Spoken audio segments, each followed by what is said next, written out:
Your tax refund belongs to you, not an identity thief.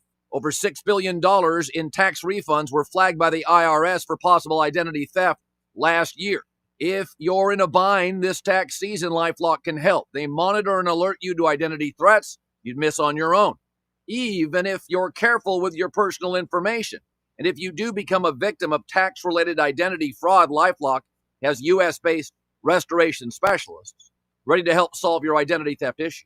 Plus, all LifeLock plans are backed by the $1 Million Protection Package, meaning LifeLock will reimburse you up to the limits of your plan if you lose money due to identity theft. Let LifeLock help protect your financial info, so all you have to worry about is what you do with your tax refund.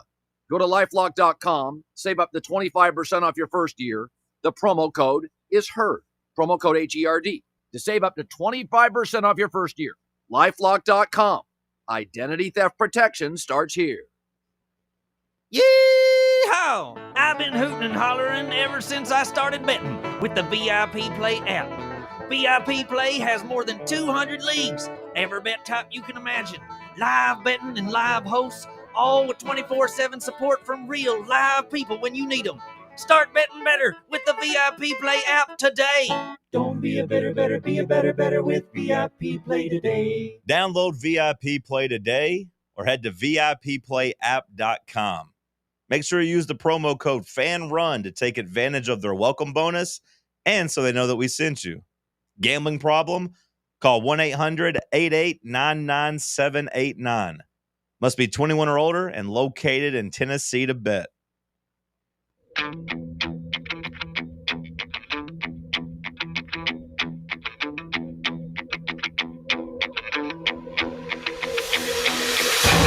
The buzzer has sounded. We are headed to overtime with William Pattison on Fox Sports Knoxville. This is Fan Run Radio. And here we go live from the White Claw Hard Seltzer Studios. It's overtime, presented by VIP Play. With Allie Campbell and Tyler Barbaras, I'm William Pattison. We appreciate you listening along with us, however you may be doing it. Plenty to cover over the next 2 hours, including Tennessee in the AP poll and the coaches poll. Both of those came out today. We'll give our reactions to both the polls and also Tennessee's placement in both of them. A little bit later on, Joey Halsey on the mic today, the offensive coordinator for the Volunteers, will tell you what he had to say about Joey Aguilar and the tempo that was displayed on Saturday against Syracuse. We'll also have our first Best Bets recap, our full Best Bets recap from Week 1. Thankfully, last night, we were able to get a big-time win. We needed it after a tough weekend, so we'll give our full recap.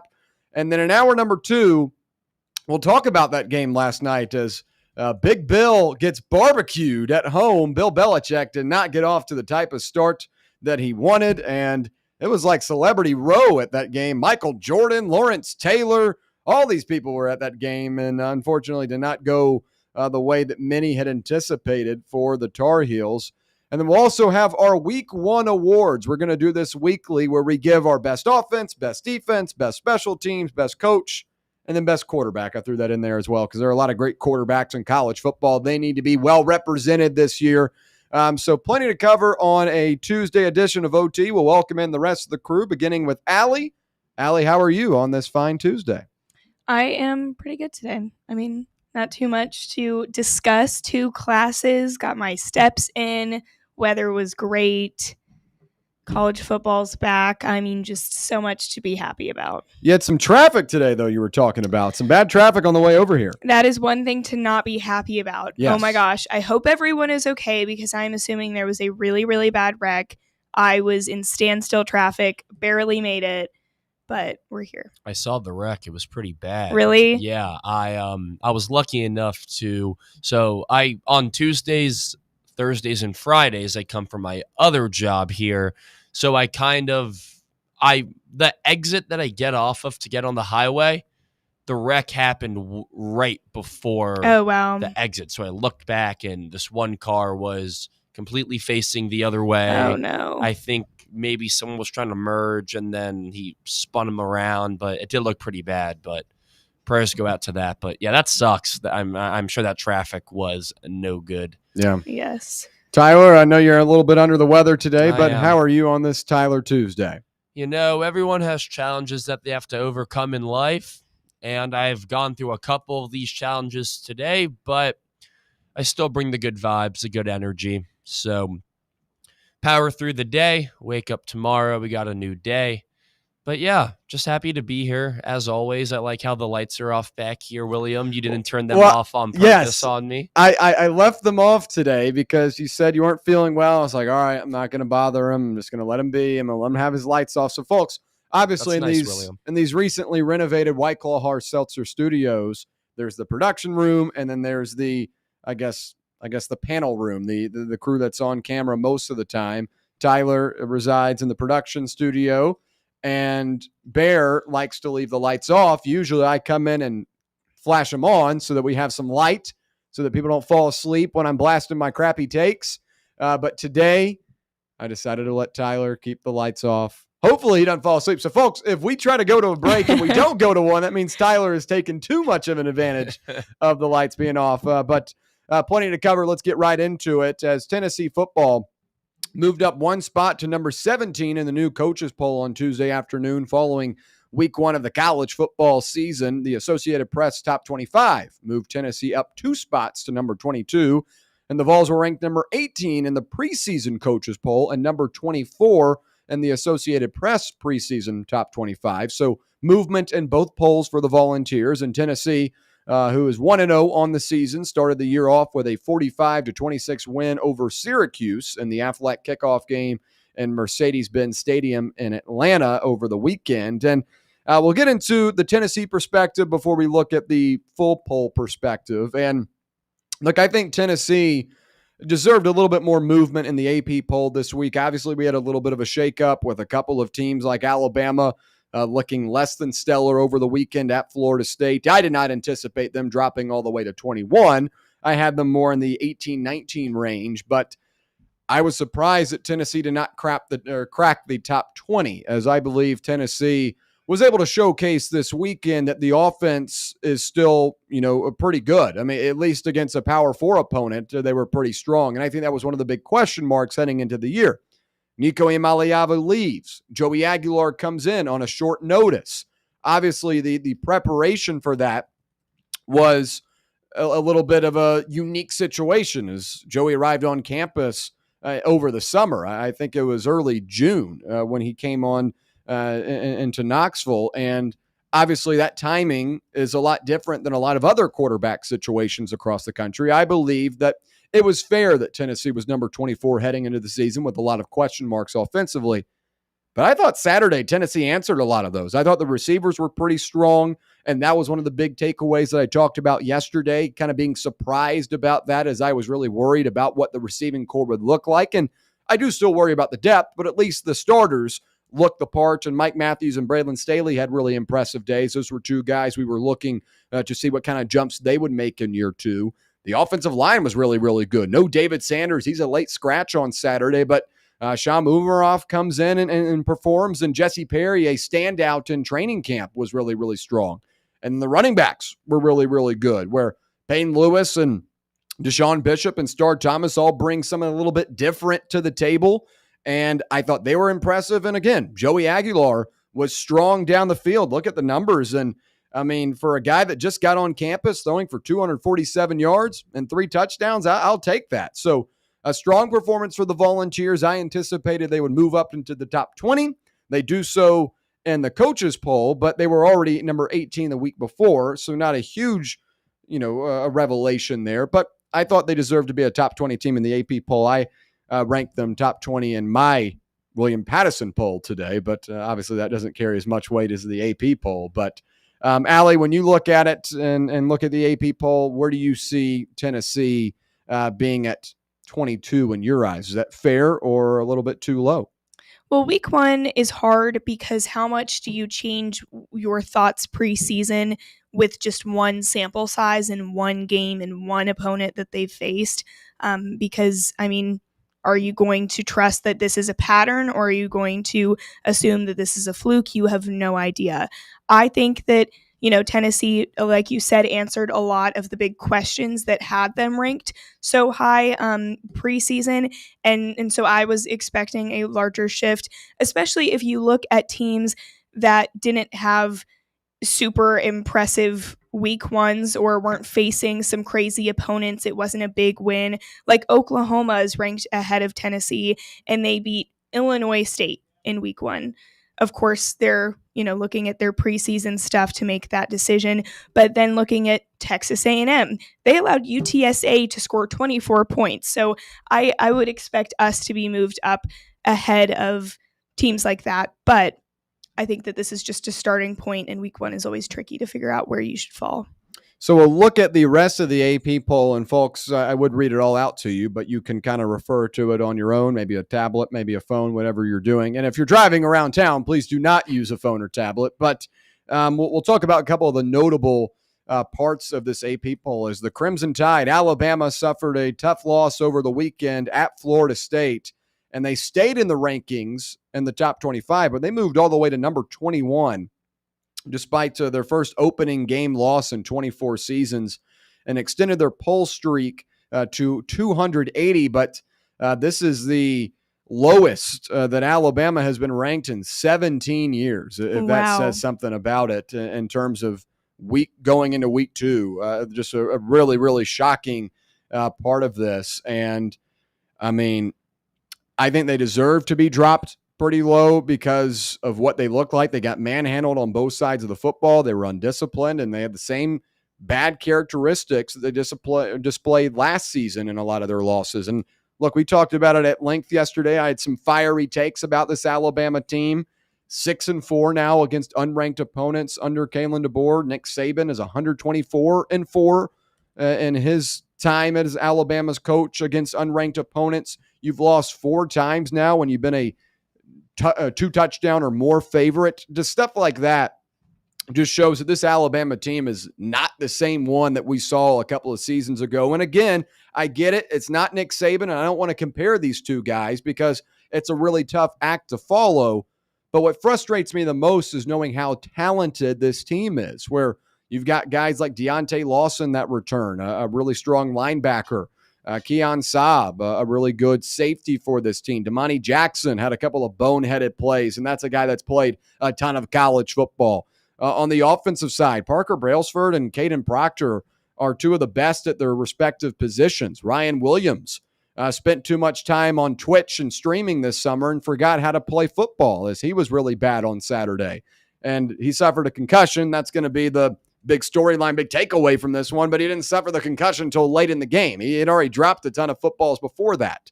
So I think Alabama deserves to be a top 25 team because of their roster, because of who they have returning. But performances like Saturday is quickly how you go into the abyss and go into the receiving votes realm of the AP poll. So that's obviously a big talking point. And talk about some movement here. I want to focus on the state of Florida in particular, as this is the first time since 2006 that Florida, Miami, and Florida State are all in the top 25 of the AP poll, or excuse me, top 15 of the AP poll, I should say. And the Gators are slated at 13. Florida State rises from unranked number 14. Miami, number 5 in the country after a strong performance against Notre Dame. So the interesting thing about this is all of these teams will play each other. Florida and Miami play in 2 weeks. Miami and Florida State play in week 6. And then obviously we have Florida State at the end of the season. But the state of Florida with a strong showing early in the season. Now I know Florida played Long Island University. That's a little bit different than going up against Alabama and Notre Dame. But the state of Florida so far is off to a hot start. So a couple of key takeaways right there for me. Allie, when you look at it, anything sticks out to you? Well, of course, the Alabama and FSU movement is huge because that is a crazy shift, especially with Alabama moving down 13 spots. Because with that game, it's hard to tell what the biggest takeaway is, if Alabama is just really, really bad, if FSU is just really, really good. So I think it's just super early to be making such drastic shifts, although it seems like it may be valid. But one I wanted to ask you about specifically is Ohio State. They moved up 6 spots. Obviously, Rocco, their quarterback, put out a really good display, but that's something that they were expecting preseason. We talked a little bit about what we were expecting from them, and I feel like that's kind of what we saw. So I'm just curious. They beat South Dakota. Like, why the big shift there? What are your thoughts? Well, look, Iowa State, and also give South Dakota a little bit of credit. South Dakota plays well at the FCS level, but I know it's not a Power 5 or a power level school in the FBS. But I think they're still respecting what Iowa State did in week 0, getting the win over Kansas State. But keep in mind, Kansas State played North Dakota this weekend and did not look the part. That was a barn burner at home, and that win for Iowa State does not look as strong as it seemed like it would in week 0. Kansas State has a lot to figure out over the next couple of weeks. But, Rocco Beck wasn't very impressive to me. I thought he played fine, but I expected more from him in that week 0 matchup. This past week is kind of a bye game situation. And again, South Dakota deserves a little bit of respect. They're a solid FCS program, but Iowa State should be able to walk in there and beat them with the type of personnel that they have. So Iowa State at 16, I think, is fine. I look at the team right behind them, Allie, SMU. SMU is a team that I have yet to rank in any of my stuff. I don't believe SMU is a top 25 team. A big test this week against the Baylor Bears. And Baylor comes off of that loss against Auburn over the weekend. They lost on Friday at home. And Baylor's traveling to SMU, an opportunity for a big-time win early in the season and also to get the cart back on the right path. Sawyer Robertson had 413 yards in the matchup against the Tigers, but their defense allowed a ton of scrambles. Hell, Jackson Arnold looked like the second coming of Johnny Manziel on Friday night, running all over the field. So Baylor has an opportunity to get a signature win early in the season and hopefully set the record straight on SMU. I've got a lot of people that have been upset with me not having SMU in my polls, and I'm like, look, folks, let's calm down. Let's remember what happened at the end of last year. SMU dropped 2 of their last 2 games of the season and had 5 interceptions, did Kevin Jennings. So I'd pump the brakes a little bit on SMU. But another team that I do want to cover, unless you have any more takeaways, Allie. Do you have any more? Well, we can bounce around. Okay, we can bounce around. Yeah. Utah. Utah played against that former Tennessee quarterback this past weekend. And Devin Dampier, we'll talk more about him in hour number 2, as I was really, really impressed with him. But Utah enters the top 25. They were a fringe top 25 team for me heading into the season because I do like what they return. But in this transfer portal era, it's tough to get a firm grasp. And I thought that the Big 12 was really, really loaded. I was higher on teams like Baylor. And obviously Baylor was not as impressive this past weekend. But Utah, a dominant performance defensively, put Nico Iamaleava in a chokehold. Nico continued to do what he did in Knoxville best, and that was overthrow his receivers, but credit to the Utah defense for putting him in those type of situations with the pass rush. And I think Utah is a sneaky team out of the Big 12. Devin Dampier went 21 of 25 this weekend for 293 total yards and 3 touchdowns. The transfer from New Mexico at quarterback. I like the Utes. That's a team to watch for, but plenty of good teams in this list. Another one you want to hit on, Allie? Well, I did want to comment on Utah a little bit because their average in points last year was 23.6. Yeah. And in this win over UCLA, they had 43. So that is a massive improvement there. So there's a lot to expect from this team. And Kyle Whittingham has always been strong, but I think that they've made a lot of progress this year. So definitely one to watch. Continuing looking at these different movements, Clemson drops 4. Yeah. How do you feel about that? Well, it's a tough one, Allie, because I do love this Clemson team. I talked about them a lot this offseason, and as everyone knows, it's my national championship winner. And obviously this weekend wasn't what I had hoped for, but I think you have to look at this matchup this weekend and put it into context. Clemson and LSU are going to be college football playoff teams. Right. And you basically got a college football playoff game in week 1 of the season. And Clemson was at home. They had the home field advantage. They should have gotten it done. But I do say Antonio Williams not being available in this game was really, really key. Antonio Williams, a top 4 wide receiver in the country, he goes out the third play offensively for the Tigers, and that allows LSU to kind of win these one-on-one matchups. Mansour Delane was so strong on Saturday, the transfer from Virginia Tech for LSU, but then he was having a Bryant Wesco Jr. instead of an Antonio Williams as his primary assignment. TJ Moore, and it goes down the list. So now you have these matchup advantages with guys that would have had to have defended an Antonio Williams. Now it kind of goes down the list. But Clemson's going to be fine. I'm not worried about it. Look at the upcoming schedule. And outside of a game with SMU and Louisville, that Louisville game on the road could be a little dicey. But the ACC schedule for them, I think, sets up very well. Miami could be a tough one in the ACC championship game after what we saw this weekend. And they play South Carolina, the final game of the season, and that kind of rivalry week. South Carolina looked strong in that first possession against Virginia Tech, but kind of eased off the gas as the game went on.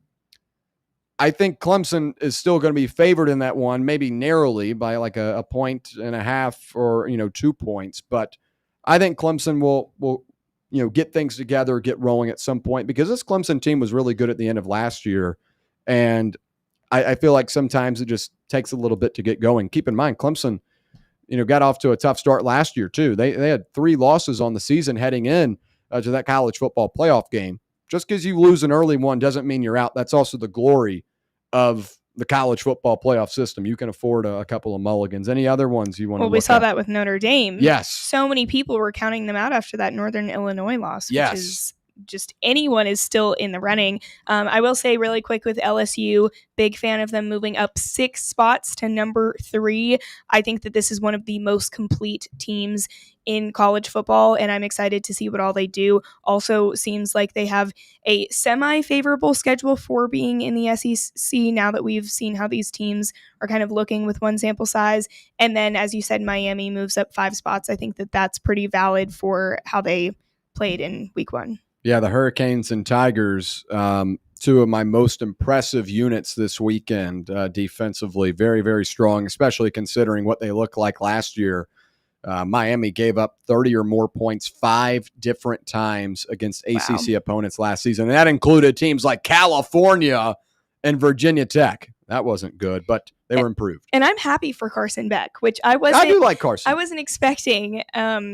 He's got a lot going on, but what are you referring to there? Well, he just seems like an interesting person off the field. But if you watched his post-game interview, he was emotional, and he said that it's been a really rough 8 months for him, and that just tugs on the heartstrings because, especially in the SEC, those are really passionate fan bases, and if you're not doing well, your fan bases are going to turn against you. Yeah. And I think he definitely saw a lot of that with UGA. So I'm happy that he's able to kind of prove himself in this different team, get a new start, and look really incredible, to be honest. Yeah, the crazy thing about Carson Beck, real quick, before we take a look ahead at ETSU this week, Beck had that injury in the SEC championship game last year and has been rehabbing that through much of the offseason. Hasn't had the opportunity to get reps with his new receivers. And that's what I was really impressed with on Sunday night. The fact that he had a lot of chemistry with these guys. Yeah. CJ Daniels had one of the catches of the season early on. And you also had a Malachi Toney, a true freshman that comes in and is a big-time hit. They looked really, really strong, and that connection was really impressive considering that they did not have a whole lot of reps this offseason to get that done. But they were talking about it on the broadcast, and I thought this was cool. Even when Beck was hurt, he was having a lot of events with his new players. He had a Super Bowl party at his new pad in Miami, and that thing's cool. I've seen some pictures of it. But he's having his teammates over to watch the game, just kind of forming that camaraderie and stuff like that. And he had a couple of handshakes after the game with like DBs, and that tells me he's gone beyond just making friends with the receivers. He's made a friend with the team, and I think that was really, really cool. That's a cool observation. I didn't notice that myself, and I think a lot of maybe what wasn't working for him last season was not having that relationship with the receivers. Sure. You could infer. I'm not sure about that, but they had 36 dropped passes last year. So just the fact that there was a lot of accuracy, this game is really promising, and I'm excited for him. Yeah, Georgia was the leader in the country last season in drop passes. A much different story for the Hurricanes on Sunday night. Let's get back to the Volunteers, as it is game week for Tennessee as the Vols open the home schedule against ETSU, who comes in at 1-0 after a win last weekend, and they'll meet the Volunteers on Saturday at 3:30 p.m. Eastern Time on ESPN Plus/SEC Network Plus. So, folks, if you have either of those, best of luck watching that, as we've well documented on Overtime over the last couple of years that ESPN Plus and SEC Network Plus usually have some outages. But this game will be at Neyland Stadium. It should be a good crowd. Everyone excited to get things going, especially ahead of the Georgia game in 2 weeks. And that's going to be a big-time SEC opener, probably one of the biggest SEC openers in Tennessee under Josh Heupel. But as we've talked about yesterday, Tennessee got 247 passing yards and 3 touchdowns from Joey Aguilar, 246 yards on the ground combined from Deshaun Bishop and Payne Lewis and Star Thomas. The defense finished with 5 sacks and a combined 39 yards of a loss, and had 7 tackles for loss with a combined loss of 45 yards. So the defense was able to get in the backfield, was able to make some plays, but the consistency on the defensive line will be something to watch. And also, as we talked about yesterday on the broadcast, Ricky Gibson is injured, not going to be available most likely for the Georgia game, definitely going to be out this weekend. So that is something to watch. But getting into looking ahead to Saturday, what we're expecting, what we're looking for, I'm expecting to see Tennessee put it all together once again and hopefully get these backups in and get these depth pieces going. A lot of freshmen on this team, a lot of guys that are coming from this really highly touted class. I want to see them get some reps because, as we've already seen early in this season, you could have to step up immediately. Ty Redmond, the freshman cornerback, had to step up in Atlanta. Ricky Gibson goes down. That means guys move up the depth chart. So hopefully Tennessee is locked in that first half. You're able to get guys in that haven't had a ton of experience. I expect that. And what I'm looking to see, David Sanders in his debut. David Sanders was not available on Saturday, and you need him to get acclimated quick because Georgia is going to be a really tough task going up against that defensive line. And ETSU might not be the best way to prepare for that, but at least getting some game reps and that chemistry, I think, is big. That's what I'm expecting and looking for heading into Saturday. Yeah, I'm expecting a lot of that as well. Hoping that David Sanders gets some reps, hoping that we can see these guys stick up for those positions that are maybe falling, with Ricky Gibson being out, Jermon McCoy, all of those pieces, and just hoping that they're able to have it all come together a little bit. I'm glad that we started with Syracuse because it's difficult when there's like an ETSU game at the beginning of the season and that's the only thing that you've been able to see through week 1. So I'm glad we had this under our belts going into this game. Now we can be confident and just work on the little things in order to feel confident with the bigger things going into UGA. Good stuff coming up on Saturday, Tennessee and ETSU. ETSU's coach today was talking about how cool and a privilege it is to play inside the mecca of college football, Neyland Stadium, expecting a good crowd for the home opener and hoping to get some momentum heading into the SEC opener here in just a couple of weekends. When we come back, however, we'll head to the microphone where Joey Halsey, the offensive coordinator for the Volunteers, talked about Joey Aguilar and the tempo that was displayed on Saturday. We'll break it down when we return right here on Fan Run Radio.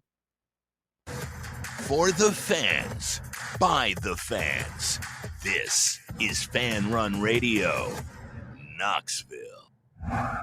Blackford Veterinary Surgery Referral specializes in surgeries not regularly performed by your pet's general veterinarian. They're currently accepting referrals from vets all across the country. With their newly renovated state-of-the-art surgery center and highly trained staff, clients can rely on professional and thorough care. If your vet says that your pet needs surgery or rehab, ask for a referral to Blackford Vet and let them get your best friend back on its feet.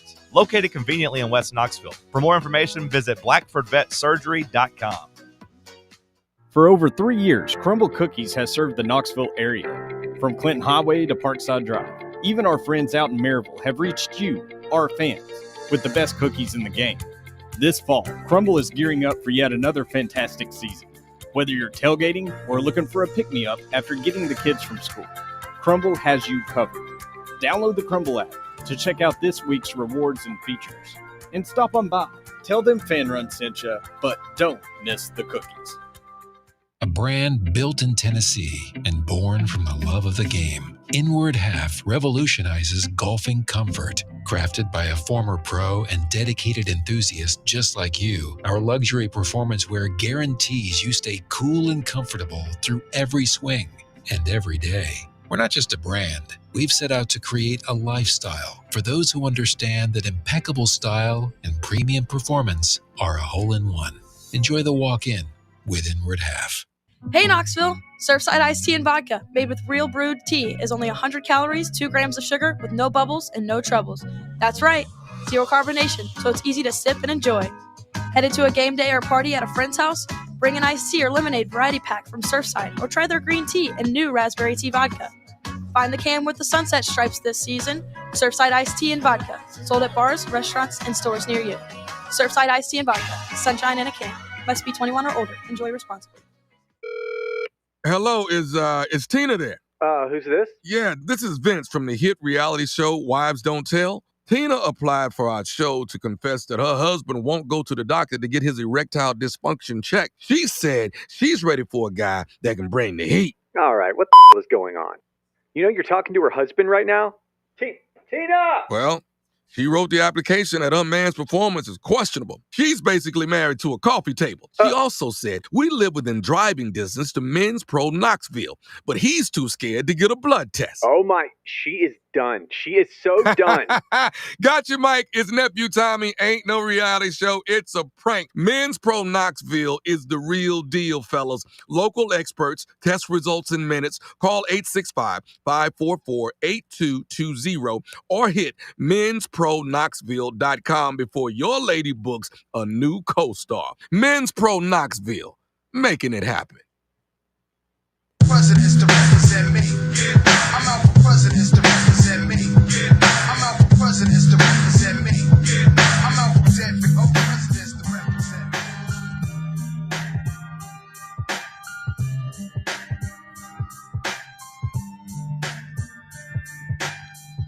All right, back here on Overtime, presented by VIP Play.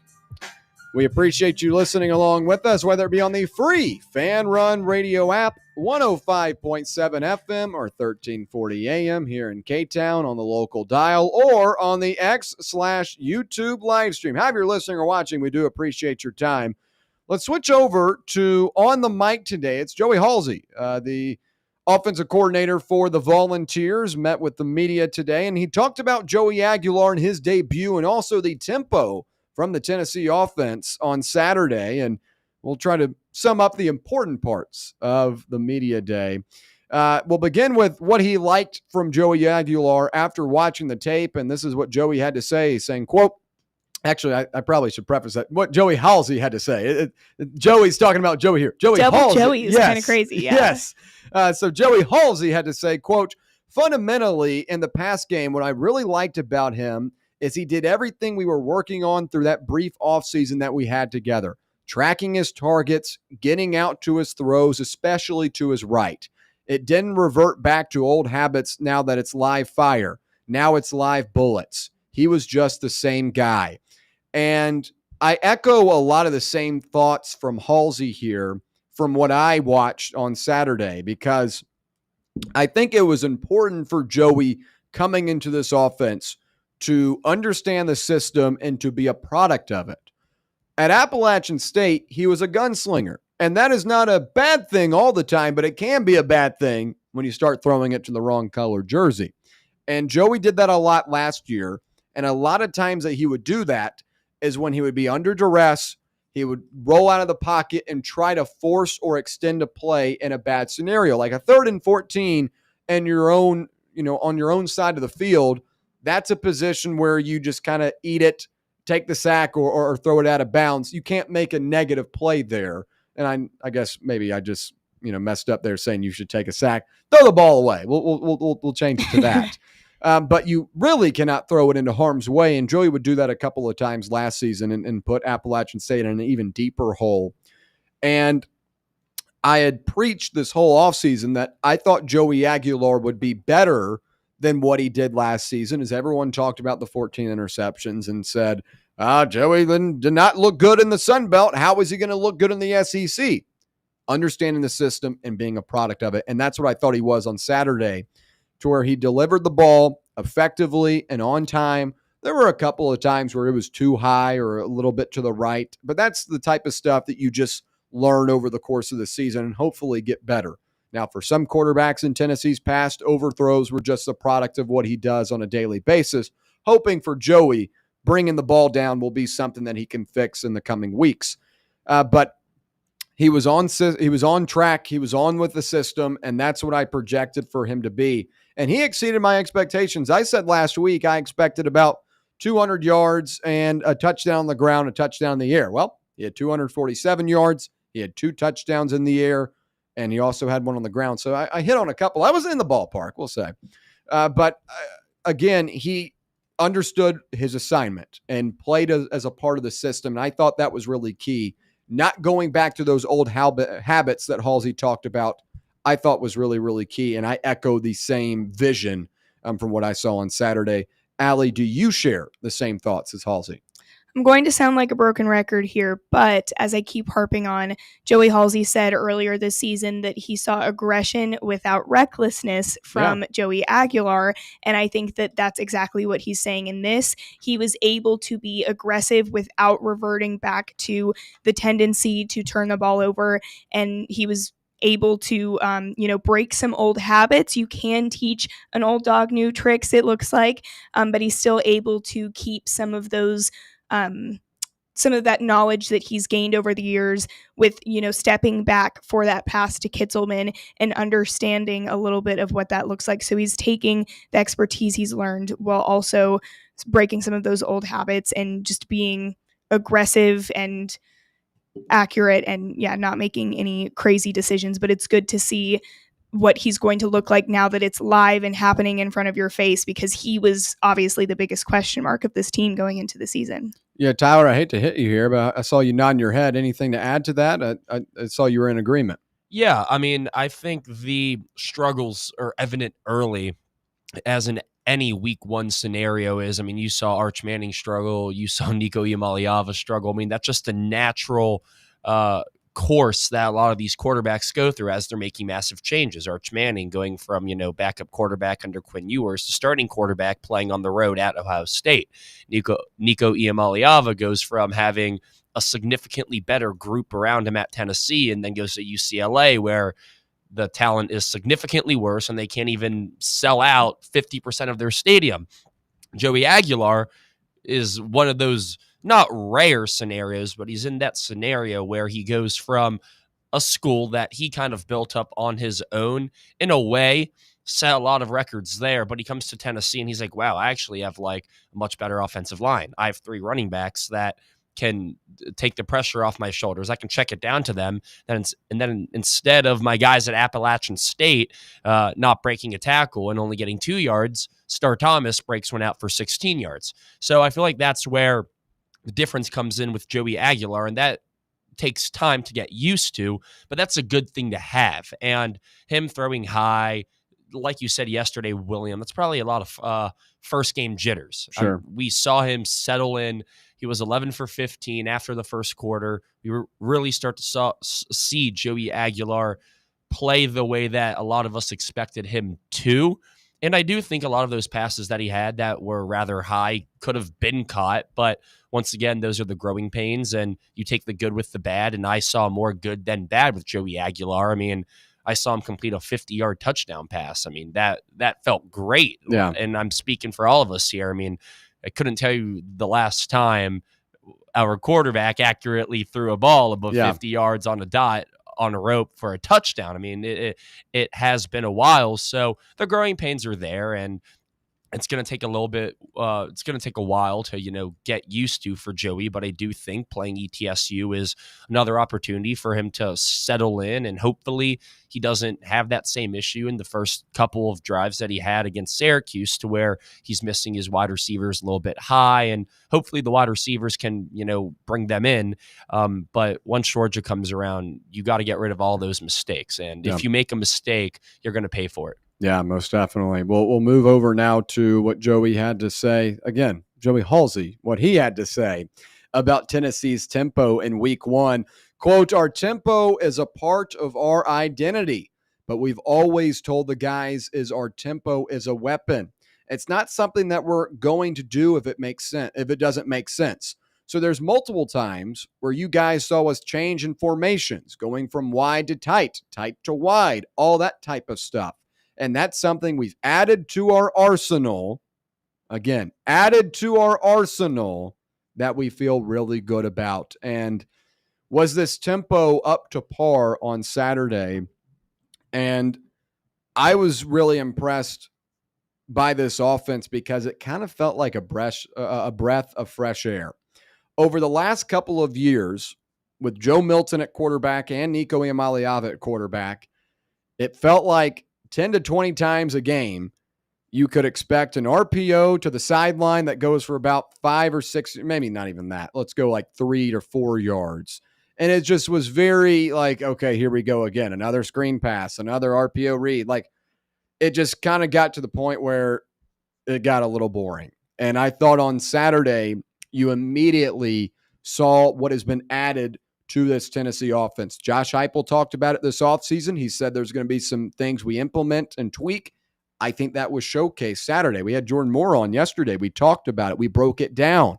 The pre-snap motions, the tight formations, the 12 personnel, the 2 running backs in the backfield, stuff like that. The newness provides a fresh taste in your mouth when watching this Tennessee team. And I thought as a product of that, you were able to have tempo because obviously Syracuse didn't have any film really on a lot of those plays and sets. So you were able to get into a lot of your stuff. Now, as the season goes on, that's what I'm watching for. Okay, now Georgia has tape on what you did against Syracuse. How do they defend that? Are there a couple more tricks up Josh Heupel's sleeve to throw into a Georgia game, knowing the magnitude of that one?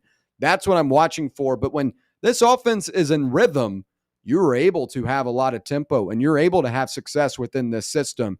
I think that's the biggest thing, the finding the rhythm and being consistent, executing those plays. Execution was a big miss last season. On Saturday wasn't an issue for the Volunteers offense. Yeah, and we saw this tempo get shut down a few times for some real injuries and some fake ones. You can see Williams' Instagram, the Patafacts for that double injury somehow from those Syracuse players. That was crazy. I don't know if there was someone in the stands that like had a little tranquilizer or something. I don't know. They just got knocked out of nowhere. It must have been a gruesome injury. I don't know. Hope they're okay. That looked painful, but anyway, but there was definitely a fast tempo that you're expecting to see from Tennessee. I mean, I was watching some of the replays on that big jumbotron in the middle of Mercedes-Benz, and I would realize that the play was actually like the game was going on, and I was missing it because I was watching the replay and they didn't have enough time. So this is always something that you can expect from Tennessee, but it's good that they're adjusting it to when it's necessary and not just relying on this solely as their own method for success. I think that how he spoke about it as part of their arsenal is huge. Interested to see, will the tempo continue this season? Because obviously it was there on Saturday, but Syracuse is a team that is probably going to be about a 7-5, 6-6 level team in the ACC, maybe a little bit better because the ACC is down. But in terms of like trying to put it into SEC terms, it's probably like a Vanderbilt, like a 7-5 team that could maybe give you a run for your money here and there, but not a top tier team. So I don't want to put too much focus into what we saw Saturday because I think Tennessee is going to play at a higher level throughout the year and they're going to play some tougher teams. That's not a negotiable. I'm interested to see, can you keep that tempo up when you play against some better personnel, a Georgia that is brimming with speed and experience in their secondary and interior. Guys like that are they able to have the same type of success against defenses like a Georgia or Alabama? Maybe if the defense that showed up for Alabama this weekend plays Tennessee will have some success. But I am worried about that Georgia game still because that's going to be the true litmus test to see what has been implemented this offseason and if it will work in terms of the tempo. But I think, again, if you're able to stay on pace, if you're able to stay on schedule, the tempo will remain. Allie, would you agree with that statement, or do you believe that this was kind of a one-off thing just early in the year? Honestly, I agree with everything you said there. I think that Georgia will kind of determine if they're able to keep up with a tougher team and keep up this tempo. And then that's so early in the season that they can maybe learn and adjust from the struggles that they had with it there. But I mean, this has always been a staple of the offense, so I expect to see it continue throughout the season. It just may look a little different depending on who the opponent is, but that's obvious, of course. Yeah. I do think in that Georgia game, especially over the past handful of years, Tennessee tries to play at their own pace, spread out, speed them up. And I feel like Kirby Smart knows exactly how to stop that type of offense. I mean, we haven't beat Georgia in years. So I feel like it is possible that you could see some sort of tempo change. I liked how Jordan yesterday on the show talked about, you didn't see this Tennessee offense, their wideouts from sideline to sideline. You kind of saw them more in normal gun trips, gun bunch action. And that's what a lot of, NFL teams do. And it's successful. I'm not saying that Tennessee is an NFL team, but you do have a lot of, future NFL talent on that team. So I think in Georgia, you're going to start to see this Tennessee team, this Heupel offense, slow down a little bit more and not play at their own pace, but maybe play at Georgia's pace, because you're going to be at home. You're going to have the advantage there. I've been talking about this for the past 2 months now. You now have 3 running backs that you can play every other drive. You can rotate them in and out, whereas last year you had Dylan Sampson, who you would see, get a little bit fatigued towards the back end of the game. So I think for week 3 against Georgia, not saying that we should completely go away from our usual high-tempo offense, but I do think that, when you're at home, there's obviously that advantage.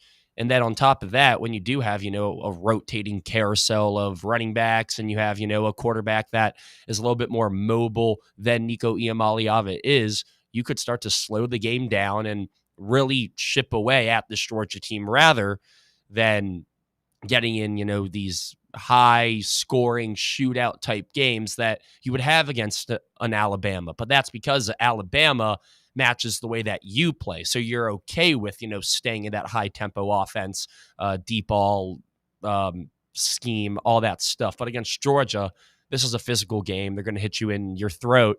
So I do think that, there could be some positive and some upside in playing at their pace, because once again, you are at home, and that's obviously an advantage there.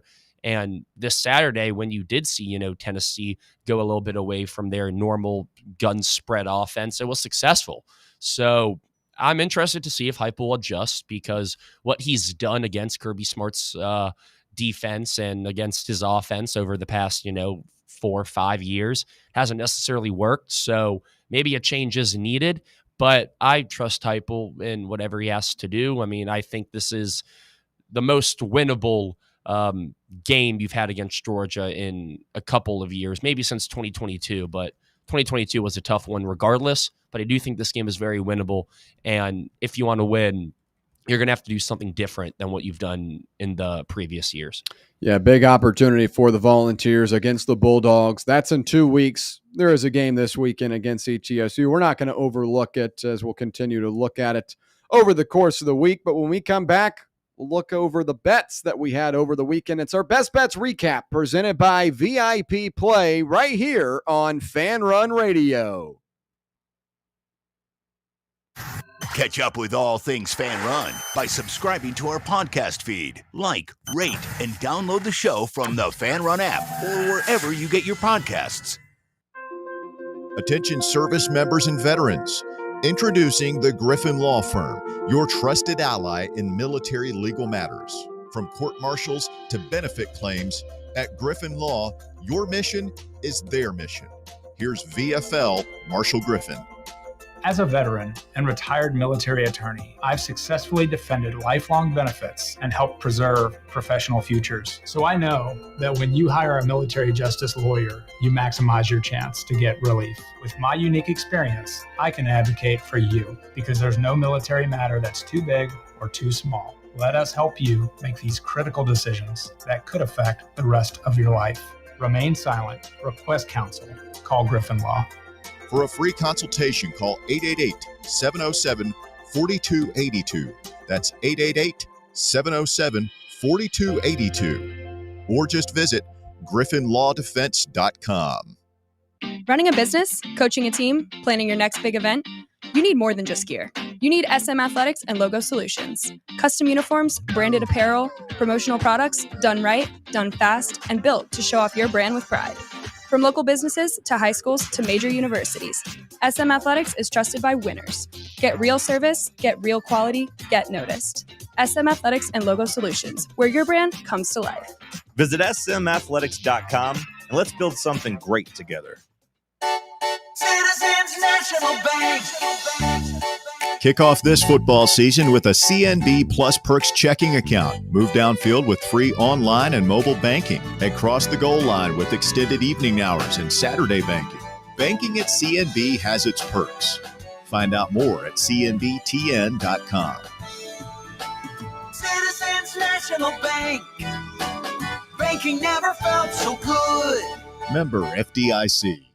When it's past high noon, it's time for a vodka soda made with a vodka you've actually heard of. I'm talking White Claw vodka soda made with White Claw premium vodka. JB Smooth only drinks vodka soda made with the world's smoothest vodka. And you can too. Pick you up a bottle of the triple wave filtered vodka that's been distilled 5 times. White Claw premium vodka comes in 4 flavors: black cherry, mango, pineapple, and just vodka. You haven't had vodka like this. No one has. White Claw premium vodka. Please drink responsibly. Rickard Ridge Barbecue, located in beautiful Cove Lake State Park. Rickard Ridge is home of the best ribs in the Volunteer State. Smoked daily by Pitmaster Mark Rickard. The barbecue at Rickard Ridge is mouth-watering, fall-off-the-bone delicious. Take the scenic drive up I-75 to exit 134. For directions and to look at the rest of the menu, visit Rickard Ridge online at rickardridgebbq.com.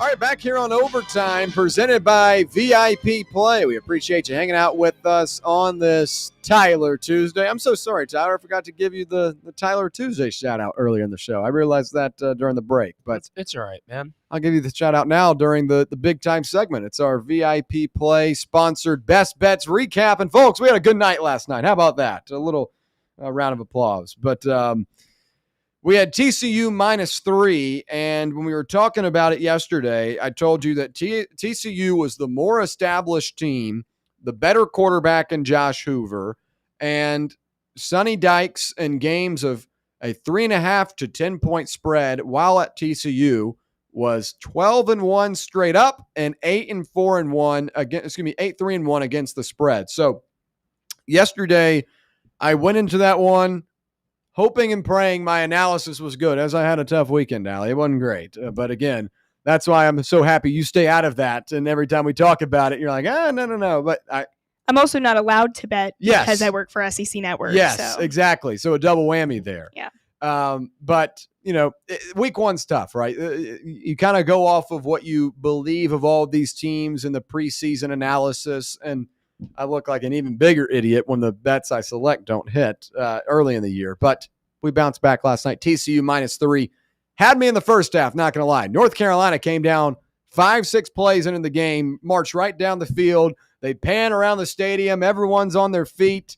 I mean, you had people sweating. Yeah, you had people in wheelchairs standing up. I mean, it was crazy. I was like, oh gosh, here we go. Michael Jordan was on the television. I was like, oh, what was that 83-yard touchdown pass? Or well, it wasn't 8, but they set it up with like a 50-yard bomb. It was a big, I think 39 was the technical number there. But TCU from that point on really tightened up defensively, and Josh Hoover was really, really impressive. Jordan Dyer, the transfer from Idaho at wide receiver, really came on strong. That was a guy I was not anticipating to be that good, and he was. I think it's more so of an indictment on how bad North Carolina is. Only 2 NFL-level players on that team, 70 new players on that roster. So I felt like I had a good read on that one. 2 units, a big win. Overall for the week, wasn't exactly where I want it to be, but 5-8-1 in the week 1 betting scheme. Obviously, in week 0, we evened out at 1-1. But again, it's early in the year. It's a part of gambling. It's a part of, taking sides. You're going to have some rough patches. And last year I finished off so strong in the college football playoff. I was due for a little bit of regression, but we get back this week. So tomorrow and Thursday, we'll do our best bets look ahead. Plenty of action this weekend. Not a loaded slate, but there's still some really good action, and we'll get into that. So good win last night. Felt good to get in the win column. On the other side, we'll get into our winners from week 1. So we'll get in the win column over there as well.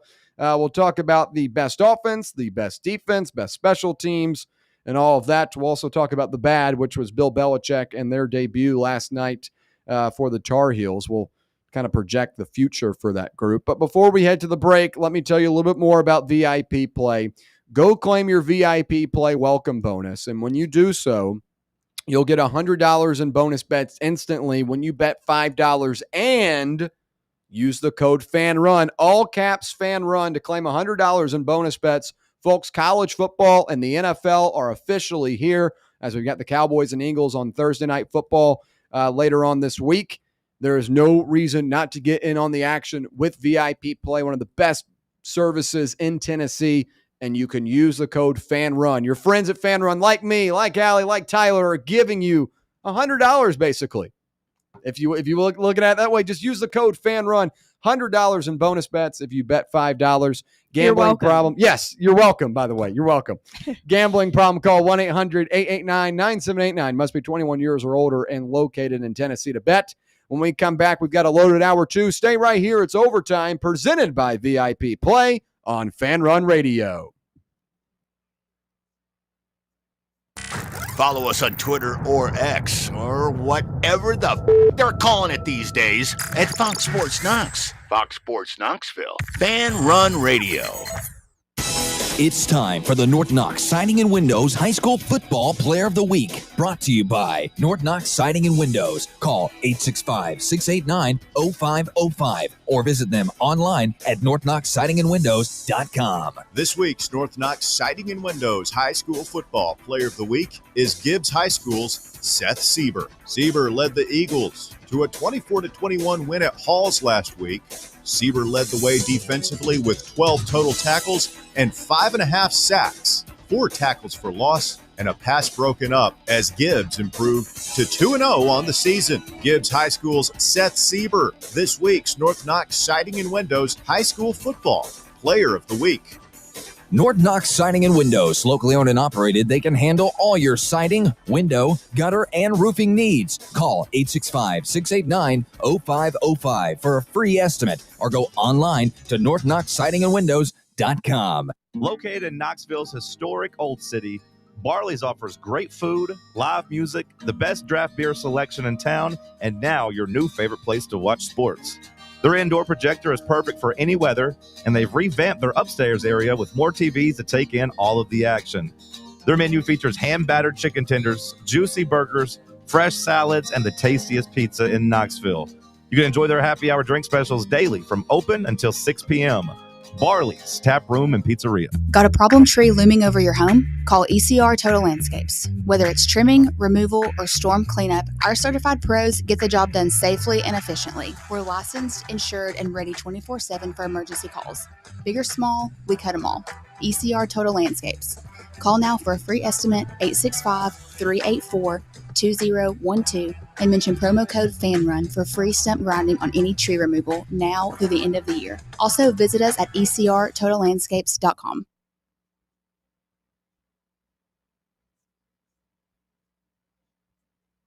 Yee-haw! I've been hooting and hollering ever since I started betting with the VIP Play app.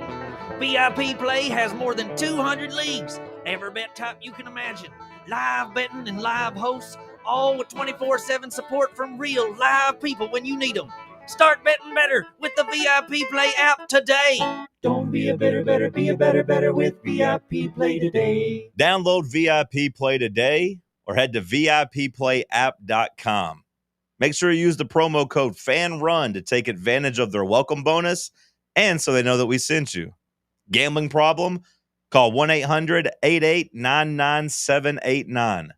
Must be 21 or older and located in Tennessee to bet. Are you ready to show off that confident, radiant smile you've always dreamed of? Well, here at Knoxville Smiles, we're ready to turn your dream into a reality. At Knoxville Smiles, we're more than just a dental practice. We're your partners in achieving optimum oral health. From routine cleanings and checkups to advanced cosmetics and restorative procedures, we offer a wide range of services in an environment that makes every visit a positive and comfortable experience. At Knoxville Smiles, it's about more than just treatments. We're focused on creating a welcoming environment where you feel like family. Our state-of-the-art facilities are designed with your comfort in mind, and our friendly staff is always ready to address your questions and concerns. Don't wait any longer to achieve a beautiful smile you deserve. Schedule your appointment at Knoxville Smiles today and take that first step towards a healthier, happier you. Call us at 865-539-1776 to book your appointment today, or just visit our website at knoxvillesmiles.com.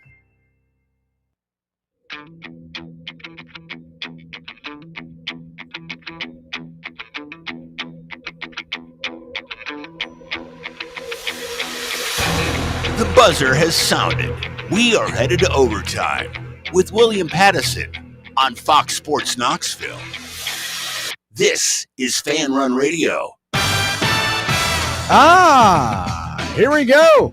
Hour number 2 on a Tuesday, live from the White Claw Hard Seltzer Studios. It's overtime, presented by VIP Play. We appreciate you listening along with us, whether it be on the free Fan Run Radio app, 105.7 FM, 1340 AM here in K-Town on the local dial, or on the X/YouTube live stream. Allie Campbell, Tyler Barbaras, I'm William Pattison.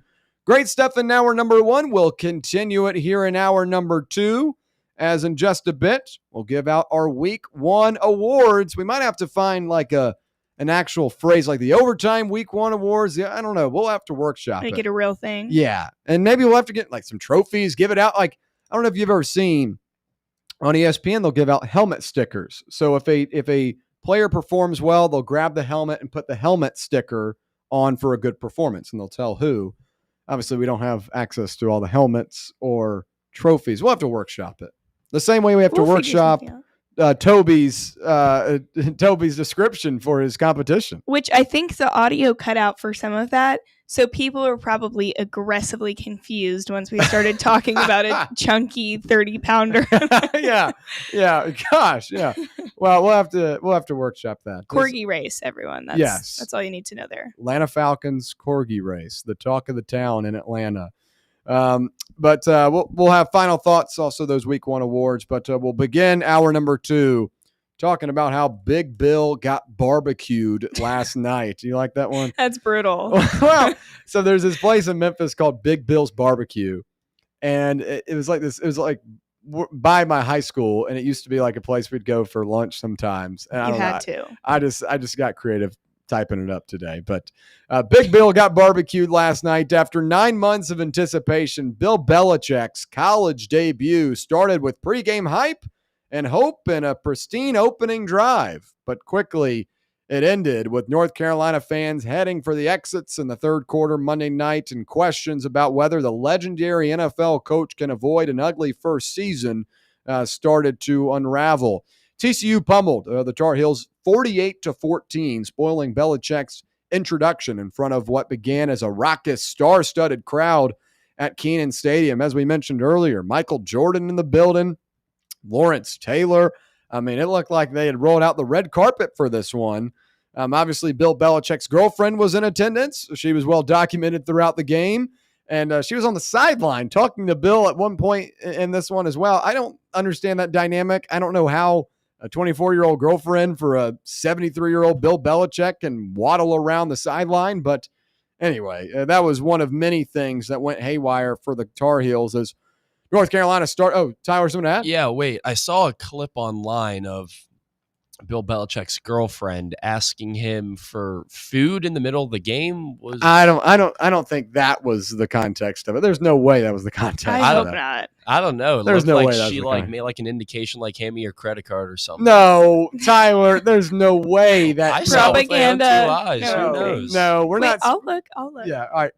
Allie will look at it real quick. We'll review the footage. Allie's going to go to the photo review booth, and I'll continue talking about this matchup. But North Carolina, as I said, got off to a really hot start, drove right down the field. Gio Lopez, the transfer from South Alabama, looked pretty good on that first possession. North Carolina looked good. And as a TCU bettor, I just sat down in my chair and was like, oh, my gosh, here we go again. Another bad side. But TCU's defense really firmed up and ended up helping them score 41 consecutive points to go up 41-7, holding the Tar Heels without a pass completion for more than 2 hours and scoring 3 touchdowns in less than 9 minutes to begin the second half. Belichick's expressions rarely changed as he looked on in his UNC cutoff hoodie.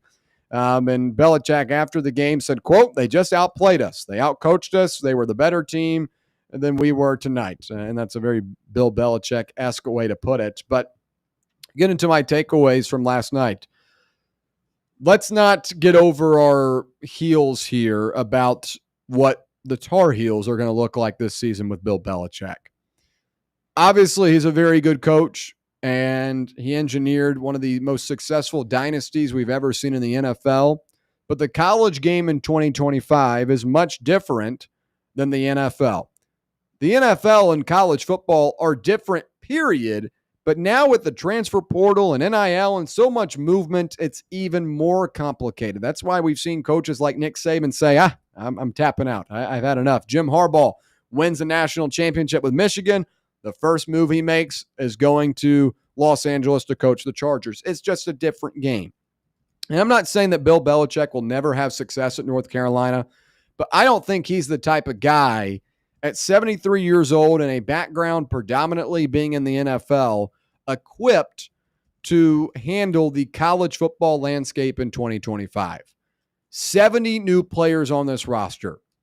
The guys don't even wear numbers in practice because, they don't even know which guy's going to play what. They don't even have a depth chart released last night. It was just a blank sheet of paper with quarterback, running back, all the positions listed out. And that might be a little bit of a Bill Belichick kind of funny jab to the media, but this is too difficult of a landscape, I think, for a guy just to jump in at this age and kind of this out of touch with the college football landscape. You look at the personnel around him, it's a lot of former NFL coaches. Freddie Kitchens, the offensive coordinator, who was with the Browns for a long time.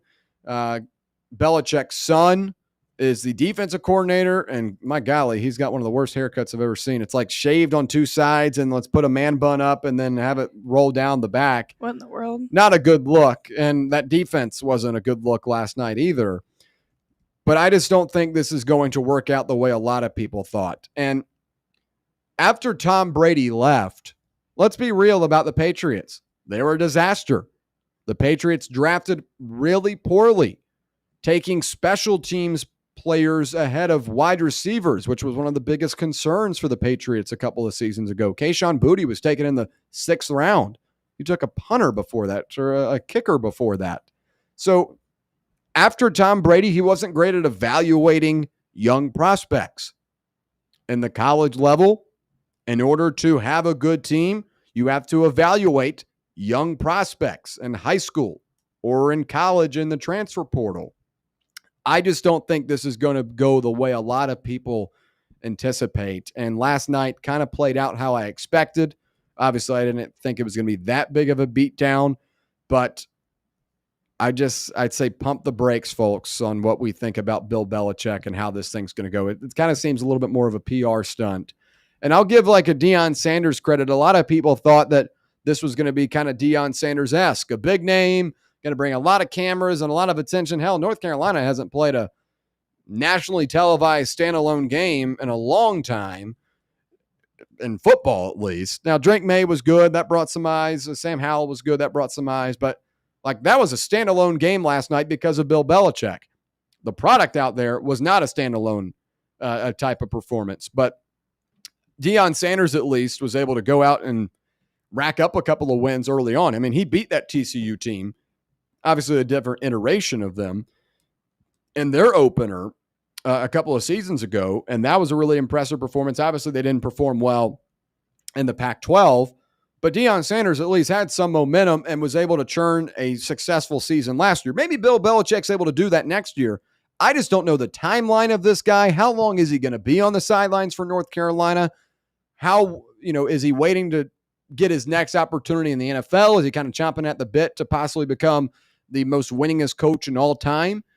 Stuff like that I think of, and that's why I just can't be bought in on this UNC team.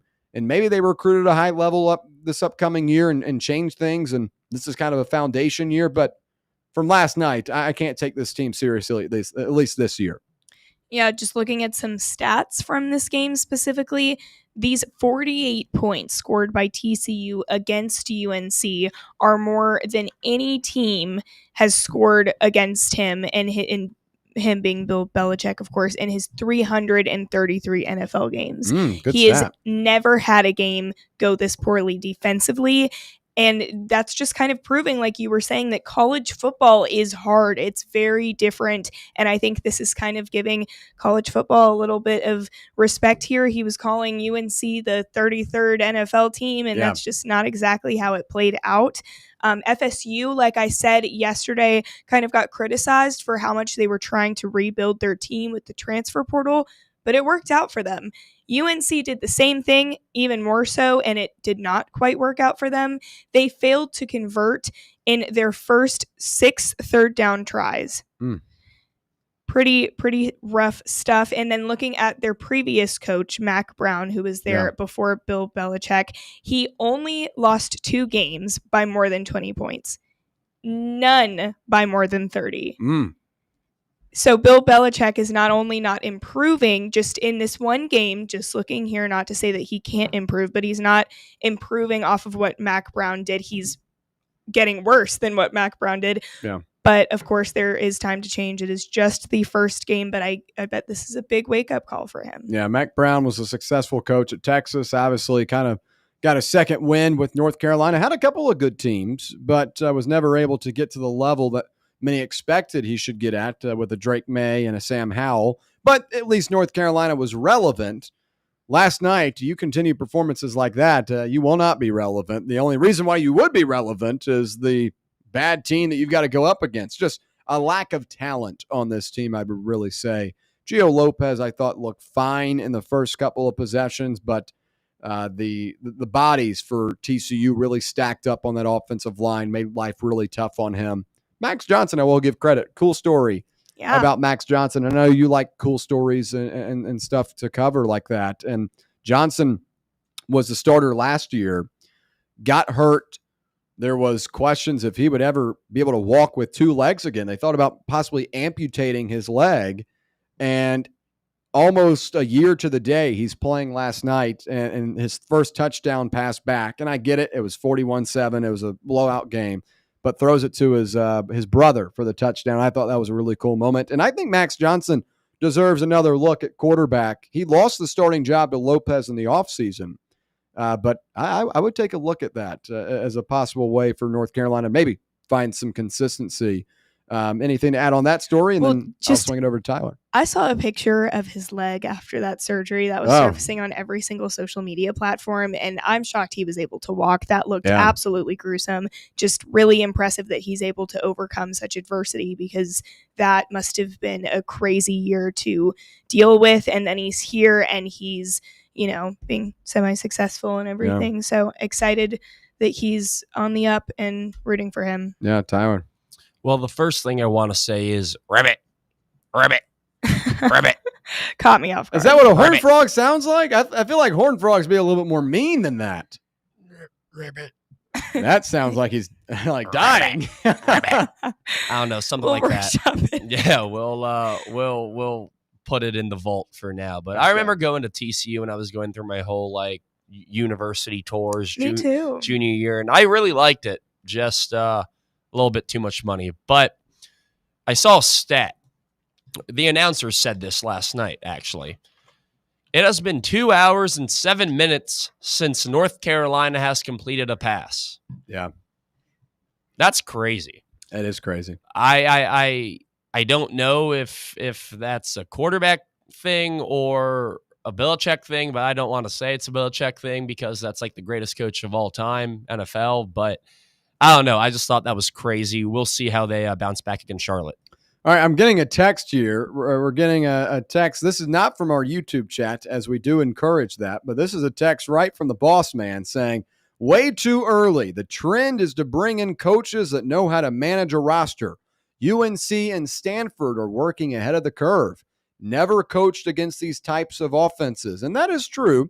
I will say I was hoping that Belichick would throw some more confusing sets at Josh Hoover, and I didn't really see that. And that might just be a credit to Hoover, but he was in control all night long. Outside of that one interception that got tipped up on the halfback screen, Hoover was dialed in, and I just was surprised that there weren't a ton of confusing defensive schemes that really threw this group off. So I thought that was something that was kind of left out of that Belichick game plan. And again, this is early on in the process. And I do understand where Ryan's coming from and saying that this is a new age of college football. You've got a roster manager. We now see a lot of general managers. Like 5 years ago, if you told me, Allie, there'd be general managers in college football, I'd say, what are we doing here?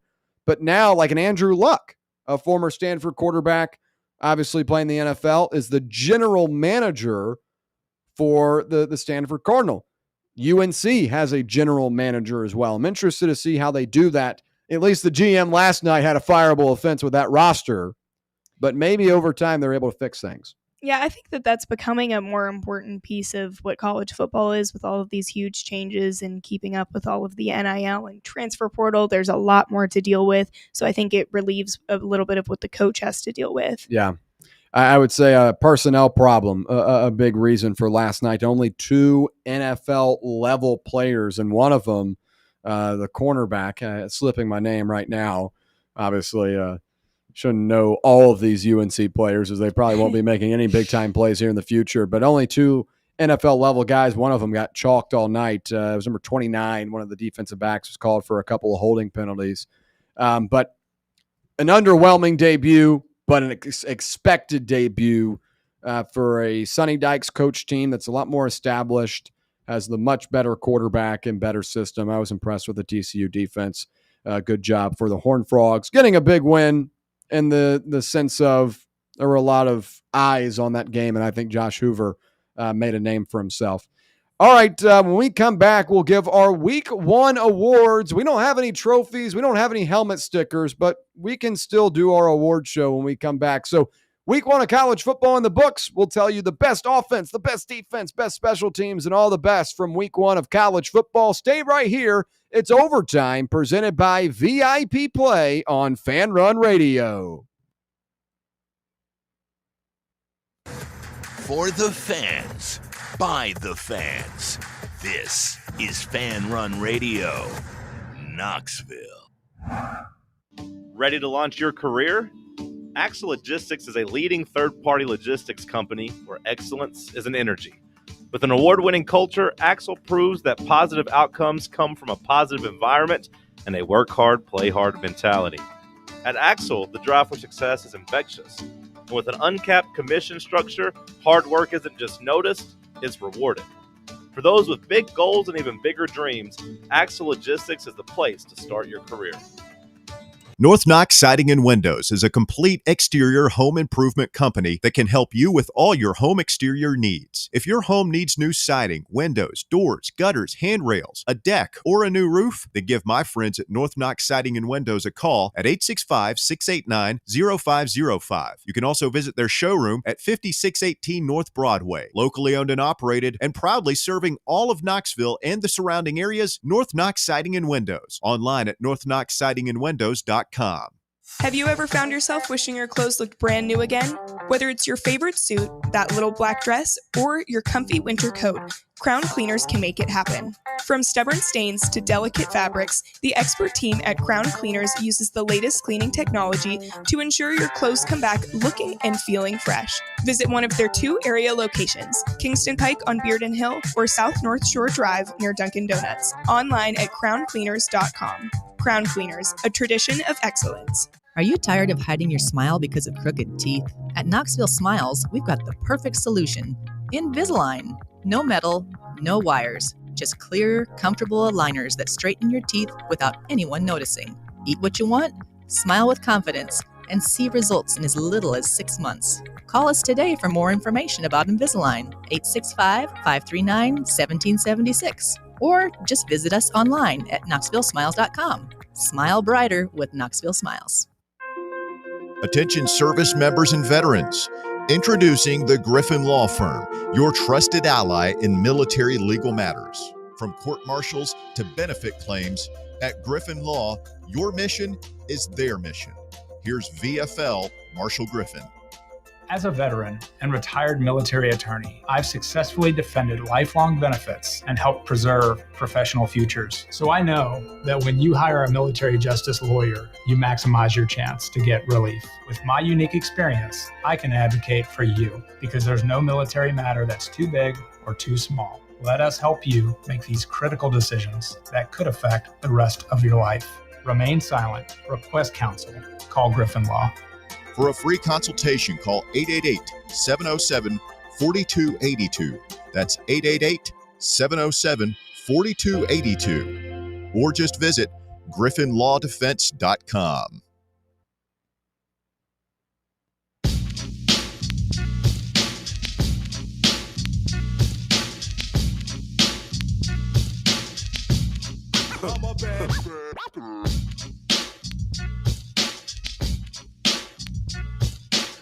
All right, back here on Overtime, presented by VIP Play. We appreciate you hanging out with us on this fine Tuesday from K-Town, whether you're listening on the free Fan Run Radio app, 105.7 FM or 1340 AM here on the local dial in K-Town, or on the X/YouTube live stream. However you're listening or watching, we do appreciate your time.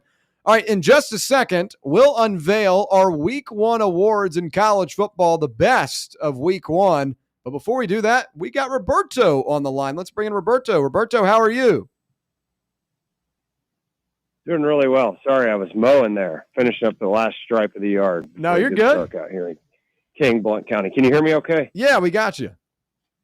Well, I'll tell you, old man sits on porch in porch swing, shaking fist at sky, right? I'm going to come off like that right now. Okay. Did y'all know that horned frogs are, in fact, not frogs? So they do not ribbit. Yes. Well, Tyler was the one ribbiting. I just kind of let it go. But I felt like they would make a more, kind of more imposing sound, a little bit more of a fearful sound than a ribbit. Those things look tough. I'm searching it up here. Horned frogs make a loud honk or chirp for communication. Wow. So maybe it's more like which is why their honk, their little thing they drive around honks. Yeah. Games. Yeah. This is another. Do you know what their defense mechanism is? Tyler's looking it up. Do you know what it is? I do not. Don't they shoot? They shoot blood. Yeah. They shoot blood out of their eyes. Yeah, out of their eyes. Yeah. Ooh. Allie doesn't like that. See, I think the TCU mascot is adorable. I think he's one of my favorites, but I do not like that imagery. They have red eyes. Ooh. The mascot. So a couple of years ago, and a couple of years ago, this is the only reason I know this, is they comment on it. There were 2 red stripes going up the center of their helmet, like around the band. Yeah. All the way to the back, and they said that was supposed to represent them shooting blood out of their eyes. No way. pretty awesome, actually. Yeah. Because it was, their standard issue uniform, and then these 2 red stripes out of nowhere. Yeah. And that was on the porch with Roberto. Yeah. We got to have one of these segments. I'll get it sponsored. Yeah, there by we go. Garage Beer or something. It is. I'm mowing early this week, y'all, because it's supposed to rain on Thursday. You know my routine. And I was thinking about whilst mowing, just how different this conversation is than even several weeks ago. Yeah. You know what I mean? And just how, the air's a little crisper today.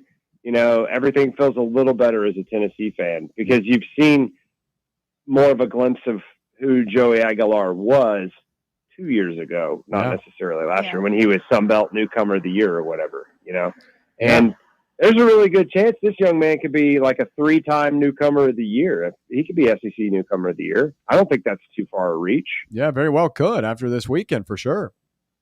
I just felt so vindicated. I don't know if you remember me getting on here and saying it a week or 2 ago, but that I thought Arch Manning was going to kind of stink. Yeah. Maybe not be, I don't think he's the son of the risen Savior or anything like that. I don't think, I didn't particularly think that Nico was going to be any good. I thought he would be improved, and guys, he might be worse. It kind of looked like a lot of the same to me, Roberto. I stayed up and watched that whole game. Might have been a little bit of a hate watch. Did you hate watch? Yeah. I might have, Roberto. I did too for the first 2 quarters. And then he became more of a cautionary, kind of a sad figure to me. I really mean that. Y'all, you're too young. You're too young to really, I'm almost 45 years old, and I look around and I'm like, in the world full of hurt and, awful things and people hating on each other, I'm sitting here looking at a 19, 20-year-old kid and holding a grudge against him. Yeah. And then he's just out there getting killed. Yeah. And then I realized it's some other mid-40s person's fault. It's his dad's fault. Yeah. That's happening to him. Yeah. And so he's actually become kind of a sad figure to me. Yeah. And I really hate it for him. That's not what I called ultimately, other than I said the other night, and I really mean this. I think he should, I said on Basilio, I think that he should go be a pro volleyball player. Well, he was very good at that in high school. Yeah, that's an interesting point. Yeah. He's going to be a lot safer. I know. Okay, look, you make a lot more money playing pro football, but you're going to sustain a lot less injuries playing pro volleyball. And here's the other thing that y'all maybe don't know, and he was really good at it. He's been on record saying volleyball's his favorite sport. Yeah. And right now, this year, the other night, he looked like a kid who was being forced. It's like when you were forced to play a sport because you started it or whatever, your dad or mom forced you to play it. You know what I'm talking about? Yeah, you did not want to play it because you did not like it. Yeah. You like baseball. You don't love whatever, hockey. Yeah. But they force you to play it. That's what he looks like right now. Sad tale. It really is. Yeah, watching that game, I just kind of saw a lot of the same. The overthrows were there. He's still kind of crafty in the way he can get out of the pocket and pick up a couple of yards with his legs, but it was much of the same. And bad footwork for sure. Yeah, and I do understand where you're coming from, where, I know guys in that locker room that interacted with him on a daily basis. He wasn't a bad dude. Was he a great leader? No, he's not a bad dude. Yeah. That's the worst part is he's not a bad dude. As a matter of fact, as I've told you before, I have many, many, many beers with his family because they were right around the corner from us tailgating. Yeah. They are great people, except for his father. Yeah. And it's kind of like the pageant mom has turned into the football dad type of deal. Colin Cowherd's talked about that a couple of times. Yeah. And I think it's a great comparison because it is. It's just like, and you could even put it into that same context that you're talking about, Roberto, and saying, okay, you're going to be playing football. Volleyball is not an option or whatever you're like. You're playing football. Volleyball's for sissies. Football's for grown men type of deal or something too. So yeah, I think that adds a little context to it as well. Well, I don't know. And that was just thinking outside the box. And I hate it for him. I really do. Yeah. He wouldn't be any better here, honestly, because I don't think he's ever going to learn. And I don't think he can read a defense quickly. Yeah. And I think that's back to Joey Aguilar, what he may do very well.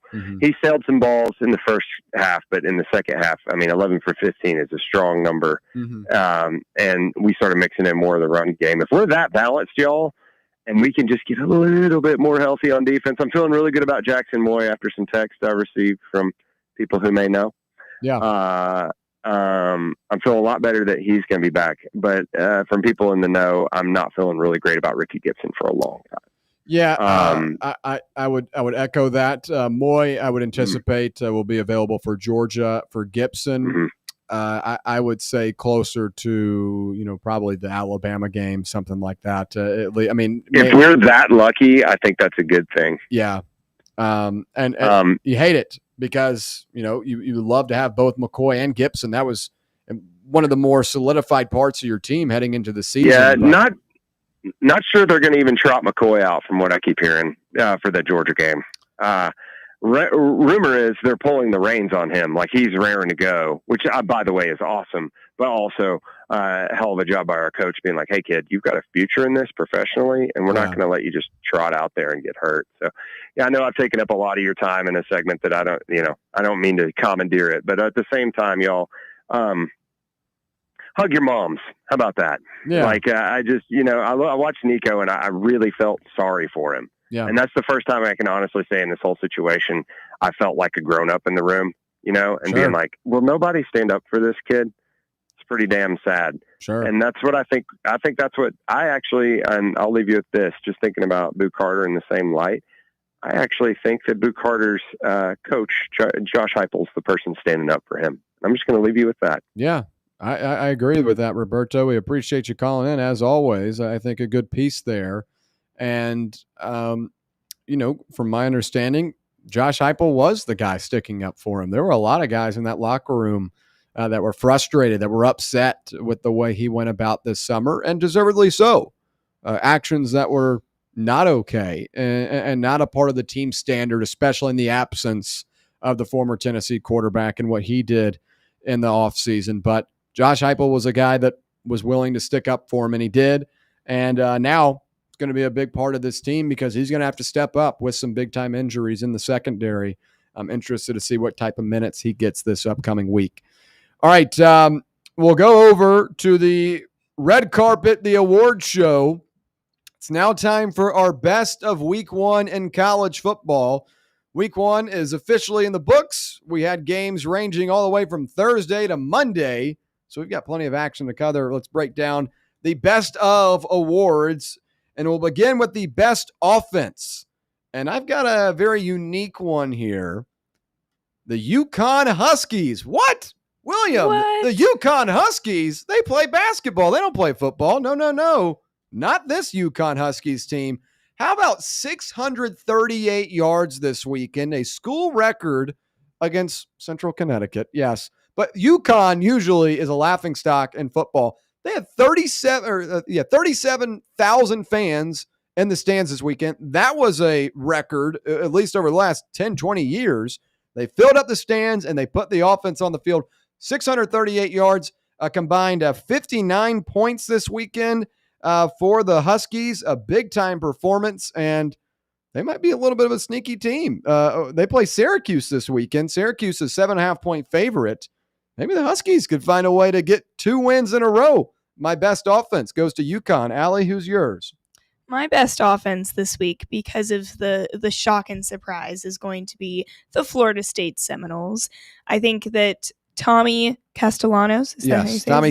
Thomas Castellanos. He was Tommy at Boston College, and then they kind of gave him the axe. So now it's Thomas. So he's changed his identity a little bit. He's kind of like going through transformation there. Yeah. But the pairing of him and offensive coordinator Gus Malzahn, I think, is just perfect for what they needed. And I'm very impressed by what they were obviously able to do in week 1, despite the expectations being so low. They were physical and aggressive. They went for it on 4th and 1 and were successful. And they looked great. So I'm riding with FSU for best offense. Yeah, good performance for the Seminoles, getting a big-time win over the Crimson Tide. We'll move now to the best defense award, and I've got 2 winners here. So we've got a 1A and a 1B, but they're both on the same level. It's LSU and Miami, two really impressive performances from defenses that were horrible last season. And for LSU, maybe not horrible is the right word, but the secondary has been a constant issue for this team under Brian Kelly this year. Not an issue, at least as it seems right now. And again, they were up against really good competition. Blake Baker, defensive coordinator for the Tigers, did a really good job engineering a ton of pressure on Cade Klubnik, resulting in only 262 yards allowed from one of the top offenses in the country heading into 2025, just 32 rushing yards. The Clemson rushing attack was completely axed by this LSU defense. Guys like Harold Perkins with 5 tackles, a sack, and 1.5 tackles for loss. West and Whit Weeks, the Weeks brothers, with 7 tackles total. They did a great job, but the secondary, the big storyline here, a big part in why Clemson was 3 of 13 on third down, 2 of 4 on fourth down, and Virginia Tech transfer Mansour Delane, 2 tackles, 2 pass deflections, and an interception. LSU was much improved. Another team that was much improved from last year. As I said earlier in the broadcast, Miami gave up 30-plus points 5 different times last year against ACC opponents, and that ACC wasn't good last year. This year, they bring over Corey Heatherman, who was the defensive coordinator from Minnesota, engineered a top 10 defense last year, comes over to Coral Gables, and puts together a really strong performance against Notre Dame. The best rushing attack in the country, Jeremiah Love, Jadarian Price, only had 94 yards combined in this one. 2 turnovers caused as well by this Miami defense. Reuben Bain, a future NFL draft pick, was all over this one. Big-time performance from the Hurricanes. 2 of my biggest takeaways were LSU and Miami's defense. Congratulations on the Best Defense Award to both of those teams. Well, I hate to repeat here, but I'm also going to say LSU's defense because it was just such a total turnaround. Every year, LSU, or in recent years, they've looked like they've had a strong offense, but their defense is just what's dragging them down and they can't get it right. Now with Blake Baker, their defensive coordinator, it's just a total identity shift. Like Thomas Castellanos, switching up their identity there a little bit. And as you said, they were really good at pressuring Cade Klubnik. The last 19 plays were all passes, and they were putting Cade Klubnik under pressure, and nearly all of them, they did a phenomenal job on that. And I look forward to seeing how that progresses throughout the season, but just a complete shift there. Yeah, good pick there. And they deserve to have 2 recognitions, by the way, with how they played this weekend. So no issue with having you echo the same award that I gave as well, because they were that good. LSU was really, really strong. Big revelation for that team. All right, best special teams. Allie was really excited about this one. So interested to see her award winner. Mine is going to be Auburn, and it's because of the 98-yard kick return in the Baylor game on Friday. That was a tight game in that second half, but this 98-yard kick return helped the Tigers take a firm lead, extend that lead into a position where Baylor was in a really, really tight spot. And, Auburn has kind of been a little bit of a mystery this offseason with the quarterbacks and Hugh Freeze. They needed some big-time plays, and sometimes the biggest game-changing plays can come from your special teams. For Auburn, that was the case on Friday. My best special teams goes to the Tigers. 98 yards to the house. Talk about a way to open up a season. Okay, my special teams team of the week is South Carolina for that crazy punt return. Yeah. Now, what I love about this so much is that Shane Beamer's dad coached for Virginia Tech, the team that they beat that week, and he was known for his success in special teams. Yeah. Now, the game-changing play for South Carolina is from their special teams. It's just couldn't have been written up any better. I was kicking my feet watching this on the couch, and it was an 80-yard punt return for a touchdown, which was huge because I can't remember exactly what the penalty was, but they had done the punt return and whatever, and it was like a normal standing, and then there was a penalty or a flag called. Yeah, and got a second chance. They got a second chance to do it again, and this is what happened. So that was exciting to see. Yeah, big time play there for South Carolina, as that game at the time was pretty tight. Virginia Tech had put together a couple of impressive drives and had made that game close. I think it was 15-11 at the time, or something around that 17-11. 17-8. Yeah, 17-8. Yeah, Virginia Tech might have not gotten the field goal yet, but talk about a play that turns things upside down. That was a big one for South Carolina.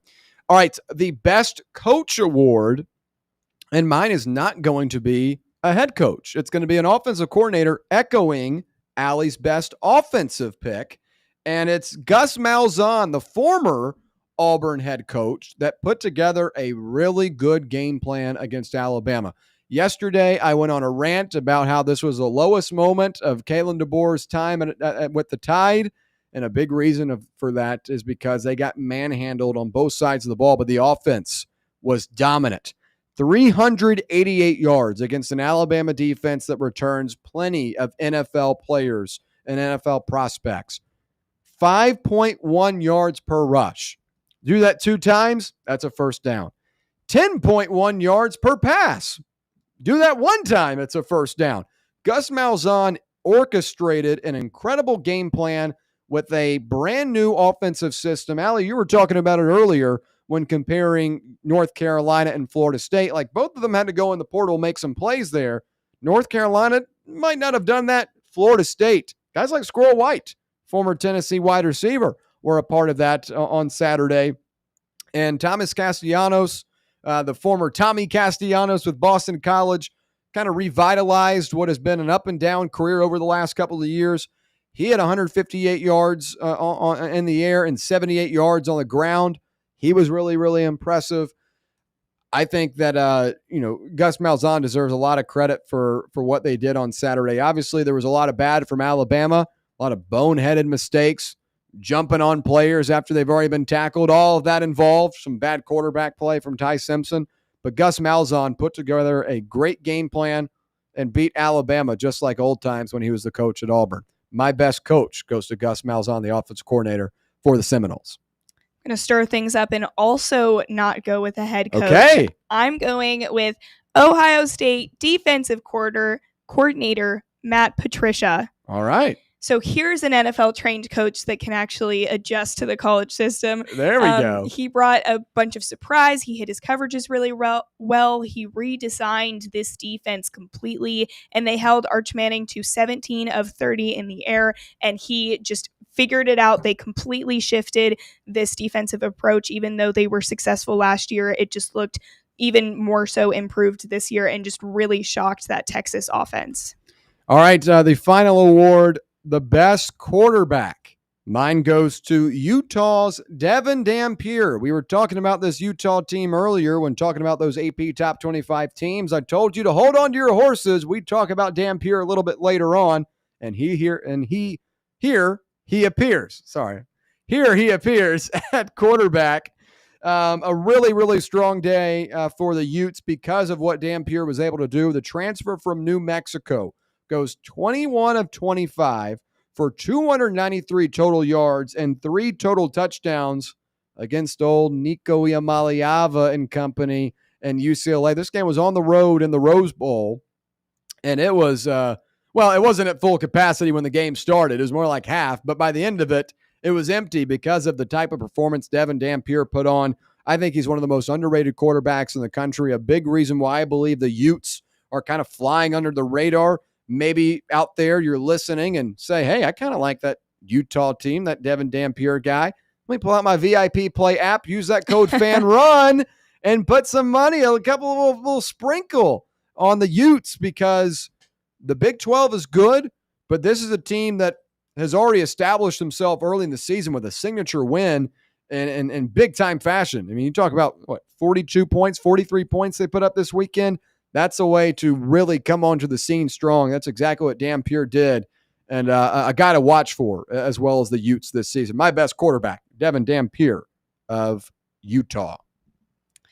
My best quarterback, I'm going with LSU's Garrett Nussmeier. We touched on their defense earlier, but their offense, led by Garrett, looked incredible as well. He is obviously a good understanding of situations with his experience in the game, like we've talked about all season, or, season just started, but like we've been talking about, there's not that many returning quarterbacks in these big programs, but he's one of them, and you can see that experience. He completed 28 of 38 passes, or for 232 yards, and connected on all of his final 11 passes, which UNC had about 2 hours and change where they couldn't even complete a pass.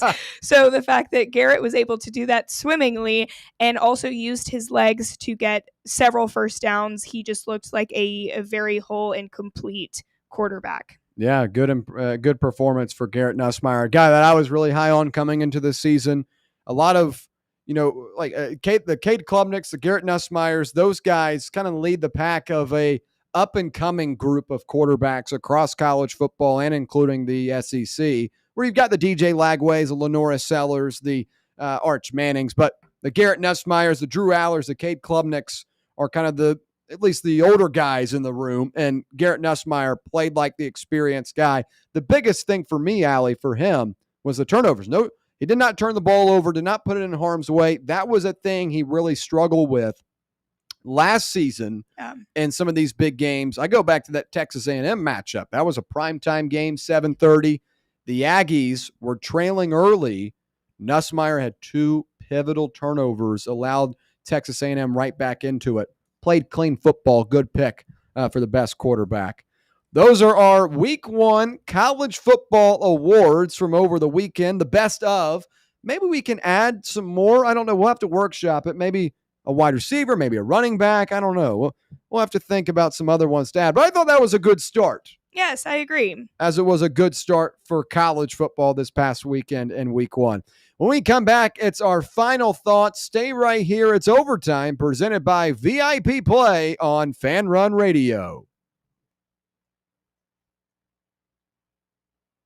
So crack open a cold beer that doesn't fumble the flavor. Garage Beer is 100% beer-flavored beer. No gimmicks, just cold beer. Built for bonfires, backyards, and beating Bama. Garage Beer is proud to be brewed right here in the Volunteer State. So pick up a 12-pack today and look for the drive celebrating Football Fridays at select Garage Beer headquarters around town this fall. American-owned, Tennessee-brewed Garage Beer. 100% beer-flavored beer. Hello, is Tina there? Who's this? Yeah, this is Vince from the hit reality show Wives Don't Tell. Tina applied for our show to confess that her husband won't go to the doctor to get his erectile dysfunction checked. She said she's ready for a guy that can bring the heat. All right, what the hell is going on? You're talking to her husband right now?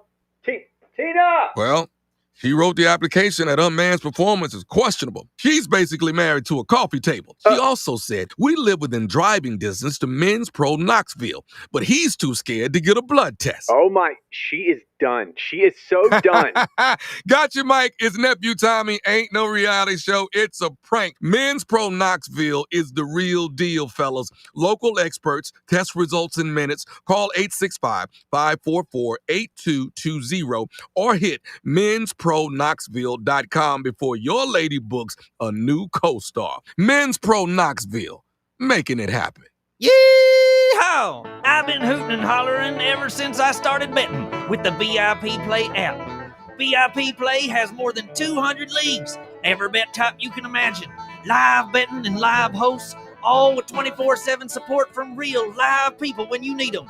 Start betting better with the VIP Play app today.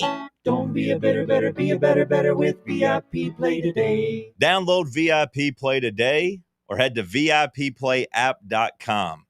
Make sure you use the promo code FANRUN to take advantage of their welcome bonus and so they know that we sent you. Gambling problem? Call 1-800-8899-789. Must be 21 or older and located in Tennessee to bet. Hey, folks, if you're in need of a lawyer, you need to call my friend Jerry Givens. I've known Jerry since high school and can personally vouch for him. He's East Tennessee through and through, and if you're going through a divorce, bankruptcy, or a DUI case, you'll need someone you can trust on your side to help you navigate the local legal system. You can trust Jerry Givens. Call the law offices of Jerry Givens today at 865-801-9250 to schedule your free consultation. That's 801-9250. Blackford Veterinary Surgery Referral specializes in surgeries not regularly performed by your pet's general veterinarian. They're currently accepting referrals from vets all across the country. With their newly renovated state-of-the-art surgery center and highly trained staff, clients can rely on professional and thorough care. If your vet says that your pet needs surgery or rehab, ask for a referral to Blackford Vet and let them get your best friend back on its feet. Located conveniently in West Knoxville. For more information, visit blackfordvetsurgery.com. You needs the air. I won't burn unless you're there. Feel this. America got a thing for the skinks. They love me. Black Chuckers, Black Scully, leather Pele. I take spit. All right, back here on Overtime. Final thoughts on this Tuesday. Funny conversation during the break. I will not say it. Allie's getting nervous, but that is crazy. All right. Out of context for our listeners, maybe one time we'll air it out. But anyway, final thoughts on this on this Tuesday. I can't get my head out. I can't stop thinking about it.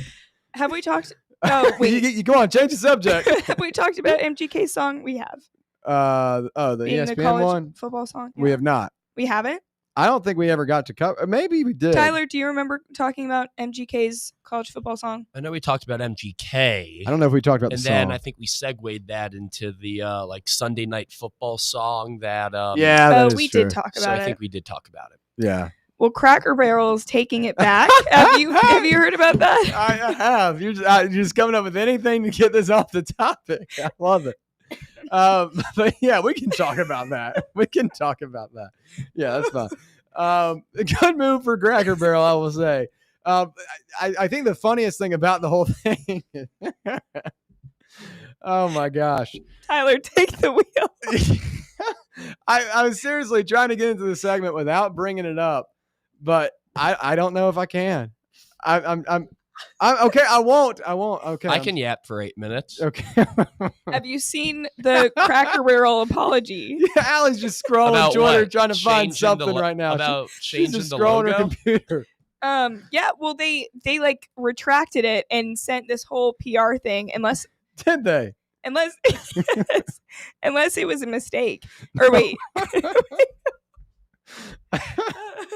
It is real. I think Okay. I think the funniest thing about it though is like they spent all that money Yes. on doing the rebrand, all those commercials like that. Now they having to call everyone back, all the actors. Oh, actually, we're redoing the. Billboards, menus, like their whole stores, they've changed everything. I noticed they changed. So when you're driving to work here, on the right side of the highway, I know there's a directional way to do this. What is it? We're driving that way. Where are we going? North? Is that right? North? What? Tyler, do you know? Are we going north when we drive this way?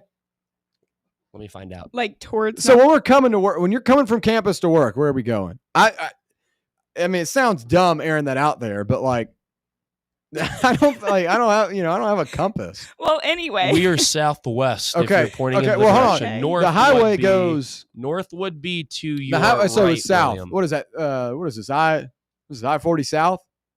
Roberto's about to call in. Yeah, and give us a lesson on this. Yeah, I mean, I'm probably should just shut up. I sound dumb, Aaron. Talking about what highway is this? That's even worse. I-75. Okay. Yeah. I was going to say that, but I didn't. Yeah. I-75. No, hold on. It says 40 and 75. Isn't it like if you're going one way, it's 40?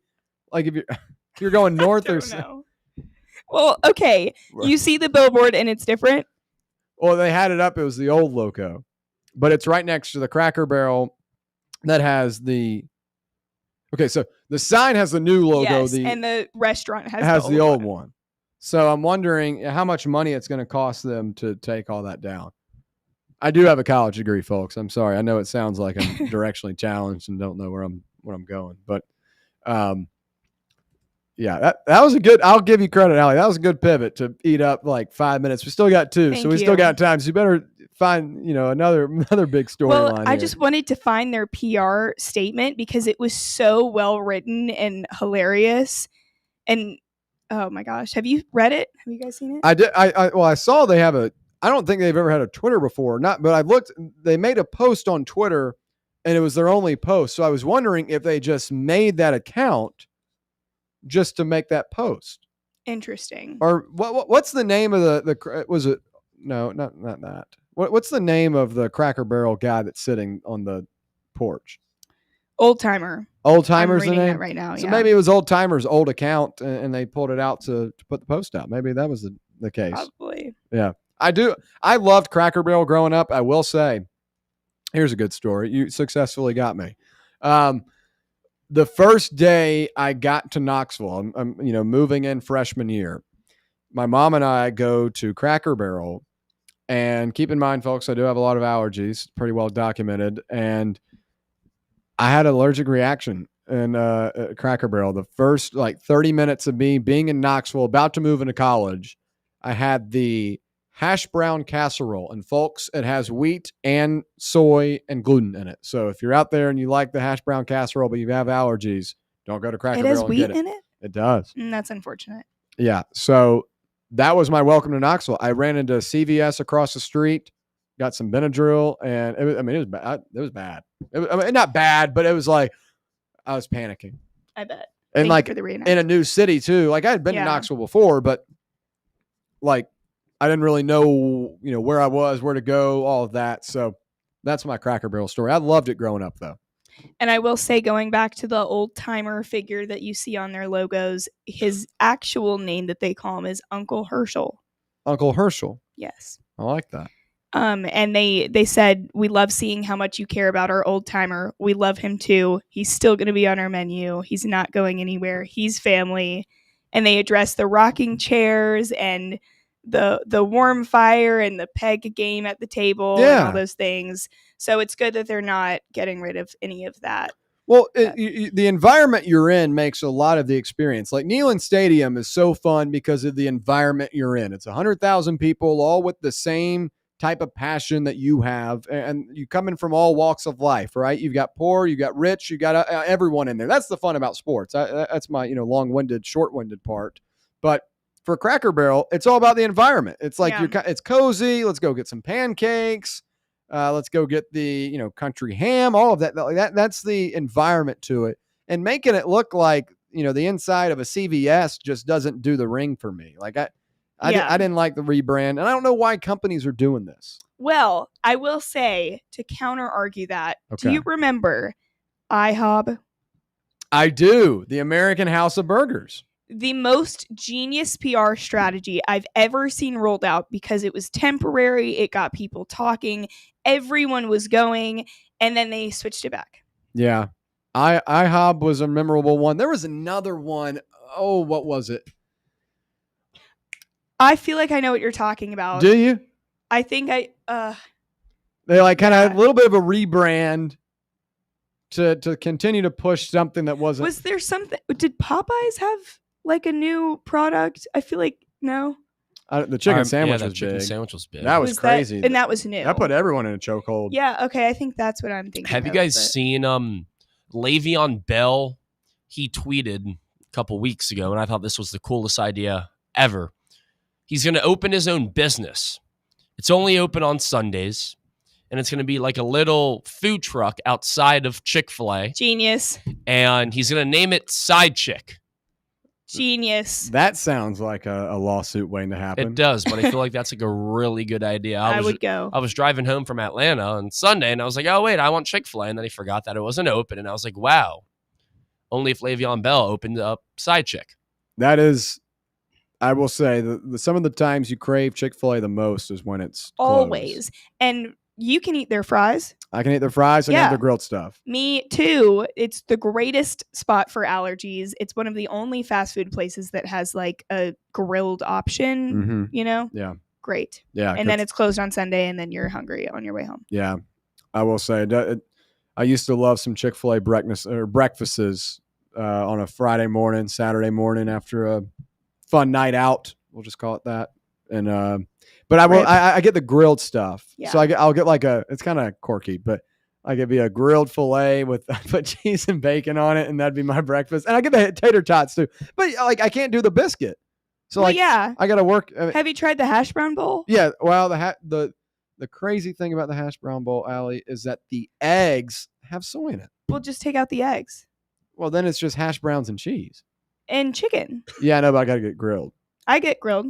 But so I basically do that, but like I just get a grilled filet. Yeah. All right, just making it harder for yourself. With cheese and bacon. But the cheese, it's good. Yeah. The breakfast filet, but I know we're about to run out of time. The breakfast filet is smaller than the normal one. It pisses me off. Interesting. That's going to wrap it up for a Tuesday edition of Overtime. We appreciate you listening along with us. For Tyler Barbaras, Allie Campbell, I'm William Pattison. We'll see you same time tomorrow, 6 to 8, right here on Fan Run Radio.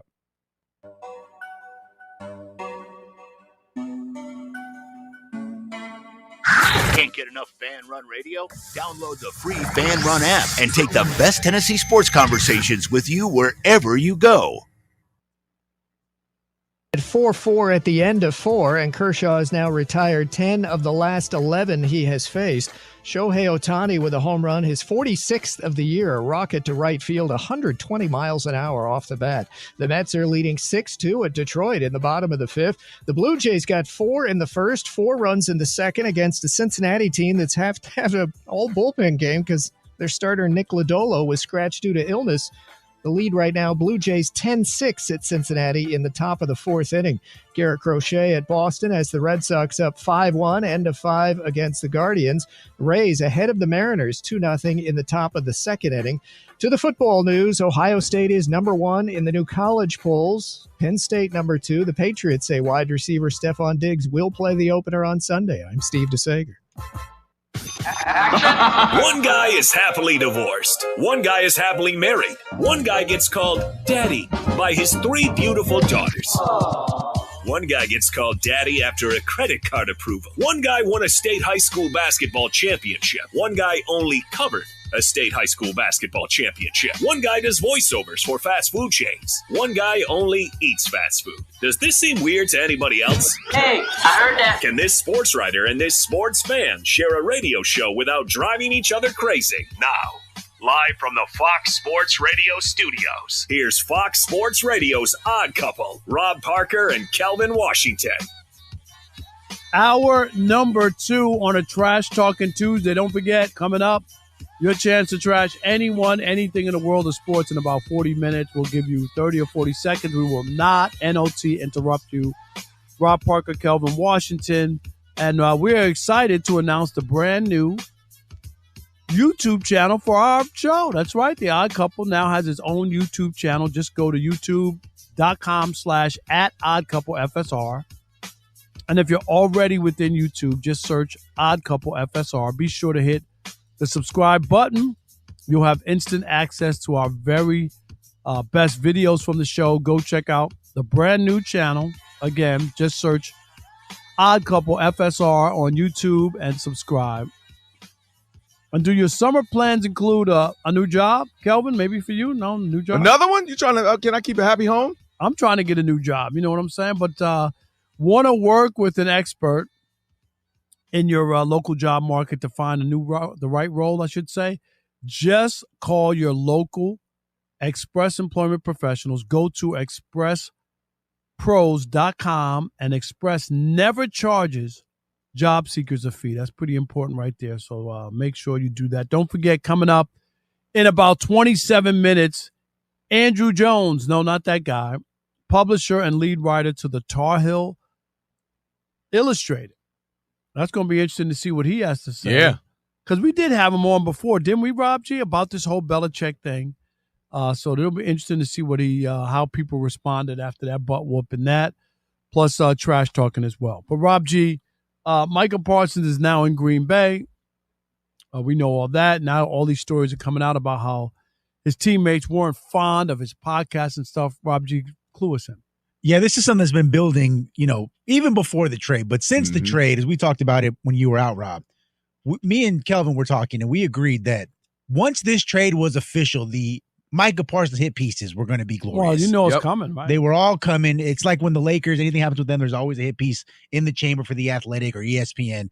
Well, the Dallas Cowboys like the Lakers of the NFL, so we knew this was all coming. It started last week when the Fort Worth Star-Telegram reported, and Jerry Jones confirmed, that the decision to move off of Micah Parsons was, quote, unanimous, both in terms of the front office, the coaching staff, and several player leaders, as they called them, all agreed that, hey, if he don't want to be here, get him out of here. And that's always something. We talked about it before.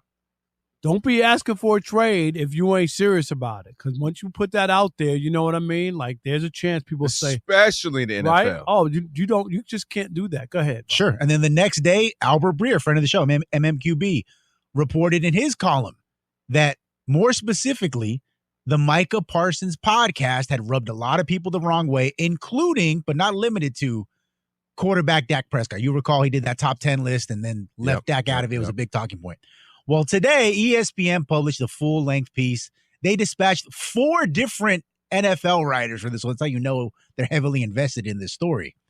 And in the report, they discuss how Micah Parsons' behavior, especially during training camp here towards the end, where not wearing his practice jersey, he came to practice without shoes on, he's eating nachos in the locker room, he's laying down at the trainer's table during the game. That laying down, seriously, that was when you crossed the line. Like, you're making a mockery of the game. That it rubbed everybody the wrong way, coaches, players included, with one team source saying that his energy in and around the team was, quote, deflating. So I said this last week. When you're Micah Parsons, even if you felt scorned, even if you felt like Jerry had, maybe ruined a relationship that you once had with him, you can't out Jerry. Jerry's the owner. Jerry's been doing this for 30 plus years. Jerry's done stuff the fans hated. Guess what they do? They go out and buy tickets and buy jerseys and talk about the Cowboys and do it and throw remotes at their TVs and still watch the Cowboys, meaning they ain't going nowhere with Jerry. That's their team. They're all a part of Cowboy Nation. How about them Cowboys? But Micah, which you can do, is by acting like a brat and by doing all that and pouting. And I understand you might have felt like you were, being disrespected. I understand that. That's going to fall on you. The systems always fall on the lower man. So it's going to fall on the player instead of the owner. And then the fans are going to look at you and your other teammates are going to look at you. Now, we have reports. We talked about it last week. Like you were saying, Rob G, where this stuff was going to come out, where teammates are going to start already questioning his leadership. And one of the continual things that came up is the podcast. And Rob and I have talked about it for a whole year, essentially, that we've been doing this show together. Nobody's saying you can't do a pod. My thought was do a pod on something else you like. Do a pod on the NBA. Do a pod on parenting. Do a pod on Penn State football. Where do a pod on dogs going to restaurants. Exactly. I'm signing up for that. Put me on so I can dogs bash licking peaches. Yes. You and the peaches. But let me continue, Peaches. So my whole thing is, this is going to look bad on you because you're pouting, you're throwing a temper tantrum, and now everybody's viewing you on this. And also going back to the podcast, this needs to be an opportunity, Rob G, because I believe there are two sides, especially when a breakup, right? This is what Jerry Jones and the Cowboys are going to say. This is Mike and his agent are going to say. Ultimately, there's a third side, which is the truth. Now that you're a Packer, what I need from you is to go in there and focus. What I need from you is to refine your leadership. Because it's okay to reassess and to regroup, right?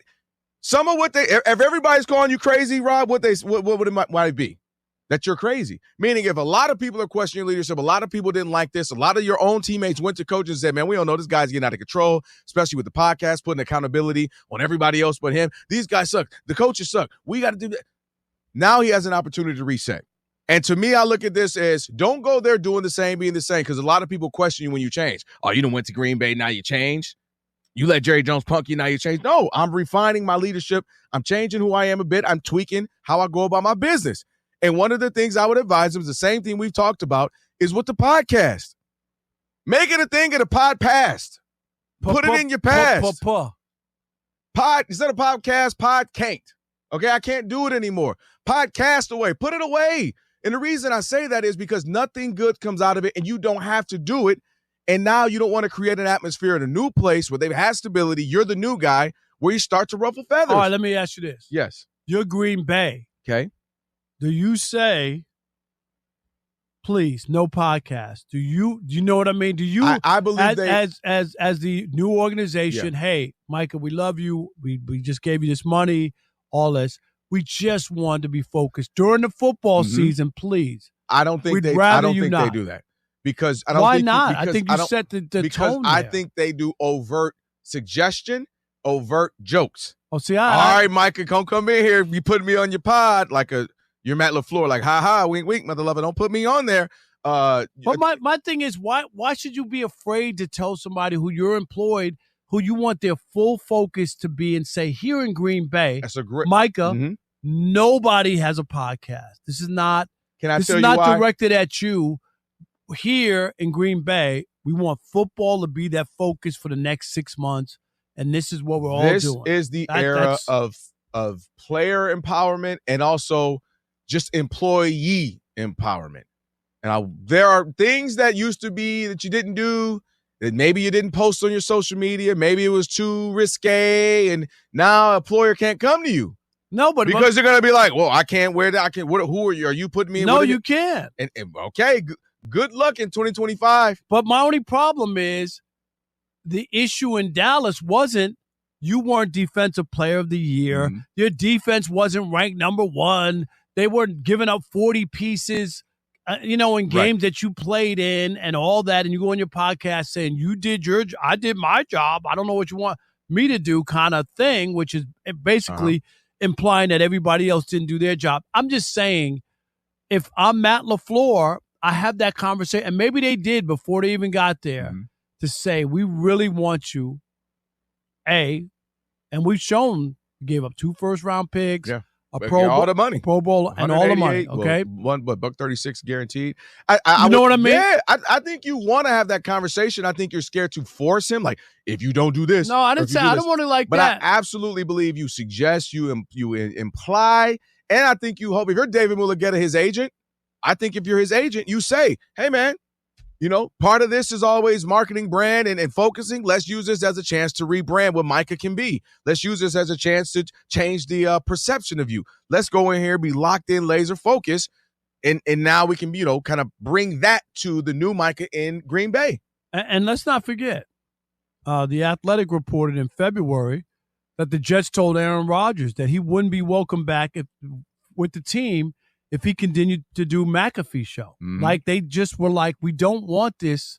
The difference, though. No, I'm just saying, so a team did say that and wind up moving, on anyway. That's why I think it's different. It's easy. You almost want to do that, so he'll go, well, screw it, I'm out. You're like, yes, but he's still, gone. But still, the request was made. Yeah. You know what And I mean? I That think- it was an issue, and I understand. Like, you're not trying to dictate everything, but you're trying to be all on the same page. It's only now, okay, you had the thing with Dak. Yeah. Now, are you going to be doing stuff about Jordan Love and start calling him Jordan-like? Or You if a know what player I mean? I like leaves- him, but I don't love him. If a player leaves, do you talk about him like you did DeMarcus Lawrence? Remember, you know what I mean? That who was a big time presence in that locker room, and they got into it just because and it just So I'm hoping he uses this as a time to retool, to focus in, lock in. Because listen, I was telling Rob G this earlier.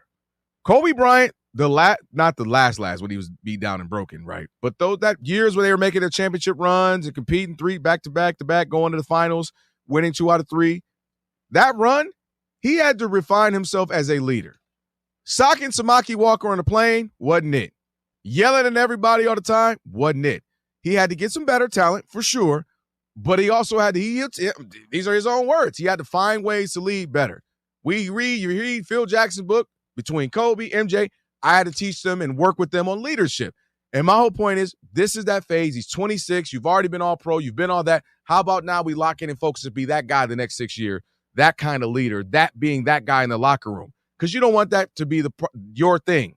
You're a bad guy in the locker room. You don't want that to carry along with you. No doubt about it. All right, an NFL coach thinks he can fix one of the worst passers of the last 5 years. We'll get into that next. It is the Odd Couple on a Trash Talking Tuesday. Rob Parker, Kelvin Washington, right here on Fox Sports Radio. And you know what you need to do. Stick and stay. America! From searching online to asking family and friends, there's a lot of ways to look for jobs. But What if you had one team that could help you find the right role? That's where Express Employment Professionals comes in. Your local Express Employment Professionals office is your one connection to endless job opportunities. With just one application, they can help you find a job at a company that fits your needs. Visit expresspros.com. And as always, Express never charges job seekers a fee.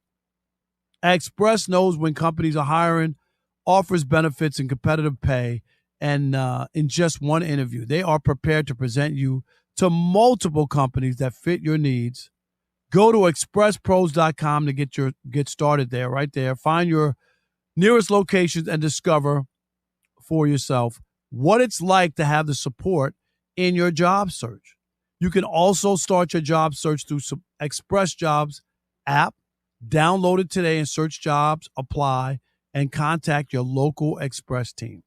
That's expresspros.com to start your job search today. The biggest stories. College football fans are freaking out. In the game. We have got some football to discuss. And off the field. If you're looking at Heisman, best player, it's what we're talking about. I think he's the best college football player in America. Your teams, your college football coverage. Woo! Let's lock in. On Fox Sports Radio.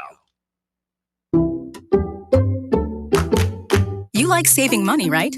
We all do. That's why Allstate just lowered the price of car insurance. Not, but wait, there's a catch. Lower. Actually lower. So if you're shopping around or just want to see how much you could save, check Allstate first for a new lower auto rate that could save you hundreds.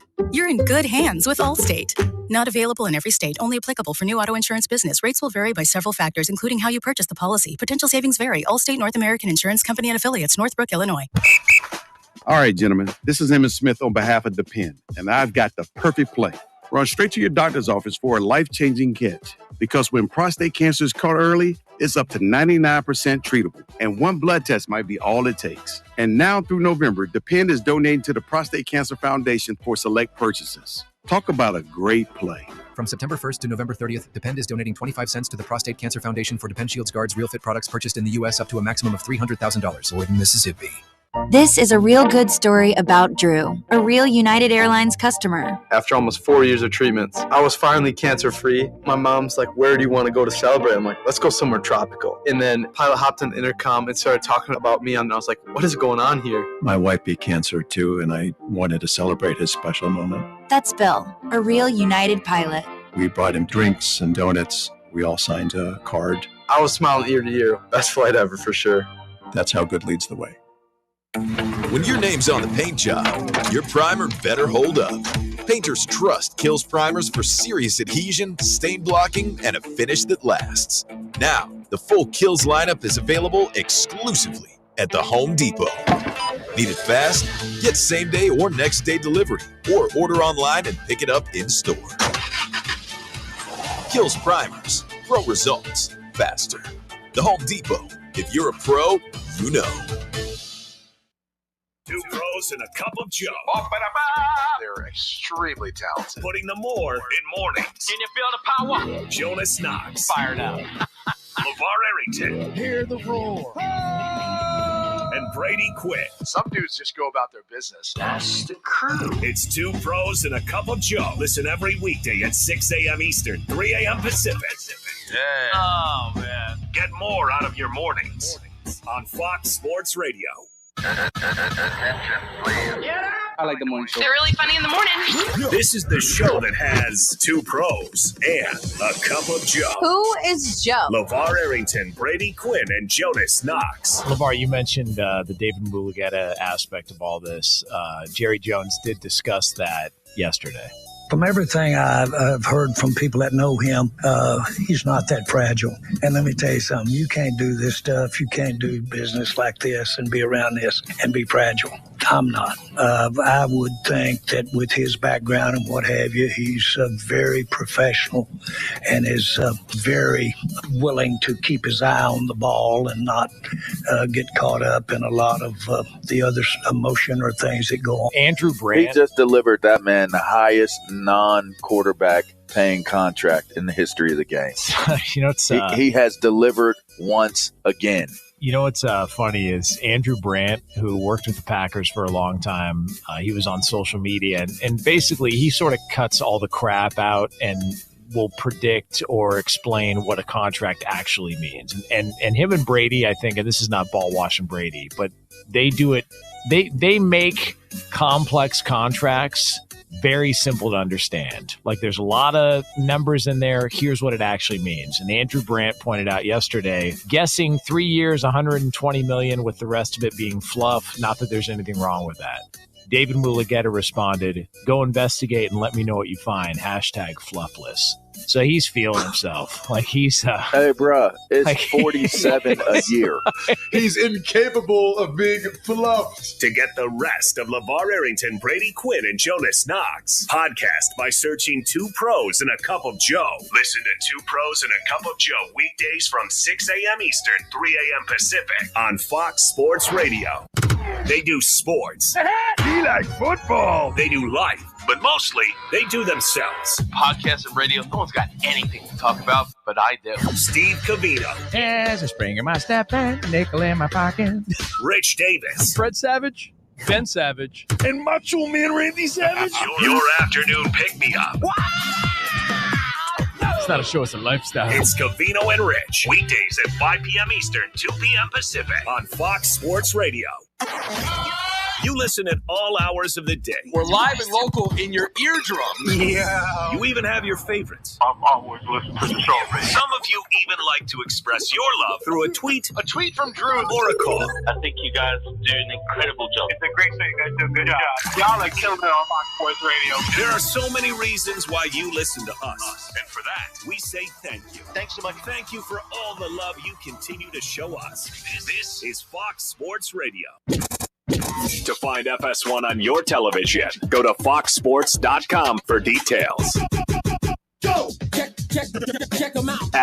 FS1. Check them out. FS1.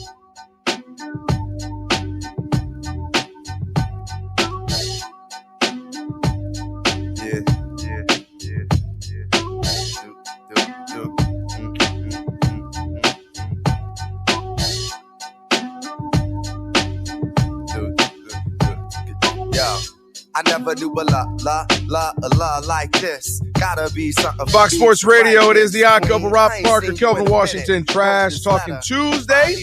Coming up here in about 20, 25 minutes or so. Looking forward to that. For over 40 years, Tire Rack has been helping customers find the right tires for how, what, and where they drive. Ship fast and free, backed by free road hazard protection with convenient installation options like mobile tire installation. TireRack.com, Rob, it is the way tire buying should be.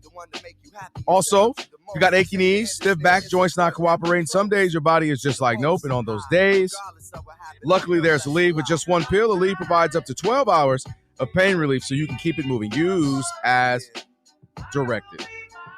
The Jets have a new quarterback. Gave him a nice little amount of money, too. A lot of people were actually shocked he got that much, considering he hasn't done much in the NFL. He had a decent little early run with the Steelers. And then they said, no, we're good. We're going to Russell Williams. That is Justin Fields. But the general manager there went ahead and wanted to clear some things up.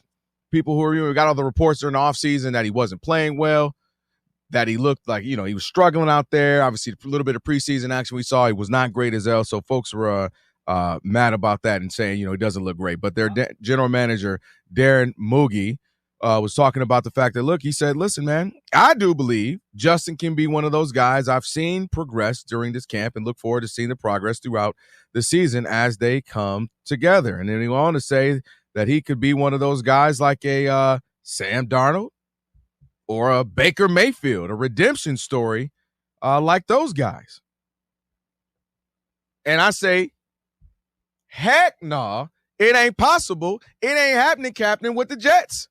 And the reason why Sam Darnold was able to have that resurrection, as you and I talked about last year, is because he got with the perfect coach at the perfect situation at the perfect time in his life. Sam Darnold went to Kevin O'Connell, who was the quarterback whisperer, who do you want to go to? Case Keenum? Made him look good, got him to the NFC Championship game. Kirk, your cousin, not my cousin, made him look legit. What's Dobbs again? Josh Dobbs even looked good with him. as a backup turn starter because he had to start for a while. And then Sam Darnold comes, and he has the greatest season of life to the tunes of making a bunch of money now with Seattle. So Sam Darnold fell into the right time, right situation. We'll see what he looks like now with the Seahawks. And Baker Mayfield was a number one pick, a Heisman, who we saw the talent, who led the Browns. Yeah, I don't think Baker Mayfield is a real redemption story. He got back on his feet. Right. But he had already had success. That's won a playoff game. We're in agreement there. You know what I mean? Like to me, Baker Mayfield and we've talked about this before. The Browns screwed Baker Mayfield because he played injured, and they held it against him. Oh, right? Man. You didn't play well this year. Well, yeah, he was playing and he was hurt. It would be different if he was healthy and played poorly or whatever. I just didn't get that. No, Baker. And then Mayfield, of course Baker, and then of course he's going to Tampa, and it's been, I know he had a couple stops, but he found his spot in Tampa, and he got to a really good situation there, coming off of a few years back winning a Super Bowl. They got a bunch of talent, especially offensively. So Baker went into a great situation, and I don't believe Justin Fields did, and he's not talented enough to overcome that. The best fit, let me put it that way, for him was what he had with the Steelers if he was going to be anything. Because he's not talented enough. Like, Lamar Jackson can go to the Jets, and I'm not saying they're winning the Super Bowl, but they can be turned around and be a better team because he's just that good. But There's 3, 4, 5 quarterbacks. This is what scares me about Justin Fields, for real. You're in Pittsburgh, you had some success, have a great defense, all this stuff. He wanted to be handed the job without having numbers instead of saying, I'm here, I'm comfortable, right? They're interested in me, but I would have to compete for the job. Why would you want to go to a bad franchise and team and not compete compared to, I'm good enough. I was 4-2. I did this, I did that. I didn't turn the ball over. Let me get out there. And that's the only thing that bothers me. And the other part is 3 teams in 3 years. I don't know how many guys, 3 teams in 3 years. Well, that's the Sam Darnold of it. You know what I mean? For the Jets, the 49ers, and the Vikings, and that's what they would say, the Sam Darnold comparisons. You go into a few and you're able to bounce back. Geno Smith, another guy, bounce back. Well, Geno Smith, he was down for a number of years, and then all of a sudden out of nowhere, it wasn't he's like a real top, end of the second tier quarterback. Yeah, I think that's fair. Yeah, Geno. Hey, listen, he had that 1 year, and then they still, if you really are he was good last year. The team didn't, but his accuracy and all that. Like, if your quarterback is Geno, he's not going to be the problem. Maybe your defense might not be the maybe solution either, though. Yeah, he's just got to. But the thing about the Super Bowl, we've seen a lot of guys who aren't great get there, maybe, and even some win it.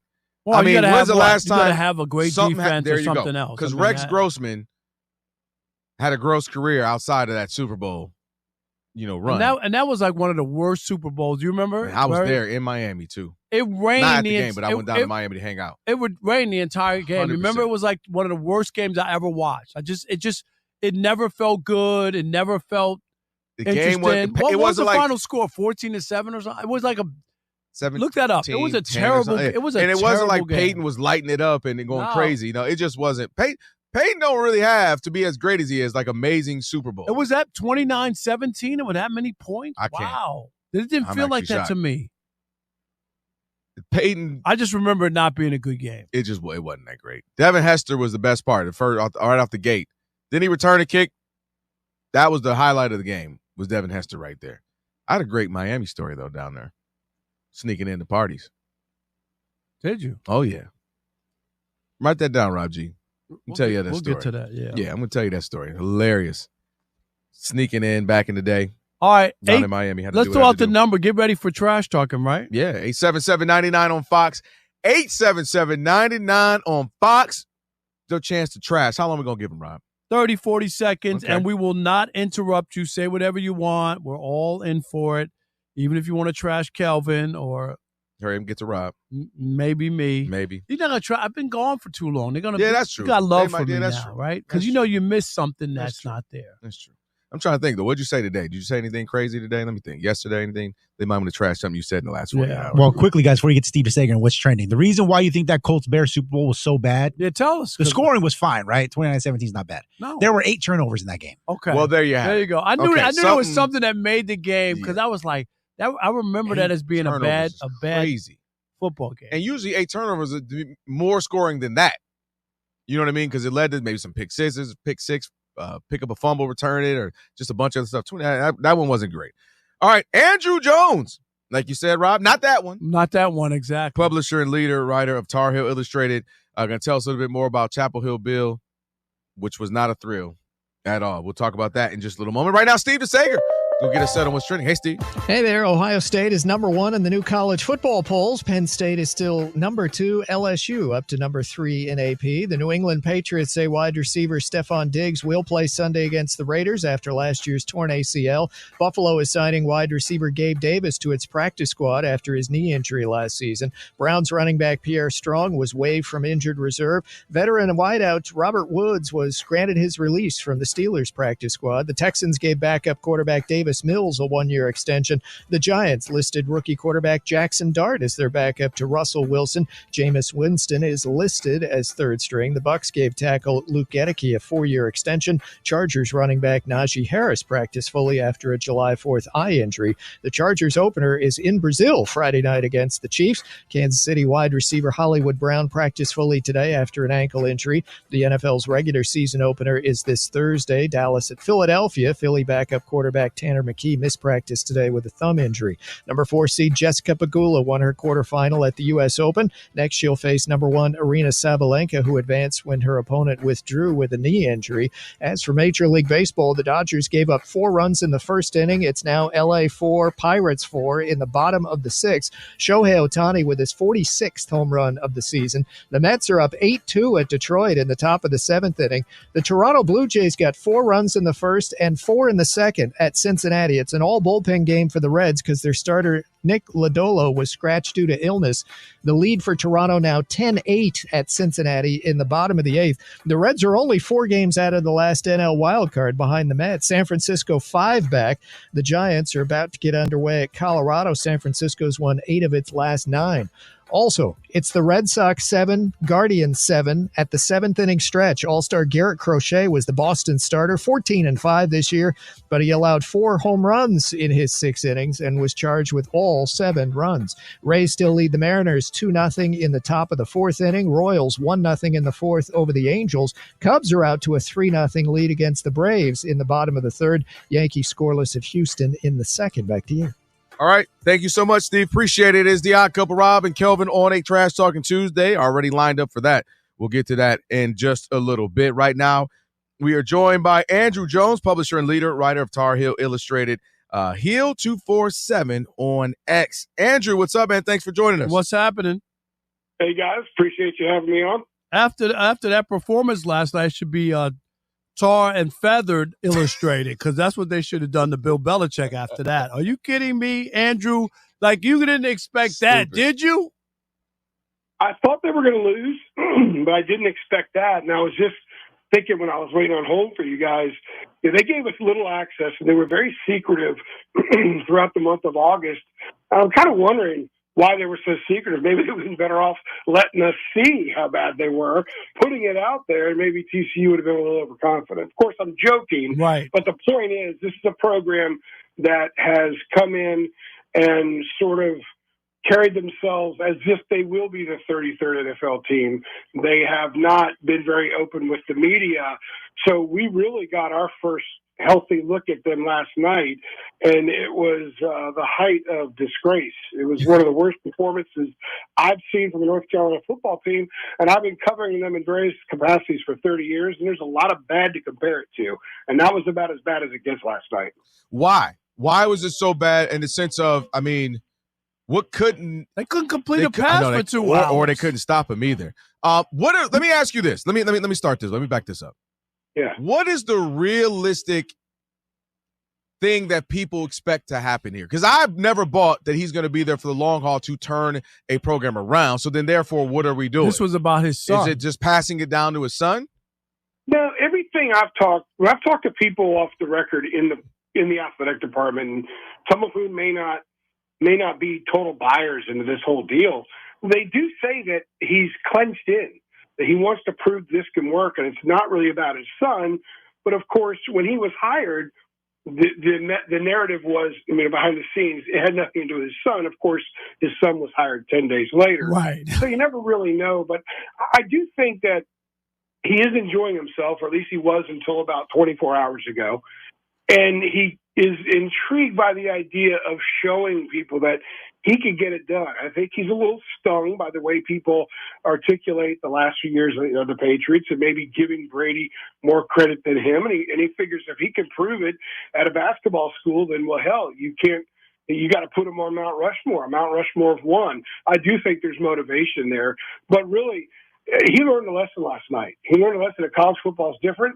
And just because you're a great teacher, you can't bring together a bunch of dudes from all over the place, some of whom didn't play many snaps at P4 programs, or a lot of guys that went to FCS and low-end FBS programs, and then go out and beat a program that was in a national title game 3 years ago and has an NFL quarterback. I think they learned a harsh lesson. They thrive on teaching and developing, and you can only teach and develop so much. They could try to show me for a year every day how to play quarterback. I'm still not completing the pass out there. So there's a lot to fix, and I wonder, after watching last night, how fixable some things are. And let me ask you, I watched Bill Belichick. I've been covering the NFL since 1987. Thank you very much. For a long time. I never saw Bill Belichick's wife or girlfriend, or I'm shocked watching the game and she's out on the field before the game during warm-ups. What? I mean, sure, the AD, nobody cares about that. Why in the world would she be on the field? She could have a conversation with Bill before he goes to work. Why would she be on the field? She was on the field during the quote-unquote spring game. They let us in to watch 13 minutes each of 3 different practices. That's great. Most of it was stretching, so it goes back to what I was telling you guys a minute ago. And the last time we were in there a week and a half ago, she was out there. So I will say this. I personally do not think that her presence affects the product on the field, but it's the visual. And I do think that I tend to agree with some people that say it's sort of their arrogance to think that, you know what, we can just do whatever the hell we want and we're going to get away with it because we're going to win. Right. But they learned last night that's not the case. There was an awful lot of 33rd NFL team. We do it better than anybody else. Stay out of our way and let us do this and everything will be fine. But that tsunami hit them last night. And there's some people around this area that believe that they deserved it and they got what's coming to them, that they needed it. And if they're going to truly build the program the way it needs to be built, they needed to be humbled.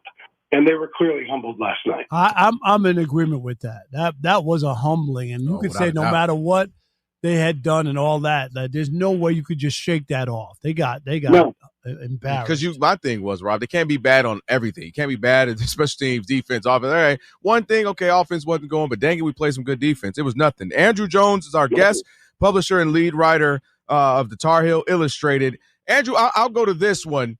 Partly I do want to jump back. The reason why I think the girlfriend matters, and nobody cares really about personal life, but I think it is because of what we have seen for 20, 25 years plus with him. No distractions, no this, no that, this is no that. So opposite. That's why. It's not that he has a girlfriend. At the end of the day, who cares? Married girlfriend, 2 girlfriends, that do what you want. It's that this is counterintuitive to what has made him run a successful and tight ship. That's why it's a big deal. If this is what's proven to be successful, now you're changing everything. I would be worried because I'm thinking I'm bringing in the routine of success. No? I think that's a fair point. And I admittedly didn't pay attention to the Patriots every week the last 20 years. I have paid attention to the schools around here because I've covered them all, and it's not uncommon last year, for example, to see Sally Brown out there, or when Christy Fedora was out there, or Dave Doran's wife, NC State.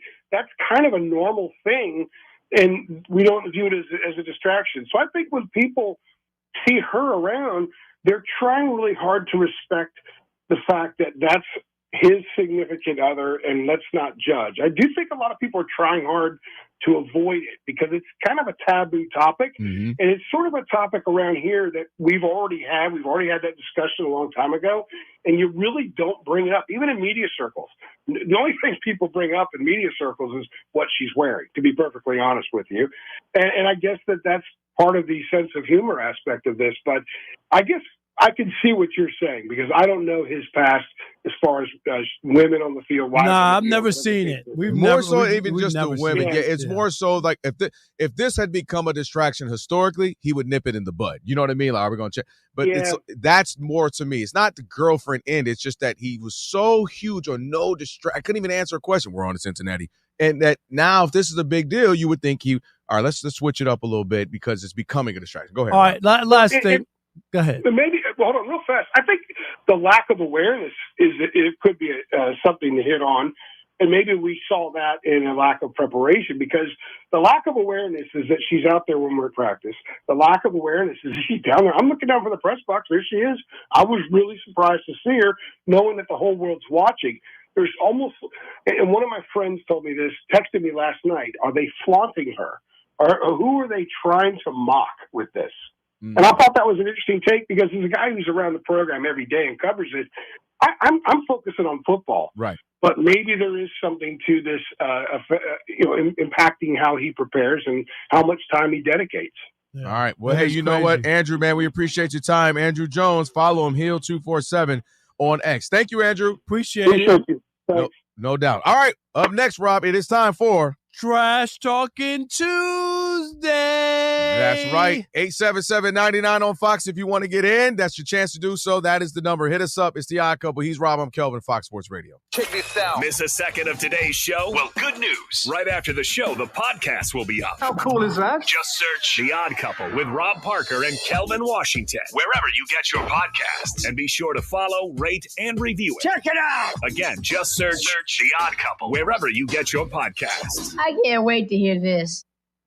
It's time for the pro to get everything for the job delivered. Large orders of lumber, doors, windows, paint, plumbing, anything the job needs, all from one partner. Get it today with same-day delivery. Get it tomorrow with next-day delivery on 50,000 plus products. Or get it on your timeline with scheduled delivery on everything from framing to flooring. It's time to get your whole job, all your jobs delivered. Ask about all our new delivery options at the Pro Desk. The Home Depot Pro, it's about time.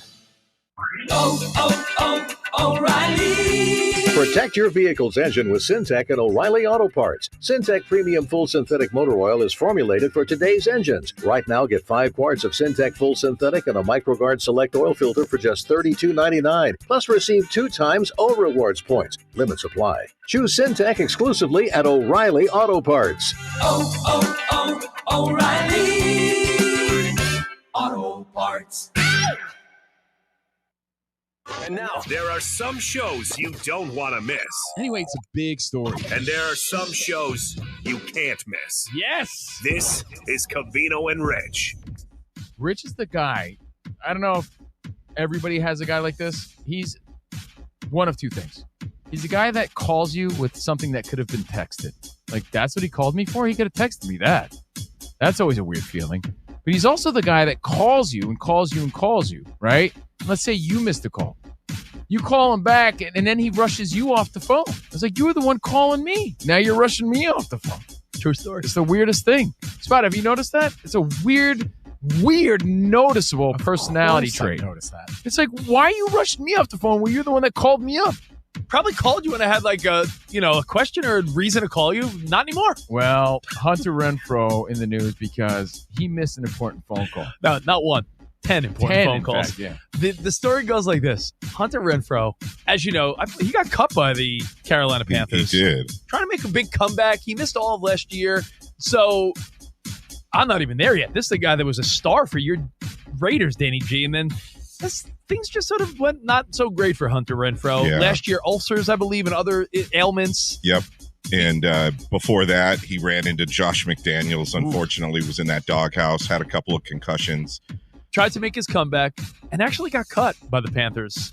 But injuries have now led to them saying, we're just kidding. Come on back. But the whole come on back thing happened via. Hey, this is Cheech. And this is Chong, and you're listening to Covino and Rich. So listen up. To get the rest of what Covino and Rich said, podcast it by searching Covino and Rich. And as always, you can hear Covino and Rich weekdays at 5 p.m. Eastern, 2 p.m. Pacific on Fox Sports Radio.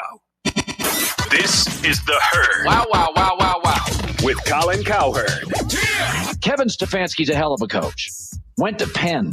He knows more than you do about offense. I know. Hard to believe he does, and he knows more than me. He has announced that Joe Flacco will start against the Rams, 25 to 30 plays for the starters. Dylan Gabriel is the backup. Shedeur Sanders is third. I know you've got your Shedeur / Barry Sanders jersey you're wearing. I know. And I've said before, I think Shedeur was underdrafted. I think he was. But speeding tickets, silliness, Dylan Gabriel's a much more kind of centered, serious kid, and Shedeur is third. I got to trust Stefanski. This is The Herd with Colin Cowherd. Wow. Weekdays at noon Eastern, 9 a.m. Pacific.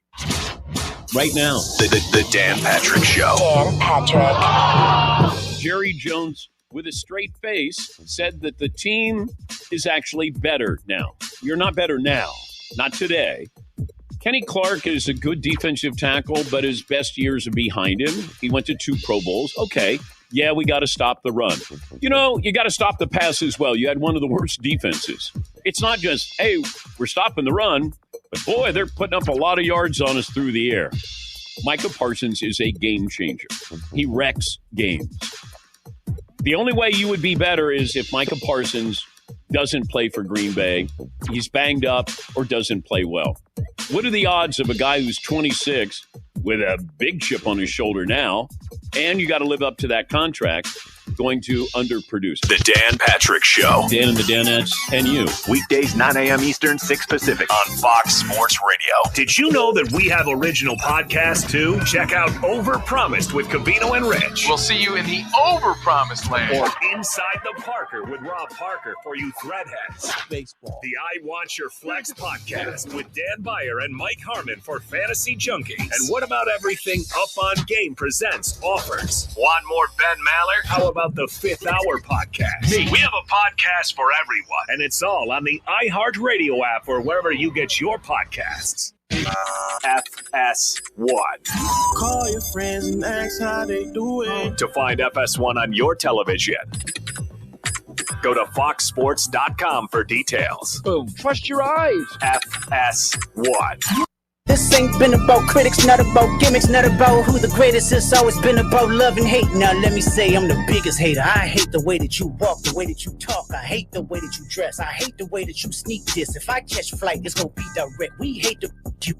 They confuse themselves with real women. Then notice I said we. It's not just me. I'm what the culture feeling. How many more fairy tale stories about your life till we had enough? How many more black features till you finally feel Fox that you're Sports black Radio, enough? it I'm is like the Drake Odd with the Couple. melodies. I'm Man, like they loaded Drake up. with They the are. melodies. Let's get straight to it. Rob Parker, Kelvin Washington on the trash talking Tuesday. Achy knees, stiff back joints not cooperate. Some days your body's just like, no.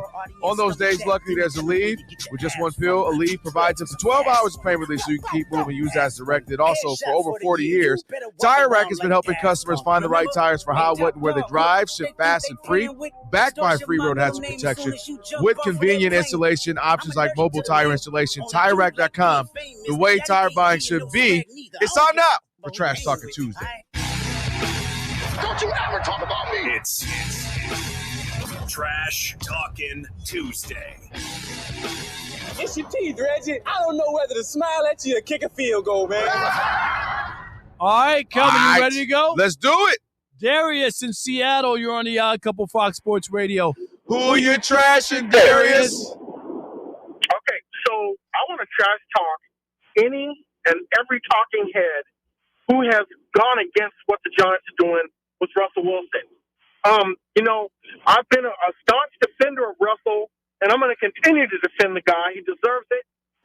He's made his mistakes, but, and I know I don't have a lot of time to talk here, but I'm just going to say this. Don't be shocked if he inserts himself in the MVP race this year. It's gonna go either really well or it's gonna go off the rails.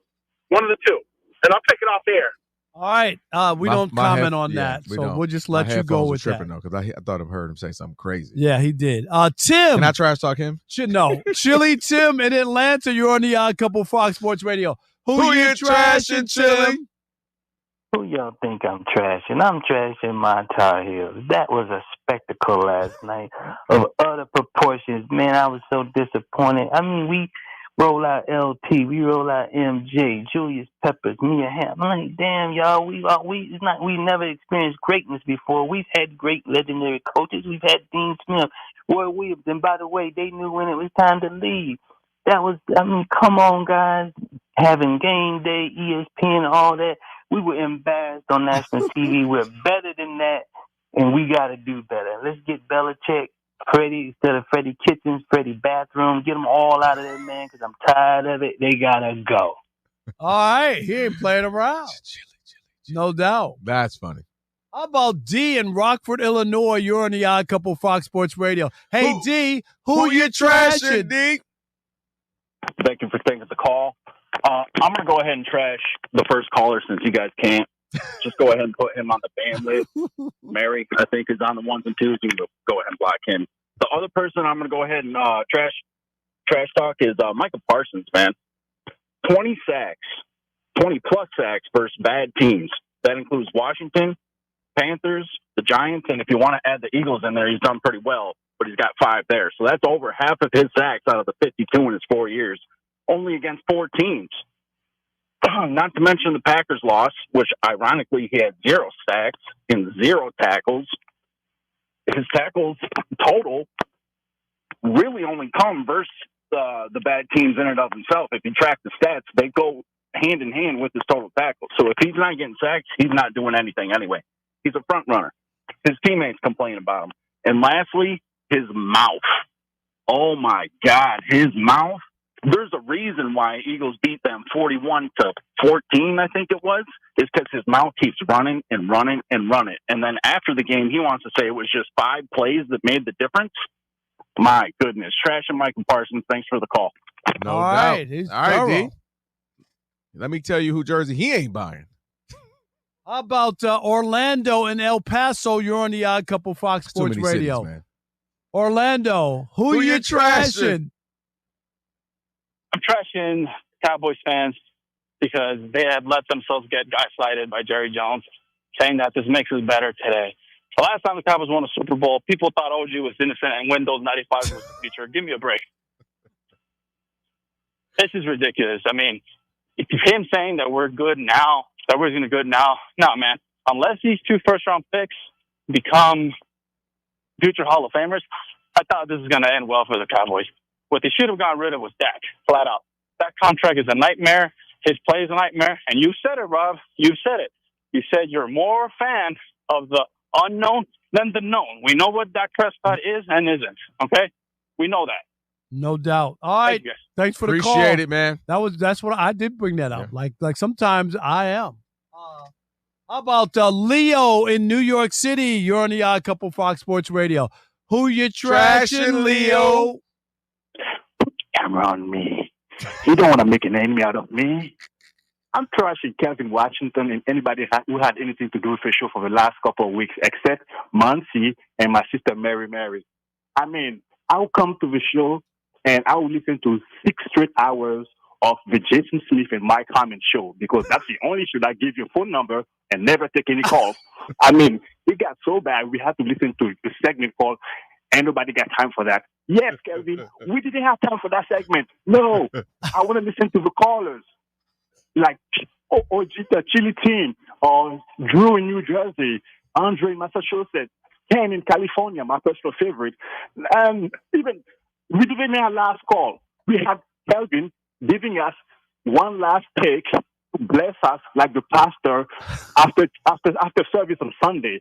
I mean, now that Rob is back, I hope we, the listener, will take our show back because one caller said, it's not your show, it's our show, and that's why it's our favorite show.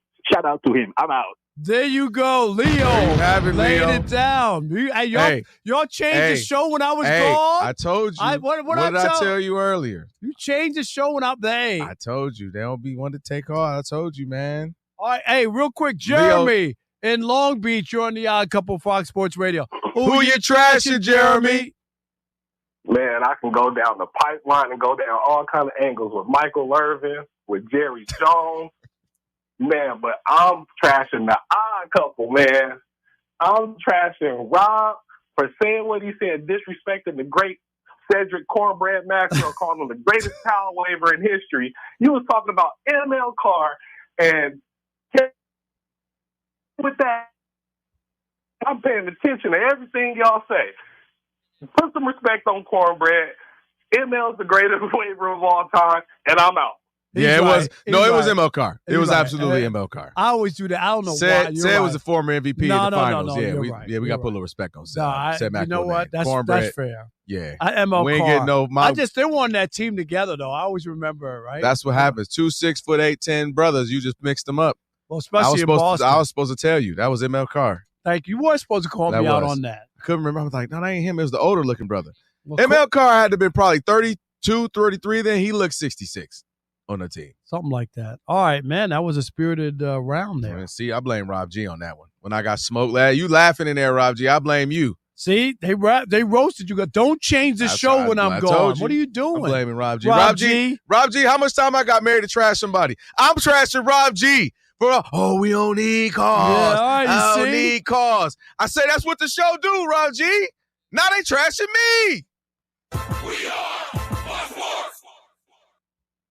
I'm still going for it, even with higher stroke risk from atrial fibrillation, an irregular heartbeat not caused by a heart valve problem. Over a 3-year study, Eliquis apixaban tablets reduced stroke risk better than warfarin, and over 97% of Eliquis patients did not experience a stroke. A first stroke occurred in 2.9% of warfarin patients versus 2.3% of Eliquis patients. Don't stop prescription Eliquis without asking your doctor. Stroke risk may increase. Eliquis can cause serious and potentially fatal bleeding. Don't take if you have an artificial heart valve, abnormal bleeding, or antiphospholipid syndrome. While taking, you may bruise more easily or bleed longer. A spinal injection increases blood clot risk, which may cause paralysis. Get medical help right away for unexpected bleeding or bruising, or back pain, tingling, numbness, muscle weakness, or incontinence. Aspirin products, NSAIDs, SSRIs, SNRIs, and blood thinners increase bleeding risk. Tell your doctor about planned medical or dental procedures. Learn more at Eliquis.com or call 1-855-ELIQUIS. FS1. Looking for the one, what you looking at the one? To find FS1 on your television, go to foxsports.com for details. FS1. Looking for the one, what you looking at the one? And now, here's a little something that you missed from the Ben Maller Show. Think of it like instant mashed potatoes. Just add some water. Wide receiver Tyreek Hill was not voted as a captain by his Dolphin teammates following his very well-noted public apology. He's not a captain. Oh, my God. Yep, he has been told by his teammates, thanks, but no thanks. This is one of those play stupid games and then you'll win stupid prizes situations. That's how I had it on my scorecard. A karmic boomerang, as Andrea, the astrology insider in the Bay Area, would point out. It is a karmic boomerang for Tyreek Hill and his very well publicized rebellion against the Dolphin machine at the end of last season. You might remember he tried to go rogue, Tyreek Hill. He undermined his quarterback, the coaching staff. He staged a mini locker room coup. And now he's back. Watching Tyreek with the Dolphins, it's kind of like having a season pass to Six Flags Magic Mountain. Tyreek is a coaster, which is exhilarating, occasionally frightening, and often terrifying all at once. And you get the chills, you get the thrills, and all that stuff. So you got that. you never quite feel safe. You're not supposed to. It's a roller coaster. You're not supposed to feel totally safe. Otherwise, what's the point of doing it? And eventually, though, people get sick of it. To get the rest of what Big Ben said, podcast it by searching The Ben Maller Show. And as always, you can hear The Ben Maller Show weekdays from 2 a.m. Eastern, 11 p.m. Pacific, right here on Fox Sports Radio. This is The Jason Smith Show with Mike Harmon. Do not be alarmed. In my lifetime, I mean, I can't sit here and tell you in the next 3 years, the next 5 years, but in my lifetime, and I mean like in a time I think before, I get done and retire and all kinds of stuff. In my working lifetime, I'll say, we're going to have a women's coach in basketball in one of the big professional sports, right? But most likely in basketball, we will have. We've seen it, and it's about getting close and then having the person to break through, like Becky Hammon, who was an assistant for San Antonio for the longest time, and you saw Becky Hammon get really close, right? You saw Dawn Staley get an interview with the Knicks, and there was no reason the Knicks had to interview Dawn Staley. There was no one clamoring saying, how are you not, you got to interview it. That's just not happening. They gave her an interview. She's a great coach. You're listening to Jason Smith with Mike Harmon. Weeknights at 10 p.m. Eastern, 7 p.m. Pacific on Fox Sports Radio. Here we go.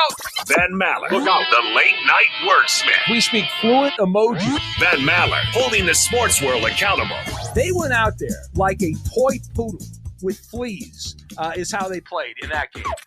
And when he's right, you'll know about it. And you know what? I was absolutely right. It's the Ben Maller Show. So I've got NASCAR, IHOP, and opera. Listen on the overnight, 2 a.m. Eastern, 11 p.m. Pacific on Fox Sports Radio. To find FS1 on your television, go to foxsports.com for details. Go! Check them out. FS1. Check them out. FS1.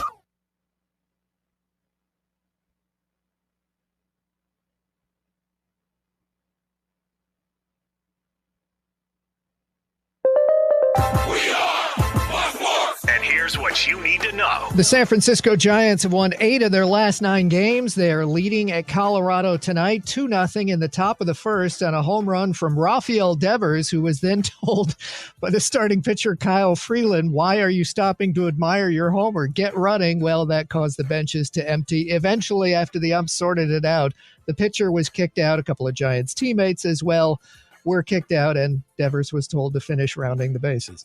It's the Yankees leading 2-0 at Houston in the bottom of the third inning. Cubs are up 4-2 on the Braves in the top of the fifth. The Mariners have taken the lead 3-2 at Tampa Bay going to the sixth inning. At Boston, Red Sox tied 7-7 with Cleveland, bottom of the seventh. Blue Jays holding on 11-8 at Cincinnati in the bottom of the seventh. The Mets continue to homer. They have hit 4 in this game. They're up 12-2 at Detroit in the eighth. Pirates over the Dodgers 7-6, bottom of the seventh inning. I'm Steve DeSager.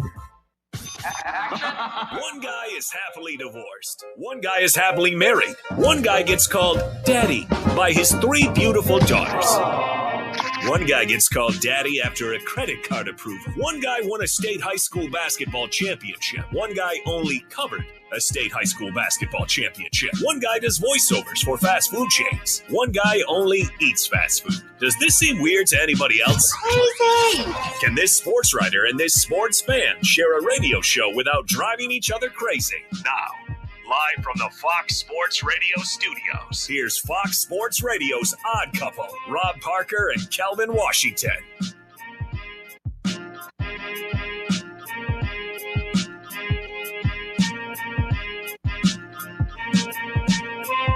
Hour number 3 on a very spirited Trash Talking Tuesday. Man, that was some good stuff. Yeah, I got some time coming up to trash Rob G some more. Rob G, man, they were coming for your head. Yeah, y'all got philosophy differences, you two. Y'all need to work out, you Robs. No, Rob G, you better get with the program.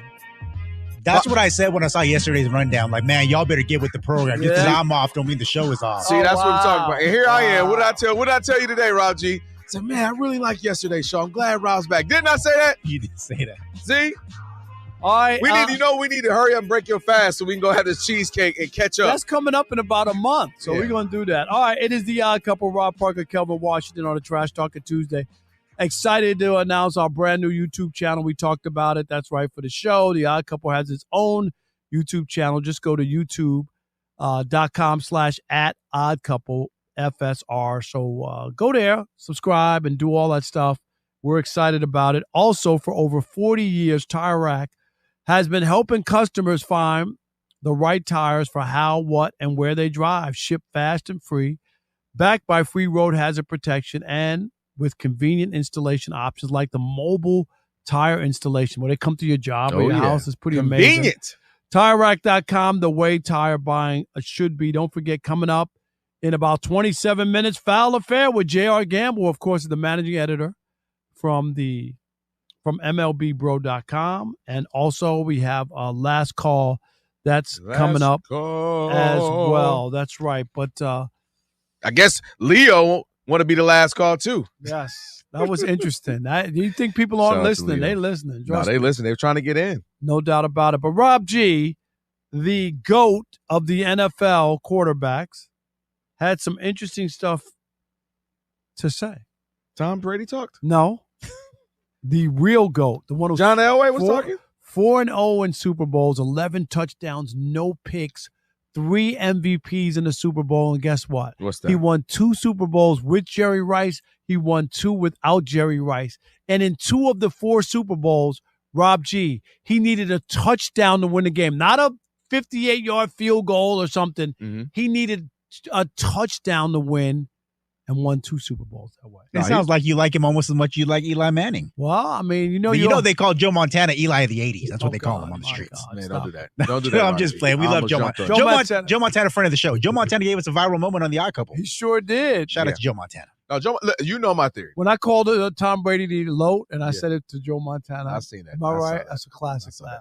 Joe Montana is there's 3 guys that if you say are the GOAT, I'm never gonna be mad at Joe Montana. Never gonna be mad at Tom Brady. And I think John Elway, if you put him in the GOAT. No, just ability. Hold that thought, because you might be mad at Joe Montana today. Hold on, Joe about to get this smoke? Because Joe Montana was on the Pat McAfee show. Bruce Arians filling in. He's going to have a regular spot, apparently, with them. And here's the exchange. They asked Joe Montana, hey, Joe, if you're building a NFL franchise, got to pick your quarterback. And you can't pick Brock Purdy because you know he's a Niner through and through, so you would want Brock Purdy first. You got 3 quarterback choices. Give us your top 3. Here's the exchange. If you were general manager, head coach today, pick the top 3 quarterbacks you'd want to start your franchise with, and why? I like this. And not Brock Purdy. You can't take Brock. Boom. Okay, Brock is your number 1 pick. We know that. Yep. So you love Brock Purdy. You love Brock Purdy. I'm taking the guy in Buffalo. Okay, Josh Allen. Yeah. Yeah, Josh. The guy that surprised me that I thought would obviously Joe Burrow's another guy I like a lot. Okay. And believe it or not, I like the guy in with the Chargers. Just Justin Herbert. I think they've kind of gone by the wayside there, but I don't know. I just like the way those 3 guys are. You all right over there? Could you No, I'm not all right. You smoking over there. And let me tell you this. I think Joe Montana is the GOAT. I've always said that. And I have mad respect for him. And when he played, great. And you know how the game was, how many times he got beat up against the Giants defense. Like, it was a different game. And 100%. he was incredible. He really was. 11 touchdowns, no picks, and 4 Super Bowls. He was a standard. Okay. But this list and his list to me, once you put Justin Herbert on there, I can't listen to it. I really got an issue, and I get it. He checks all the boxes. He's 6'3" or 4. He's got a 6'5", right 6'5", got a big arm, all that. Looks like a quarterback. His build, I get 100%. All that. He just hadn't done anything. I'm sorry to warrant being on that list. I just cannot. Lamar's won a couple of MVPs. Wow, shocking. Okay, you want to say that from the traditional. But your issue, and I want you to go first, is not. You don't know what my issue is? I do know your issue. You don't know my issue? But you have a issue with Cool Joe, don't you? I do have a issue with Cool Joe. And he cannot be any cooler, and I've been around him, just covering Super Bowls. Great dude for sure. And arguably the GOAT. I'm not mad at that. Absolutely not. However, this ain't the GOAT list, GOAT. Now, Rob G, you stopped short of saying a few things. He went on to say, they go, whoa, whoa, whoa, ain't somebody missing? Talking about Patrick Mahomes. And he said, I think I would have had him if he was younger, although they're not getting hit as much today, so he probably play forever. So, yeah, I guess maybe I should have added Patton there. But he was questioning his age because he's Patrick Mahomes. All right, and the difference he in will the turn 30 this month. Okay, but the difference in age is Rob G, right? He's a year older than Josh Allen. A year. Not even Come a on. full year. Justin Herbert is 27, and Joe Burrow will be 29 in December. So he's a year older. That's than what him. I'm saying. So Like, Joe you was can't tripping on use that. that. I'm not done cooking Joe. Go ahead. We got Joe on the plate. We got Joe on the menu for that. Let me saute Joe real quick. Now, I got a list for you, my friend Rob Parker. Rob G, who I beef with right now. I'm trash talking Tuesday at the end of the show. You know how many guys won Super Bowls after age of 30? Clock this. Tom Brady won 6 Super Bowls after the age of 30. 6. Peyton Manning won 1. Aaron Rodgers won 1 at 31. Russell Wilson was 30. Joe Montana won 2 after 30. Did he forget? John Elway won 2 at 37 and 38. I mean, the list goes on. Drew Brees, 31. So my point is, you absolutely and your favorite, Eli Manning, got 1 at 31. So what does he mean? He's a little old, so I ain't rolling with Patrick Mahomes. The other guys on the list haven't done anything. Josh Allen, who is immensely talented, but he hadn't done anything. Justin Herbert, don't get me started. No, that's the guy who has not really done anything. I just can't get over, like, he makes everybody's list. And then to leave Lamar off for Justin Herbert, I understand. Joe Burrow and Justin Herbert kind of fit the traditional 1980s quarterback that he's looking for, that plays in a straight out of central casting. I'm putting the quarterback in a movie. You'd put Joe Burrow or you would put Justin Herbert.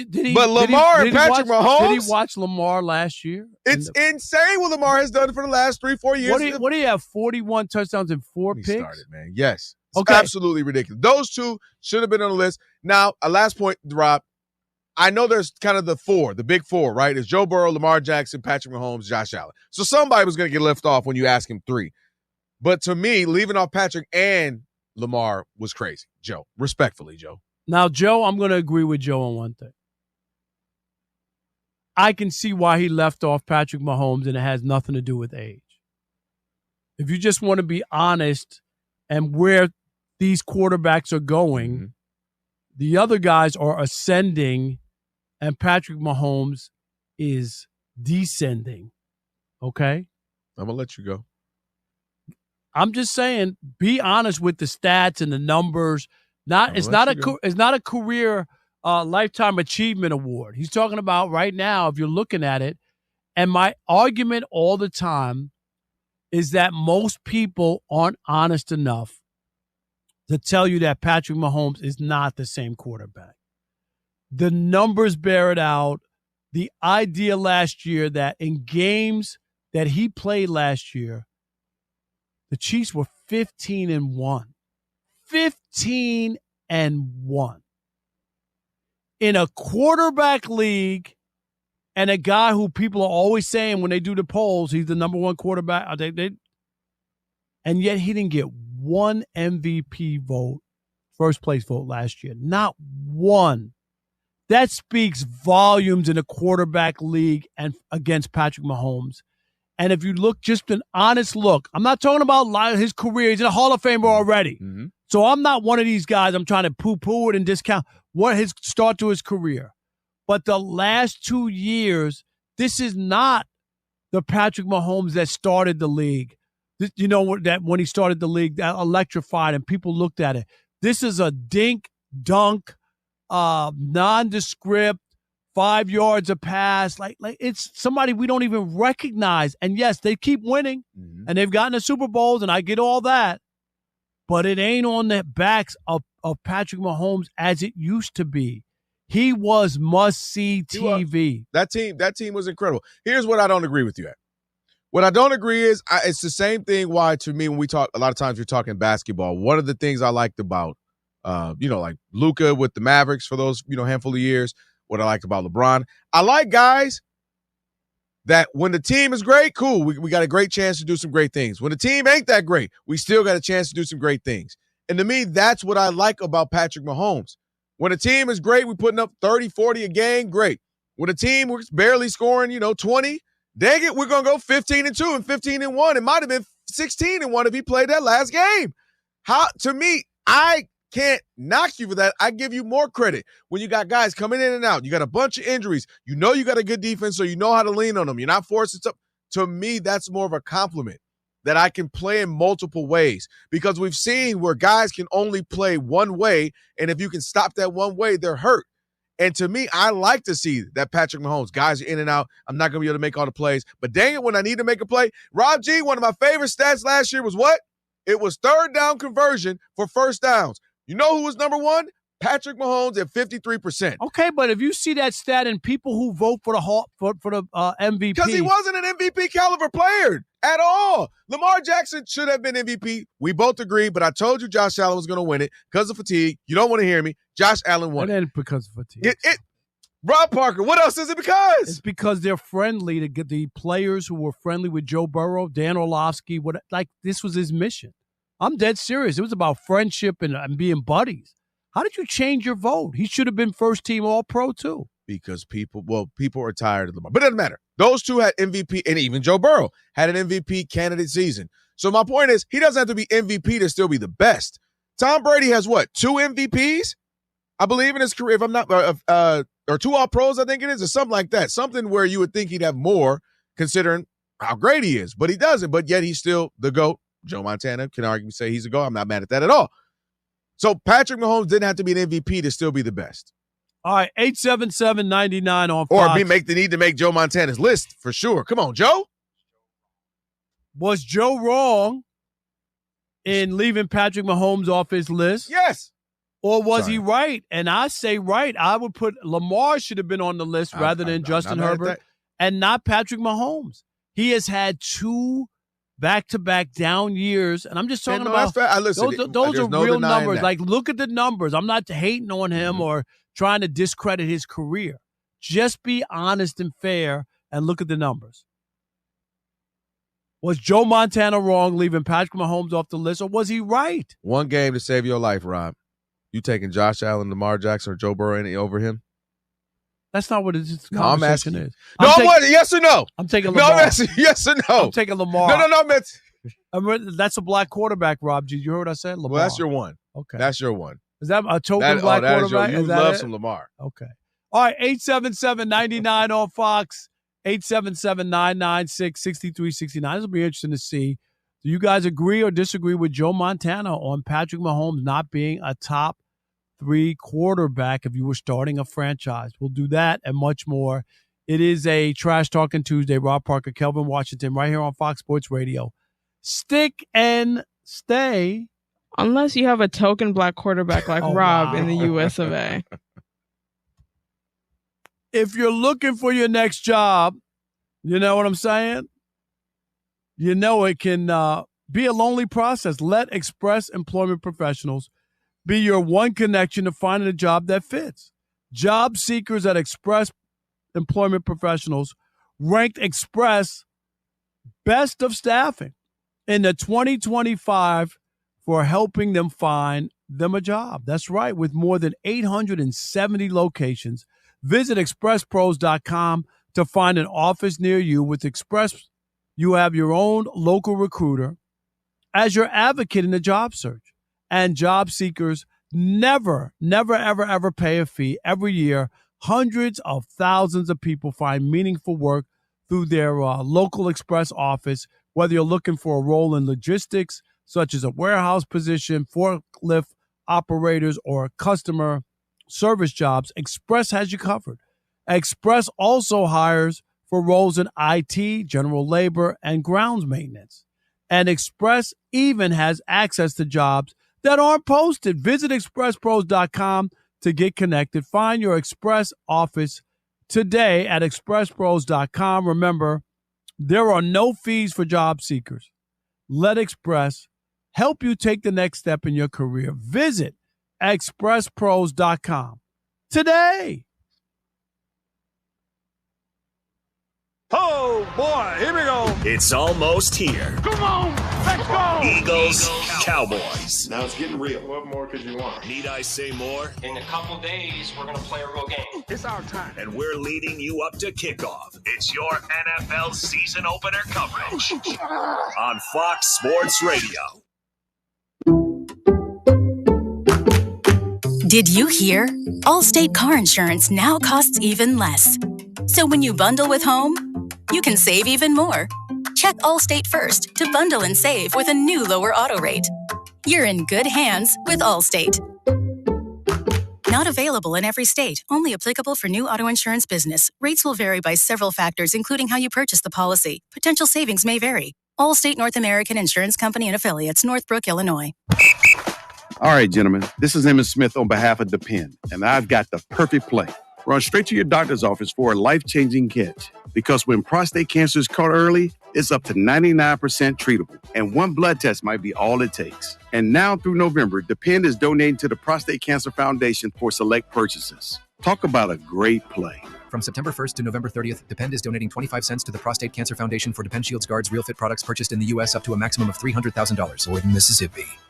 This is a real good story about Bronx and his dad, Ryan, real United Airlines customers. We were returning home, and one of the flight attendants asked Bronx if he wanted to see the flight deck and meet Captain Andrew. I got to sit in the driver's seat. I grew up in an aviation family, and seeing Bronx kind of reminded me of myself when I was that age. That's Andrew, a real United pilot. These small interactions can shape a kid's future. It felt like I was the captain. Allowing my son to see the flight deck will stick with us forever. That's how good leads the way. When your reputation's on the line, you don't leave anything to chance, especially your primer. Painters trust Kills primers for a smooth start, strong adhesion, and serious stain-blocking power. And now, the full Kills lineup is available exclusively at the Home Depot. Need it fast? Get same-day or next-day delivery, or order online and pick up in-store. Kills primers. Pro results, faster. The Home Depot. If you're a pro, you know. You ready? Yay! Dan Patrick, always saying the right things. Here's my thought process with this. If I had abs, just think about it. And always asking the right questions. You don't have to answer it. I have to ask the question. It's the Dan Patrick Show. I want publicity. Doing radio the only way he knows how. Listen weekdays at 9 a.m. Eastern, 6 a.m. Pacific. Right here on Fox Sports Radio. Ask yourself this. Now, here's a taste of something that you missed from the Doug Gottlieb Show. Ready? Kenny Pickett is now a backup for the Raiders, and the Browns have clarity. The clarity is that Joe Flacco is a Super Bowl champion quarterback. Granted, long in the tooth is going to be the starter. And then at some point in time, my guess is both Dylan Gabriel and Shedeur Sanders will get an opportunity. I think the issue is that while there is clarity, there's still a ton of noise as to the order of and the fairness of who gets what, when, where, why, how. But despite that, I actually kind of get what the Browns seem to be trying to do. They know they might not even be good. Flacco gives them a chance to be just solid at quarterback. He's taken them to the playoffs before. No reason. Remember, they still have Deshaun Watson under contract for a couple more years. Now, likely won't play this year coming off 2 Achilles injuries, but still there. They're trying to find they're actually sort of going through the process of trying to find a quarterback in one of the 2 ways in which teams have been really successful when they haven't had an elite quarterback they draft. Those 2 ways are somebody else's former quarterback. You know, obviously this is not the financial level to a Baker Mayfield, a Sam Darnold, a Geno Smith, but it's still the same idea. A guy who is, and no one has seen it or done it more or at a higher level than Flacco of those guys. Rams have Garoppolo as their stopgap. To get the rest of what Doug said, podcast it by searching The Doug Gottlieb Show. And as always, you can hear The Doug Gottlieb Show weekdays at 3 Eastern, noon Pacific, right here on Fox Sports Radio. Listen up, people. Doug Gottlieb. Dude, he's talking. Here's the important thing. That, my friends, is known as damage control. Coach Gottlieb, he's coaching. Full disclosure, I'm watching this as a basketball coach, and I've lived some of this. This guy. I'm a smartass. Yeah, he does it all. That's the crazy part about this. It's the Doug Gottlieb Show. What happens is you'll get the, oh, you're a hater, you're this. Shut up. Listen every weekday at 3 p.m. Eastern, 12 p.m. Pacific on Fox Sports Radio. When you call yourself the premier sports lineup in the nation, you have to back it up. Well, my friends, we do. Check these names. Dan Patrick, Colin Cowherd, LeVar Arrington, Brady Quinn, Jonas Knox, Doug Gottlieb. Spectacular. Cavino and Rich, Rob Parker, Kelvin Washington, Ben Maller, Jason Smith, and Mike Harmon. Is that premier enough? Listen to all those names right here. Really? On Fox Sports Radio. FS1. Looking for the one, what you looking at the one? To find FS1 on your television, go to foxsports.com for details. FS1. Looking for the one, what you looking at the one? My pants below, create, explore, expand, concord. I came, I saw, I praise the Lord, then break the law. I take what's mine, then take some more. It rains, it pours, it rains, it pours. I came, I saw, I came. Fox Sports Radio, it is the Odd Couple, Kelvin Washington and Rob Parker. On a Trash Talking Tuesday, where I still want to trash Rob Parker, but Rob G, but I'm going to move on, Rob G. And shout out to Leo. With smoke next week, Leo. Leo wasn't playing around. He was mad. He That's said, all right. bring me back my Odd Couple radio show. He's supposed to smoke with Leo. Aching knees, stiff back, joints not cooperating. Sound like I'm talking about myself right now. Some days your body is just like nope, and on those days, luckily, there's Aleve with just one pill. Aleve provides up to 12 hours of pain relief so you can keep moving. Use as directed. On the way, we have Foul or Fair with J.R. Gamble. Be looking forward to that here coming up in about 4 or 5 minutes or so as well. And then last call towards the end of the show. That's right. 877-99 on Fox if you want to jump in. Rob G, jump in here. Now, I got a question for you guys with this Joe Montana list. Tony Montana. Sorry. The 3 guys he picked, 2 of them play like the classic quarterback position. The way that, you grew up saying, hey, he's a big, strong pocket quarterback. He's making his reads. He's accurate. Yada, yada. That would be Joe Burrow, which is the epitome of that, and Justin Herbert. Josh Allen is like the freak show kind of a thing because there's only so many guys in the NFL historically with his size and arm strength. So I guess you understand why he'd be like, oh, he was grown in a lab. I would love to mold this guy. Do you think it comes down to personal preference with Joe Montana, or can you really see, no, these are definitely guys I would build a franchise around? Because you would think it'd be Lamar Jackson. No, I think it's personal preference because you're talking about one of the more precise, high percentage. Joe Montana ain't running, he ain't running from nothing quarterback. And I think it comes down to what you like. It reminds me of Chris Paul. If you talk to a lot of point guards, or historic point guards, they liked him, man. He's a point guard. He's the last true point guard in the NBA. They look at him more favorably because they look at him as the truest point guard left. And obviously, this will be his last year, blah, blah, blah. But they look at him that way. So I think part of Joe Montana, he looks at like when I close my eyes in my 60-some-odd years of life, I think of a quarterback, that's what it looks like.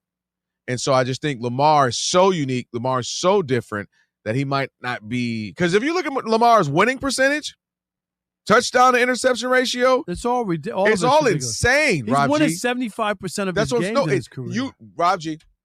Let me get the updated number. Because last season, remember I kept hitting you with one of my favorite stats of all time, Rob? What? I used to hit you with it too. At the time, I have to look it up now what it is because after last season, Lamar is like 42-1 against the NFC.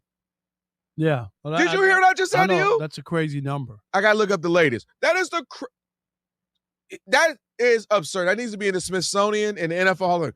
An entire conference? That makes no sense. 877-99 on Fox. What people I don't think realize about Lamar Jackson, and we're still a ways away from it, but obviously he's in the middle of his prime. if and when he wins his first Super Bowl, there's going to be some really uncomfortable conversations because his resume, point blank period, obviously Tom Brady's unique because he's got, 7? Yeah. You can argue that he's the best or the greatest quarterback who ever lived. Most decorated, yeah. You're going to say, he's a 3-time All-Pro, 2-time MVP at minimum. Minimum. 3. I think it's going to end up being like 4. When Missed being unanimous by 1 vote. The highest passer rating in any game. Winning percentage will be crazy. You're going to be looking, you're like, gosh, and he's got a Super Bowl, and it's like, well, yeah, he was better than Aaron Rodgers. He was better than Dan Marino.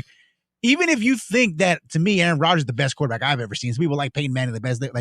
You see Tom Brady? Did you see what Tom Brady said? Yeah. He picked Aaron Rodgers, yeah, too. just if you just look at pure quarterback. That's what he said, right? It's Aaron Rodgers. Right, yeah, peak Aaron Rodgers could run, he could pass. It was insane. The narrative around Lamar Jackson's always been, well, yeah, he's a great runner, but he's not a great quarterback. But if he wins a Super Bowl, whenever he gets that one, he's going to make a lot of people very uncomfortable with the way that he's discussed all the time. Can I tell you something for both Robs?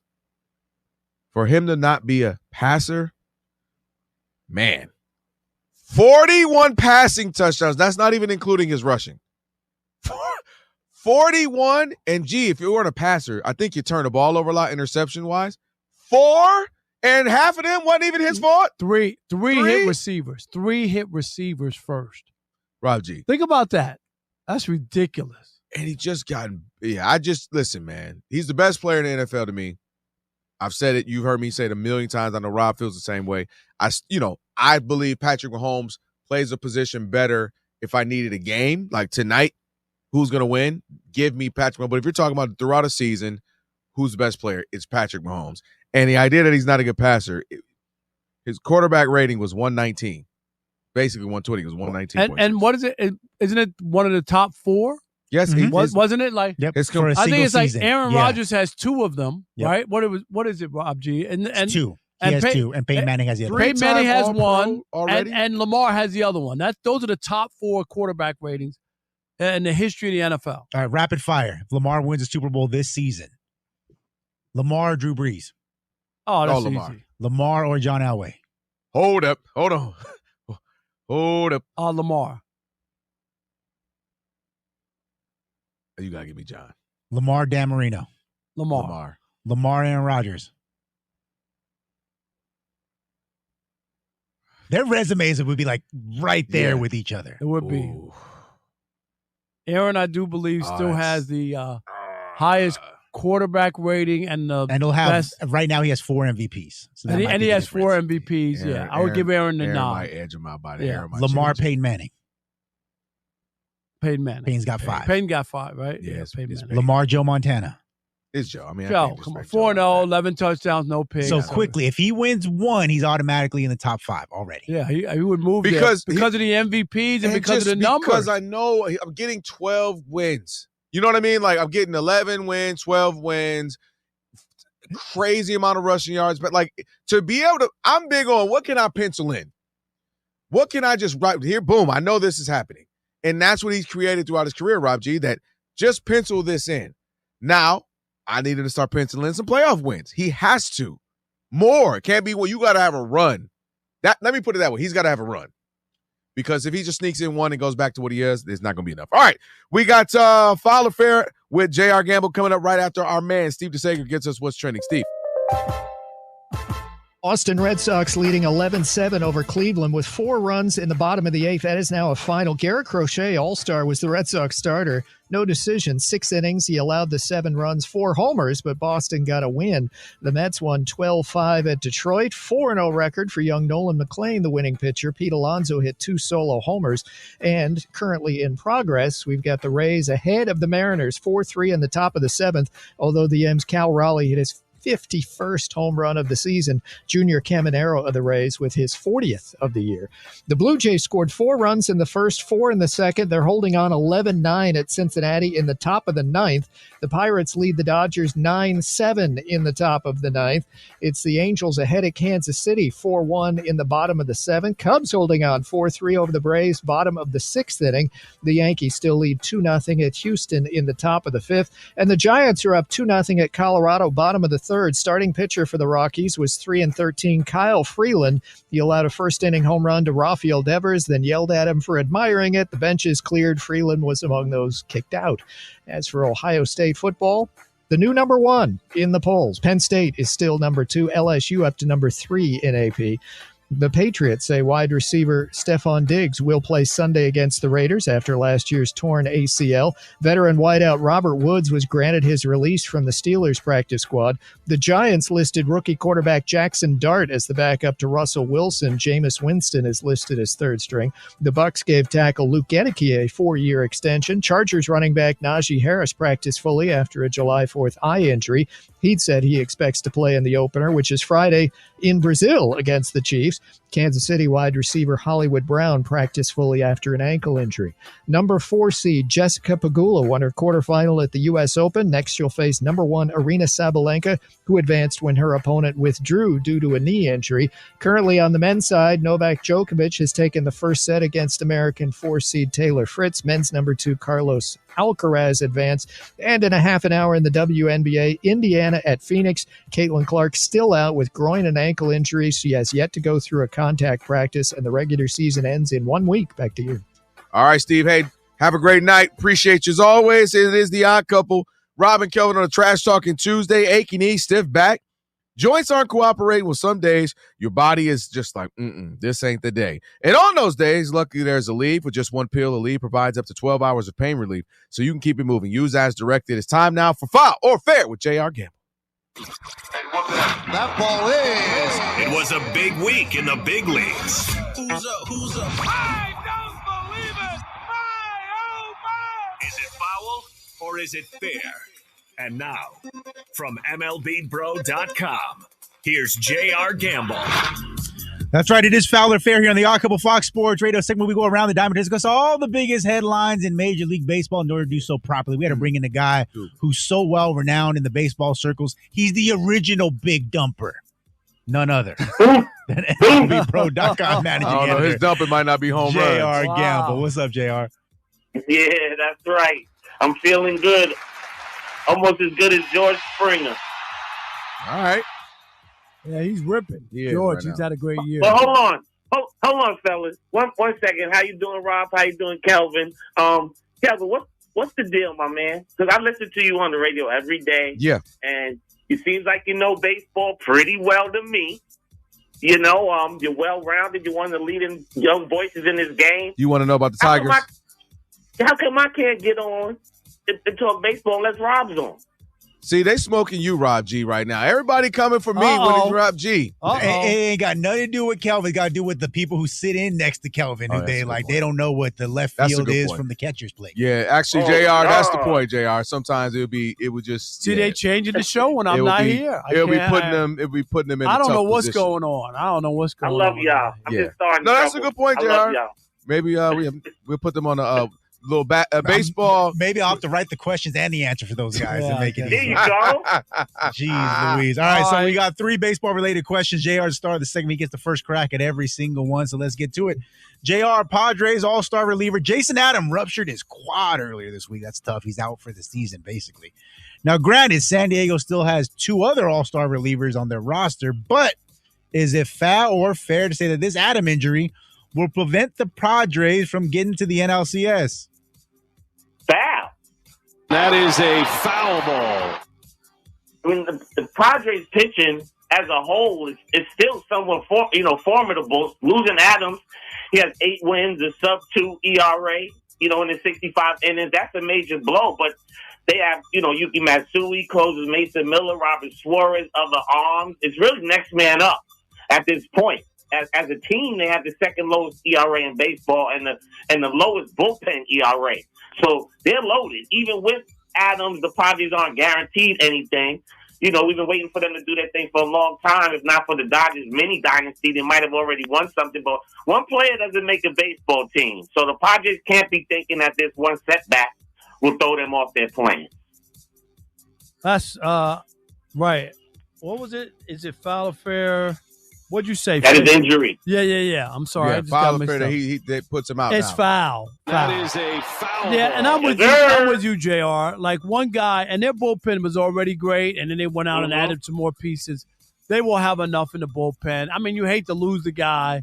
There's no doubt about it. But now baseball doesn't work like that. I also think it's foul, but also because I'm looking at the Dodgers schedule. You know, they got a couple of good difficult series. You got the Phillies coming up at some point here towards the end. So they can still make a run even without him, just simply based off, again, the tough schedule for the Dodgers. They're 2.5 games behind right now.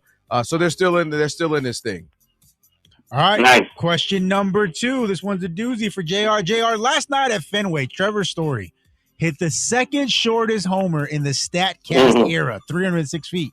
For context, that would not have been a home run in any other major league ballpark. So here's the question. I'm a woman. Foul or fair to say that MLB needs to have uniform stadium dimensions to prevent this kind of tomfoolery in the future? Even though my 11U nephew hit one that far last week, foul. That is a foul ball. That's part of baseball, right?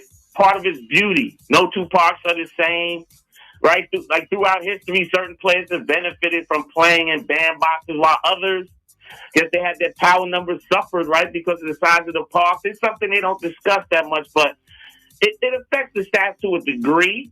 But like the altitude in Colorado leads to increased production, or hitting left-handed Yankee Stadium. But all that said, non-uniformity is what makes MLB special. Let's be honest. And the great hitter's going to hit in any park. Home runs aren't the only aspect of the game to me. So that's something we'll have to live with. Stop looking for stuff to touch with my beautiful game. I'm with you. Foul. That is a foul ball. And here's the thing. If a Red Sox won the AL home run lead, was it AL home run lead every year, then maybe you can make a case that the ballpark's too small. But that's not the case. Guys who play in other ballparks are hitting more home runs. I don't remember the Red Sox. They hit a lot of home runs, but not as many as you would think. So I think it's foul. You know what I'm doing? I'm going fair just because you baseball aficionados here. Let me tell you something. When I go, you talk about LeBron and Kobe and MJ stats, or we've been talking about Joe Montana, Tom Brady, all these guys' stats. It's the same thing. 94 feet in the NBA, 100 yards in NFL. Now you over here in 306, barely 300 yards, you get a home run. I might be able to hit that if you throw a pitch at only 60 miles per hour. So dang it fair. Make it uniform. So when I talk about the stats of these baseball players, I know that they all had the same equal opportunities.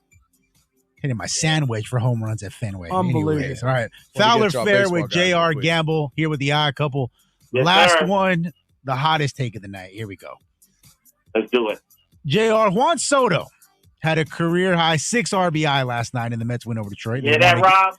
And they won again here on Tuesday. Mm-hmm. And you should know, very quietly, Juan Soto currently leads the Mets in homers, runs scored, OPS, slugging, and WAR, and he leads the majors in walks. So, JR, is surprise. Foul or fair to say that Soto has lived up to that $765 million contract so far?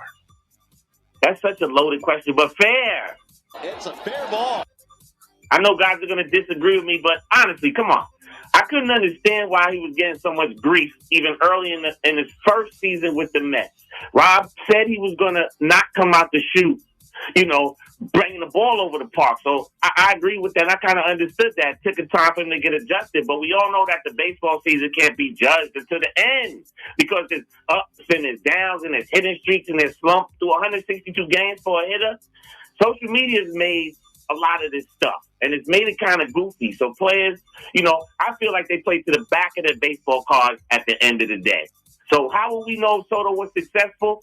After 3 years or so in the contract, have the Mets won a World Series? Are the Mets consistent perennial playoff contenders? That's how you judge if he's lived up to the $765 million contract. I can't judge that in one season. I'm going to say foul. That is a foul ball. I get it. You could talk about the numbers. He's not a 257 batter, okay? That's what 257 is very low for him as a guy. He still hasn't won like an MVP. A lot of his numbers now, look at where the Mets are. Are they better from a year ago before they had him, or worse? They're worse, which is so surprising. No way. And here's the other thing. I'm just talking about where they are position-wise. And last but not least, He didn't even make the All-Star team. His numbers were that bad that people didn't vote for him. He should have been an All-Star. It was because he struggled early on. People weren't just hating on the contract. The numbers weren't there. So to say that he lived up to it where in a year where he wasn't an All-Star, I disagree. It's fair. I didn't pay the man for 1 year. I paid the man for the duration of the contract. And I also think it's fair because the people of that caliber find a way to bounce back, and he did that throughout the season. He started off slow. We're calling him Juan So-So. That's what you were calling him. I coined it. And now we all would agree he got robbed. He should have been an all-star. So to me, he's been able to bounce back, and that's part of being, that good or a great player. He even has room to get better next year. But actually, he proved it. Ultimately, I don't know if anybody's worth $750 million, but that's a story for another day. That's right. It ain't tricking if you got it. They must have it, for sure. All right, JR, appreciate you, man. We'll do it again next week. Thank you, fellas. See you soon. Look at it, our resident Mets fan here staring at us. He wants to smoke with you. Ooh, Jason Smith wants to smoke with you. He wants to pimp slap me. Yeah, he wants to smoke. All right, last call, 877-99 on Fox. 877-99 on Fox. We'll take your call. Last call, chance to get in. It's the Odd Couple, Fox Sports Radio. It's last call time on The Odd Couple. If you had a take and couldn't get in all show, here's your chance. Your call's important to us. Call us at 877-99 on Fox. Hurry up. Rob and Kelvin got to get out of here. We all love a bell and bells. Yes. Bell of the ball. Yes, of course. Bells on a bull. Bells in a ball. What? And of course, a bell notification. Let's go. So hit that bell on our Fox Sports Radio YouTube page. Fox Sports Radio, YouTube. Wait for it. Bell notification. Hit it now. Do it. It's time. Time for the pro to get everything for the entire job, all from one partner. To get access to over 3 million products, including many products you won't find in our stores. It's time to get delivery on your schedule or next day on over 50,000 products. And time to get dedicated support on the job site or in our stores. From ordering to planning, we've got you. One partner, any job, all in. Ask about all we can now do at the Pro Desk. The Home Depot Pro, it's about time. O'Reilly. Check engine, ABS, or maintenance light on? Take the guesswork out of your warning lights with O'Reilly Veriscan. The service is free and provides a report with solutions verified by ASE certified master technicians. And if you need help, we could recommend a shop for you. Ask for O'Reilly Veriscan today. O'Reilly Auto Parts. It's the big time. You must have been busy, but The Odd Couple with Rob Parker and Kelvin Washington. Here we go. We're breaking this down. Well, let me tell you something. Chapel Hill Bill. It looked more like Kill Bill to me. It was a massacre. It was a beatdown. It was terrible. It was embarrassing. And I believe it's only a bit of what's to come. Now, I don't think every single game will be such a widespread in the score like this, but you elaborated. You said so many things. I'm just going to elaborate on a few things. The reason why this isn't going to work is because of multiple reasons. One, the catch-22 of it all. He needs to win fast in order for players to go, oh, shoot, look what he's doing, and maybe he can usher in an NFL factory line and get guys to the league.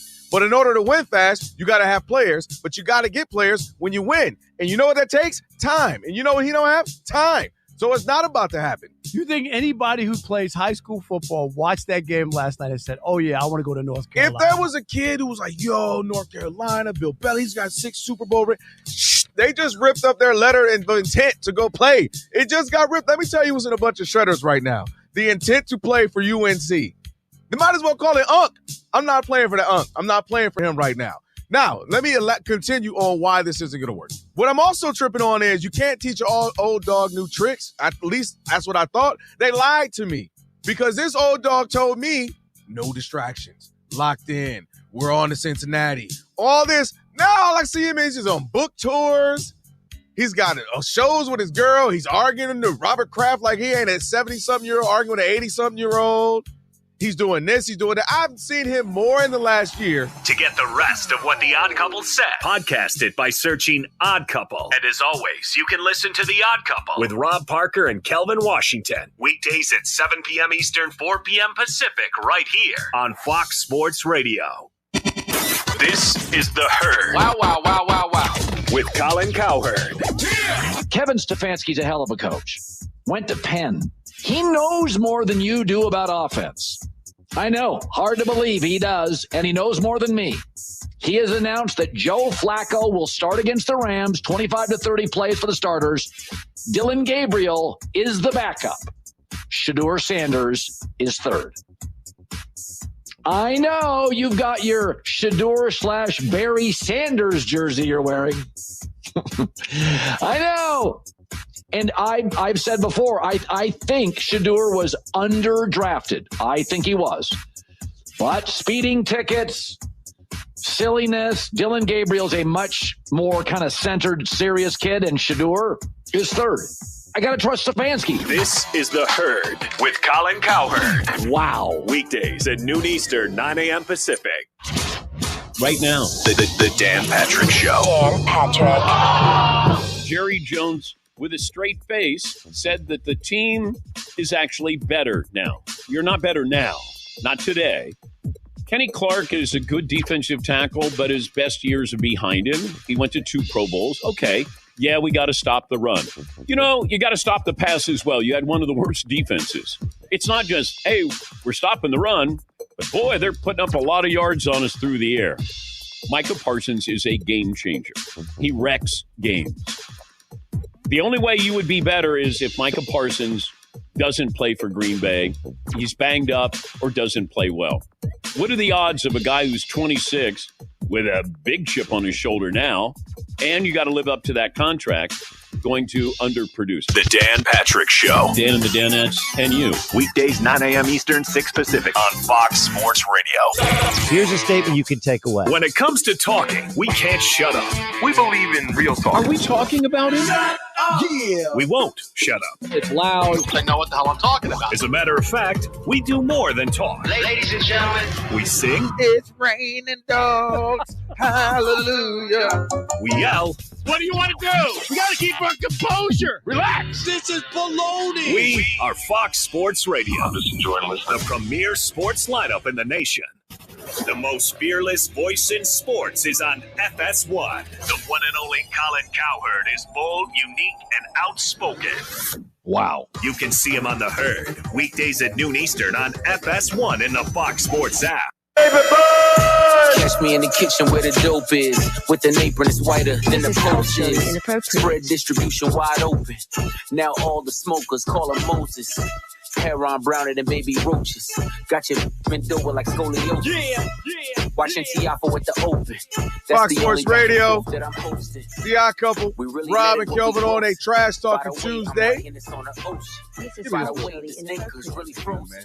By the way, the sinkers Got a little being carried away. loaded. Do mine away. By Do the your way, summer the plans sneakers include a really new job? chosen. Head Want to work hang with an low. expert in your local job market to find the right role? Well, just call your local Express Employment Professionals. Go to expresspros.com. And Express never charges you job seekers a fee. So go check them out at expresspros.com. It's time now for Last Call. This is the last call.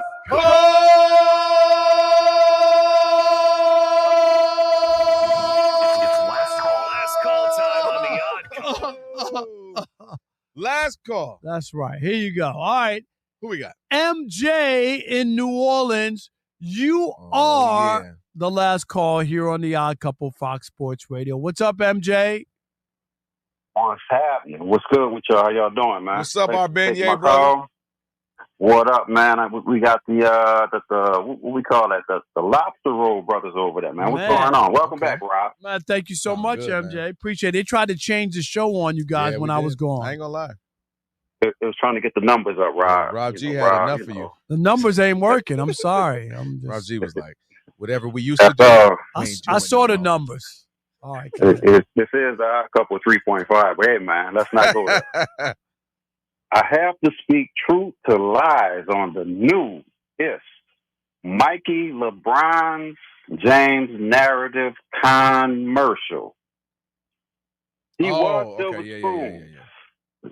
He was Silver Spoon, the weight of every expectation on his shoulders. But he broke. We all witnessed. Every rival defeated him. Duncan, Dirk, Steph, KD. Every idol prospered. He purchased a crown like Drake buying Tupac's ring and or fake death row chain. Let's keep it a buck. Stop the cap. Thank you guys, man. Y'all continue to have a great show. Have a blessed week. Thank MJ, you. now MJ. Appreciate it. Let me ask. I was gonna ask MJ something. What? Like the LeBron commercial. What did people think they were gonna do? This, I thought it was a signal. This is his last year. That he's starting the campaign of like what the career was. Like I think this is Nike's subtle way, and his is saying this is it. This is it. This is the last little run. And point being, what you think they was gonna do? Like, no, it's always going to be propaganda. What yeah, that's what I'm saying. Like I thought he lost 6 finals. No, it's going to be like Steph Curry had his number. He had Luka last year, and they still got knocked out in the first right. round. What people think is like they be like, right? He got swept by Tim Duncan. Like they're not gonna be my last little run. My historic run. I've been the face of the league for 20. You daggo. Let me tell you what y'all not doing on my last day here or last day in Spectrum. Dellavedova was all in his kitchen. Let me tell you. Well, he didn't have to lie about it though either. What Just part? read it. Okay, here it is. We were all witnesses. Every rival was defeated. Every idol was destroyed. He took the crown and kept it, except when Steph had it, and then he gave it back to him. And then he took it back, and then KD took it. And then let me see. Steph won as many championships as LeBron during That's the LeBron why I told you era, LeBron right? been trying to get with Steph. So dang it, if you win one, I win one. Right. We keep it together. Hey, let me give a shout out to the Washington girls, by the way, today. Today was their first day of school at their new school. Well, very Rob. nice. Very nice. It was a beautiful thing. New school, new environment. They took it. They handled it like champs. Little Tim. Let me walk up in here, see what it is, Right. and credit to the school. They do a lot of prior to you ever getting. I mean, they bring you into this. They do ice cream social for the new kids. They do all of that to make you feel welcome. It's not just like you walk right in. So The only thing that bothered me, I think, in the crowd when they were walking in, was that Jerry Jones yelling at them when they were coming in? Hey.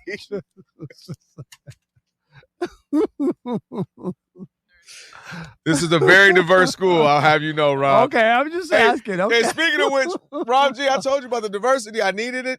I didn't even know it was this diverse. I walked in, I was like, oh my gosh, we are welcomed. Very nice. I walked in, I was like, what's up, brother? He threw the Black Power fist. I was like, well, where am I? Unbelievable. Am I in the valley? That's it. The Jason Smith Show with Mike Harmon is coming up next. I never miss your radio show. I never hear it, so I never miss it. Did you hear that?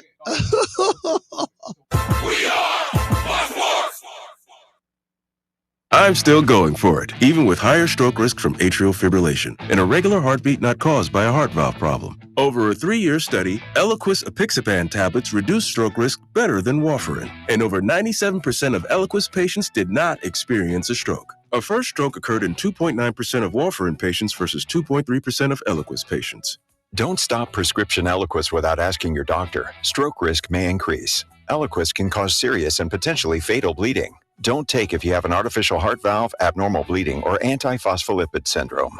While taking, you may bruise more easily or bleed longer. A spinal injection increases blood clot risk, which may cause paralysis. Get medical help right away for unexpected bleeding or bruising, or back pain, tingling, numbness, muscle weakness, or incontinence. Aspirin products, NSAIDs, SSRIs, SNRIs, and blood thinners increase bleeding risk. Tell your doctor about planned medical or dental procedures.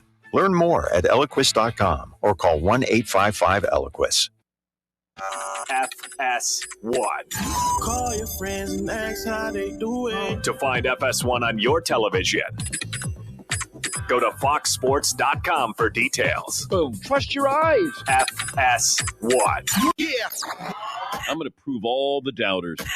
When Dan Patrick speaks, Yeah. you better stop and listen. Yeah. This is the Dan Patrick Show. Stop me if you've heard this one before. Files brings us the Dallas Cowboys, who committed, in my opinion, organizational malpractice yesterday. And it's not just because they traded away Micah Parsons.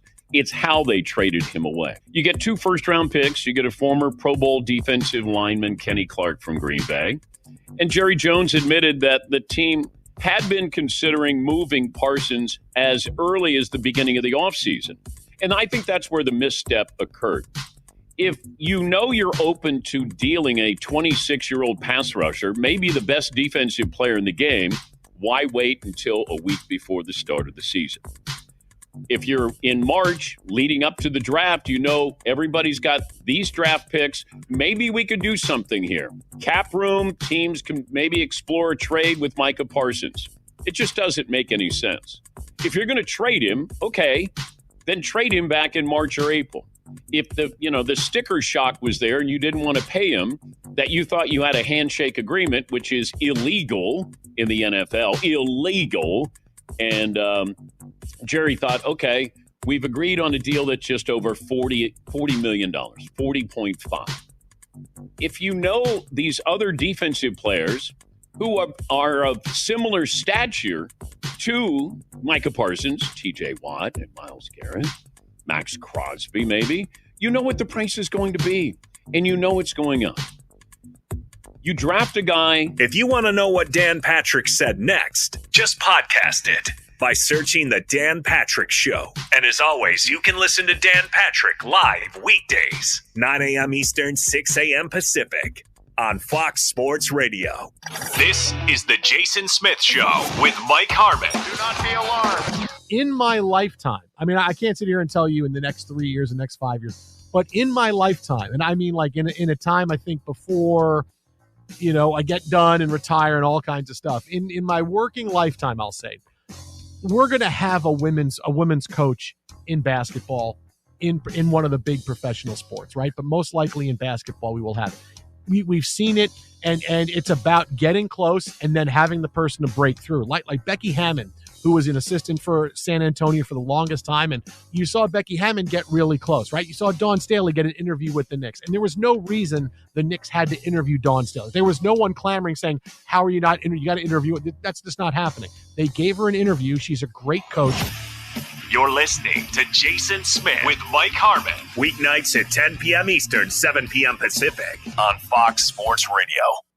It's Jason Smith. Oh, you're that bloke on the radio. It's Mike Harmon. Ta-da! I'm kind of a big deal. And they talk sports. The one person that this playoff is not fun for is my wife. Amongst other things. I had an incredibly long dream about Jerry Jones last night. Really? Did I mention they're best friends? You're hateful, and I'm positive. It's the Jason Smith Show with Mike Harmon. Bang. Weeknights at 10 p.m. Eastern, 7 p.m. Pacific on Fox Sports Radio. Yeah! The most fearless voice in sports is on FS1. The one and only Colin Cowherd is bold, unique, and outspoken. Wow. You can see him on The Herd, weekdays at noon Eastern on FS1 in the Fox Sports app.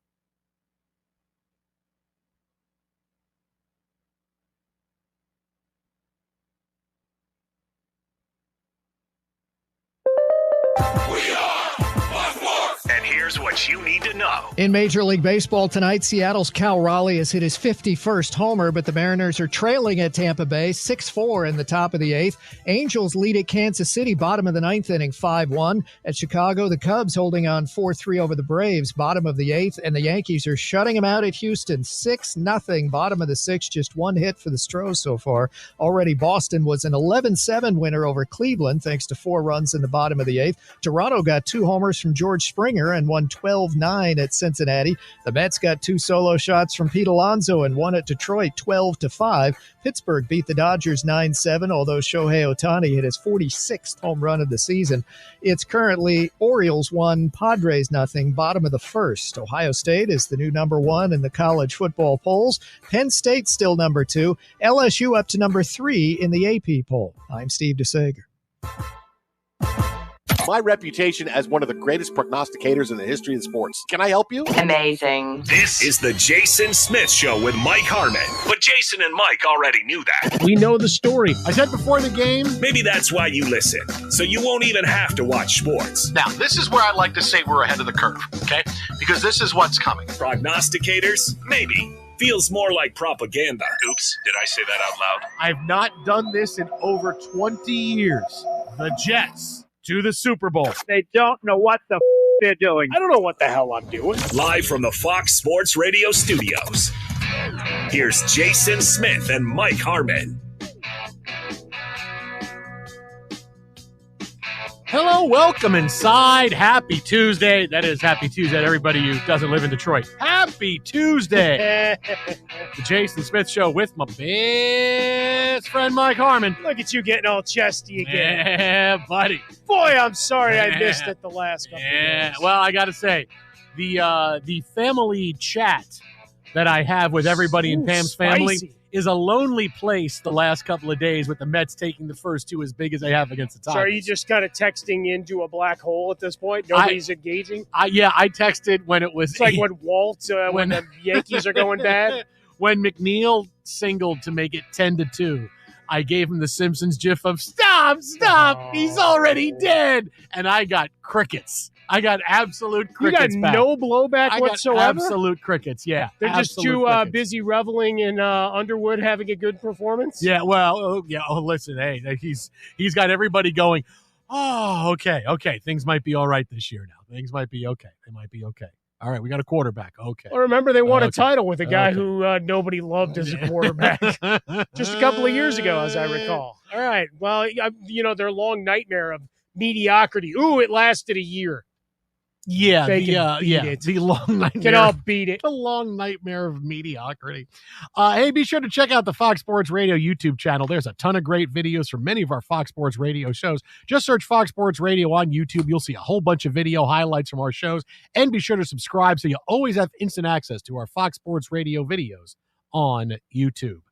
Now, yes, while look, baseball is getting hot and heavy, right? I can't believe we're into, we're getting about 20 games left in the regular season. And I could tell my baseball friend fans who are all nervous now about because their tempers are shorter. Their tempers are shorter now. And I can't believe my temper is as good as it is. I'm like, hey, man, we lost 3 or 4 to the Marlins, man. So, no, it's a problem. I'm okay.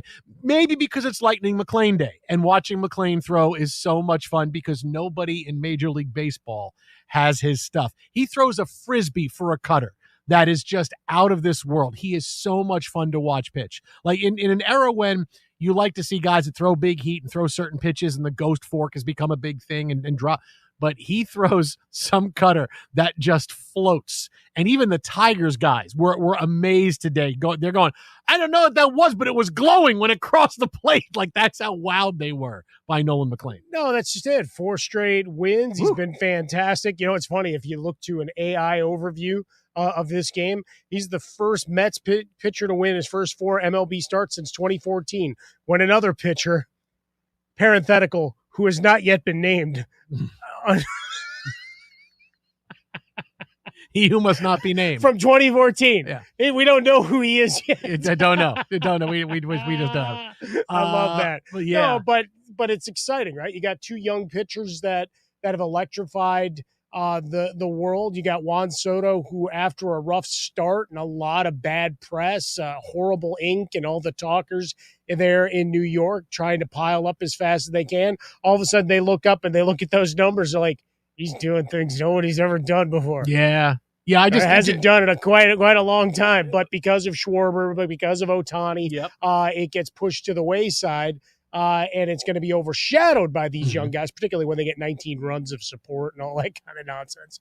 But Juan Soto having himself the year that you paid all that money for. And listen, if you listened to The Odd Couple a few minutes ago with Rob Parker and Kelvin Washington talked about how, Juan Soto hasn't lived up to expectations. There's a reason why I keyed Rob Parker's car on the way in for the show today. I said, okay, you're going to say that. I'm going to key your car. So his car's got a nice little jagged SOTO on it. So he's got that's going to be awesome. See, I would have just put a giant question mark like you were the Riddler. It's like, I don't understand. What's he supposed to do? Oh, I mean, look, he's going to, in the end, Juan Soto's going to finish in the top 5 in MVP voting in the National League. I'll finish there. Right? Like he's going to, it could be his highest, depending on how the rest of he and Alonso are dragging the Mets to the playoffs, whether they want to go or not. They're just dragging you. And 2 rookies, the babes will lead them. Yeah, and McLean has showed up, and he's at 4 starts. He's our best pitcher. He's had 4 major league starts. He's our best pitcher. Everybody else hear the name without having a picture of Bruce Willis in my head, though. Oh, see, I just keep thinking of Lightning McLean, like Lightning McQueen. Ka-chow, ka-chow, ka-chow. Either that or Denny McLein. Different McLean. He was in prison for a while. The guy won 30 games, but he went to prison. It's fine. I read the 31-6, the story of Denny McLein. Yeah. I read that book.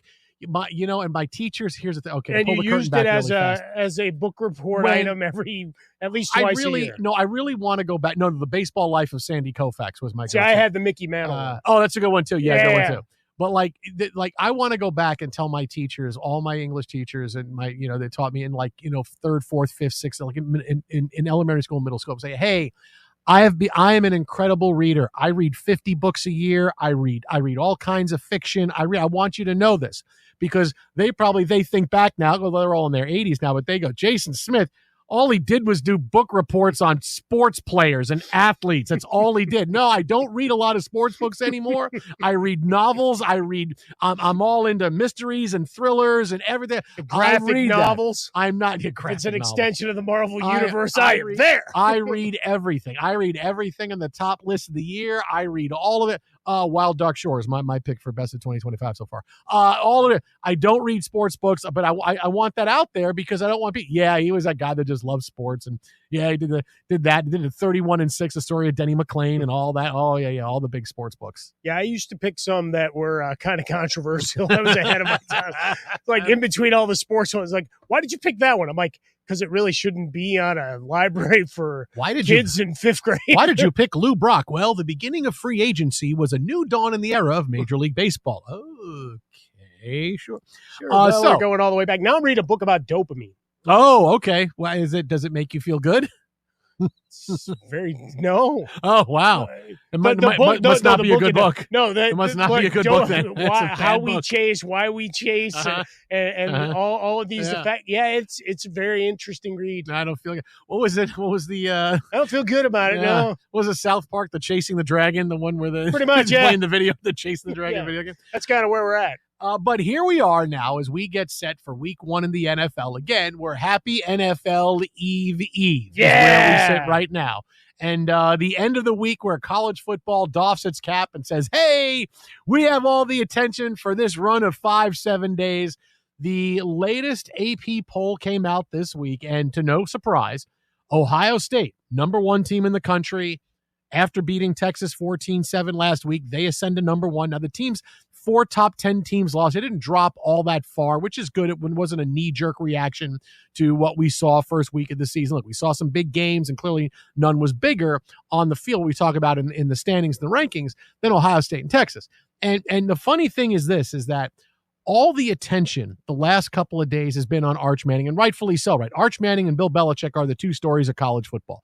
And Arch Manning and his debut and how poorly he played and what he has to do and what he has to work on and his arm angles and all of that.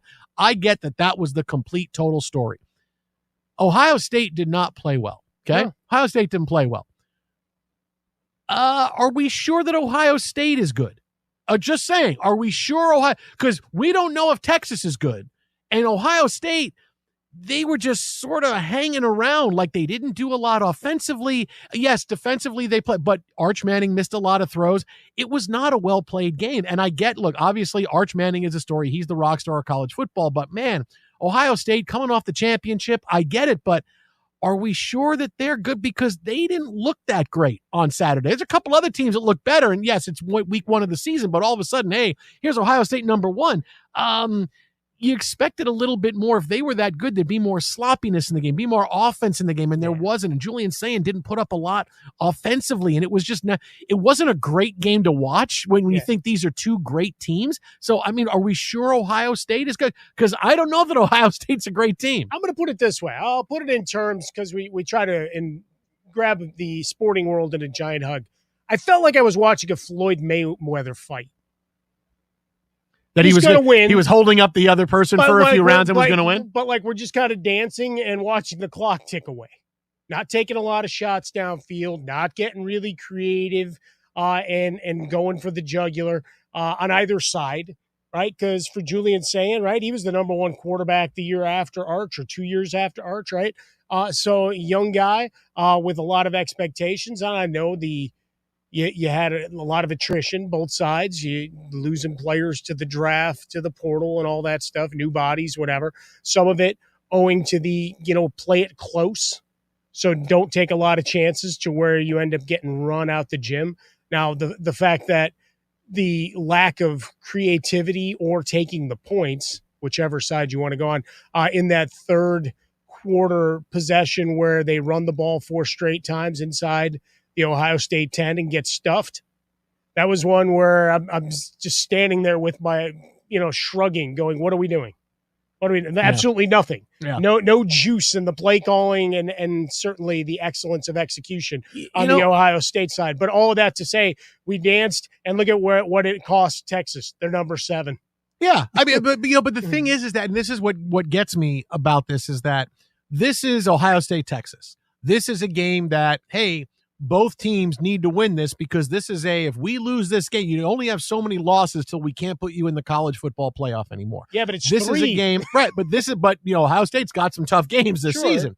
So I get that when you're playing take Michigan, for example, right? When they go out and they play New Mexico, I get how vanilla their offense was. They don't want to put anything on tape for Oklahoma. Look, no one's seen, outside of coaches, no one's seen more Michigan games the last 30 years than I have. This is what they do. They never put anything out there until they absolutely have to. It's why when they play early in the season, they don't blow teams out by as much as you think, because they don't put stuff out there until they get to their first test. So, yeah, the offense was a little vanilla, and Bryce Hunter was really good, but the offense was vanilla. They didn't really do a ton, and I get that.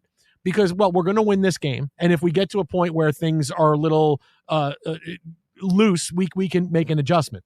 But Ohio State, Texas, hey, you got to throw it all out there, because you lose this game, all of a sudden, well, you only have one more loss, maybe, the rest of the way to get into the playoffs. 2 more losses, maybe forget it. You're out at 3. 3 is like that line of demarcation where, hey, 2, you should be able to stay in a Power 5 conference. 3, I don't know. So all of a sudden, you're 1 more away, and you have a tough schedule. So I expected to see more creativity, more stuff, a little more of a normal outside-the-box type game plan. And you had Sarkisian at halftime telling Arch Manning, hey, take what the defense gives you. Don't try. And Ohio State being incredibly conservative, unless they don't trust Julian Sand, which if they don't trust him, goes back to my first point, are we sure Ohio State's a great team? Because, man, I don't know about that. So, did Pam pay you to say that? No. I said, did Pam pay you? No. You got an extra portion of meat or pudding. And Ohio State loves me because I said on Friday night, what if Arch Manning sucks? What does that mean for college football? He sucked on Saturday, so you're welcome, Ohio State. So now we give and we get. So they're okay. They won. It was a tough watch. There's no question about. Because what did Ohio State have? Like 213 yards. They weren't great. Like they offensively weren't, or something. You see these other teams. The one throw he needed to. Yeah. Right? Tate. Yeah. 40-yard touchdown pass. That's it. There's your explosiveness. But you saw these other teams that were all playing top 5. 2 other top 10 games, right? And Notre Dame still moved the football and looked okay offensively against a really good Miami team. And Miami did the same thing against Notre Dame. When we watched LSU and Clemson, even though it was 17-10, Clemson still moved the football. LSU still moved the football. They were able to do that. You can't sit here and tell me the Texas and Ohio State's defenses are so good. They're replacing so many players. You can't say, well, these are 2 best defenses in the country. Of course not going to. No, week 1, if you have any kind of talent offensively, you should be able to exploit the defense a little bit. I'm not saying it should have been 41-40, but it should have been a little bit. But 14-7, man, it's like, whoa, I get that the next couple of days belong to Arch Manning, but man, Ohio State, I get they're the champs. But are they that great? I don't know, man. I mean, really, like that's a tough thing to suddenly say, hey, they're great, because they did not look good. Yeah, and but nobody's ignoring that. But that's the beauty of the early part of the season, right? Because now if you want to get in on the Arch Manning buy low situation, right? Post draft hype and all that kind of stuff, like we would do for trading cards, of like, hey, he was the prospect everybody wanted. And then he comes up, has a bad call up in September, so everybody jumps off his cards. And it's like, all right, he comes back, he adjusts, he'll be better. Arch Manning, 14-1 now. He was the leader in the clubhouse, either 6 or 7-1 coming into the year. Nussmeier, who had one big drive, but got it done. And then Lenoris Sellers. Yeah. Suddenly your number 2 guy. Hey, you know where he started his career and couldn't get on the field and transferred? Syracuse. Yay! Yeah, we'll get into transfers and hanging around. But I got a great story after the Notre Dame game, right? Yay. So, me being Southside Chicago guy, a lot of vested interest because, friends, family that went there and a lot of my colleagues from high school that shoot me the line of expectations and whatever else. They're at times insufferable. But my daughter at her job on Sunday, they have a resident who is a Notre Dame guy who was really excited to watch the game. So they all gathered to watch that in the common area. and they indulged him. They stayed up late. They're watching the game, and then they were all pissed off after the game ended. I stayed up late for this. This is the worst thing. I don't. Well, they felt bad for the guy because, I mean, he had a loss, so he was salty. Everybody else, stayed up way past bedtime for that. I'll tell you, Dan Devine will have him ready for the next game. I'll be sure about that. No more players walking in saying, take my jersey if the Rudiger kid doesn't dress. Take that jersey back. Exit outbound of Fresca, exit Swollen Dome. Jason Smith, Mike Harmon, live from the Fox Sports Radio studios. Coming up next, we get into a big story out of the NFL from today. Keep it right here. Jason and Mike, this is Fox Sports Radio. The success you've already had matters at University of Maryland Global Campus because they're a school for real life. At UMGC, an accredited state university, you can earn up to 90 credits toward a bachelor's for prior learning and also for relevant life and work experience, or transfer up to 12 credits towards a master's. UMGC offers skills-based programs, low-cost tuition, and online and hybrid courses. No application fee if you apply by September 3rd. That's tomorrow. Learn more at umgc.edu. That's umgc.edu.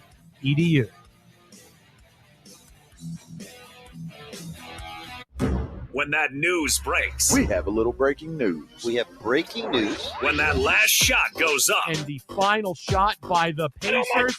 Oh, my goodness. When that catch wins it. Touchdown, Commanders! When your team plays. We are on. We are Fox Sports Radio. It's time. Time for the pro to get everything for the entire job, all from one partner. To get access to over 3 million products, including many products you won't find in our stores. It's time to get delivery on your schedule or next day on over 50,000 products. And time to get dedicated support on the job site or in our stores. From ordering to planning, we've got you. One partner, any job, all in. Ask about all we can now do at the Pro Desk. The Home Depot Pro, it's about time. If you're 55 or older and into that whole saving money thing, T-Mobile has an exclusive phone and internet bundle just for you. Right now, get 2 unlimited phone lines plus 5G home internet for just $30 each per month with AutoPay, plus taxes and fees. And with 5G home internet, setup is easy with just one cord and no technician needed, which is great if you're also into that whole keeping it simple thing. Switch now and experience the best mobile network in the U.S. Visit your local store to start saving. T-Mobile, it's better over here. Based on analysis by Ookla Speed Test Intelligence data Q4 2024 to Q1 2025. Ookla trademarks used under license. Unlimited on our network. Customers on voice plan may notice speeds lower than other customers and further reduction if using more than 50 gigs a month due to data prioritization. Video streams and SD on this plan. Home internet pricing after $20 a monthly bill credit plus $5 per line without autopay. Debit or bank account required. See 5G device coverage and access details at T-Mobile.com. I'm still going for it, even with higher stroke risk from atrial fibrillation, an irregular heartbeat not caused by a heart valve problem. Over a 3-year study, Eliquis apixaban tablets reduced stroke risk better than warfarin, and over 97% of Eliquis patients did not experience a stroke. A first stroke occurred in 2.9% of warfarin patients versus 2.3% of Eliquis patients. Don't stop prescription Eliquis without asking your doctor. Stroke risk may increase. Eliquis can cause serious and potentially fatal bleeding. Don't take if you have an artificial heart valve, abnormal bleeding, or antiphospholipid syndrome. While taking, you may bruise more easily or bleed longer. A spinal injection increases blood clot risk, which may cause paralysis. Get medical help right away for unexpected bleeding or bruising, or back pain, tingling, numbness, muscle weakness, or incontinence. Aspirin products, NSAIDs, SSRIs, SNRIs, and blood thinners increase bleeding risk. Tell your doctor about planned medical or dental procedures. Learn more at Eliquis.com or call 1-855-ELIQUIS. A couple, you're a team. I give you. It's Rob Parker. Let's just deal with the facts. Not the feeling. It's Kelvin Washington. Man, let's ride. Put your hands together. And they're the odd couple, teaming up and making plays. Dude, you can be the guy. Most nights. I'm the poo-poo king. Oh, boy. I want to hear what they have to say. I'm not gonna lie, the cheeks were clenched. Listen to The Odd Couple every weekday, 7 p.m. Eastern, 4 p.m. Pacific, on Fox Sports Radio. This is The Herd. When Colin Cowherd drops the info, The Herd, you need to listen. Everybody listen up! So Mike Tomlin says he's totally comfortable with Aaron Rodgers not taking a snap in the preseason. I'm comfortable with what I'm seeing out here. Obviously, if I weren't, I would be playing them. Everyone else is under consideration. They're preparing as if they're going to play. There are a lot of variables in it, who's playing for Carolina and things of that nature that might provide worthy competition. But as I sit here today, all healthy outside of the four that I mentioned are preparing and scheduled to play. 41-year-old, shaky O-line, no run game, never taken live snaps in a game with the OC or DK Metcalf. And by the way, Aaron's a good-looking guy, and I have said before, the league is more interesting with Aaron Rodgers playing than not playing. I don't think Pittsburgh's a good fit. I didn't necessarily think the Jets was a good fit. Deep down, I was rooting for him to go to Minnesota or San Francisco, but the Niners like Brock Purdy, and J.J. McCarthy was drafted, so it didn't happen. But I'll say one thing. That cannot be the last helmet he wears. If you're watching me on television, you see this picture. That helmet is so outsized, I can see the shadows inside the helmet. He looks like a small plane parked in a Delta hangar.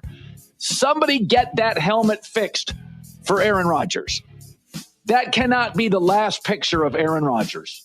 Tighten it up, Steelers. You can't get the run game right. At least get the helmet right for Aaron Rodgers. If you're eager to find out what Colin said next, just podcast it by searching The Herd. And as always, you can listen live to Colin Cowherd weekdays at noon Eastern, 9 a.m. Pacific on Fox Sports Radio. The Herd. It's Colin Cowherd. Here we go. Weird sometimes works in sports and in life. The Herd. The Herd. Yeah. It's poetry. Outline your life in pencil, not pen. Yeah. Things change. It's sports. College football fans are freaking out. Oh, my God. Need I say more? Total class, understated, just does his job. Yeah. It's The Herd with Colin Cowherd. The public is always right. Listen every weekday at 12 p.m. Eastern, 9 a.m. Pacific.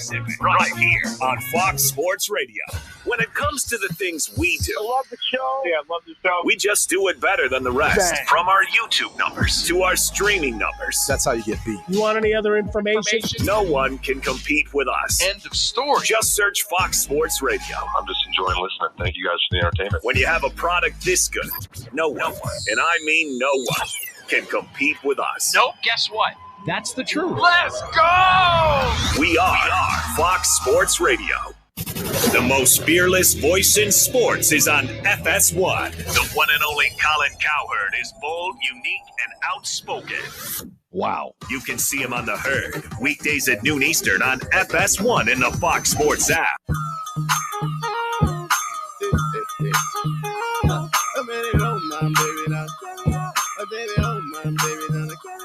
I tell you how that's like you stepping on your camera. I tell you how that when you stepping on your camera. I turn it on, my baby. Don't you Fox Sports Radio, the Jason Smith Show with my best friend Mike Harmon.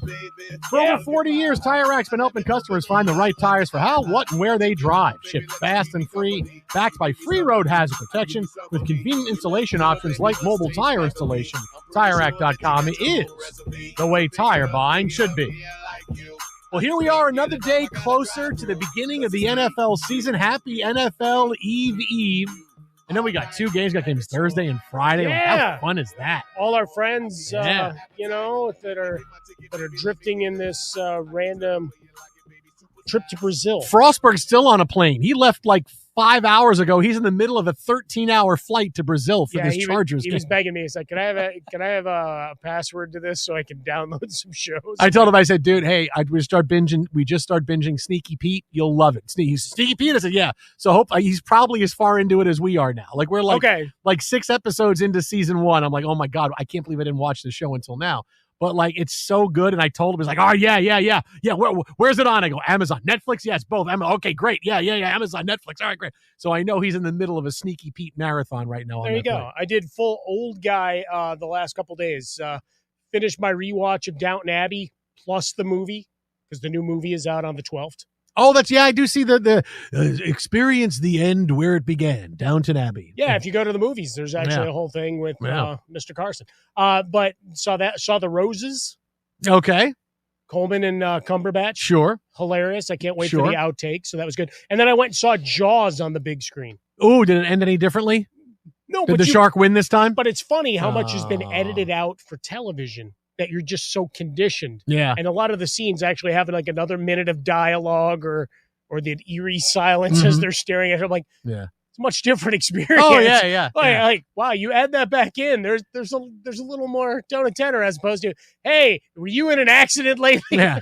Well, there's also certain kinda things to funny. be said, like a movie like that where you've seen it so many times, right? And you see it on TV and stuff is going on, and you watch like the opening scene again when it's the guy and the girl are on the beach and she's out in the water, and just that when she's up out of the, like you're in a silent theater, you hear it and you're just hearing the like the panic out of her, which you don't really get when you're watching it on TV. It's like, oh yeah, here comes the shark. But you get that in the theater. You remember, oh my God, that's how intense this scene was. She's just above water with a Well, we went and saw it with the breath. full Oh, it's Dolby fantastic. sound and everything. Just next level stuff. Yeah.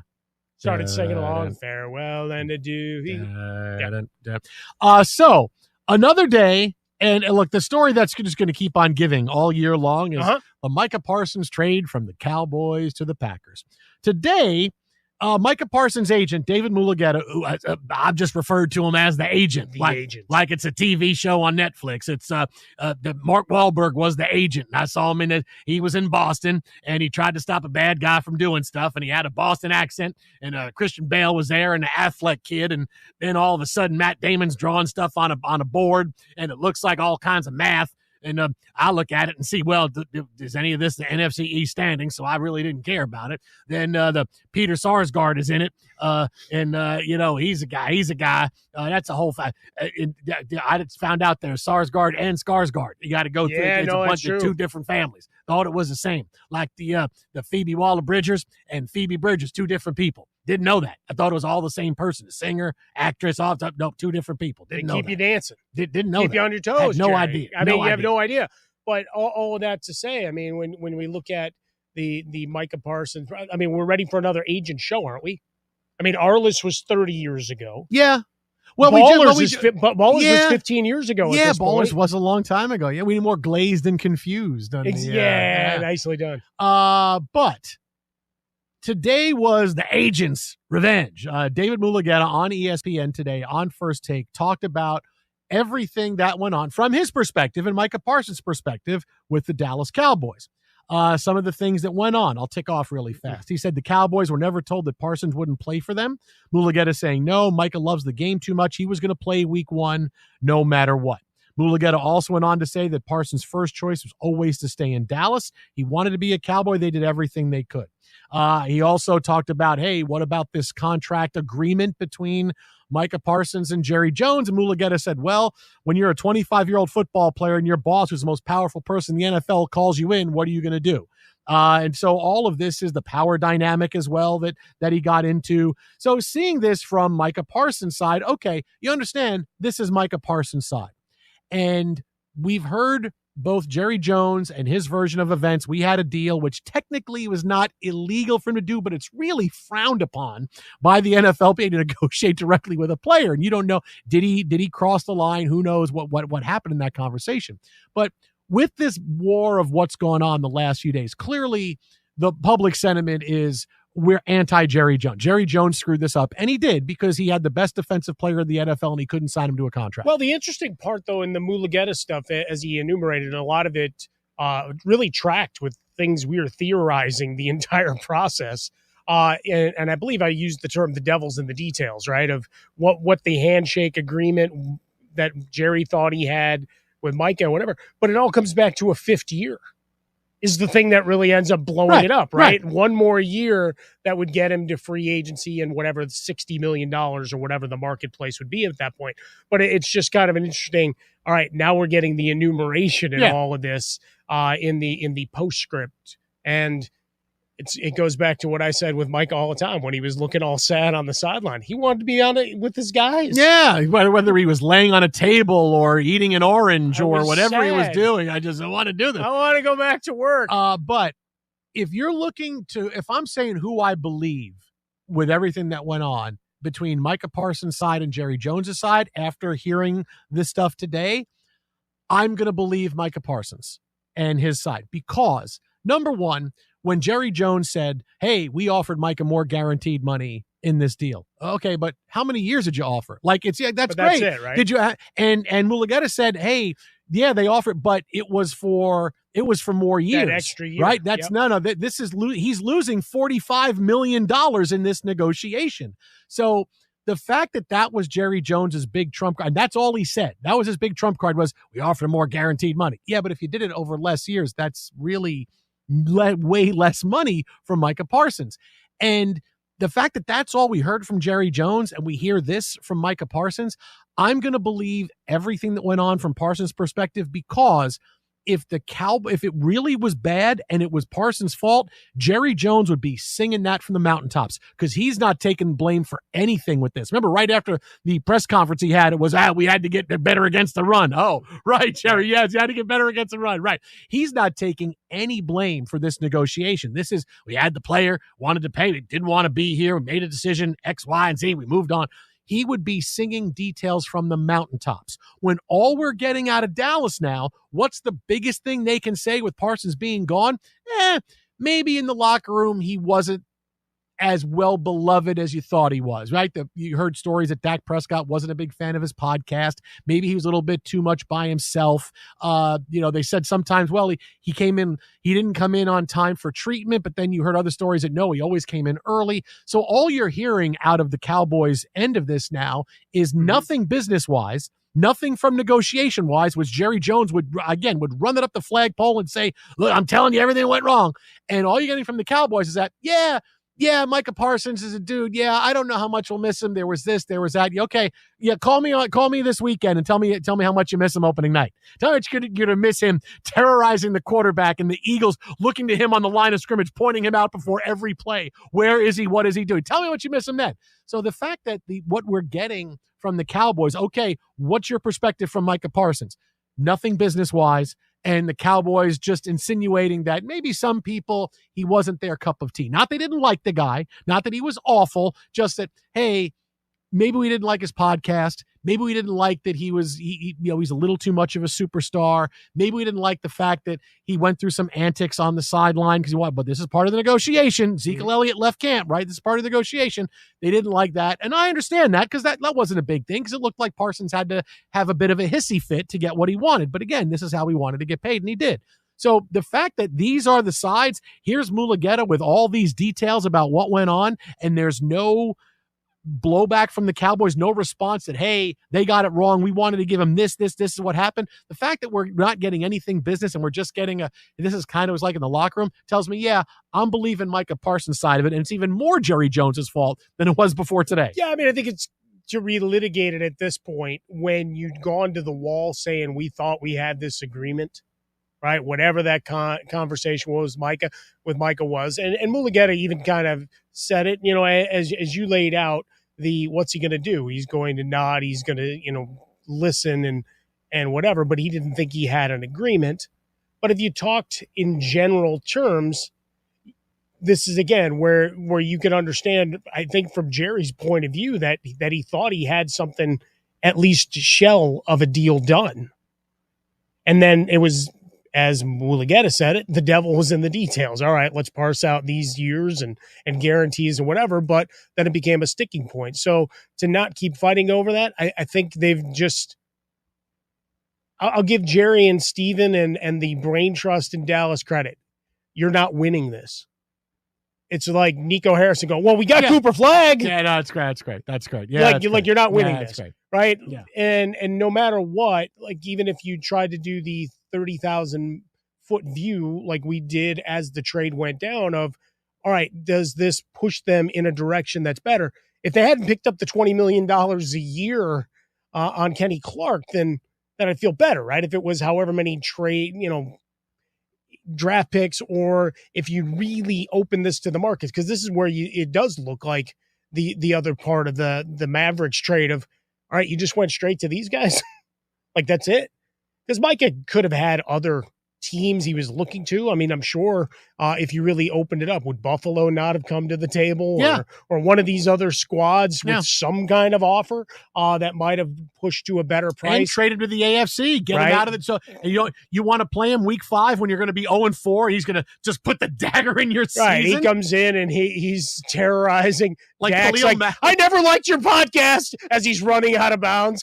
Miss me. Like when Gruden traded Khalil Mack, and every week was, I can't believe another scoop and score, a fumble, a sack, and a return for a touchdown from this guy. Like that's what it's going to be. Every week, I can't believe he had another one, and I traded him. Now, what is curious though is legitimately that there is concern about his back. Right, that's the part of all of this that is curious. The second opinion and what's really going on with him, and once again, it becomes the what do you trust as regard to medicals. I got to think as soon as there's an opening and he gets to say Micah Parsons and deciding whether he cites his family, his agency, Penn State, or whoever his affiliation is, that he's part of the starting lineup in the announcements on Thursday night. Right. But like we talk about with Stafford and so many others, as soon as we start talking about your back at all, and there's even a little bit of credence that it's legit, my eyebrows get raised, and I wonder if Jerry and company aren't sitting over there going, holding novenas and everything else going, all right, he's going to only play 12 games, right? But you're telling me this, right? I mean, the doctor said that, oh, no, he's going to go right out there. Oh, okay. All right. That's great. He's going to miss a bunch of games, right? He's not going to be available for week 5. It's even more Jerry Jones's fault after today. Time now to find out what's trending in the wide world of sports with someone who's been called the Micah Parsons of Fox Sports Radio. When he's doing something he doesn't like, he lays on a table, covers his eyes himself. It's Steve DeSager. Let's start with the Major League Baseball. As we did have, I don't know if you heard this, a game at Colorado tonight where, first off, the Rockies might be losing number 100 of the season. Yay! The current record is 39-99. They're trailing at home to the Giants, 5-2 in the bottom of the 6th. Starting pitcher tonight for Colorado, Kyle Freeland, is 3-13. He allowed a first-inning homer to Rafael Devers, then yelled at him for admiring it, and the bench is cleared. Freeland was kicked out. In fact, after the long discussion by the group of umpires, they pointed at Devers and said, please continue circling the bases and score, and then just go sit down in the dugout. The Giants do still lead in the 6th. The Yankees are up 7-1 at Houston in the bottom of the 8th. Boston was an 11-7 winner over Cleveland with 4 runs in the bottom of the 8th. First place, Toronto won 12-9 at Cincinnati. 2 more homers for George Springer. Now, the Reds were due to start pitcher Nick Lodolo. He was scratched due to illness, so it was an all-bullpen game. The Reds were down 8-1 in the second and actually made it a little close. The Orioles now lead at San Diego 3-0. But they lost, and now they trail that final wild card spot by 5 games with 23 games left in the Major League season. 5 back of the Mets, who won 12-5 at Detroit. Pete Alonso, 2 solo homers. But starting the day, San Francisco is only 5 back of the Mets for the wild card. The Padres are getting shut out at home, 3-0 Baltimore, bottom of the 3rd. The Dodgers have lost 9-7 Pittsburgh, the final. Shohei Ohtani did hit his 46th home run, 3 hits for him, including a late RBI double. Cal Raleigh hit his 51st of the year, but Seattle lost 6-5 at Tampa Bay. Rays have won 5 straight. Raleigh struck out with bases loaded to end the top of the 7th. The Rangers have won 6 in a row, and they're leading 2-0 at Arizona tonight, going to the 5th inning. The Texas Rangers started the day just a game and a half behind Seattle for the last AL wildcard. Kansas City was 2.5 back, but KC lost at home 5-1 to the Angels. Attendance just 13,000 in Kansas City. Attendance 11,000 in Minnesota as the White Sox beat the Twins 12-3. Attendance 12,000 in D.C. Washington over Miami 5-2. Ohio State is number 1 in the new college football polls. Penn State is still number 2.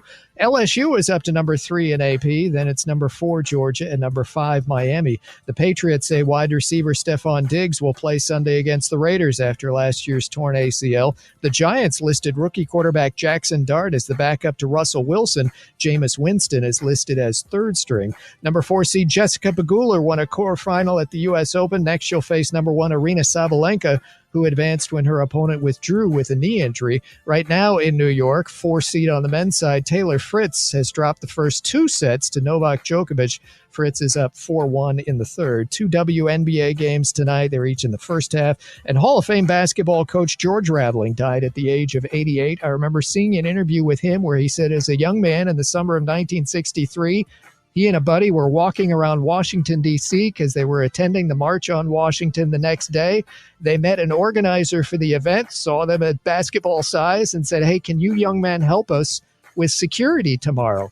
And in fact, a young George Raveling was stationed on the stage throughout that event in 1963, very close to Martin Luther King giving his famous speech. And at the end of the speech, Raveling says, Dr. King, can I have that copy? And he turned and handed his notes to him. George Raveling had the original copy of the I Have a Dream speech $1 billion right now from Martin Luther King Jr. Wow. Steven, that's a great story. Jason Smith, Mike Harmon, live from the Fox Sports Radio studios. Coming up next, we got the play of the day. And could one super duper star be on their way back to potentially save their team's season? That's next, Fox Sports Radio. Sometimes you miss something, or sometimes you may want to hear it again. Hey, as soon as this show is over, you can podcast it. Yeah. Just search The Jason Smith Show with Mike Harmon wherever you get your podcasts. Again, just search The Jason Smith Show with Mike Harmon. You ready? Be sure to rate, review, and most importantly, follow. NFL fans, week 1 is your shot to play free and stack $1 million cash bag with DraftKings Pick 6, an official partner of the NFL. Here's how. Download the DraftKings Pick 6 app, DraftKings' easiest way to play fantasy. Enter for free and pick more or less on 6-player stats for week 1. Download the DraftKings Pick 6 app, use code JSS, opt in for free, and start stacking entries for NFL week 1. Zero cost, huge upside in partnership with DraftKings Pick 6. The crown is yours. Gambling problem? Call 1-800-GAMBLER. Help is available for problem gambling. Call 888-789-7777 or visit ccpg.org in Connecticut. Must be 18 plus. Age and eligibility restrictions vary by jurisdiction. Pick 6 not available everywhere, including New York and Ontario. Void where prohibited. Must claim token for free entry in Bag Builder contest. Only perfect entries earn share of cash prize. Tokens are single use and expire September 8th at 8:15 p.m. Eastern. Terms at pick6.draftkings.com/promos. I like the morning show. They're really funny in the morning. This is the show that has 2 pros and a cup of Joe. Who is Joe? LeVar Arrington, Brady Quinn, and Jonas Knox. LeVar, you mentioned the David Mulugheta aspect of all this. Jerry Jones did discuss that yesterday. From everything I've heard from people that know him, he's not that fragile. And let me tell you something, you can't do this stuff. You can't do business like this and be around this and be fragile. I'm not. I would think that with his background and what have you, he's very professional and is very willing to keep his eye on the ball and not get caught up in a lot of the other emotion or things that go on. Andrew Brandt. He just delivered that man the highest non-quarterback paying contract in the history of the game. You know, it's he has delivered once again. You know what's funny is Andrew Brandt, who worked with the Packers for a long time, he was on social media, and basically he sort of cuts all the crap out and will predict or explain what a contract actually means. And him and Brady, I think, and this is not ball washing Brady, but they do it. They make complex contracts very simple to understand. Like, there's a lot of numbers in there. Here's what it actually means. And Andrew Brandt pointed out yesterday, guessing 3 years, $120 million, with the rest of it being fluff. Not that there's anything wrong with that. David Mulugheta responded, "Go investigate and let me know what you find. #fluffless." So he's feeling himself. Like he's hey, bruh, it's like 47 a year. He's incapable of being fluffed. To get the rest of LeVar Arrington, Brady Quinn, and Jonas Knox, podcast by searching 2 Pros and a Cup of Joe. Listen to 2 Pros and a Cup of Joe weekdays from 6 a.m. Eastern, 3 a.m. Pacific on Fox Sports Radio. This is The Herd. Wow, wow, wow, wow, wow. With Colin Cowherd. Kevin Stefanski's a hell of a coach. Went to Penn. He knows more than you do about offense. I know, hard to believe he does, and he knows more than me. He has announced that Joe Flacco will start against the Rams, 25 to 30 plays for the starters. Dylan Gabriel is the backup. Shedeur Sanders is third. I know you've got your Shedeur / Barry Sanders jersey you're wearing. I know. And I've said before, I think Shedeur was underdrafted. I think he was. But speeding tickets, silliness, Dylan Gabriel's a much more kind of centered, serious kid, and Shedeur is third. I got to trust Stefanski. This is The Herd with Colin Cowherd. Wow. Weekdays at noon Eastern, 9 a.m. Pacific. Right now, the Dan Patrick Show. Dan Patrick. Jerry Jones, with a straight face, said that the team is actually better now. You're not better now. Not today. Kenny Clark is a good defensive tackle, but his best years are behind him. He went to 2 Pro Bowls. Okay. Yeah, we got to stop the run. You know, you got to stop the pass as well. You had one of the worst defenses. It's not just, hey, we're stopping the run, but boy, they're putting up a lot of yards on us through the air. Micah Parsons is a game changer. He wrecks games. The only way you would be better is if Micah Parsons doesn't play for Green Bay, he's banged up, or doesn't play well. What are the odds of a guy who's 26 with a big chip on his shoulder now, and you got to live up to that contract, going to underproduce? The Dan Patrick Show. Dan and the Danettes and you. Weekdays, 9 a.m. Eastern, 6 Pacific on Fox Sports Radio. Scrolling mindlessly. We know all about your social media habits. So, scroll past the cute dog videos. Scroll past the DIY, you know, the ones that you have no business watching. And the thirst traps. Wait a minute. Fine, you can look at those. But start putting that algorithm to use. Now it's social media. Follow us at Fox Sports Radio. The big story of the day. Interact with us at Fox Sports Radio. I want people to pull up a chair. Find out at Fox Sports Radio.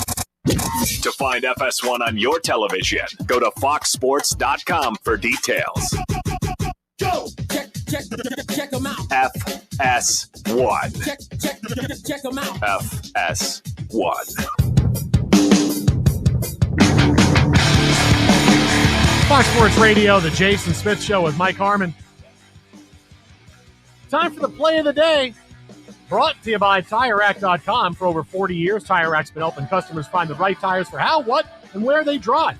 Shipped fast and free, backed by free road hazard protection with convenient installation options like mobile tire installation. TireRack.com is the way tire buying should be. Well, when you start your Major League Baseball career 4-0 and you have single-handedly saved your team's season, and you have the opposing team's broadcasters talking like this about your stuff, well, Lightning McLean, you get to be the play of the day. Oh, and he just buries that sinker. That was a terrible pitch. Gruesome. Oh, my. What is that thing? Oh.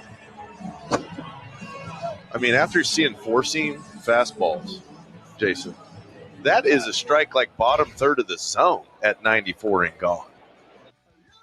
It was glowing at one point when they were talking about Nolan McLean stuff. It was I don't know what it was. It was glowing when he struck out. He yelled, "Flame on!" I'm telling you, man. No. I get that we're trying to. That look, Mets fans sell, trying to make Nolan baby. McLean schemes. Just watch his highlights. Just watch his strikeouts, and you see that cutter that he has. I mean, it's a frisbee. I mean, that's what they should call. They should just call it the frisbee because that's how it moves. And I don't know how you the spin rate on it, man. I don't know how you do it. I really don't know how you do it. Maybe you have a bigger hand than you may have one of those Thanos hands that's able to spin that ball. But man, the movement he has on that is just insane. That kind of spin rate, I'll tell you what, at some point down the line, that becomes a problem. But for now, we celebrate it. Man. So there you go. There's your play of the day, Tigers TV on the call. Now, look at you, so excited. Are we on the cusp of a return to play of Caitlin Clark? She is now back at practice. Yay. Doing 5-on-0 work. So anytime you get a fast break and nobody gets back defensively, she's good. She's doing 5-on-0 work, but is still not cleared to return to play. She's not cleared for contact. She's still been rehabbing a couple of injuries And clearly, look, WNBA has missed her this season, missed Angel Reese when she was out. It's been really, really difficult. But they've done pretty well ratings-wise, like and attendance, and like that's the thing. It's the metrics still say as a league, it's supported well. Doesn't mean that there's still not the cherry on top of Ye Olde Sunday. Now that's missing. They have 3 games left after tonight before the playoffs start, and not cleared for contact. Like, I don't know that we see her again in this season of WNBA, which would be just awful. But doesn't mean I can't give her advice. Well, you just can't reinsert her into the lineup. Don't you know that? Yeah. Oh, no, you're kidding. You can't just do that. They're down 15.5 to Phoenix. Doesn't mean that I don't have really good advice for her. Okay? Because I have really good advice. She hasn't played in a couple of months. It's been a while. I have great advice. Okay. I have great advice. Caitlin Clark, stop yelling at the referees. Okay, stop complaining to the referees. Stop walking on the court. Stop walking up to the refs and complaining.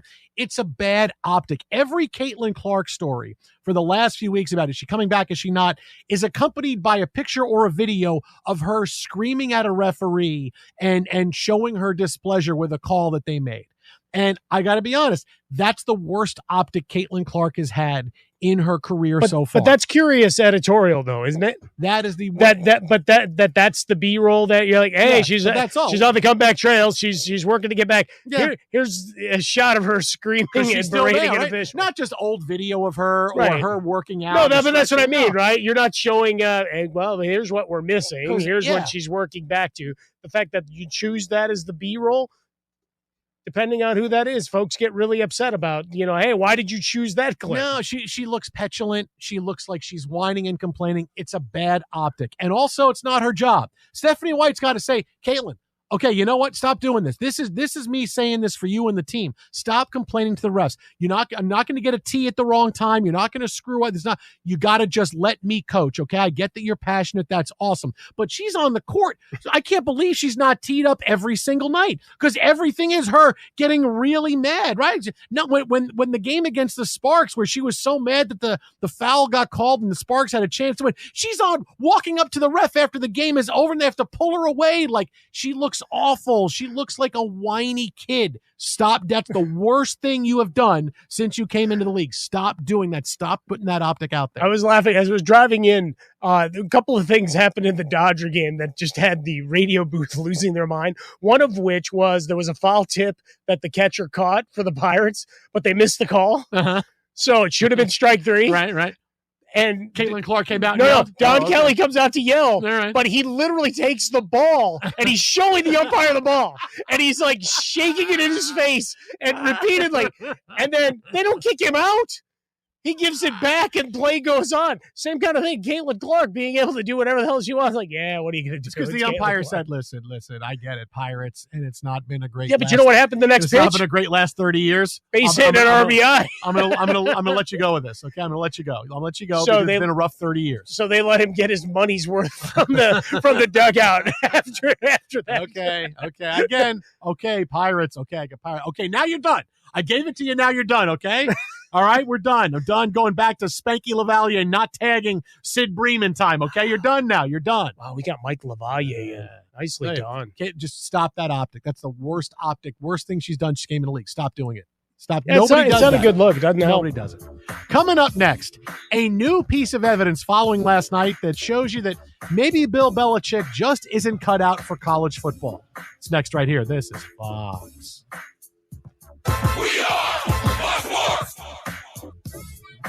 The success you've already had matters at University of Maryland Global Campus because they're a school for real life. At UMGC, an accredited state university, you can earn up to 90 credits towards a bachelor's for prior learning and relevant life and work experience, or transfer up to 12 credits towards a master's. UMGC offers skill-based programs, low-cost tuition, and online and hybrid courses. No application fee if you apply by September 3rd. Learn more at umgc.edu. That's umgc.edu.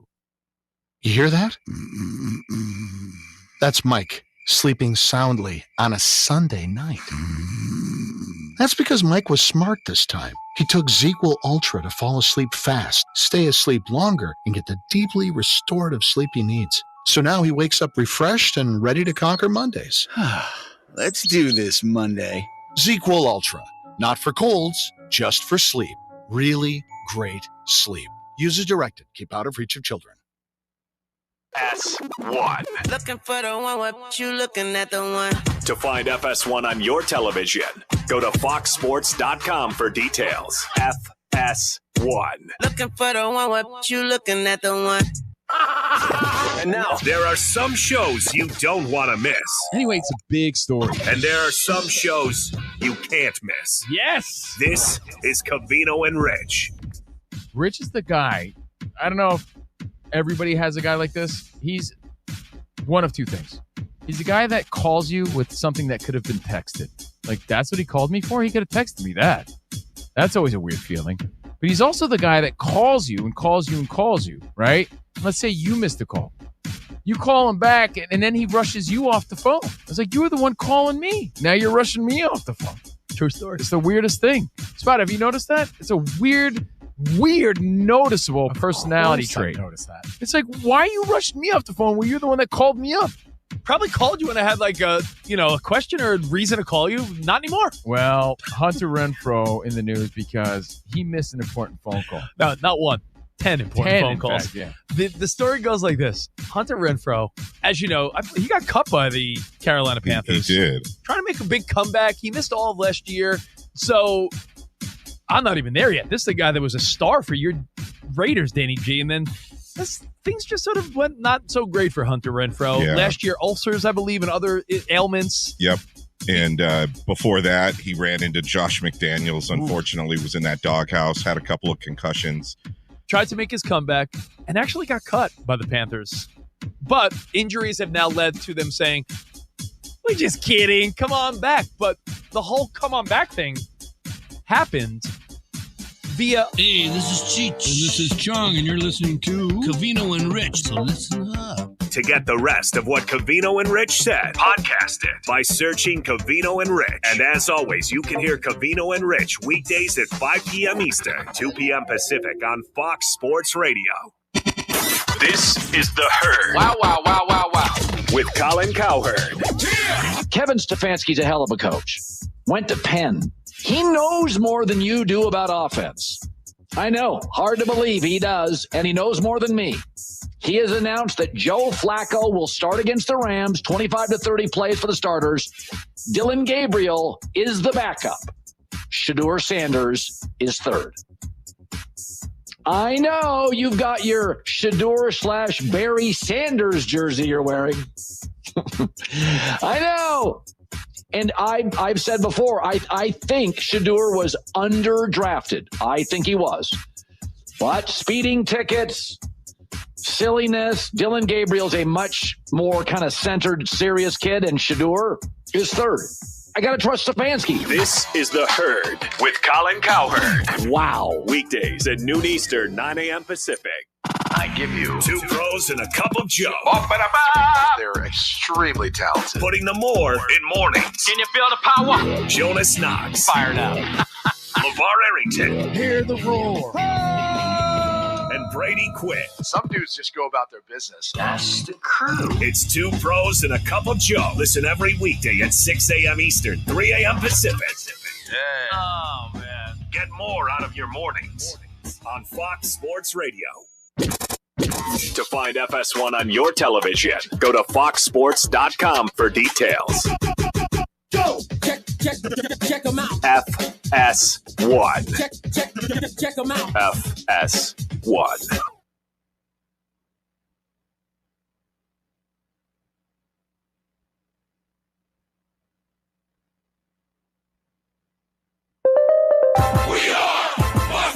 And here's what you need to know. Quick update on U.S. Open tennis in New York tonight. Novak Djokovic now up 2-1 in his quarterfinal against American 4-seed Taylor Fritz. And Ohio State is number 1 in the new college football polls. Penn State is still number 2. 4 late ball games in the major leagues. The Yankees lead at Houston 7-1 in the bottom of the 9th inning. In the 8th, Giants holding on 5-4 at Colorado. The Orioles lead at San Diego is now 3-2 in the bottom of the 4th. The Dodgers already lost 9-7 at Pittsburgh, even though Shohei Ohtani hit his 46th homer. And the Rangers have won 6 in a row, and they're winning tonight 2-0 at Arizona. Bottom of the 6th, Diamondbacks outfielder Lourdes Gurriel out with a torn ACL. Tampa Bay won its 5th straight game, 6-5 over Seattle, even though Cal Raleigh hit his 51st homer. The Cubs were 4-3 winners against Atlanta. The Mets got 2 homers from Pete Alonso and won 12-5 at Detroit. Victories for Boston and Toronto. I'm Steve DeSager.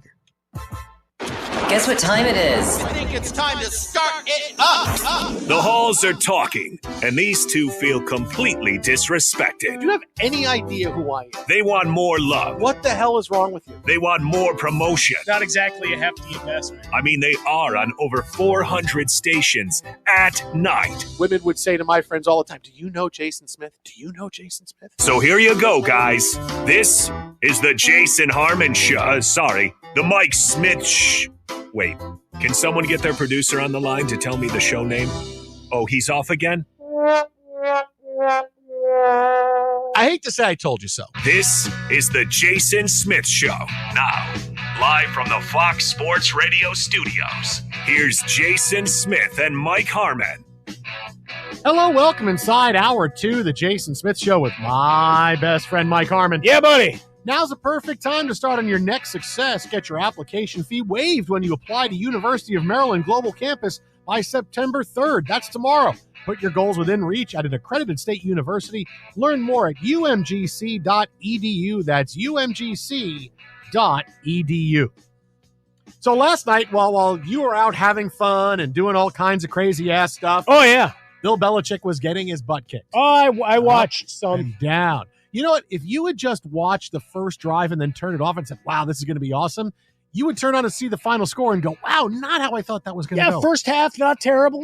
Right? Well, I don't know, 20-7, then 27-7. Yeah, but you can make arguments. All right, here's a play and whatever. But like you're at least competitive, and then it goes to hell so much. And then I wish I was on air because I would have been the guy that everybody wanted to attack because I thought the stunt of putting the headset on the dog was the most disrespectful and insane thing I've seen. Well, he was giving Belichick plays. I mean, that you're at that point in the broadcast in the fourth quarter where, hey, man, this is a 40-point burial. We got to keep people watching. Hey, Kirk Herbstreit, what if my new dog gives Belichick plays? Okay, let's try it. Did they at least show Belichick's dog making draft picks a few years ago? That would have been good if it was Herbstreit's dog talking to Belichick's dog, and like that was the whole together, thing, like, that kind of thing on the sideline. But like I saw that, I was like, all right, now we've jumped the shark.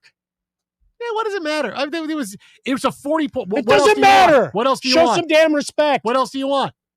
First game. What did you want them to show at that point? It's a 40-point game, and ESPN wants people to keep watching. Hey, Kirk's dog is pretty popular. Ben was really popular. Hey, let's have his dog up here. It's okay. That's great. So done with it. You're like the Phil Mushnick of the West Coast. No, do not. No, come on now. He hates everything. He does hate everything. He hates everything. You want to explain who Phil Mushnick is for folks? Yeah. Phil Mushnick is a New York Post columnist, and you can see him every week talking about all the things he hates in sports, which I like. Why do you even watch sports? But that's what it is. Well, but I mean, hate watching is a real thing. There's plenty of folks that tune in. There were a lot of people that tuned in for kickoff, hoping that Bill Belichick was going to get smashed, which he did. Well, the first drive was great. Yeah. And if you're putting together the 2025 North Carolina highlight reel, you show everything from that first drive, and that's it. Boy, that's script, right? Because we always joke about, hey, the script of that first 15 plays, you can hang that in the damn Louvre. And I love the post game. Everybody hated the balloons. Everything behind him. I thought it was great. It looked like a all prom. we needed was a costume guy, like if you were at Chuck E. Cheese or Five Nights at Freddy's for that horror show. That's what you just watched. North Carolina already having their prom is the homecoming dance. Was TCU homecoming and they got blown out? Boy, I tell you, hey, get rid of the balloons. The balloons are bad, man. Pop. That would have been funny if Belichick came walking in and just started puncturing him. He pulls out a little dagger from him. So we talked a lot about it last night about Belichick and what he's done, the 180 after the first drive of the game to where he is now, which is how long is Belichick going to have? Is he going to have more than this year to turn things around before North Carolina moves on? Because TCU is good, not a great team, but they were good, and Belichick didn't really have the team to match up, and with all the drama that went on, all the Jordan Hudson stuff, and you heard that there was many things going on behind closed doors that North Carolina's not thrilled with. Winning cures all that, but losing makes that worse and exacerbates the situation. This is a team coming off a 6-7 year. If they're another mid or worse, as Bill Belichick get year 2, like that's where you're at after game 1.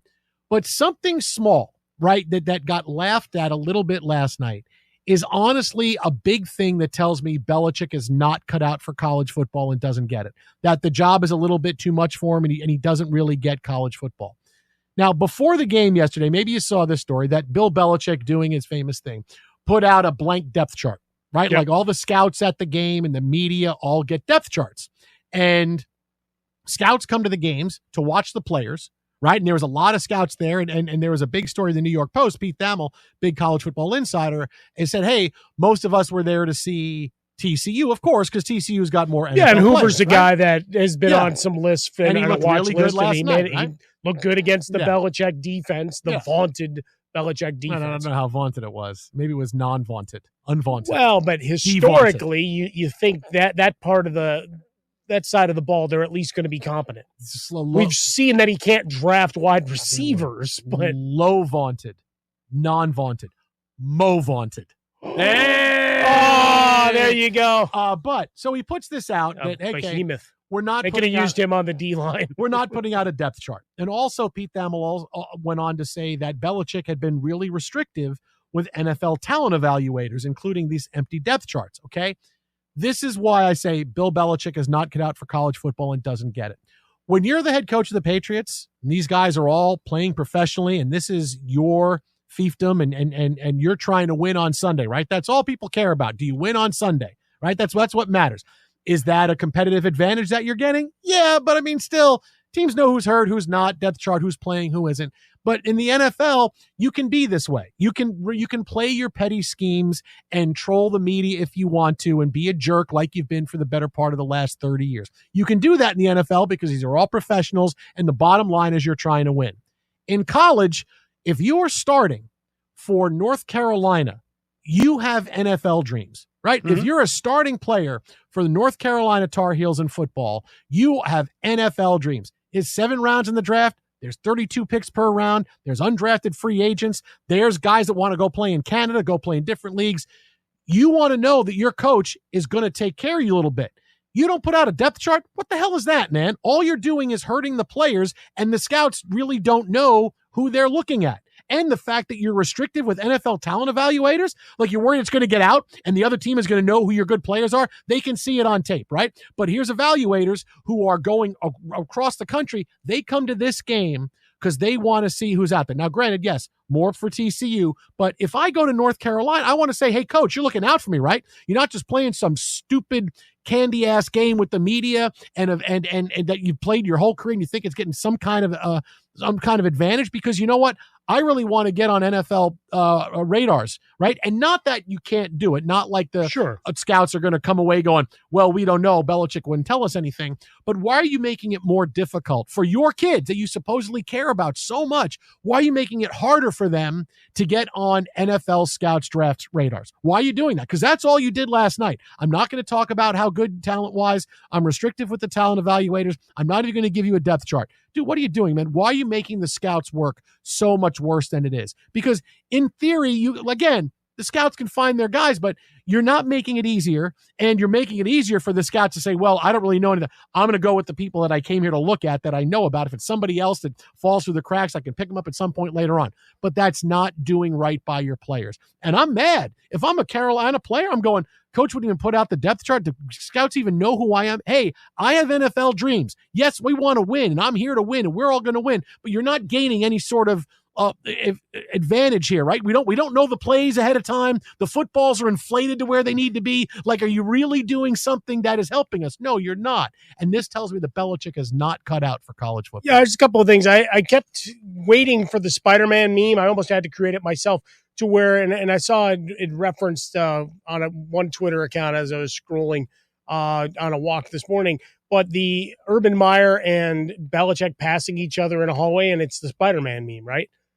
Because one guy going up the ladder to the NFL, disaster. The other guy coming down through one game, and we've talked with Pete Futek and all our analysts throughout the preseason and ramping up since Belichick took the job. It's like the schedule's there in theory, but now you're looking at depth charts. How quickly are guys going to be dissatisfied? Like your idea of promote, and I understand the we and not putting out the individual, right? Because Tom Brady was the guy that was always wearing it in film review. Hey, because if I can criticize Tom, I get after. I understand that philosophically there. But when it comes to actually putting this depth chart together, here's a couple of stats or things to note, whatever, being inclusive when it comes to quick interview availabilities or whatever. Your job's to sell these guys. And if other schools have a beat on them and they're looking to poach them, you're making it a lot easier.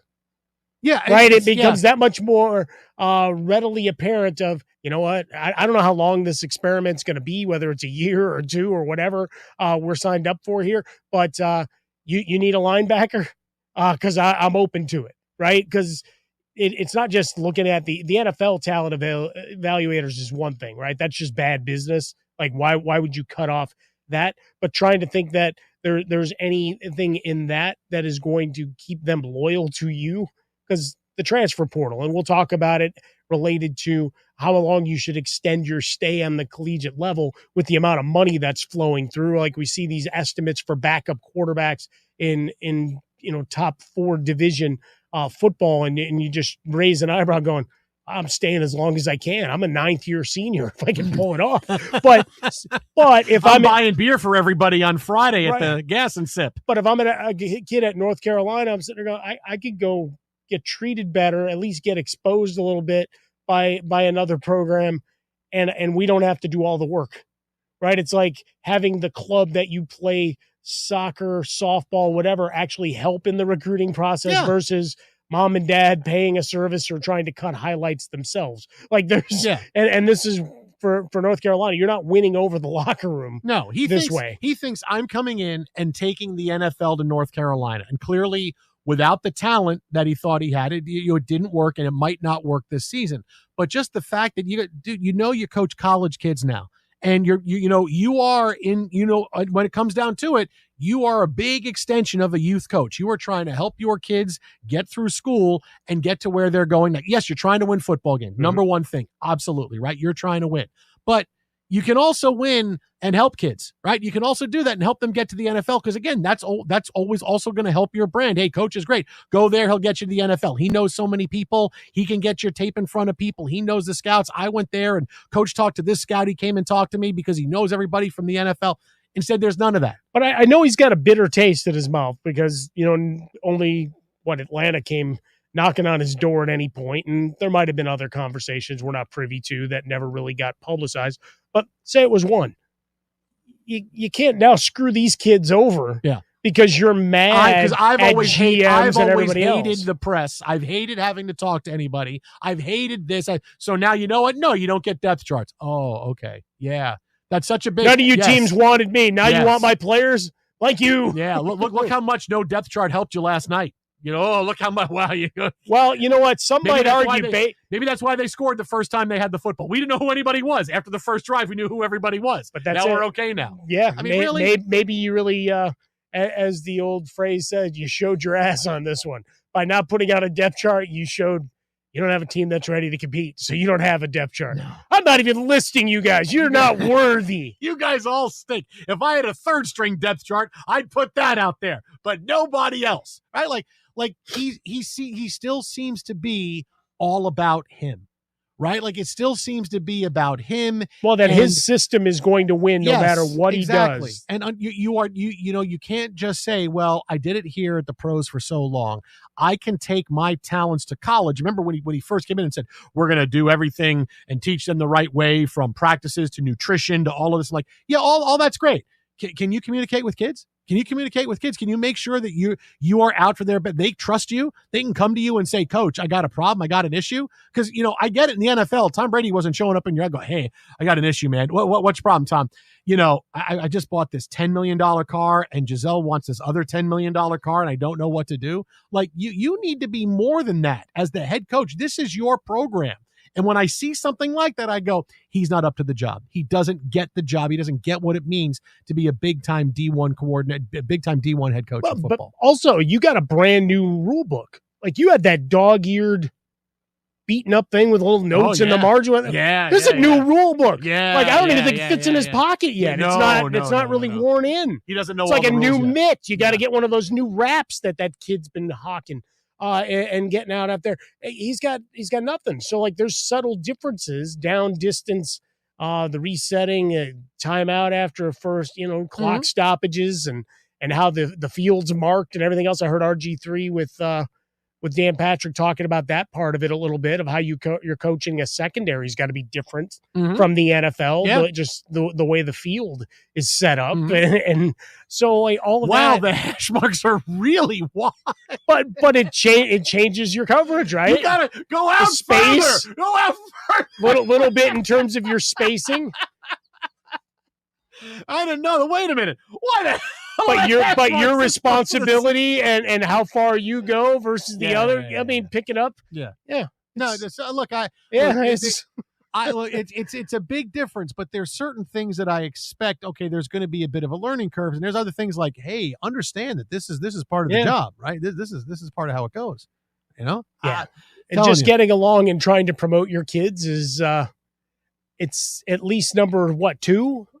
Yeah, I mean, look, because school's kind of drifted a little bit now. Yeah, North Carolina, come on, the jokes write themselves. I mean, in terms of the made-up classes they had going on. I don't even know how many, like even in regular college, like how often do kids actually go to class anymore? It's like it's not that big a deal, right? Because you attend via Zoom, however it is. But there's certain things I'm like, okay, you understand that it's a little bit more than just bringing your philosophy, plugging it in and saying, we're going to make it work with kids and nobody else is going to do what we do. And we bring the Patriot way to North Carolina and we're going to beat the crap out of everybody. Yeah, not so much. And certain things, there's a little bit more nuance to it. You can't just coach like you did. You're not coaching a bunch of millionaires. You got a few millionaires, but you're not coaching a bunch of millionaires like you are. This is not professional. This is not all they do. And they want other things. Yes, the guys you coach in the NFL want to stay in the NFL, but if they play well, they're on tape, they're going to stay in the NFL. Other teams will see and they will sign them. These are all kids. You're talking about 125 D1 teams. Hey, I want to make sure people see and know who I am. And they should. You just make it easier. Make it seem like you're out for me a little bit. Just saying. That's what I mean when I see this. I go, the job is too much for him. Too much. We're on to who's next on the schedule? We're on to Charlotte. They lose to Charlotte next week. Ooh, look out. And Muggsy Bogues could have a big game for Charlotte next week. Just watch. Coming up next, NFL insider Jason Cole stops by. We'll get his Super Bowl pick and take a look ahead at the big games coming up in the next couple of nights as we celebrate NFL Eve right here, Fox Sports Radio. Hold still right before we crash, 'cause we both know how this ends. The clock ticks till it breaks your... The biggest stories. College football fans are freaking out. In the game. We have got some football to discuss. And off the field. If you're looking at Heisman, best player, It's what we're talking about. I think he's the best college football player in America. Your teams, your college football coverage. Woo! Let's lock in. On Fox Sports Radio. Summer's wrapping up, and life is picking back up. Early mornings, long days, and a to-do list that doesn't quit. And neither should you. Who has time to slow down due to body pain? That's why there's Aleve, to keep you going. With just one pill, Aleve delivers longer-lasting body pain relief per dose compared to other leading OTC-branded pain relievers. Aleve helps keep you moving from sunup to sundown with up to 12 hours of pain relief per dose, so you can keep moving and be ready for whatever's next. Use as directed. It's time. Time for the pro to get everything for the job delivered. Large orders of lumber, doors, windows, paint, plumbing, anything the job needs, all from one partner. Get it today with same-day delivery. Get it tomorrow with next-day delivery on 50,000 plus products. Or get it on your timeline with scheduled delivery on everything from framing to flooring. It's time to get your whole job, all your jobs delivered. Ask about all our new delivery options at the Pro Desk. The Home Depot Pro, it's about time. If you're 55 or older and into that whole saving money thing, T-Mobile has an exclusive phone and internet bundle just for you. Right now, get 2 unlimited phone lines plus 5G home internet for just $30 each per month with autopay, plus taxes and fees. And with 5G home internet, setup is easy with just one cord and no technician needed, which is great if you're also into that whole keeping it simple thing. Switch now and experience the best mobile network in the U.S. Visit your local store to start saving. T-Mobile, it's better over here. Based on analysis by Ookla Speed Test Intelligence data Q4 2024 to Q1 2025. Ookla trademarks used under license. Unlimited on our network. Customers on voice plan may notice speeds lower than other customers and further reduction if using more than 50 gigs a month due to data prioritization. Video streams and SD on this plan. Home internet pricing after $20 and monthly bill credit plus $5 per line without autopay. Debit or bank account required. See 5G device coverage and access details at T-Mobile.com. Sports. Be like football. They do life, but mostly they do themselves. Podcasts and radio, no one's got anything to talk about, but I do. Steve Cavino. There's a spring in my step and a nickel in my pocket. Rich Davis. Fred Savage, Ben Savage, and Macho Man Randy Savage. Your afternoon pick-me-up. It's not a show, it's a lifestyle. It's Cavino and Rich. Weekdays at 5 p.m. Eastern, 2 p.m. Pacific on Fox Sports Radio. And now, here's a little something that you missed from the Ben Maller Show. Think of it like instant mashed potatoes. Just add some water. Wide receiver Tyreek Hill was not voted as a captain by his Dolphin teammates following his very well-noted public apology. He's not a captain. Oh, my God. Yep, he has been told by his teammates, thanks, but no thanks. This is one of those play stupid games, and then you'll win stupid prizes situations. That's how I had it on my scorecard. A karmic boomerang, as Andrea, the astrology insider in the Bay Area, would point out. It is a karmic boomerang for Tyreek Hill and his very well publicized rebellion against the Dolphin machine at the end of last season. You might remember he tried to go rogue. Tyreek Hill, he undermined his quarterback, the coaching staff. He staged a mini locker room coup. And now he's back. Watching Tyreek with the Dolphins, it's kind of like having a season pass to Six Flags Magic Mountain.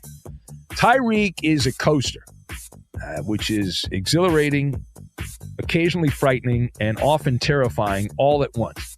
And you get the chills, you get the thrills, and all that stuff. So you got that. You never quite feel safe. You're not supposed to. It's a roller coaster. You're not supposed to feel totally safe. Otherwise, what's the point of doing it? And eventually, though, people get sick of it. To get the rest of what Big Ben said, podcast it by searching The Ben Maller Show. And as always, you can hear The Ben Maller Show weekdays from 2 a.m. Eastern, 11 p.m. Pacific, right here on Fox Sports Radio. Here we go. Ben Maller, the late night wordsmith. We speak fluent emoji. Ben Maller, holding the sports world accountable. They went out there like a toy poodle with fleas, is how they played in that game. And when he's right, you'll know about it. And you know what? I was absolutely right. It's the Ben Maller Show. So I've got NASCAR, IHOP, and opera.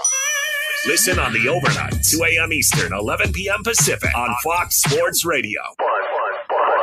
No competition, they want to be just like me. We love it when others say they're number one rated sports network because we know it's not true. Boom, boom. We have the real numbers. Huge, robust numbers. It's huge. This is a big story. And it's all because of you. Hey, so far, so good. I think you guys do an incredible job. The real listeners. I'm just enjoying listening. Thank you guys for the entertainment. We are. Yeah. Fox Sports Radio. Number one. FS1. Call your friends and ask how they doing. To find FS1 on your television, go to foxsports.com for details. Boom. Trust your eyes. FS1. Big pimpin', baby. Fox Sports Radio, the Jason Smith Show with my best friend, Mike Harmon. Yep. Now's the perfect time to start on your next success. Get your application fee waived when you apply to University of Maryland Global Campus by September 3rd. That's tomorrow. Put your goals within reach at an accredited state university. Learn more at umgc.edu. Well, joining us now on the hotline for all the big news ahead of week one of the NFL on NFL Eve. It is longtime NFL insider. Check him out on the 33rd team. He is a Pro Football Hall of Very Good voter. He is a very good guest with us. He is on Twitter at JasonCole62. It is Jason Cole. What's happening, man? I'm an excellent guest. Legend. You're a very good guest. I would, if I had a vote for best guests, and I had a vote for all the very good for guests, you'd be in. I don't know. I think Judge Wapner would say I'm an excellent guest. Oh, so, you're going Rain Man now? Yeah. You're going Rain Man? I'm an excellent driver. Fernando Valenzuela pitched Wednesday, not scheduled to pitch again until Saturday. Yeah.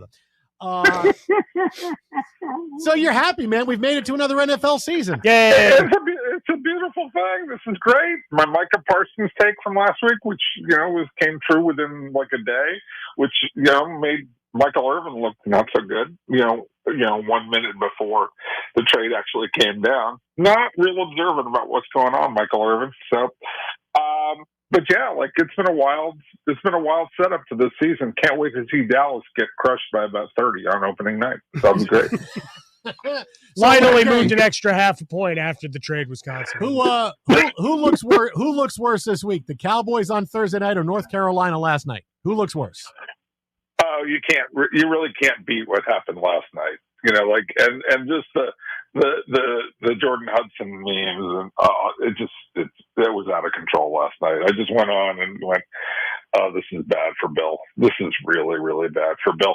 But the person that I really think it's even worse for is, and who's not really getting the quote unquote credit he deserves, is Mike Lombardi, who, if when you talk to agents who represent these high school and college kids now, as they move their way around the country looking for NIL dollars, like the person that they were sort of laughing at the most in terms of his arrogance was Mike Lombardi. He was like, he believed that they were going to reinvent college football inside of the first 3 months. Yeah, we know what we're doing here. Yeah, we know how to judge players. Yeah, and Lombardi's so full of himself, and he had the book that came out and all this other stuff. But I feel bad for Bill because I actually like Bill, but he kind of deserved it after everything that happened in the off season and the way that this is all played out. You kind of look at it and go, yeah, that's the comeuppance that the world was looking for Bill Belichick. And there it is. And in 48 hours, we'll see Jerry Jones front and center. Can the offense score enough to at least make the game interesting? Yeah, they'll score. Okay. I mean, they can't run. But they weren't going to be able to run against Jalen Carter and the rest of that group anyway. Right. So, kind of who cares? Like, okay, let's just open up in 5 wides and just go for it. Now, especially now that you have Pickens and Lamb. The question really is, at what point in the game will George Pickens quit on a route, and what will Dak Prescott do? Like, that's what I really want to know, because George Pickens is good for quitting on a route minimum 1 time a game, especially in a big game when it's televised. You just know that he's just going to sit there and go, you expect me to catch that? Yeah, it was like within reach. Yeah, we expected you at least run the route out. Like I still remember the one against San Francisco where he's running a deep route and he blamed Pickett for it, right? Like Pickett hauls back, and it was like the one play they had, and Pickens quit on the route. And it was a bomb. Like he would have scored against San Francisco. That was in the opener 2 years ago. Like, what are you doing, man? Like, run the route out. So Pickens to quit on a route, awesome. We're really looking for that. Take it over, okay. Well, can I bet that? I'm gonna write Todd and see if we get that. Is there? Can I go to Vegas and bet that George Pickens quits on a route? Like, how do I prove Absolutely. that? I think if you go to Caesars, they'll get that on the board. The other one is the whatever the logic that comes out of Jerry Jones. My favorite tweet of the week in the aftermath of the Micah Parsons trade is Jerry Jones talking about how we need to upgrade the run defense, and this is going to help us and help us and help us. And Ed Werder just comes in with the tweet bomb going, they didn't draft anybody who plays along the interior defensive line until the 6th round this last year. Mm-hmm. So it obviously was not a priority earlier in the offseason when you could really do something about it. No, look, when the night that happened, we said, Jerry, how do I defend this? And it sounds like they just realized, we have to stop the run. Didn't do it in free agency, didn't do it in the draft, but all of a sudden, got to stop the run. Got to go get that. Yeah, that's why we had to make this trade. It was going to happen. the way you stop the run is outscoring people. That's how you do it. You force the other team to have to throw. That's what you do. That's how the NFL works today. Like stopping the run, like it was in the 80s and the 70s. That's not a thing anymore. It's just not. It's that's gone. Like if you give up a few yards on the ground, you give 100 yards in a game, you're okay as long as you get. Your goal has to be get up by at least 10 points so you can force the other team to stop running. That's how you play this game this year. And so all the Jerry stuff is it's just a mishigosh.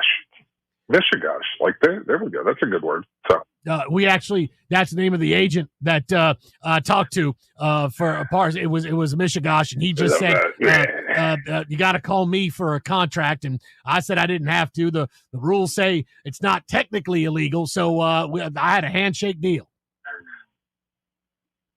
Okay, let's moving along. All right. By the way, my Jerry Jones impression is getting better because he's coming back to me now the older he is getting. He sounds a lot more like me doing an impression of him. Listen to that press conference from last week, smart guy, and you'll see, oh, man, Jason sounds a lot like him now because Jerry Jones is over 80. He's coming back to the pack. No, you have to do a little bit more Foghorn Leghorn to get to the true Jerry, okay? So you got to channel your Foghorn Leghorn, which we all did as kids, okay? All right, I got one for you. Here we go. Okay, here we go. Ready? I say, Micah's not with our team anymore, and we're going to have some problems whenever we have to rush the passer. I'll tell you, we got an inside challenge. You got to do. I'll tell you, we got a couple players running around on defense that they're sweatier than a headband in a fireman's helmet. That's kind of what's happening. That's better. That's a better Jerry Jones. Okay, that's better. You're getting it. And that's an actual Foghorn Leghorn. That boy's about as sweaty as a headband in a fireman's helmet. Yeah, that's a good one. Yeah. So, how bad is the field on Friday night to take away from what could be a fun game between the Chargers and Chiefs? I'm sorry, I get so much feedback. What was the question? It was about the Chargers and Chiefs. Yeah, just talking about how miserable the field is and what we expect from Harbaugh. Can he get Justin Herbert actually slinging the ball, or we play defense and run again? I think they'd probably rather play this at Alligator Alcatraz at this point. But wow. Well, wow. Oh boy.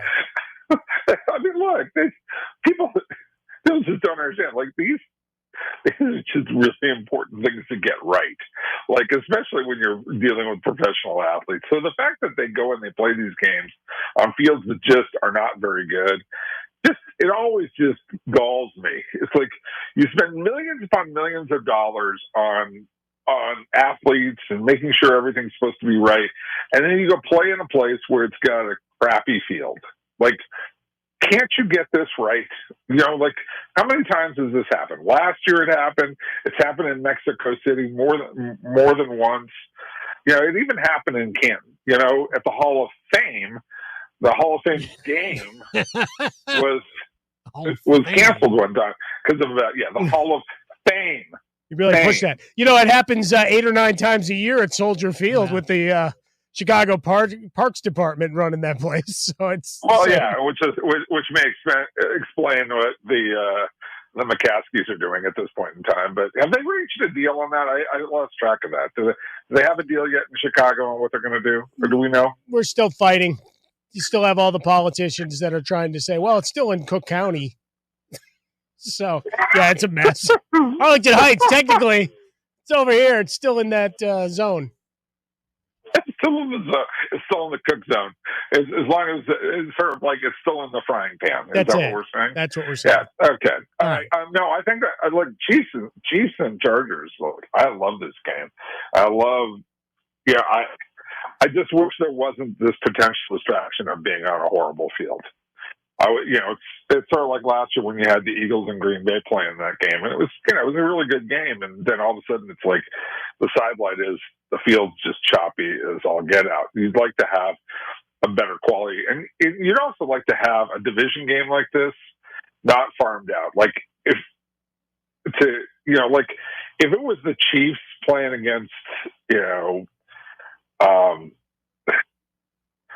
Cleveland, I can see farming that game out because you'll draw with that game no matter what. But why do you have to send the Chiefs and the Chargers?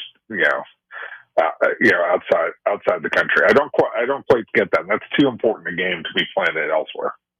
All right, J. Cole, last time we get to talk to you before the season starts, your Super Bowl pick are the Jets and who? The Jets, this is my 2080 pick.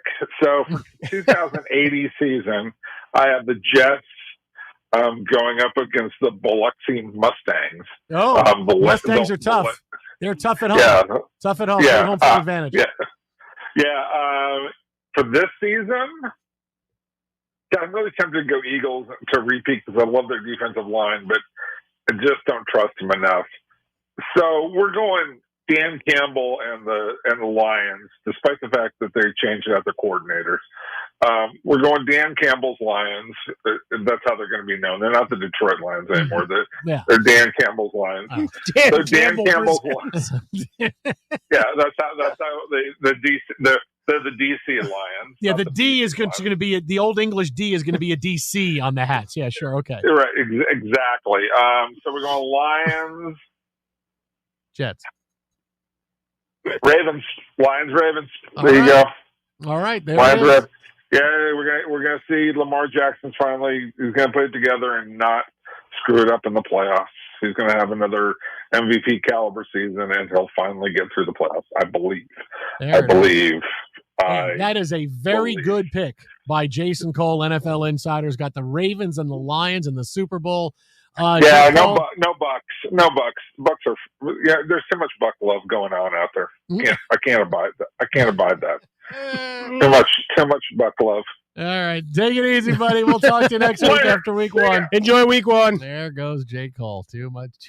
Always got too much Buccaneer love. I'm like, wait, what? Like that's not Buccaneer love out there. I've not heard one thing. Like they're a great under the radar team, but I mean, wow, it's not like all of a sudden like they're the trendy team to go to the Super Bowl. I mean, I've tried to speak it into existence a little bit, but that's bold because right now it's the Packers and the Eagles, right? I mean, that's it. Time now to find out what's trending in the wide world of sports from a guy who's been called the Nolan McLean of Fox Sports Radio because he knows how to throw a Frisbee too.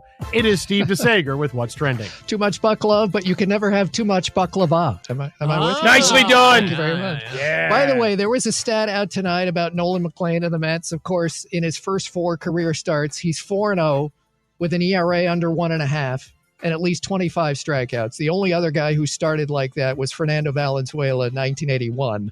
A little context, Fernando did that for his first 8 starts, and it was 5 shutouts in his first 8 starts, and he went 9 innings for all 8 starts to begin the 1981 season. And he was only 21.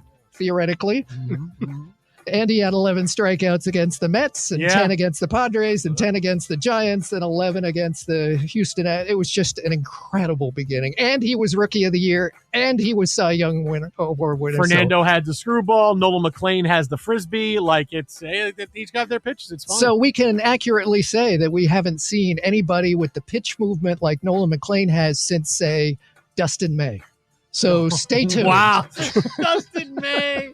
The Orioles are leading at San Diego 5-2 in the top of the 6th inning. The Dodgers were already beaten at Pittsburgh 9-7. Shohei Ohtani with his 46th home run. Cal Raleigh with his 51st homer, but Tampa Bay beat Seattle 6-5. Raleigh struck out with bases loaded to end the top of the 7th. The Yankees won 7-1 at Houston. Trent Grisham with a grand slam off losing pitcher Framber Valdez, who then apparently crossed up his catcher on purpose on the next pitch, just so he could nail him in the chest with a fastball. No kidding. The San Francisco Giants have won. These are professional players. Right. They don't do things like that, Steve. Put it this way, there are other catchers in the history of the league who just would have fought their own pitcher right on the spot in the infield. San Francisco has won 9 of its last 10, got a 7-4 victory at Colorado. For the Rockies, that is a record now of 39-100. And if you didn't hear about this, the losing pitcher Kyle Freeland, who's now 3-14, he allowed a first-inning homer to the Giants' Rafael Devers and then yelled at him for admiring it, and the bench is cleared, and Freeland was kicked out in the first inning. Texas has won 6 in a row. They have fallen behind. It's 5-2 Arizona going to the 8th inning. By the way, that Tampa Bay win over Seattle, that's 5 straight for the Rays. Junior Caminero with his 40th homer. He had 4 RBIs. He's up to 100 RBIs this season. The Angels won 5-1 at Kansas City. Victories for the White Sox and St. Louis, for Washington as well. The Cubs edged Atlanta 4-3. Kyle Tucker with a 3-run homer. The Idle Brewers first in the NL Central, 5 games over the Cubs now. The Mets were 12-5 winners at Detroit. Yes, Nolan McLean, 4-0, got the win. His ERA 1.37 so far. 6 innings, just 2 runs allowed, 7 strikeouts. Juan Soto with his 37th homer, 5 in his last 5 games. Toronto a 12-9 winner at Cincinnati. George Springer with 2 home runs. And Boston scored 4 times in the bottom of the 8th to beat Cleveland 11-7. Ohio State is number 1 in the new college football polls. Penn State is still number 2. LSU is up to number 3 in AP. The New England Patriots say wide receiver Stephon Diggs will play Sunday against the Raiders in the opener after last year's torn ACL. Buffalo is signing wide receiver Gabe Davis to its practice squad after his knee injury last season. Browns running back Pierre Strong was waived from injured reserve. Veteran wideout Robert Woods was granted his release from the Steelers practice squad. The Texans gave backup quarterback Davis Mills a 1-year extension. The Giants listed rookie QB Jackson Dart as the backup to Russell Wilson. Jameis Winston listed as 3rd string. In tennis tonight, Novak Djokovic has advanced, and men's number 2 Carlos Alcaraz also won. There are 2 WNBA games tonight, including right now Golden State at home leading New York early 4th quarter, 59-46. And Hall of Fame college basketball coach George Raveling passed away at the age of 88. Back to you. Thank you, Steve-O. Coming up next, what former star wishes every year his former NFL team would go winless? He said it in a podcast today. I hope every year they go 0 for the season. That's next. Jason and Mike, Fox Sports Radio.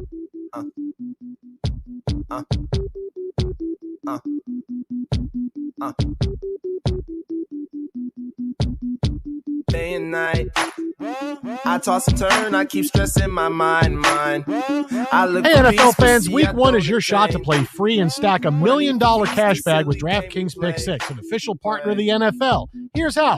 Download the DraftKings Pick 6 app, DraftKings' easiest way to play fantasy.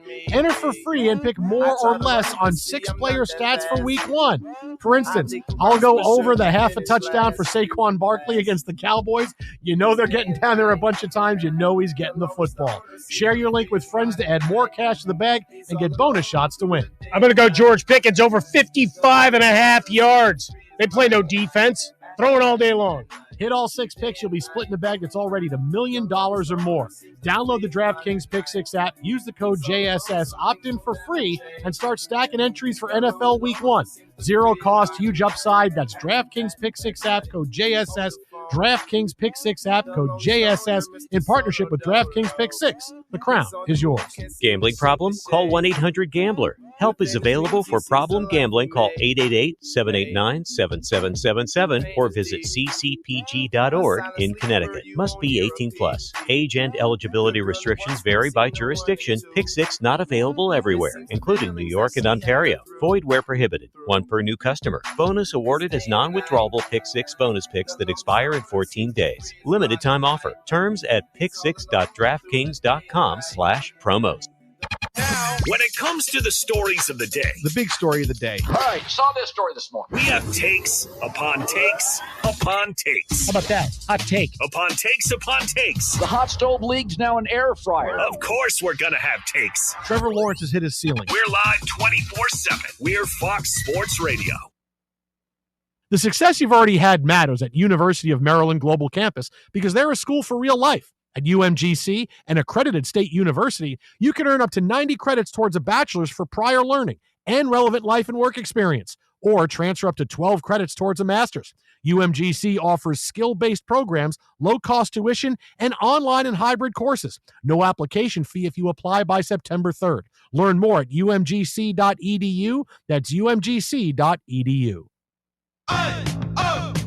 Let's go! You're still glowing, flirting, grooving. You still got it. But your immune system weakens as you age, making it harder to fight flu, pneumococcal pneumonia, RSV, and COVID-19. Vaccines are a key part of any health routine and help strengthen your immune response. Ask your doctor or pharmacist which vaccines you need. Schedule in minutes at VaxAssist.com. Sponsored by Pfizer. Hey, Fan Run listeners.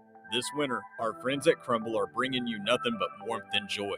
With an expanded rotation and a variety of pies and cakes, Crumble is bringing the heat every week to keep you cozy.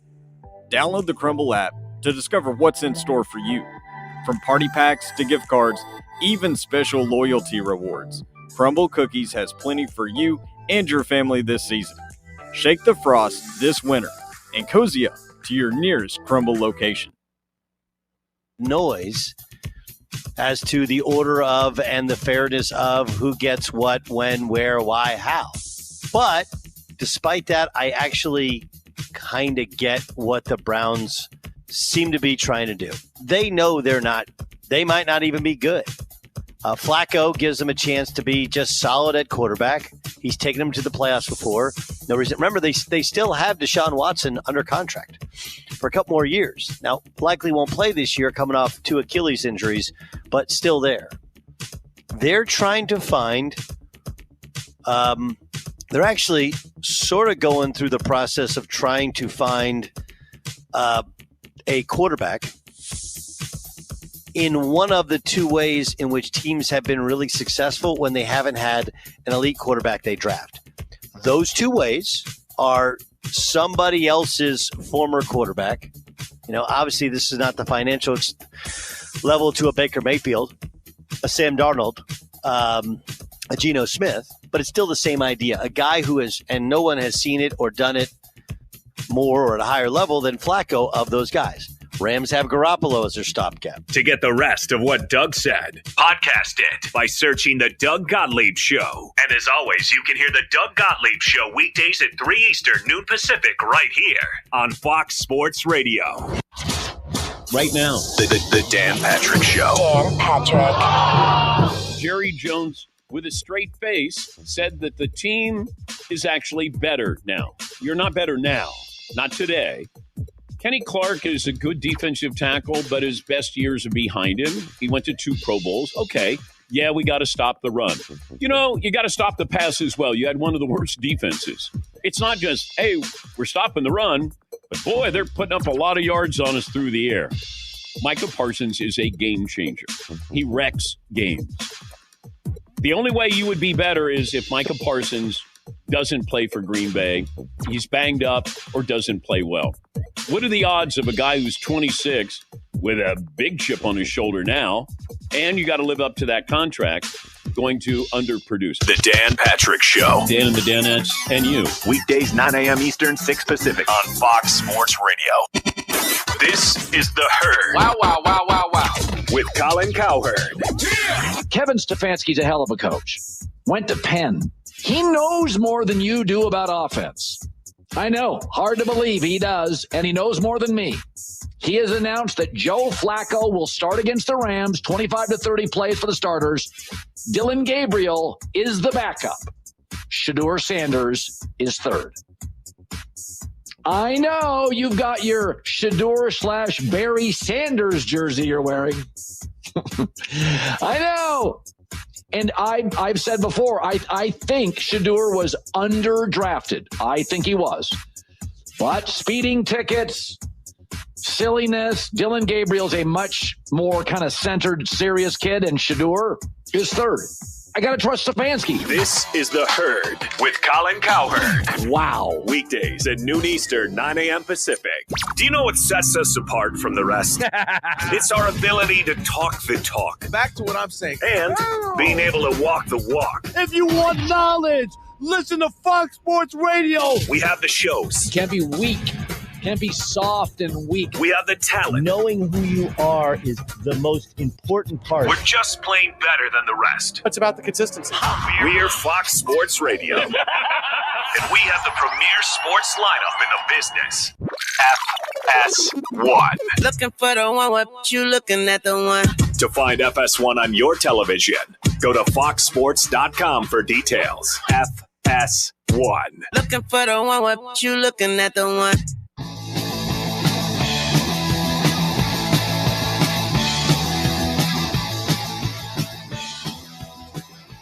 Fox Sports Radio, the Jason Smith Show with my best friend, Mike Harmon. Yeah!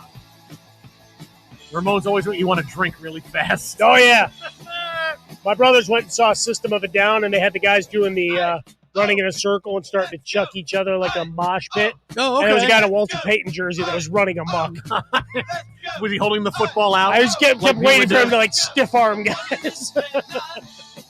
So, Johnny Manziel made headlines today. I know, crazy. Wait, what?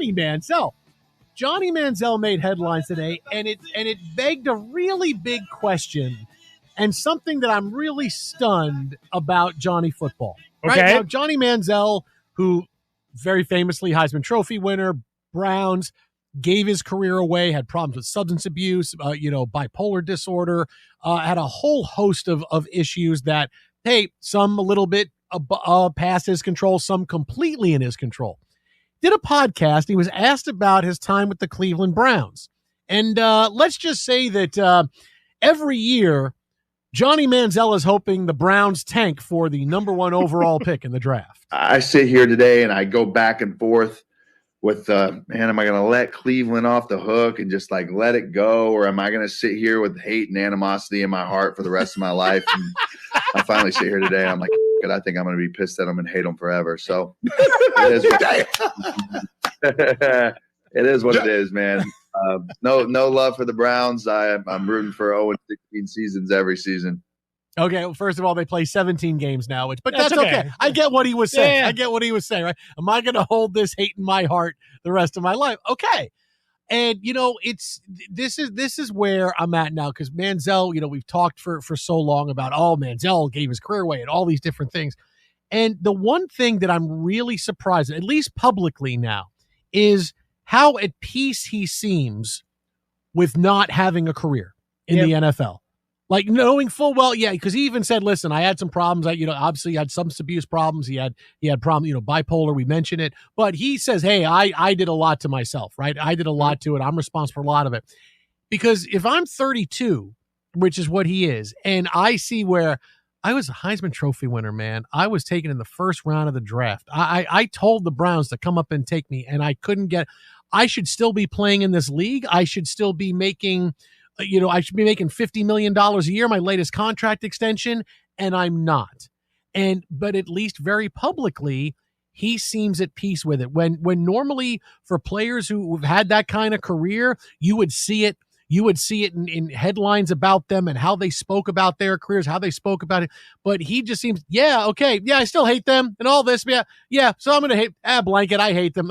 But so at ease with that part of his life being over when I can't believe it's not a bigger deal to him. Yeah, I mean, some of it goes back to questioning your full love of the game and where that stops and ceases and you move on with yourself. Some of the questions about Manziel and the self-sabotage part of it, not from the health side, but, things that he did that were in his control, is there was always just that question of, well, family had oil money from his grandpa and whatever else. So how much of that is, well, he had a soft landing. Not that he didn't struggle with all that other stuff, but in the end, it wasn't all right, I've got to go work a 9 to 5 and, humble myself to that level. Yeah. And how much did he like being a star? Hey, I'm really good at football. I like being a star more than I actually like football. No, that's it. I mean, we've got a Cleveland Browns fan. Believe it or not, we actually have one on staff. Shay's sitting there, and he's just shaking his head. He wants to go home after this. He's like, you're going to talk about Manziel, I'm leaving. I'm going home. I'm like, oh, okay. He may have mouthed something to those I mean, really, it really impresses me that he seems, at least publicly, such at peace with this one. I'd be like bouncing off the walls every single day. Well, but at some point, you just have to own it and try to move on and profit from it however you can. Sign more autographs, make more appearances, do more speeches. It's at least a few more bucks and notoriety. Exit Alberta Fresca, exit Swollen Dome. Well, we talked about Bill Belichick not getting it in college football. Maybe Deion Sanders doesn't get it too. Break that down next, Fox. We are Fox Sports. NFL fans, Week 1 is your shot to play free and stack $1 million cash bag with DraftKings Pick 6, an official partner of the NFL. Here's how. Download the DraftKings Pick 6 app, DraftKings' easiest way to play fantasy. Enter for free and pick more or less on 6-player stats for week 1. Download the DraftKings Pick 6 app, use code JSS, opt in for free, and start stacking entries for NFL week 1.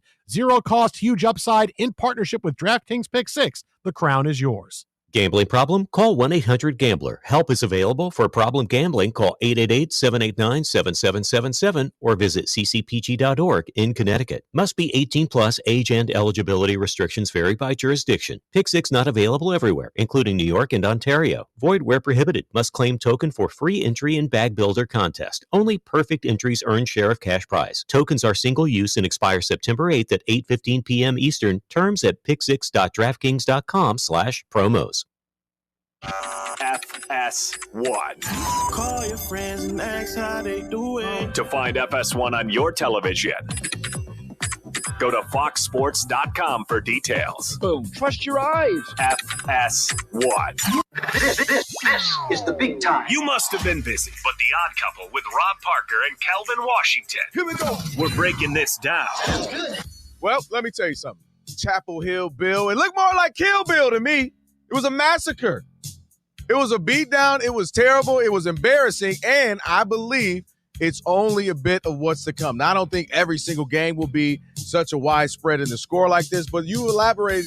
You said so many things. I'm just going to elaborate on a few things. The reason why this isn't going to work is because of multiple reasons. One, the catch-22 of it all. He needs to win fast in order for players to go, oh, shoot, look what he's doing, and maybe he can usher in an NFL factory line and get guys to the league. But in order to win fast, you got to have players, but you got to get players when you win. And you know what that takes? Time. And you know what he don't have? Time. So it's not about to happen. You think anybody who plays high school football watched that game last night and said, oh, yeah, I want to go to North Carolina? If there was a kid who was like, yo, North Carolina, Bill Belichick's got 6 Super Bowl rings, they just ripped up their letter of intent to go play. It just got ripped. Let me tell you who's in a bunch of shredders right now. The intent to play for UNC. They might as well call it Unc. I'm not playing for the Unc. I'm not playing for him right now.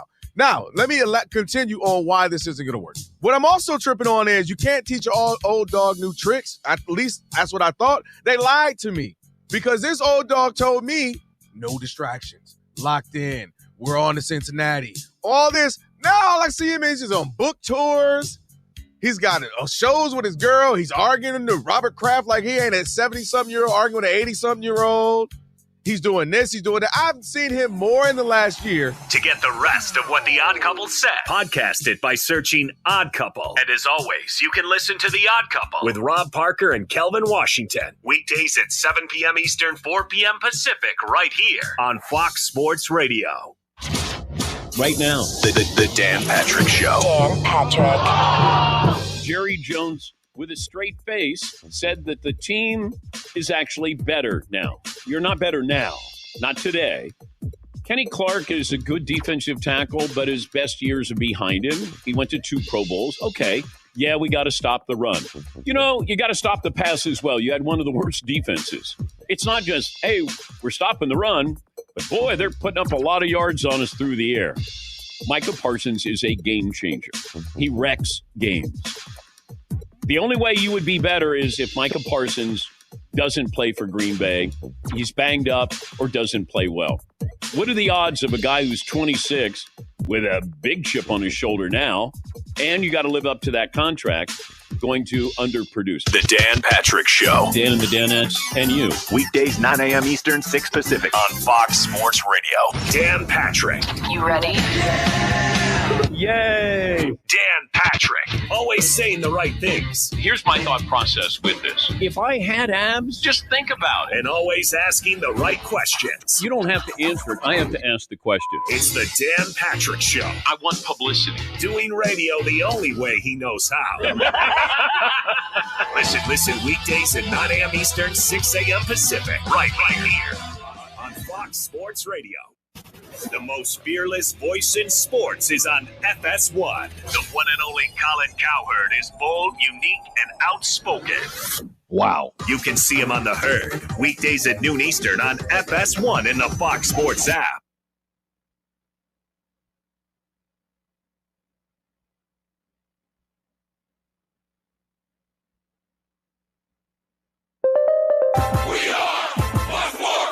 Here's what you need to know. Ohtani homers, Dodgers lose. Raleigh homers, Mariners lose. Quick update from New York at the U.S. Open tonight. Novak Djokovic advanced to the semifinals. Today, men's number 2 Carlos Alcaraz advanced. And Ohio State is number 1 in the new college football polls. Penn State is still number 2. LSU is up to number 3 in AP. The Dodgers' Shohei Ohtani hit his 46th home run of the season, but LA lost 9-7 at Pittsburgh. Right now, the Padres are also losing. Orioles lead 5-2 at San Diego, top of the 7th. Tampa Bay won its 5th straight, beating Seattle 6-5, despite Cal Raleigh's 51st home run of the season. The Rangers have won 6 in a row, but they're losing in the 9th right now at Arizona. Diamondbacks 5-2 in the lead. The Giants are back over the 500 mark after a 7-4 victory at Colorado. The Rockies' record now 39-100. Yankees and Cubs each won. Victories for the Mets, Toronto, and Boston. I'm Steve DeSager. It just sucks. This is the Jason Smith Show with Mike Harmon. He's a New York Jets, Mets, and Knicks fan. Guiding the Knicks ship downward into oblivion. As you all know, I've had my retinas burned out watching the Jets. This is the Mets. Everything becomes the biggest fire in the world. He's an optimist. All in all, I think they do the best they can. It sucks for me mostly, though. That's why this works. Now, live from the Fox Sports Radio studios, here's Jason Smith banging his head and Mike Harmon. Hello, welcome inside Hour 3 of the Jason Smith Show with my best friend, Mike Harmon. Now's the perfect time to start on your next success. Get your application fee waived when you apply to University of Maryland Global Campus by September 3rd. That's tomorrow. Put your goals within reach at an accredited state university. Learn more at umgc.edu. That's umgc.edu.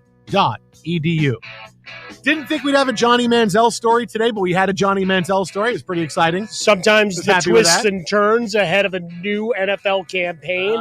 For those that missed it, just joining us as the audience always changing, evolving, expanding. Johnny Manziel saying he wishes that the Browns, he's filled with hate in his heart. And he hopes that the Browns go 0-16. 0-16. Missing that 17th Well, game. maybe when you're 0-16, they say you don't need just to play tap that out? last game. Yeah, we don't need to play that last game. So 0-16 on the field. On the field. That's what it is. On the field. On the field. Yeah. On the field. But, I mean, I can understand some of that anger. No, don't and you then have also- that where you might have people that you don't necessarily root for in your past? No, or I take his exact quote where when he said, we did this story a few minutes ago where he said, hey, am I going to let it go or I'm going to carry this hate in my heart the rest of my life? And I'm like, blanket, I'll carry the hate. I'm like, no, I get that. I do. I completely get that. I understand that. Like, I want, I'm full of positivity. I love life. I love people. But certain times I'm like, no, I'm going to carry that. I'm going to carry I got that a with few. me. Yeah, carry that with me. I got a few. They're It's ready. not an old whiteboard like we had here in the old Fox Sports Radio studios down the hallway, where we literally had names on it. We did. It was like Billy And, Madison. Yeah, except it was people who were never allowed on the show again. Right? We had The problem is they were friends of other people in the building, so it we kind of got- became a thing. That was a difficult thing. We had to erase that after a few months. There's too many names on here. We just It gotta got get rid of long them. though. Like we had to start writing in really small font.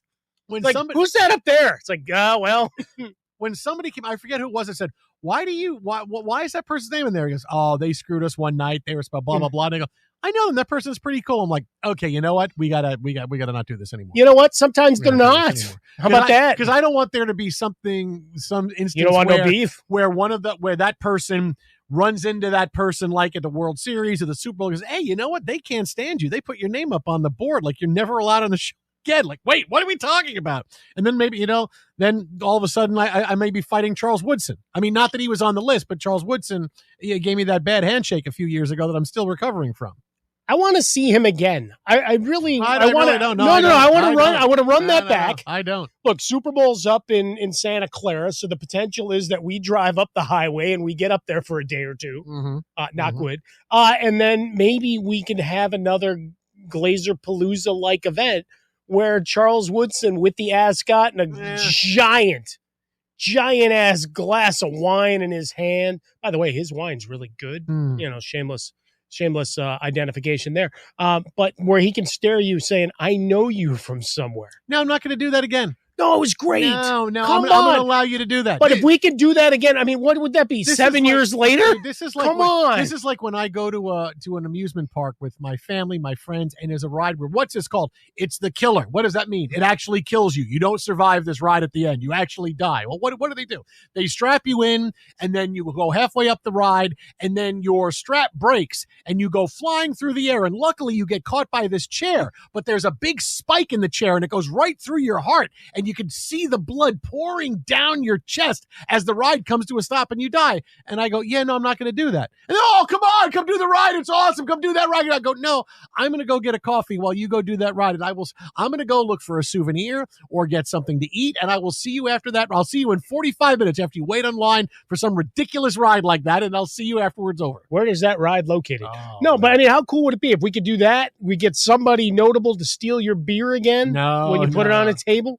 There's so much to do. We can go to the land of chocolate again. Remember, you taught people how chocolate was made? Yeah, at the that was Gear fun. Deli. Yeah, that was fun. Yeah, that was fun. We did that again. Was fun. See? That was fun. Yeah, no, but the Charles Woodson thing was almost something straight out of a horror film. Like Back it was to the great because he was dressed because he had the ascot. He was yeah. clean. His fit was clean. Yeah, and he just stared you down. Yeah, and I had nothing against. Nothing against the guy. I've never said anything. I mean, that's bad what about Curtis the guy. Martin was probably looking at you in the same way, going, "Why won't this guy let my hand?" Well, go? Curtis, I just couldn't stop shaking his hand. Like I thought you were going to steal the jaunty little cap off his head. Meeting Curtis, oh my God, my favorite football player of all time. He's a really nice guy. I mean, come on, that's why Curtis. Right? Is great. I mean, we met him I met him at another event. Curtis is the best. A couple of years before that, but then when we met him it was the fanboy moment of all fanboy moments. Curtis is the best. That's why. And then Charles Woodson hates you. Oh, yeah. Does he hate you more or less than Oral Hershiser? Ooh, probably Oral Hershiser still. Oral Hershiser by You think he still carries that a little bit? Maybe. Oh, you're the guy that said starting pitching. I'm irrelevant. Because I got to be honest. What I was really hoping to. So he put out a bounty. He runs a trading card shop. Okay. Legends, so they do autograph stuff and he does signings, but they do trading cards. And he put out a bounty because he's included in the Legends portion of the new Topps Chrome set. So there's a one-of-one autograph card inserted in the product. So if you pull that, he put a bounty that you can come meet him, go hang out in the booth, all this other stuff. That's not a bounty. That's like it's a reward. Well, they call it a bounty. Yeah, okay. Like you found it. Like bounty in the NFL does not have no. That's not good. I wouldn't call it bounty. I would just say, hey, it's a fun thing. No, they call it a bounty. I would call it a prize. Yeah, in the trading card world, they call it the bounty.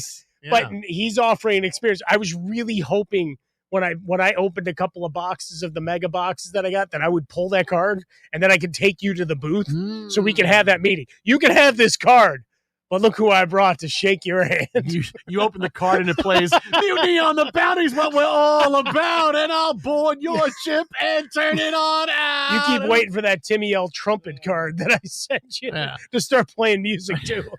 So we talked about Bill Belichick last hour, and a big thing from last night's game showing me that he really doesn't get college football and will probably fail. Deion Sanders continues to not want to take responsibility for something that was completely embarrassing for Colorado at the end of their loss on Friday. They get the ball back with 1:02 left to go, and they got to get down the field. They have 2 timeouts left, and what happens? They finish the game still with their timeouts, throwing not 1 but 2 Hail Marys from midfield. Like, what is going on? The play calling was bad. The decision to not use timeouts were bad. Everything was bad. After the game, Deion said, hey, I didn't want to save the timeouts either. But when were we going to use them? Didn't need to call them. We got out of bounds on the plays needed to. Didn't need to do it. Today, it was brought up again with Deion about, hey, any more thoughts about going home with those 2 timeouts in your back pocket, Deion? And Deion Sanders still said that was not a big factor in losing the game on Friday. Let's just get the cat out of the bag. All right. First down, we throw a lateral pass, right? We lose 4 or 5 yards. Do you call timeout there?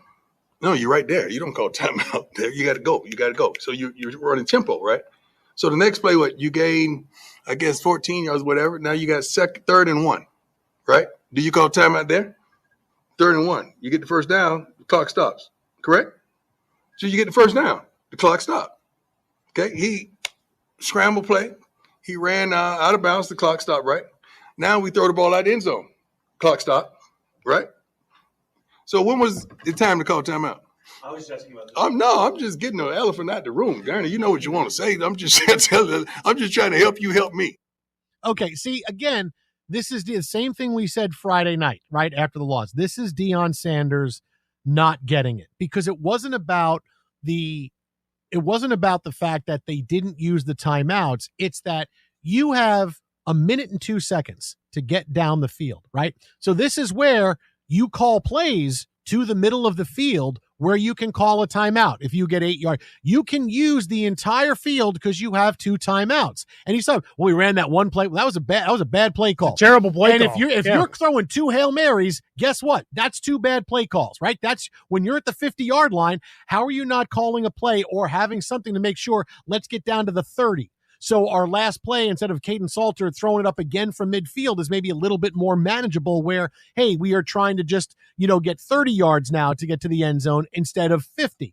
But it was bad decision-making by Caden Salter, right? Bad play calling, right? Bad not usage of timeouts, not being able to get up, use a timeout, let your team get a little bit legs under them because it is the first game of the season.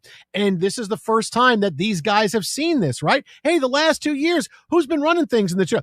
Your kid's been running things, and Shedeur Sanders is a pretty good quarterback. So, yeah, I get the end of game. All right, we get it. I get it. I trust the decision-making. We know what we're doing. Oh, by the way, he's throwing to Travis Hunter, too, who's a Heisman Trophy winner.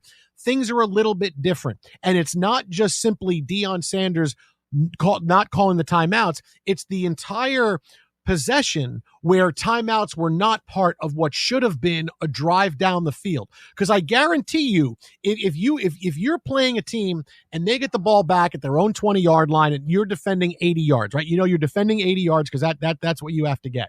Okay, they're gonna get down the field a little bit. So what we have to do is we just have to make sure that when they're throwing to the end zone at the end of a game, they're outside our 20. They're not inside the 5 where it's an easier touchdown, right? We got to make sure we're making it difficult as possible. And they couldn't even get past midfield. Like, this is a whole organizational failure in that, and Deion still won't take any responsibility for it. Well, when are we going to call timeouts? No, it's not about that. It's about how are you making those decisions? What about your decision-making by your quarterback? What about your play calling by your offense coordinator, right? What about the fact that you could have done this and you could have used timeouts strategically to make it work? You could have seen your player say, hey, things aren't going right. We got to use a timeout now because they have to gather themselves. So even though it's 3rd and 8, whatever it is, you get a first down, the clock stops there. Okay, yeah, but you still want to be able to use these to leave as much time as possible on the clock. No, you don't want to use a timeout after you run that first play that only gains 2 yards. But guess what? How much time ticked off the clock? That's it. Like you can't sit here and tell me you're not going to do it then. Dude, that's when you absolutely, looking back, playing Monday morning quarterback, that's when you absolutely had to call timeout when that happened. Look at all the time. The clock is going to hit 0 regardless to where you are on the field, right? You're not guaranteed to be there. So this was a whole failure, right? And again, Deion doesn't see, or he's taking the argument where this is how I'm going to shut the argument down. We're only going to look at it from one very narrow perspective of what play do you want me to call timeout on, and not the fact that last drive was a big failure, because it was. Because this is a guy that's coached a couple of games in college football. This is an offensive coordinator that has called a couple of Shermer's plays, right? Done a couple of things. These are guys that have been around. Is he going to get bounced like last last year, like they started jettisoning? These are quarterback. Look, Caden Salter transferring for Liberty. This is a guy that's played a lot of quarterback. And you ran that like it was a bunch of guys doing it for the first time. Take a little bit of responsibility. Right. And that's the whole thing, I think, that with Deion as time goes on, is that, boy, I understand the fact that coaches get very defensive after games, but you're going to win a lot, and you're going to win your players over, and you're going to win over a situation, calm things down by saying, you know what, my fault, whether or not it was your fault or not. By saying, hey, my fault, you take the pressure off your team. You're taking the pressure off your offensive coordinator, taking the pressure off your quarterback. You're taking the pressure off everybody. Hey, you know what? My fault. We can't have that happen. But instead, no, I want to fight with reporters. And I want to fight with this because you're not going to blame me because I had 2 timeouts left. When no matter how you slice it up, that last drive was awful. And take responsibility for that because, yes, you are the head coach. Yeah, it's bad, it's disjointed. There seemed to be no rhyme or reason in terms of trying to mount a possession whereby, you get your chunk yardage. Because as you say, in most defenses, you're at least going to get a little bit of the middle of the field to where you're getting into, maybe the 30-yard line or thereabouts, and then it's not necessarily an easy throw, but we're not just heaving and hoping, as you ended up having to do in those final couple of plays. But that first down play was a disaster. And it's tick, tick, tick, and saying, well, we're right there. You're right there for what? You lost 20 seconds on the first down play, and now you're operating from a negative standpoint. You get back towards and make it a manageable third down conversion, but that's your thinking is like, yeah, you know what? Forget it. We lost 4 or 5 on that play. In a minute, but I've got midfield. Right. When a team is playing, they're allowing stuff in front of you when they're just hoping where your last shot is from outside R20. In a minute, you got to midfield. That's inexcusable. Just say, yeah, my bad, man. My bad. We shouldn't have had maybe that. It got away. There maybe are things that happen. And you can protect everybody and say, you know what, this happened on the sideline. We didn't think about call. We didn't want to do a timeout here. But just the fact how defensive he is, nothing is ever his fault. But even if he just said our execution in that final minute isn't what we wanted it to be. Asked, answered. Nope. Done. Nope. There, you're not even blaming anybody. No, I'm not. Nor are you taking any blame on yourself. You just say, you know what, we didn't execute right. The fact but he's not even doing that. Where am I supposed to take that? Where am I supposed to take that? And this is where, we talked about Bill Belichick and being a guy that, look, college football is a little bit too much for him. He doesn't get college football.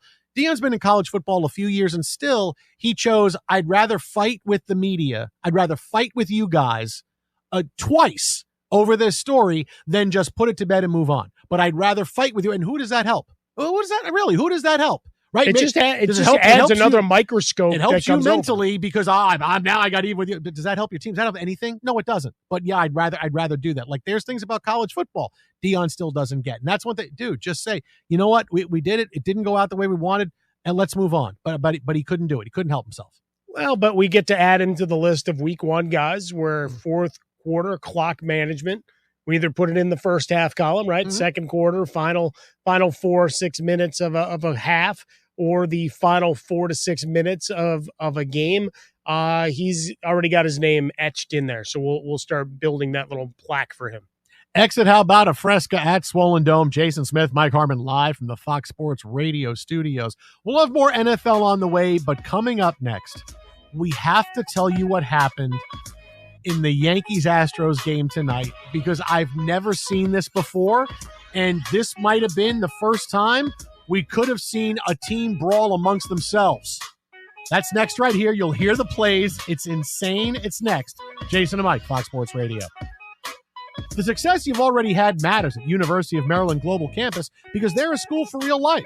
At UMGC, an accredited state university, you can earn up to 90 credits towards a bachelor's for prior learning and relevant life and work experience, or transfer up to 12 credits towards a master's.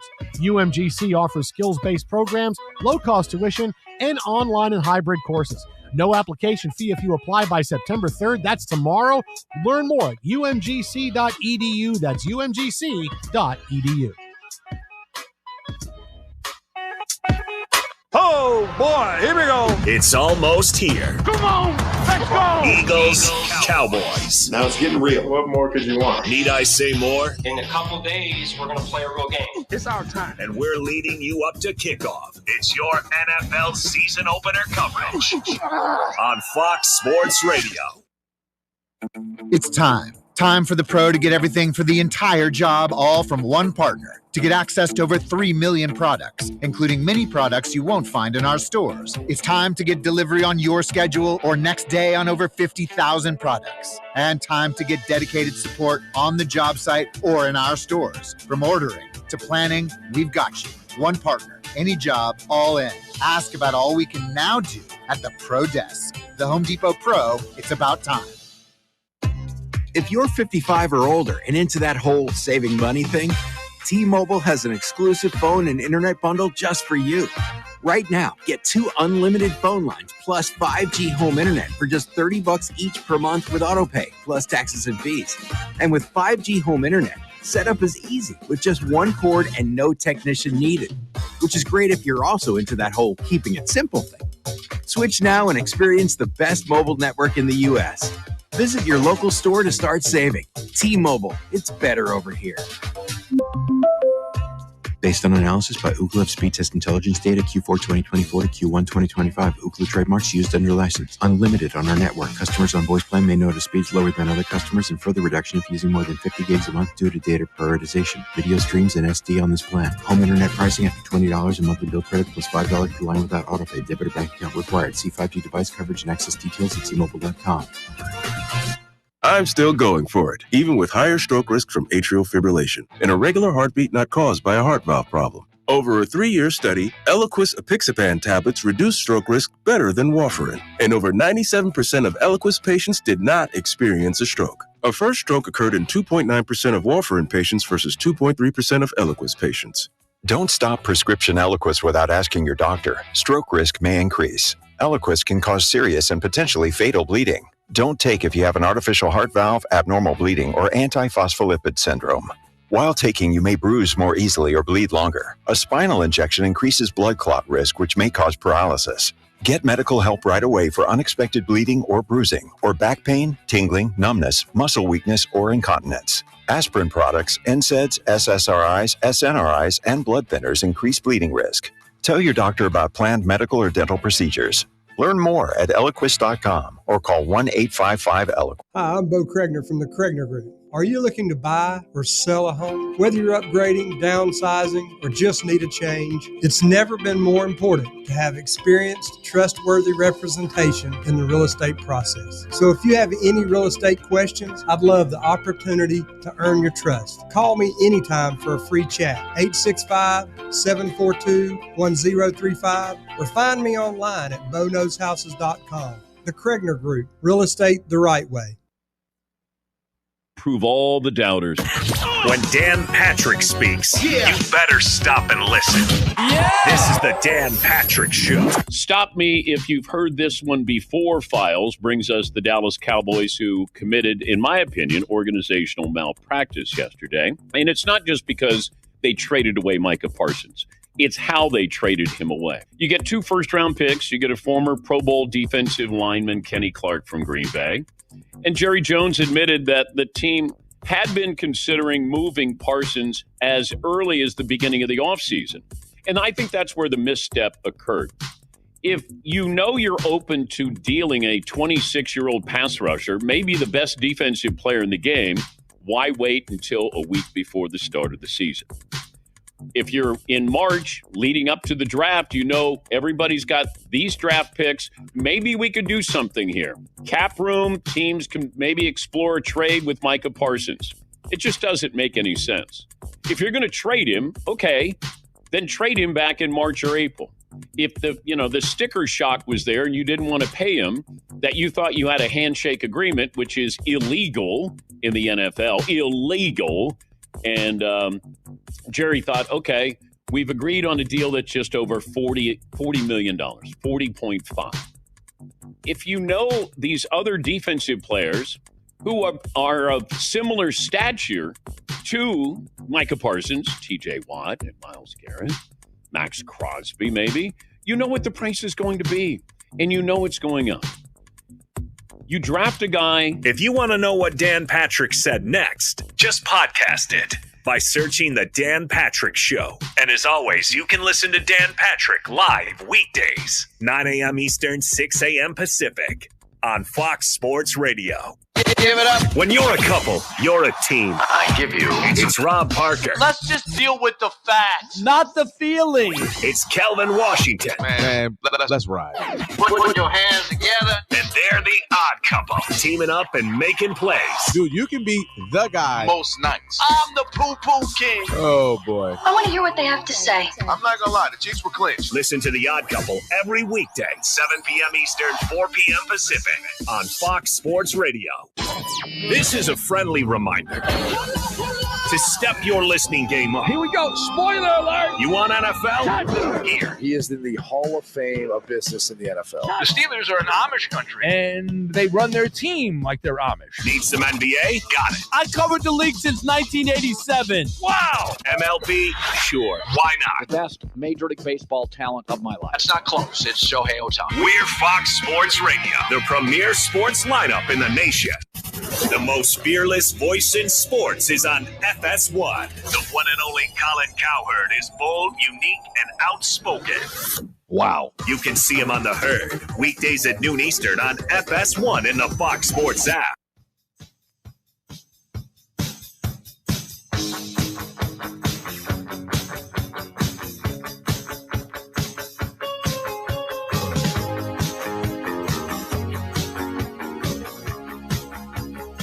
Fox Sports Radio, the Jason Smith Show with my best friend, Mike Harmon. Yeah. Let Express Employment Professionals run your manufacturing business complex. Staffing your business doesn't have to be difficult. Let Express Employment Professionals provide the workforce you need. Go to expresspros.com to find a location near you. That's expresspros.com. So, this craziness from the Yankees-Astros game tonight. And I mean, again, I go back. Baseball's been played for 160 years now. You still see stuff and say, I've never seen that before. Yeah. So tonight, the Yankees, who have gotten hot since, almost getting swept by the Red Sox and maybe Aaron Boone getting fired, the Yankees played particularly well. They beat the Astros tonight 7-1, right? Now, why is this such a big deal tonight? The Yankees really broke this game open against Framber Valdez and the Astros with a grand slam in the top of the fifth inning. Okay, Grisham knocks in a grand slam, and that makes it 6-0 Yankees. Right now, here's the play-by-play. I want to set this up for you because before this pitch happens, Valdez's catcher, Cesar Salazar, tries to get him to step off the mound. Right? Like Valdez is into his motion, and Salazar puts his hand up and backs him off, like telling him, step off the mound, step off the mound. Now, I don't know if this screwed up Valdez a little bit. Maybe there was something in his delivery. Maybe he wasn't his focus because he said, but he decides to go ahead with the pitch. Yeah, instead of even though he was off. telling him stepping off. Yep. And as you're going to hear, well, Framber Valdez should not have gone along with the pitch. High fly ball. Altuve back on the track, looking up. See ya! A grand slam for Grisham. His magical season continues. It's 6-0 Yanks. So there was Michael Kay on the call. The magical season for Trent Grisham. He's got 61 RBIs. Magical season. How many home runs? For Trent Grisham. Magical me. He's got 29. Okay, he's got 29 home runs. But well, that's okay. You're hitting 240 with 60 RBI. It's not a magical season. But 29 times where you've been able to say, it's high, it's deep. Like Pete Alonso's having a magical season. Kyle Schwarber's having a magical season. The magical season. Trent Grisham. 29 home runs, though. 60 RBIs, dude. It's not his fault. Yes, it is. You can't have 29 home runs and 60 RBIs. Come on, man. It happens. That's the worst. So, I mean, what? Shohei's got like 48 and 85. So what happens after this? Now it's 6-0, and potentially, I say potentially, Framber Valdez is upset. So the next pitch, potentially, he purposely crosses up Salazar, who is expecting a different pitch, and Valdez hits him in the, over the heart of the plate with a 93-mile-an-hour pitch. And Salazar clearly expecting something else. He was set up in a different spot, and Valdez gets him with a fastball at 93. And not what he was expecting, and it hits off his chest protector and bounces away, and Salazar kind of gets up and seems a little weirded out by it, and he throws the ball back to Valdez, and it's like, whoa, you see this and go, okay. And, John Boy Media put this out, a lot of other people opining on this, that Valdez was so mad because he tells him to step off the mound while he's in his motion, and it doesn't work out. He's so mad, I purposely cross you up on the next pitch, and I hit you right in the chest with a pitch. But I'm wondering, we've now watched this 35 times.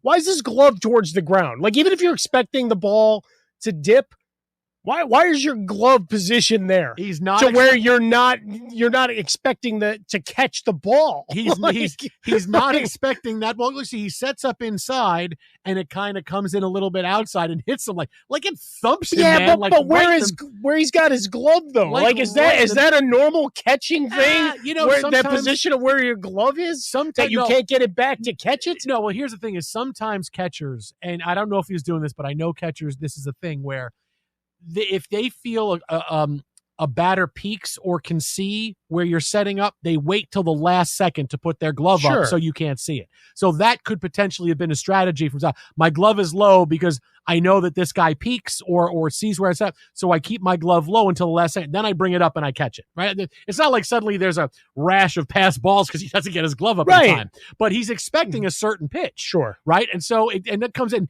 and it just hits him like – and I ricochets off, yeah. And I see this and I'm like, if I'm Salazar, I would want to go out there and fight Valdez. But at the same time, like, if I'm Valdez, I'm like, what are you doing telling me to step off the mound? What the hell are you doing that? That crossed me up and I gave up a bleeping grand slam because I threw it over the heart of the plate and I gave up a grand slam to a guy who's got 29 home runs and 55 RBIs. Now he's got 29 and 60.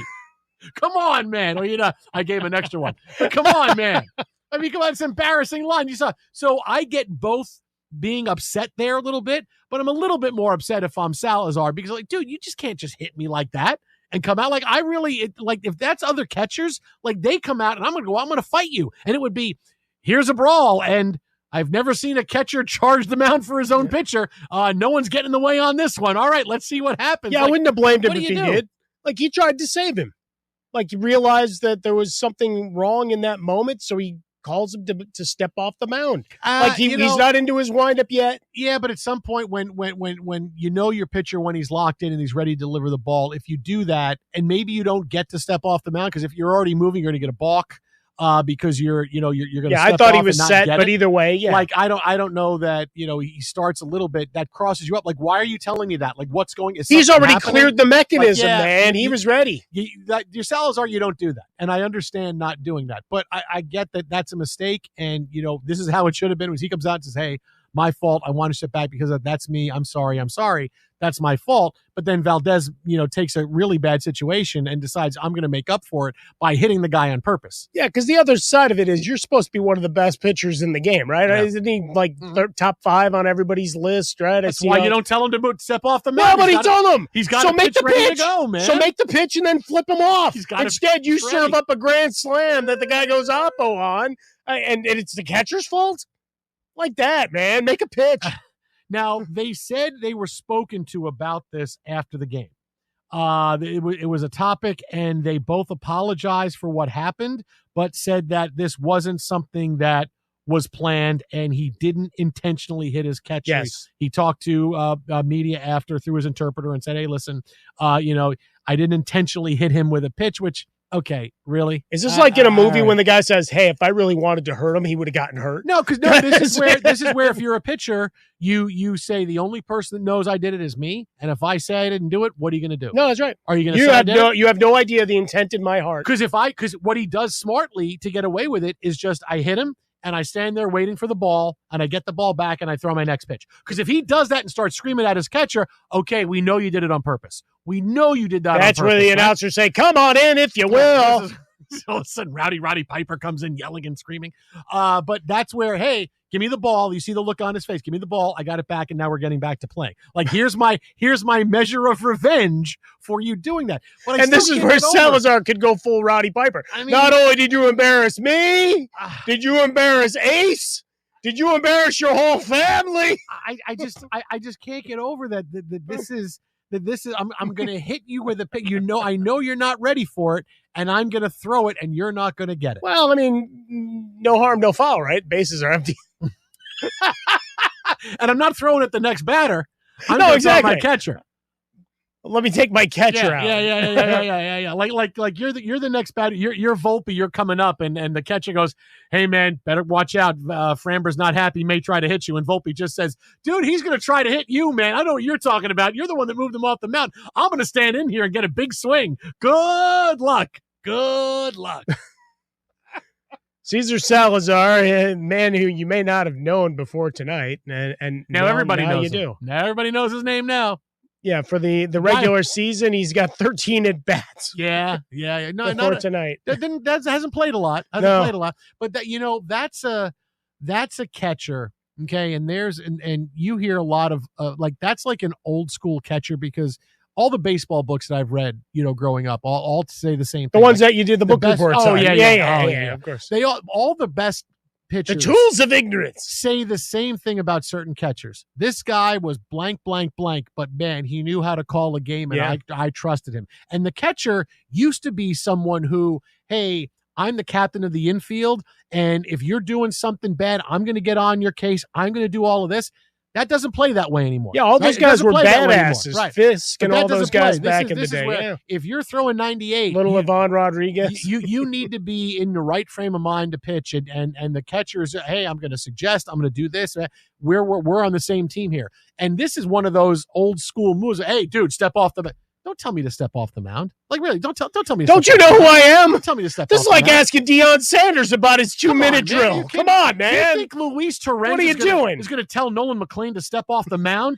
Dude, come on, man. I'm just going to throw my frisbee cutter, and they're going to wave at it, all right? Just sit down, shut up, and let me throw the pitch. Like, that's not going to happen. It's not going to happen. Do you think Will Smith is going to stop and tell Ohtani, step off the mound? Ohtani, step off. Step off, man. Step off. Can he teach him how to run the bases? It's not gonna. Oh, hey, we'll get to Ohtani base running at some point. But I mean that. But maybe that's what Will Smith. Hey, Shohei, what are you doing? Run those bases better, man. Come on, do it.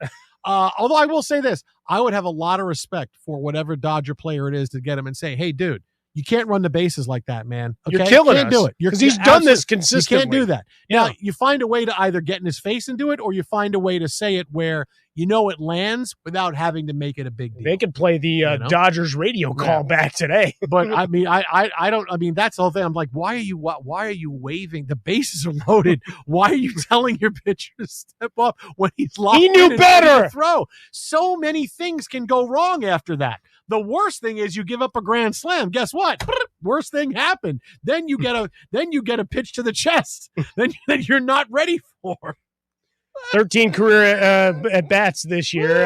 Valdez, 12-8 on the year, 3.40 ERA, 166 strikeouts, and a 1.2 WHIP. I get, this is one of the, it's weird in Sports Talk Radio to say, I get both sides of it. Yeah. I get that Salazar should have, but come on, dude, don't throw at your catcher. Catcher got a little chesty. Man. Don't throw at your catcher. Stepped outside of the box a little bit. You throw at your own catcher. I mean, you throw at your own catcher. That's like something from Major League.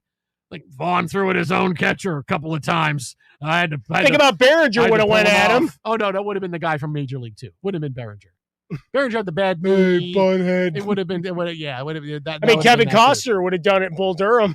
See, but that's when catchers would talk like that. If they did Bull Durham now, it would be Lelouch saying, "Shut the blank up. Get the hell behind the plate, you lifetime minor leaguer. Just get behind the plate, okay? I'm going to throw 98. You're going to catch it, all right? That's how it goes. I don't care who you're married to. I don't care that you did Dances with Wolves. I don't give a crap about that. I don't care you're going to do another sports movie. I don't care that you're getting fired off of Yellowstone, which was your show. I don't care. Get back behind the plate. He's not married anymore either. I don't care that you were a Russian spy in No Way Out. Oh, sorry, spoiler. Get back behind the plate. Great movie.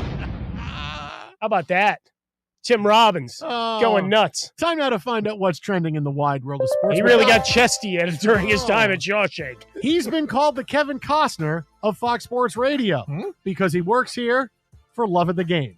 It's Steve DeSager. That's very good. Nicely done. Getting chesty as in chest protector for those who are not following along. Yeah! The update quickly from New York. The U.S. Open men's tennis. Novak Djokovic did win tonight. He'll face number 2 Carlos Alcaraz in Friday night's semifinal. And by the way, against Americans all time at the U.S. Open, Novak Djokovic is now 16-0.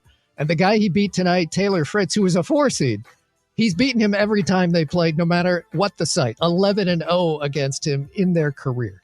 As for the Major League Baseball late game, it's the Orioles now 6-2 leading at San Diego in the top of the ninth.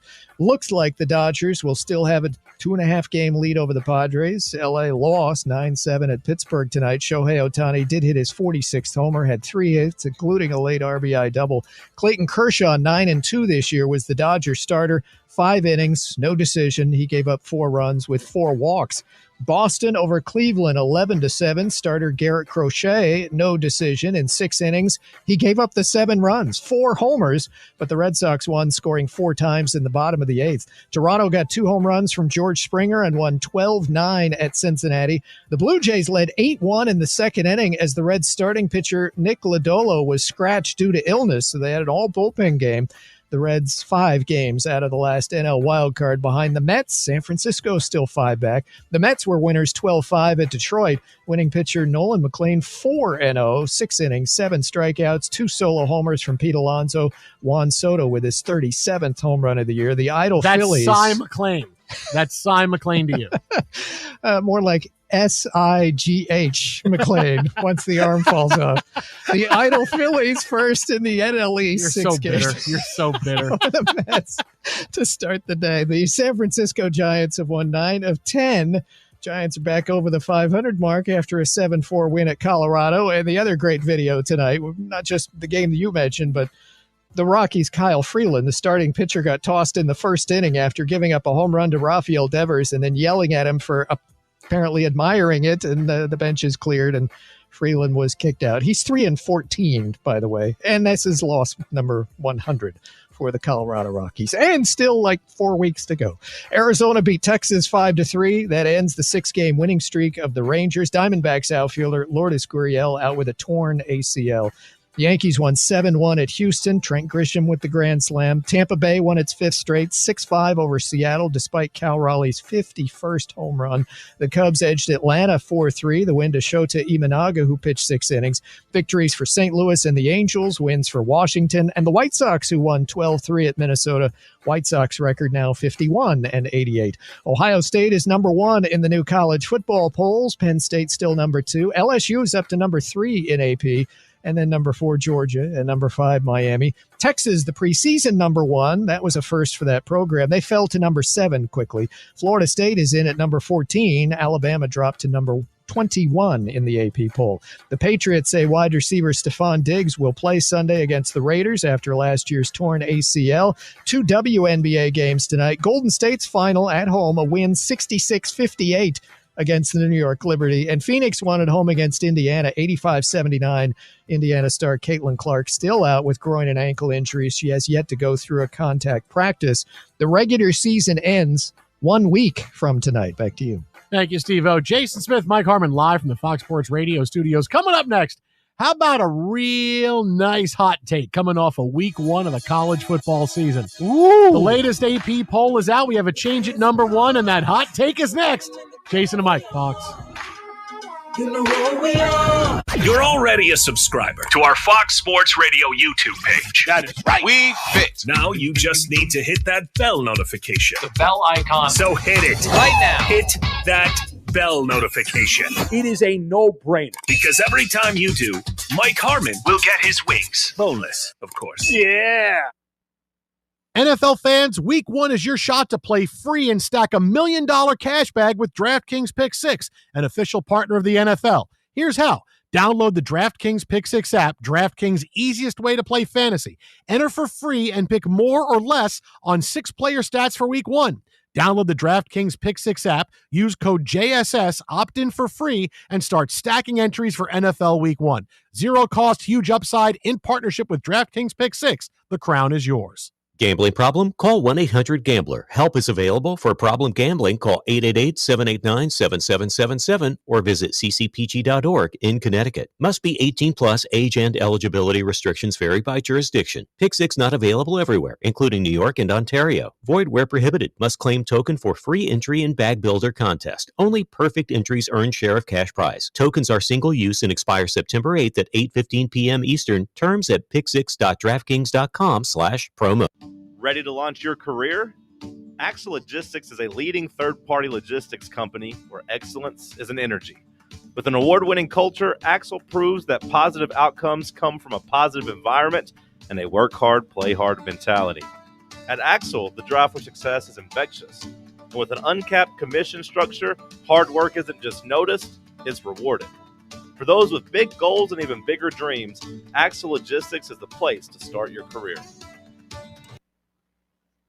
But as I sit here today, all healthy outside of the four that I mentioned are preparing and scheduled to play. 41-year-old, shaky O-line, no run game, never taken live snaps in a game with the OC or DK Metcalf. And by the way, Aaron's a good-looking guy, and I have said before, the league is more interesting with Aaron Rodgers playing than not playing. I don't think Pittsburgh's a good fit. I didn't necessarily think the Jets was a good fit. Deep down, I was rooting for him to go to Minnesota or San Francisco, but the Niners like Brock Purdy, and J.J. McCarthy was drafted, so it didn't happen. But I'll say one thing. That cannot be the last helmet he wears. If you're watching me on television, you see this picture. That helmet is so outsized, I can see the shadows inside the helmet. He looks like a small plane parked in a Delta hangar. Somebody get that helmet fixed for Aaron Rodgers. That cannot be the last picture of Aaron Rodgers. Tighten it up, Steelers. You can't get the run game right. At least get the helmet right for Aaron Rodgers. If you're eager to find out what Colin said next, just podcast it by searching The Herd. And as always, you can listen live to Colin Cowherd weekdays at noon Eastern, 9 a.m. Pacific on Fox Sports Radio. This is The Herd. Wow, wow, wow, wow, wow. With Colin Cowherd. Kevin Stefanski's a hell of a coach. Went to Penn. He knows more than you do about offense. I know, hard to believe he does, and he knows more than me. He has announced that Joe Flacco will start against the Rams, 25 to 30 plays for the starters. Dillon Gabriel is the backup. Shedeur Sanders is third. I know you've got your Shedeur/Barry Sanders jersey you're wearing. I know. And I've said before, I think Shedeur was underdrafted. I think he was. But speeding tickets, silliness, Dillon Gabriel's a much more kind of centered, serious kid, and Shedeur is third. I got to trust Stefanski. This is The Herd with Colin Cowherd. Wow. Weekdays at noon Eastern, 9 a.m. Pacific. Right now, The Dan Patrick Show. Dan Patrick. Jerry Jones, with a straight face, said that the team is actually better now. You're not better now. Not today. Kenny Clark is a good defensive tackle, but his best years are behind him. He went to 2 Pro Bowls. Okay. Yeah, we got to stop the run. You know, you got to stop the pass as well. You had one of the worst defenses. It's not just, hey, we're stopping the run, but boy, they're putting up a lot of yards on us through the air. Micah Parsons is a game changer. He wrecks games. The only way you would be better is if Micah Parsons doesn't play for Green Bay, he's banged up, or doesn't play well. What are the odds of a guy who's 26 with a big chip on his shoulder now, and you got to live up to that contract, going to underproduce? The Dan Patrick Show. Dan and the Danettes and you. Weekdays, 9 a.m. Eastern, 6 Pacific on Fox Sports Radio. I'm going to confess right now. Why does our lineup work? I think the contrast of personalities. Here's a little secret. I can't even sugarcoat. We have the best in the business. They pimp slapped him. 24/7, 365. There's a ton going on in sports. Wherever, whenever, quality. For sure. Turn the radio up. Oh, that sweet sound. It's how we do sports. Hey, we're talking about sports. I get paid to yell and call for people to get fired. This is Fox Sports Radio, the premier sports lineup in the nation. The most fearless voice in sports is on FS1. The one and only Colin Cowherd is bold, unique, and outspoken. Wow. You can see him on The Herd, weekdays at noon Eastern on FS1 in the Fox Sports app.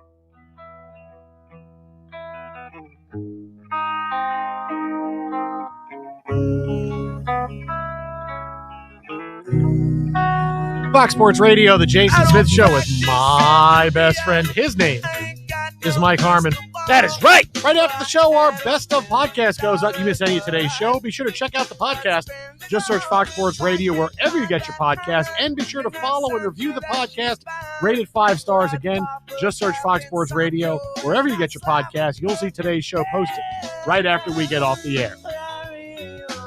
The new AP College Football Top 25 poll came out today. Brand new team at number 1, to no one's surprise. Ohio State number 1. Well, because Texas, Ohio State were 1-2. They played this weekend. Ohio State wins. Yes. Ta-da! They jump and move to number 1. All of the attention from this game and this weekend in college football up until this point has been about 2 things.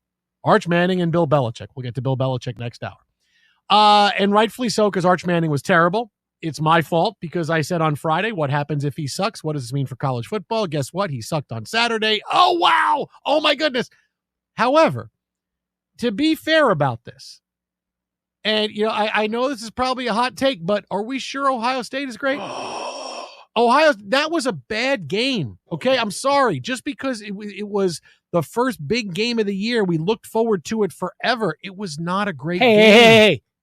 It was close. It was close. Late. It was a close game, but it was not a great game. And in college football, when style points mean everything, I didn't see a great team in Ohio State. I saw a team that barely beat a team that might not be great itself. And you were at home, and you won by a touchdown. Your quarterback was not great. You have a lot of new moving parts. And usually when you see teams, really good teams, with a bunch of moving parts, the play is a little sloppy. You see a little bit more offense. This game was bereft of all kinds of offense. I think Ohio State averaged 2 yards a play. I don't know that they did not look great. They looked like they just happened to be better than Texas, and they were better than Arch Manning, who missed a lot of plays, missed a lot of throws. Terrible interception. I don't know that Ohio State is that good, man. This was not a well-played football game. This is not one of those where I come off and go, Ohio State's defense is one of the top 3 defenses in college football. They picked up right where they left off. They're fantastic, right? They have individual players who are unreal, right? Caleb Downs is going to be a top 3 pick in the NFL draft. Look, they have 2 of the best players in all of college football, one on offense, one on defense. But I didn't see, hey, this is an Ohio State team I'm really worried about. Right? I worry more about Miami after this. I worry more about LSU winning big games and at least showing that offensively we can make some plays here and there. Because even in the other big top 25, top 10 games between teams, you saw quarterbacks move the ball at least a little bit. You can't tell me that Texas and Ohio State, these are the 2 best defenses you're going to see all season long. No, it was a badly played football game, but it was close. Arch Manning got all the attention early on because he wasn't good, rightfully so. But I don't know, man. I don't know that Ohio State is great. I mean, they won this game, and that's awesome, but I don't know that they're a great team. Let's steal from our old pal Calipari. Succeed and proceed. 34 carries, 77 yards. That's not even 3 yards in a cloud of dust, man. No. That is barely falling forward. That was Le'Veon if you're Bell a with the 6 Jets. foot. Why you got to drag Le'Veon Bell? Because I'm trying to think. Who was the last running back we had that had a lot of carries and didn't gain yards? Le'Veon Bell. 34 carries, Ball 77 forward. yards. About 6 feet Chris tall. Ivory was better. Okay. Chris Ivory was fun, though. Yeah. Because he was a battering ram. He was the Bell juggernaut. Le'Veon Bell was done. You know who else? You know who's kind of like those numbers. Those are very Tim Hightower with Washington numbers. Boy, look how good. Because Shanahan's giving the football 35 times a game. Oh, he's got 89 yards rushing. Yeah, but he's other than Derrick Henry, he's the last of the I'm going to run straight up runners. If you kind of leaned into it a little bit. Anyway, but yeah, it was not exactly an aesthetically pleasing game. You had the one big play to Tate, 2 catches, 49 yards, that 40-yard touchdown that gives you something. Jeremiah Smith blanketed all day long. So for Julian Sayin, who's highly heralded prospect himself, right? Because that's the funny thing is it gets absolutely dwarfed in the Arch Manning would-be deification. We tried to, you said, what if he stinks? Well, we talked about it in the build-up all the way through. It's like, I don't know. The guy hasn't played any football, and he goes up against Ohio State. To your point, we don't know how good they are, but it played to script, at least for game 1, right? Both defenses were expected to be among the game's best. We didn't see either offense really try to open things up. If Arch Manning hits 1 or 2 of those throws and he's not throwing sidearm like he's Quisenberry and whatever else, that may be out of completion, especially the interception, right? He leads him and gets that throw out in front of him, and that's a big gainer. I don't know how big.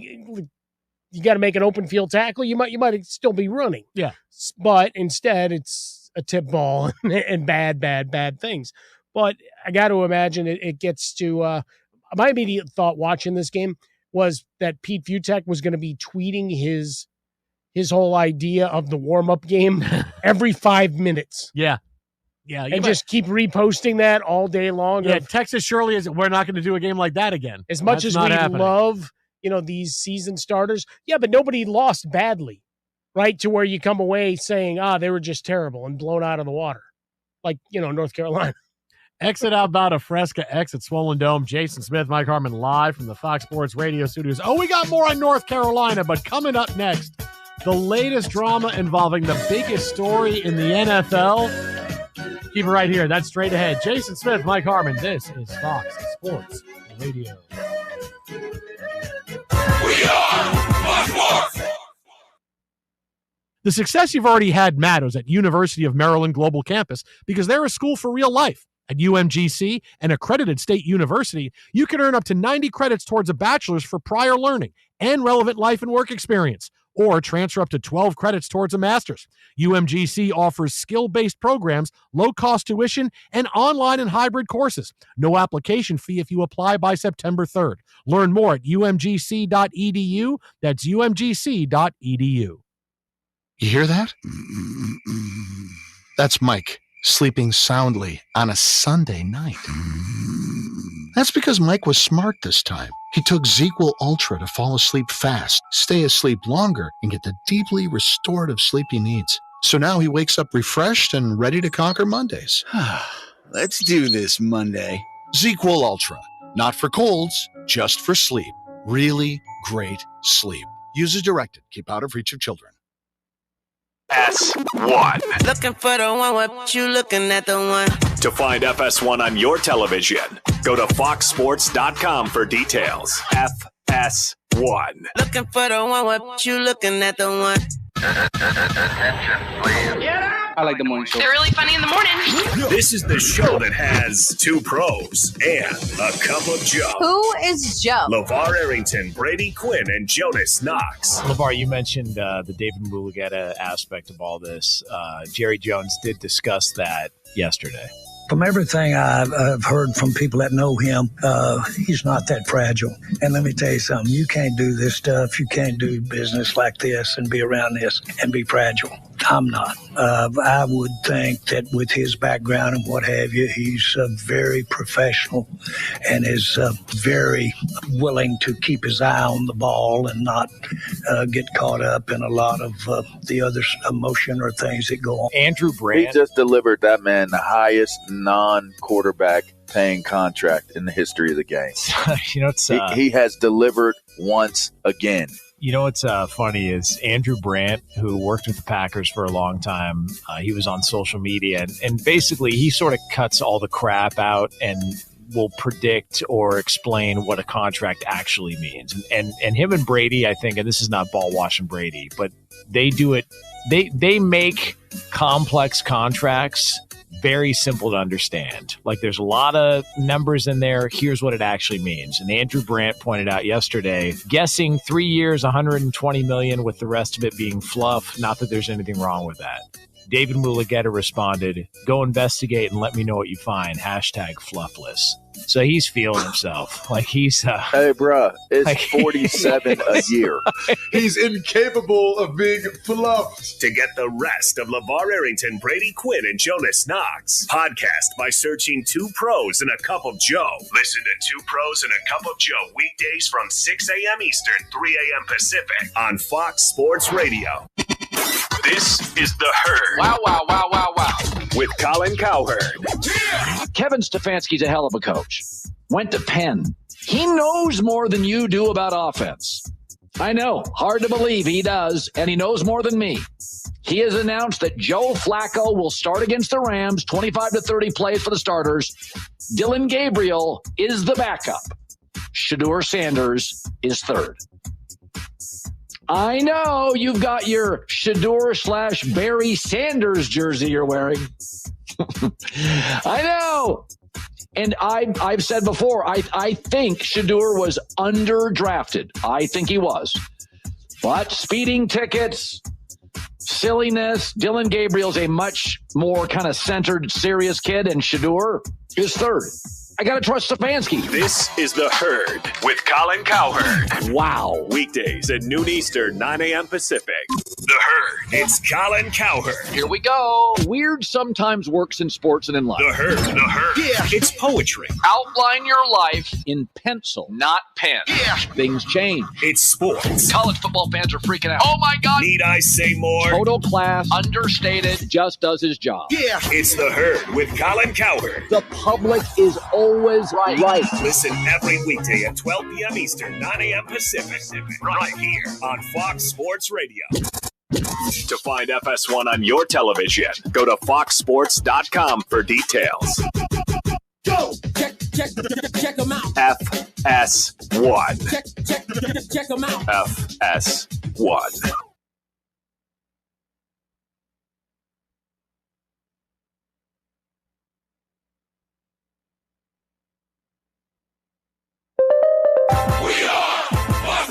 And here's what you need to know. Everything's now final in Major League Baseball tonight. The Dodgers' lead in the NL West is still 2.5 games over the Padres. LA lost 9-7 at Pittsburgh, despite Shohei Ohtani's 46th homer of the year. And then San Diego lost at home 6-2 to Baltimore, the L to Yu Darvish. Cal Raleigh hit his 51st home run of the season. But at Tampa Bay, the Rays won their 5th game in a row, 6-5 over Seattle. The Yankees got a grand slam from Trent Grisham and won 7-1 at Houston. The Giants are over the 500 mark again after a 7-4 victory at Colorado. The Giants have won 9 of their last 10. The Rockies now have a record of 39-100 this year. Arizona ended the Texas 6-game winning streak 5-3. The Cubs edged Atlanta 4-3. The Mets were 12-5 winners at Detroit. Pete Alonso hit 2 solo homers, wins for Toronto and Boston. Ohio State is number 1 in the new college football polls. Penn State's still number 2. I'm Steve DeSager.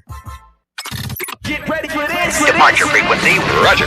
This is the Jason Smith Show with Mike Harmon.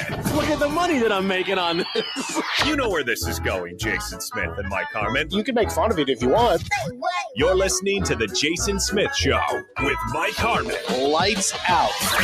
That's what this is. And here they are. What's going on?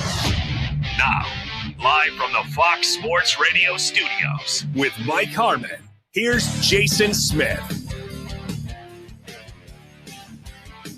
Greetings. Welcome inside final hour tonight, the Jason Smith Show with my best friend, Mike Harmon. Now's the perfect time to start on your net success. Get your application fee waived when you apply to University of Maryland Global Campus by September 3rd. Put your goals within reach at an accredited state university. Learn more at umgc.edu. That's umgc.edu. Well, we got more on Bill Belichick. We have a great NFL story, a rivalry that you didn't know we needed, but we're getting heading into week 1. Good. But another day, and maybe I can't say the end. It's a story that's become the number 1 story. It's a never-ending story. You know, you can get an hour straight of Dustin and Susie doing never-ending story on YouTube. Really? If you do Dustin and Susie 1 hour, you get a full hour of the two of them singing never-ending story from season 3 of Stranger Things. I don't know that I need an hour of it. It's kind of like a Yule log. It's just back to back to back to back to back. It's awesome. I think if I was trying to drive somebody nuts, story. It would work. Oh, it's fantastic. All right. We'll have to look at it later. Full hour of never-ending story. Full hour. That might be a bit much, but okay. Today was yet another day of drama for everybody's favorite NFL offseason storyline, the trade of Micah Parsons to the Green Bay Packers. And actually, after hearing what I heard today and seeing what I saw today, it is even more Jerry Jones's fault than I thought it was when the trade happened. Okay? Because this is the day that Micah Parsons' agent, today was the day you almost didn't trade for Micah Parsons. You almost didn't say 2 first-round picks and a defensive lineman who's seen his best day from Micah Parsons. You know, Jonathan Price was in the Thursday Murder Club. You'll remember today is the day you almost had a chance to compete in the NFC East, but you traded Micah Parsons. You'll remember today is the day that you could have gotten Arch Manning if you had tanked and played Cooper Rush at quarterback, but you paid Dak Prescott. So today, sorry, America, David Mulugheta, who had been known as the agent up until today, because that's how Jerry Jones referred to it, the agent, which, you know, that must have pissed him off and pissed Micah Parsons off, the agent. Yeah, that's the part of this that needs to be triple underscored. Yeah. Just the little needling. The agent. And I took that personally. I saw the night agent with the guy from the Reacher show. And what? Not that you're thinking of the Cruise kid, but he's not as tall as the guy from the show. Like movie Tom Cruise, 5'7". TV show Reacher, bigger guy. Like Cruise, he would be like a scat back that we give him the ball maybe 5 times a game, like a Darren Sproles. But the Reacher guy, we put him at left tackle and just run behind him. So that's how it would work. My favorite meme of the week was the Tom Cruise from Vanilla Sky, where they try to purport he's 5'11 and a half. Yeah. You really want to measure that? Yeah. So David Mulugheta goes on ESPN today, who is the agent for Micah Parsons. He's the agent for Micah Parsons. And he said many things about the negotiation with the Cowboys and how it didn't go right and how he wound up getting traded.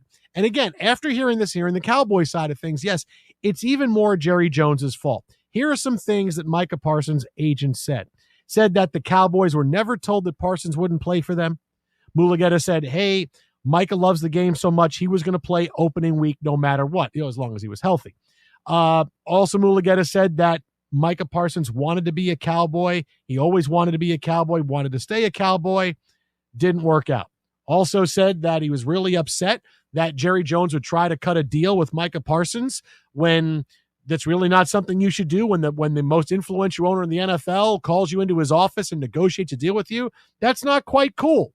So there's a power dynamic situation that was at stake here, and and this is part of what Mulugheta also talked about, which we know about this, where it's not illegal for Jerry Jones to negotiate with Micah Parsons, but it's not really super legal to do it either, right? Yeah, so and then it becomes the idea of, how much are you really delving into the depths of what a full contract's all about, right? As we've surmised, or I've tried to float as often as we can, and we get on this topic of Jerry and Micah might have come to some general agreement of down and distance, i.e., we're going to pay you more than that guy.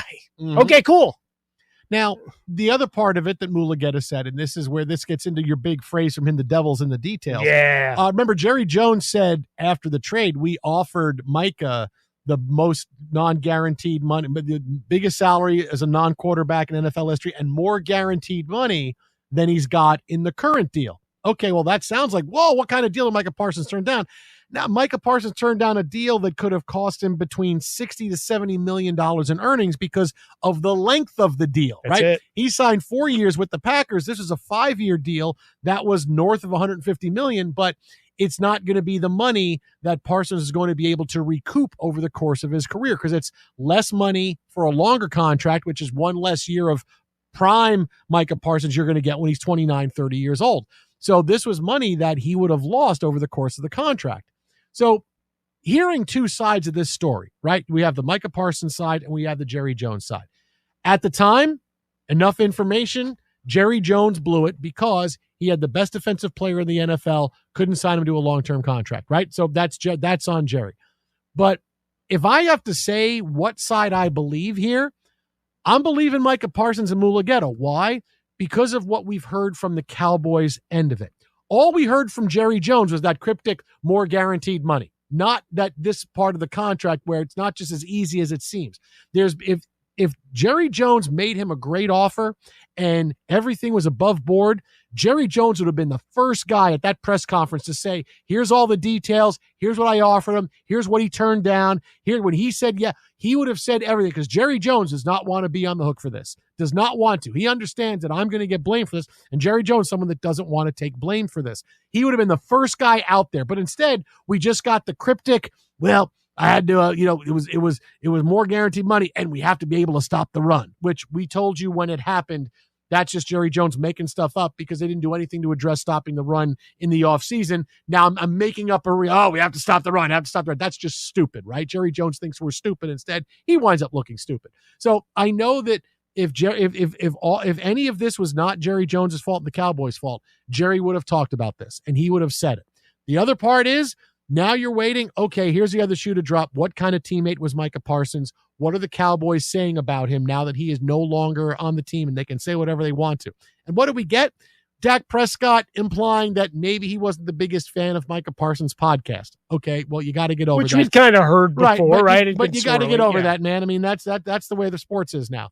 And that you had whispers in the locker room that maybe Micah Parsons is a little bit of a loner. Some players say maybe he wasn't the first guy in for treatment. Other players said he was the first guy in for treatment. They didn't like the fact that he was behaving the way he was over the course of this negotiation, laying on the table, just showing up at practice, not really doing anything. So that was sort of what rubbed the Cowboys the wrong way. Okay, that's a far cry from we couldn't stand the guy, we're better off without him. If these are the biggest things the Cowboys can say about Micah Parsons, I know even more it's Jerry Jones's fault. Because if you're telling me the worst thing is, hey, we offered him more money, but it wasn't as good a deal, and the Cowboys player saying, yeah, maybe individually he wasn't all of our cups of tea. You know what he's going to be your cup of tea? Thursday night against the Eagles, he would have been your cup of tea then, right? When the Eagles have to say, where's Micah Parsons? Where is he? We got to make sure the game plan is about stopping Micah Parsons and get it. That's where they would have loved him. They would have loved him on Thursday night against the Eagles. So if you're telling me that this is the most the Cowboys can say, and here's what I'm getting from Parsons' side of it, yeah, it's even more Jerry Jones's fault. Yeah, especially after watching what we just had with the Mavericks in the post-Luka Doncic trade, that how much Nico and the organization had to wear that one for how that went down, including the immediate parallel of this wasn't shopped to everybody. And it's something we talked about at the time. It's like, wow, that timeline really sped up. We're not talking about trading him. We're not doing this. Okay, now they're open to offers. Bam, Packers contract announced. Now, I didn't know until after there's an entire other conference I could have traded him to. Didn't know that. Thought that was like the AFL.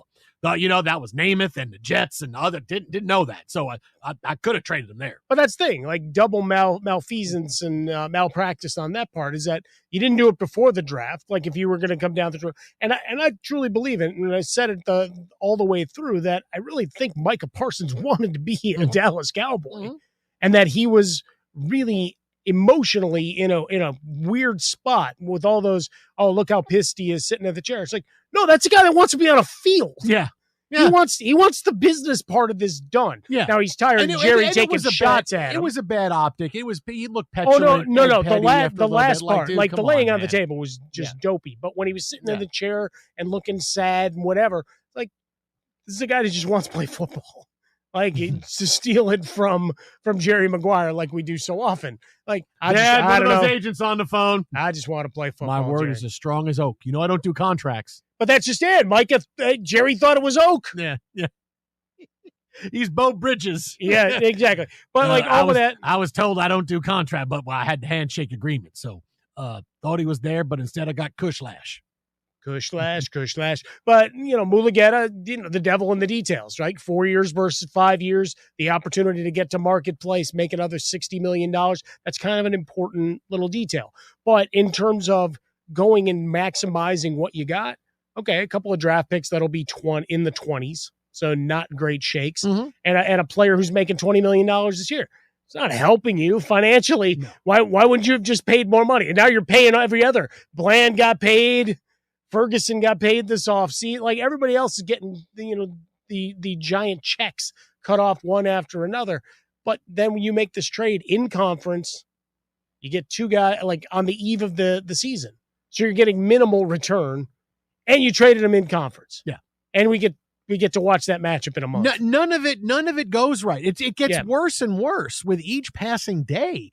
Like, at least you compare this to the Luka Doncic trade, at least the Mavs got Anthony Davis.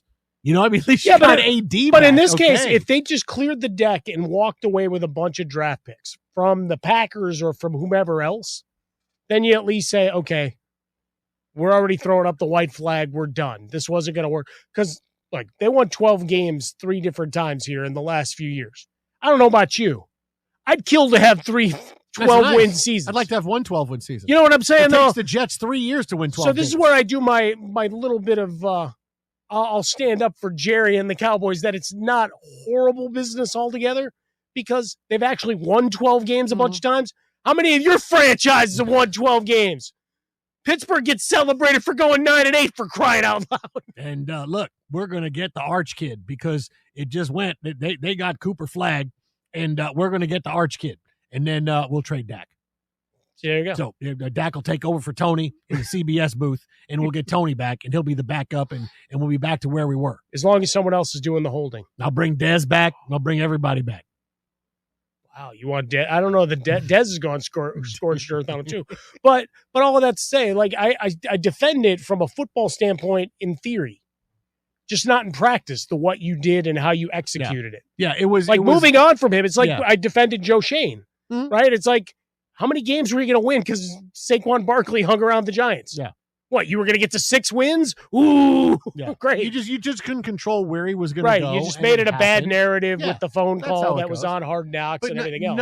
Nothing is going to make this look good. There's nothing. And No. it looks worse and worse with every passing day. At least with the Mavericks, you could say, well, you got AD, you weren't going to keep Luka anyway. Yeah. Right? That was all you weren't. And then you gonna win give the him money. lottery, you get Cooper Flag, Right? and in Cowboys, theory, you're reset. Cowboys could have kept Micah Parsons. Could have kept him. Could have kept the best defensive player in the NFL who's 25 years old. You could have kept that guy, but you decided not to.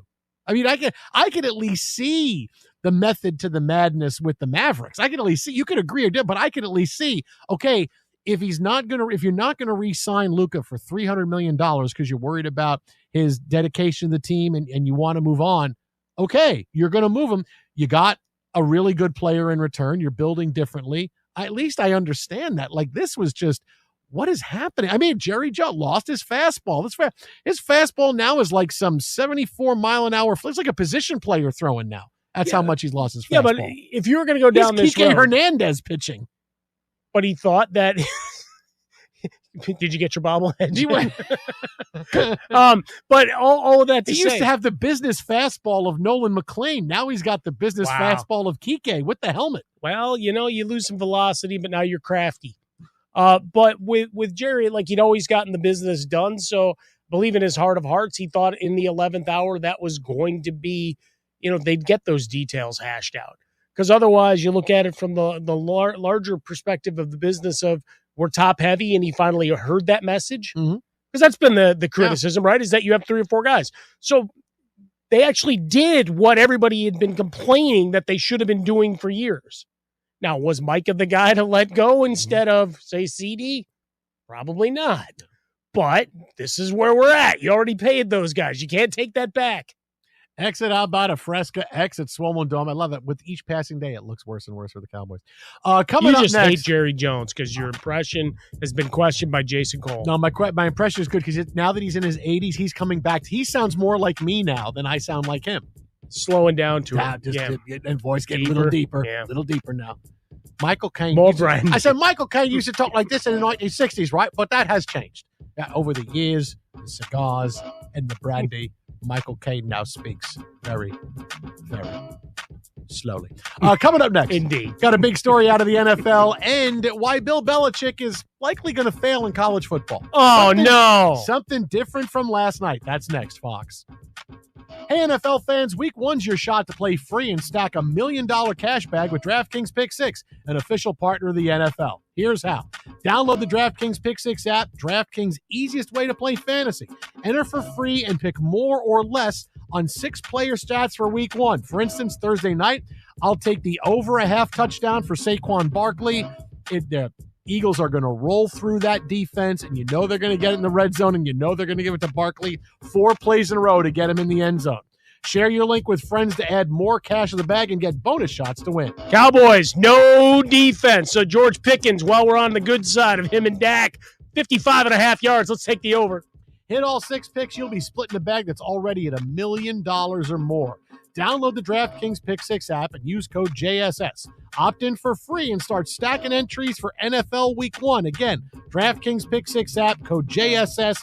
Opt in for free, code JSS, DraftKings Pick 6 app. Zero cost, huge upside in partnership with DraftKings Pick 6. The crown is yours. Gambling problem? Call 1-800-GAMBLER. Help is available for problem gambling. Call 888-789-7777 or visit ccpg.org in Connecticut. Must be 18 plus. Age and eligibility restrictions vary by jurisdiction. Pick 6 not available everywhere, including New York and Ontario. Void where prohibited. 1 per new customer. Bonus awarded as non-withdrawable Pick 6 bonus picks that expire in 14 days. Limited time offer. Terms at pick6.draftkings.com/promos. Summer is here. Summer. And now's the time to get down and get funky. I'ma leave the door open. Or just take a vacation. And when you do, listen to us all summer long on Fox Sports Radio. Life doesn't wait, and neither should you. Aleve can help you deal with pain less throughout your day. Whether it's a long day on your feet, a demanding workout, or everyday aches and pains, you need relief that can keep up when pain persists. Aleve is here for you with longer-lasting body pain relief compared to leading OTC-branded pain relievers. With just 1 pill, Aleve lasts up to 12 hours. Don't let those aches hold you back from doing what's important to you. Use as directed. It's time for the pro to get everything for the job delivered. Large orders of lumber, doors, windows, paint, plumbing, anything the job needs, all from one partner. Get it today with same-day delivery. Get it tomorrow with next-day delivery on 50,000 plus products. Or get it on your timeline with scheduled delivery on everything from framing to flooring. It's time to get your whole job, all your jobs delivered. Ask about all our new delivery options at the Pro Desk. The Home Depot Pro, it's about time. If you're 55 or older and into that whole saving money thing, T-Mobile has an exclusive phone and internet bundle just for you. Right now, get 2 unlimited phone lines plus 5G home internet for just $30 each per month with autopay, plus taxes and fees. And with 5G home internet, setup is easy with just 1 cord and no technician needed, which is great if you're also into that whole keeping it simple thing. Switch now and experience the best mobile network in the U.S. Visit your local store to start saving. T-Mobile, it's better over here.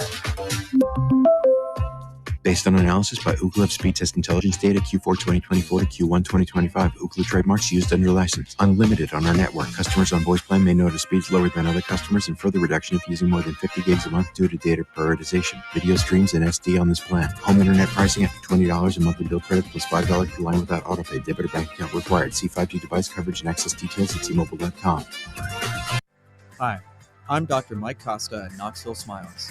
Here at Knoxville Smiles, we're all about making it easier for you to see the dentist. That's why we're now open until 7 p.m. on Tuesdays and Thursdays. If going to the dentist in the morning or during normal business hours doesn't fit your busy schedule, come see us a little later. Call 865-539-1776 to schedule your appointment, or just visit us online at knoxvillesmiles.com. Smile brighter with Knoxville Smiles. Hey, Fan Run listeners. This winter, our friends at Crumble are bringing you nothing but warmth and joy. With an expanded rotation and a variety of pies and cakes, Crumble is bringing the heat every week to keep you cozy. Download the Crumble app to discover what's in store for you. From party packs to gift cards, even special loyalty rewards, Crumble Cookies has plenty for you and your family this season. Shake the frost this winter and cozy up to your nearest Crumble location. Back, and then he rushes you off the phone. It's like, you were the one calling me. Now you're rushing me off the phone. True story. It's the weirdest thing. Spot, have you noticed that? It's a weird, noticeable personality trait. I noticed that. It's like, why are you rushing me off the phone when you're the one that called me up? probably called you when I had like a question or a reason to call you. Not anymore. Well, Hunter Renfrow in the news because he missed an important phone call. No, not one. 10 important phone calls. Fact, yeah. The story goes like this. Hunter Renfrow, as you know, he got cut by the Carolina Panthers. He did. Trying to make a big comeback. He missed all of last year. So I'm not even there yet. This is the guy that was a star for your Raiders, Danny G. And then things just sort of went not so great for Hunter Renfrow. Yeah. Last year, ulcers, I believe, and other ailments. Yep. And before that, he ran into Josh McDaniels. Unfortunately, was in that doghouse, had a couple of concussions. Tried to make his comeback and actually got cut by the Panthers. But injuries have now led to them saying, we're just kidding, come on back. But the whole come on back thing happened via... Hey, this is Cheech. And this is Chung, and you're listening to Covino and Rich, so listen up. To get the rest of what Covino and Rich said, podcast it by searching Covino and Rich. And as always, you can hear Covino and Rich weekdays at 5 p.m. Eastern, 2 p.m. Pacific on Fox Sports Radio. They do sports. He like football. They do life, but mostly they do themselves. Podcast and radio, no one's got anything to talk about, but I do. Steve Covino. There's a spring in my step and a nickel in my pocket. Rich Davis. Fred Savage. Ben Savage. And Macho Man Randy Savage. Your afternoon pick-me-up. It's not a show, it's a lifestyle. It's Covino and Rich. Weekdays at 5 p.m. Eastern, 2 p.m. Pacific on Fox Sports Radio. We're for you. We're here for you. I can't let this audience down. That's why we're giving back. Which makes Fox Sports Radio really fun. Keep this in mind. We're giving you the best sports and entertainment on your platform. Right, because that's how we operate. And you know what? It's about the consistency. Every day. That's the truth. Whether it's through your speakers, podcast, or social, we're giving back on Fox Sports Radio. To find FS1 on your television, go to foxsports.com for details. Go! Check them out. FS1. Check them out. FS1. Fox Sports Radio, the Jason Smith Show with my best friend, Mike Harmon. Yeah! We'll get to the latest on Bill Belichick in a couple minutes because something from today really just hits home that, boy, he's not cut out for college football and he's going to fail. But it's not the rivalry we expected, but it's the rivalry we're getting for week one in the NFL. Fantastic. Let's go. The Jets and the Steelers, the Aaron Rodgers revenge game. Come on in, if you will. The Jets get their former quarterback. The Steelers get their former quarterback in Justin Fields. And Fields said today, hey, I don't really care. I'm just going out to ball. It's not my story, exactly. Whatever, Jerry. I just want to play football. But the big thing was Aaron Glenn, who was asked about facing Aaron Rodgers again. Remember, Aaron Rodgers not happy when Aaron Glenn became the Jets head coach this offseason. They made him fly in to Jets headquarters to tell him they were letting him go. They weren't re-signing him. And Aaron Rodgers was mad. You could have done that with a phone call. You make me fly in. It was really awkward. Aaron Glenn has never talked about it. But now here we are ahead of week one against the Steelers. Okay, well, hey, Aaron, will you talk about your former quarterback now and Aaron Rodgers? And Aaron Glenn just said, yeah, still not doing it. That's been gone. So I'm not going to answer questions about guys that's not here and what I saw. Right now, I'm looking at what our guys can do. So, Scouting him now. just like I said, I'm not going to sit there and answer questions on what I saw back then. That's not relevant to right now. Okay, so after hearing this and having there be zero talk about this in the offseason, I'm going to tell you, there is something personal between Aaron Glenn and Aaron Rodgers for Aaron Glenn to act and talk like this about Rodgers the way he does. I don't know what it is, but you don't call a guy in to say you're letting him go, make him fly in when you had no overlap with him last. It's not like you became the head coach. You didn't like the way he acted. Like you don't do that to a guy, right? You don't say, hey, make you fly in. If you're just going to say we're letting you go, we're going another direction, all of this stuff. You don't do that. And then when you're asked about him going into a game, I understand you don't want to say certain things competitively, but instead, not talking about it, not doing it.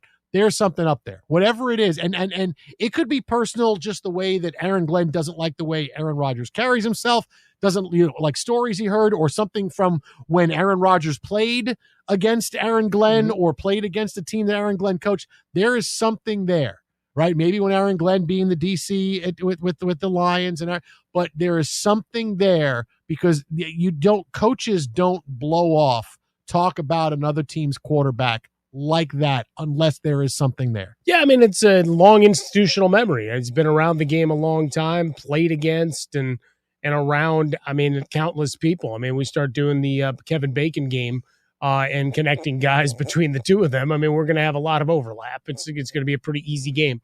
So for Aaron Glenn, I mean, some of it is don't open Pandora's box because it begets more questions, right? It's like the Jerry and Mulugeta kind of conversations we've been having for the last couple of weeks. Like, all right, as soon as you go down here, now we've got an extension there. That's why Bill Belichick, Greg Popovich, all these guys, as much as you can bemoan, is like, you need better bedside manner. We need quotes.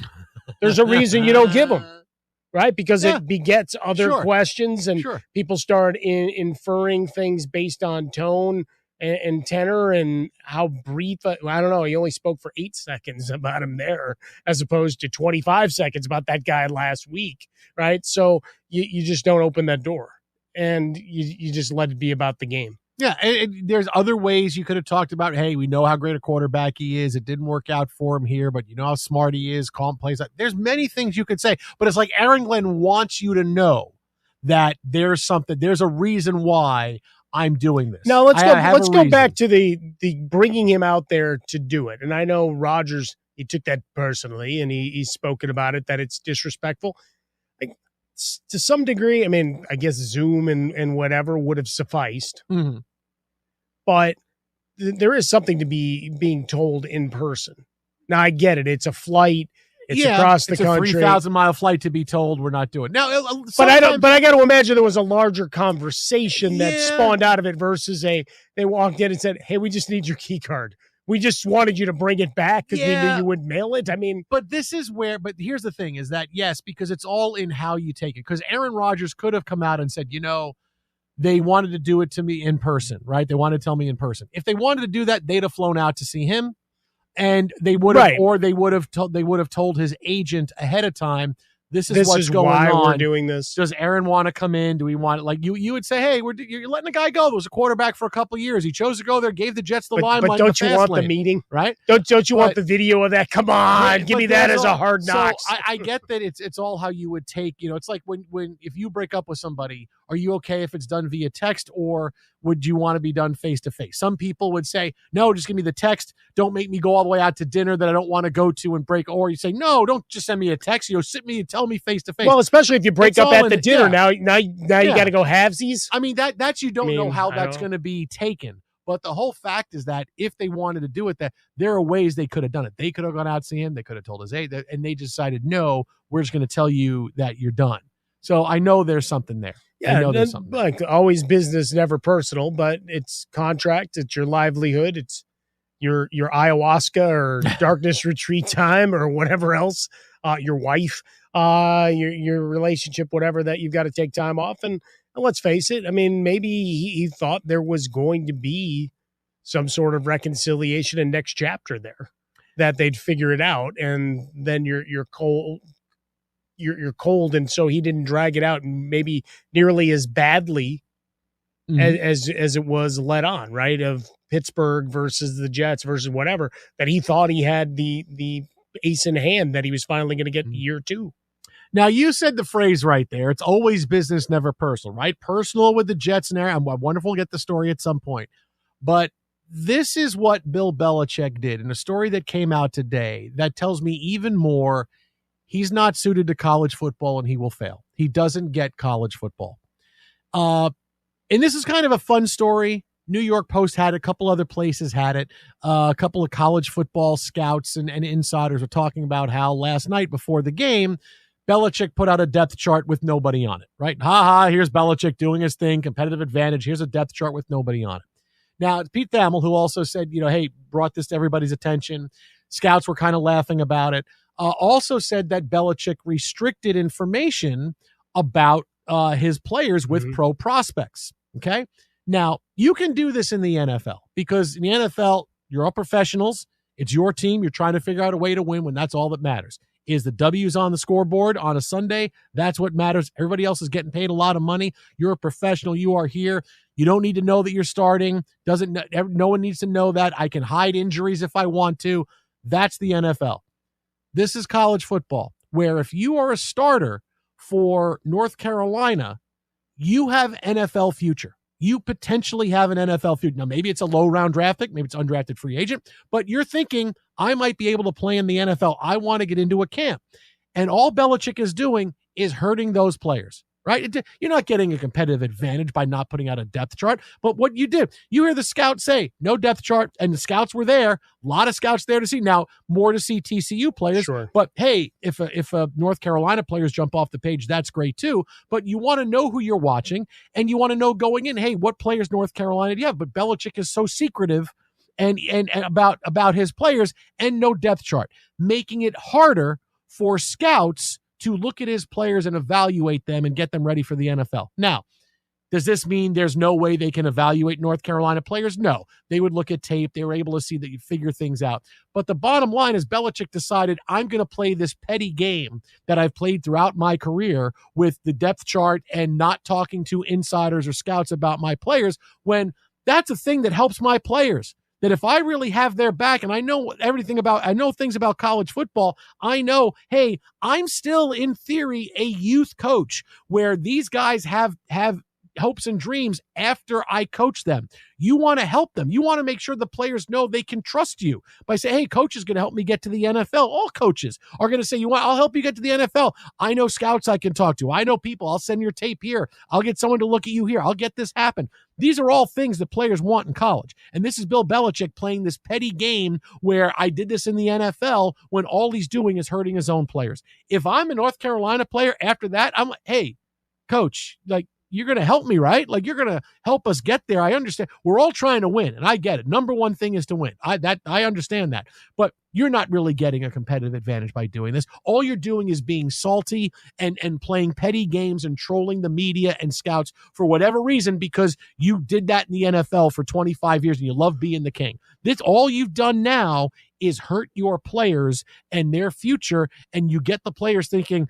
coach doesn't care about me. He's here for himself and doing his thing. Maybe he gave him an assignment. All right, press people, you figure out who the best of our defensive tackles are and tell me who should be number one on the depth chart. I don't know. Choose your own adventure. I just showed up on campus last week. week. We gave you a North Carolina pen and said, all right, you figure it out. You tell me what you believe is the depth chart, and I'll tell you if you're right. Jordan and I have been hanging out. I just saw the team for the first time today, the first time at the walkthrough, and so we're just putting guys out there. But we watch it at all levels, right, of, trying to help guide, from club sports, AAU, all that kind of stuff, to where you're shepherding to that next phase. And for a college coach, some of that is, I get there's the fear of poaching. Well, that's going to show up in the tape. There's no hiding that.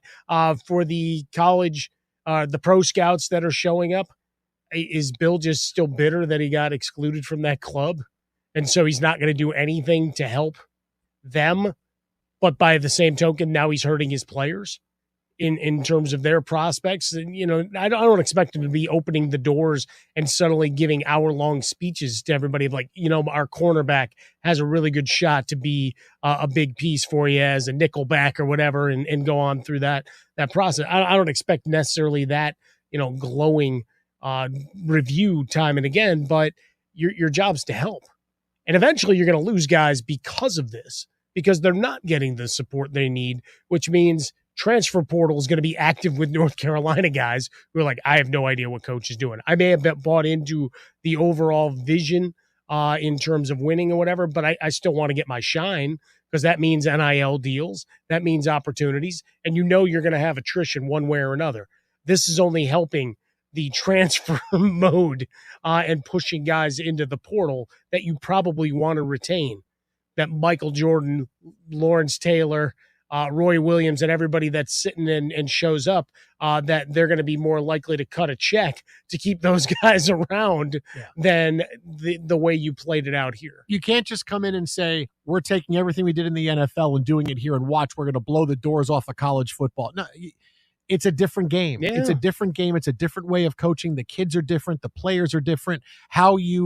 Your status with the players is different. Everything is different. And Belichick says, yeah, we're going to show up and do our thing. And boy, with my knowledge and good players, we're going to be great. Yeah, no, not so much. I mean, and this is a small thing, but it tells me that he's chosen his own desire to troll the media and scouts and whoever else he's still playing this war against that he can't stand because he's not in the NFL anymore. And all he's doing is hurting his players. And he had balloons. The balloons look nice, though. It was a nice touch. Nice. It looked like a prom or homecoming dance, and it was. I mean, it was a nice entryway. I mean, nice little arc and the whole 9 yards. But in the end, look, they may still get to their 8.5 over under win total, but off of that first game, it's like Hoover looks like a superstar, shredding the Belichick defense. But now you go forward and it's like, wow, what are we looking at here? How disastrous could this possibly be? He passed Urban Meyer. Urban from the pro side waving at him. Yeah, it didn't work out so well for me up there. How's it coming down to this level? Because every one of those guys wants to take him to the shed. Yeah. Right? At every point to say, oh, not so easy down here, is it? Yep. Oh, you thought you were going to, okay, let's see you do it now. Huh? Seeing that today, destined to fail. Time now to find out what's trending in the wide world of sports from someone who blew up every single balloon at his junior prom without a machine. Really? It's Steve DeSager. Lung capacity. Still tired, ladies and gentlemen. While we're talking football, Ohio State is number 1 in the new college football polls. Penn State still number 2. LSU is up to number 3 in AP. Then it's Georgia and number 5, Miami. The New England Patriots say wide receiver Stephon Diggs will play in the Sunday opener against the Raiders after last year's torn ACL. Buffalo is signing wide receiver Gabe Davis to its practice squad after his knee injury last season. Browns running back Pierre Strong was waived from injured reserve. Veteran wideout Robert Woods was granted his release from the Steelers practice squad. The Texans gave backup quarterback Davis Mills a 1-year extension. The Giants listed rookie quarterback Jackson Dart as a backup to Russell Wilson. Jameis Winston is listed as third string. The Bucs gave tackle Luke Gedeke a 4-year extension. Chargers running back Najee Harris practiced fully after a July 4th eye injury. The Chargers opener is Friday night in Brazil against the Chiefs. KC wide receiver Hollywood Brown practiced fully after an ankle injury. At the U.S. Open tonight, Novak Djokovic advanced to a Friday semifinal against number 2 Carlos Alcaraz, who also won today. Women's number 4, Jessica Pegula, won her quarterfinal. She'll next face number 1, Aryna Sabalenka, who advanced when her opponent withdrew with a knee injury. Venus Williams lost her doubles quarterfinal tonight, swept by the number 1 seeds. In the WNBA, Phoenix over Indiana, 85-79. Caitlin Clark still out with injuries. There's only a week left in the regular season. Golden State won 66-58 over New York, and Hall of Fame college basketball coach George Raveling died at the age of 88. The late-night ball game went to Baltimore, 6-2 at San Diego. The Padres are still 2.5 games back of the first-place Dodgers in the NL West. L.A. was beaten 9-7 at Pittsburgh, despite Shohei Ohtani's 46th home run of the year. The Mets' Pete Alonso hit 2 solo shots. New York won 12-5 at Detroit. Winning pitcher, young Nolan McLean, 4-0. Toronto got 2 home runs from George Springer and won 12-9 at Cincinnati. The Blue Jays are first in the AL East, and still 2.5 games over the Red Sox and Yankees. Boston won 11-7 over Cleveland with 4 runs in the bottom of the 8th. The Yankees were 7-1 winners at Houston. Cubs 4-3 over Atlanta. Milwaukee was idle. Tampa Bay won its 5th in a row, beating Seattle 6-5, even though Cal Raleigh hit his 51st homer. Arizona ended Texas' 6-game winning streak 5-3, and San Francisco's back over the 500 mark. 7-4 the final at Colorado. Giants have won 9 of 10. Colorado's record 39-100 this season. Back to you. I think the Broncos can win more games than the Rockies this year. I think it's still mathematically possible. You're going for 40. I think it is. 40 for Bo Nix this year. 40 for Bo Nix. Yeah, he did have about that in college. He played for 8 seasons, I think. He was a journeyman quarterback in college, and nice to see him get this late in career success with the Denver Broncos. His 8th team since 2017. Thank you, Steve-O. Coming up next, is a big superstar about to come back and save their league? Jason and Mike, Fox Sports Radio.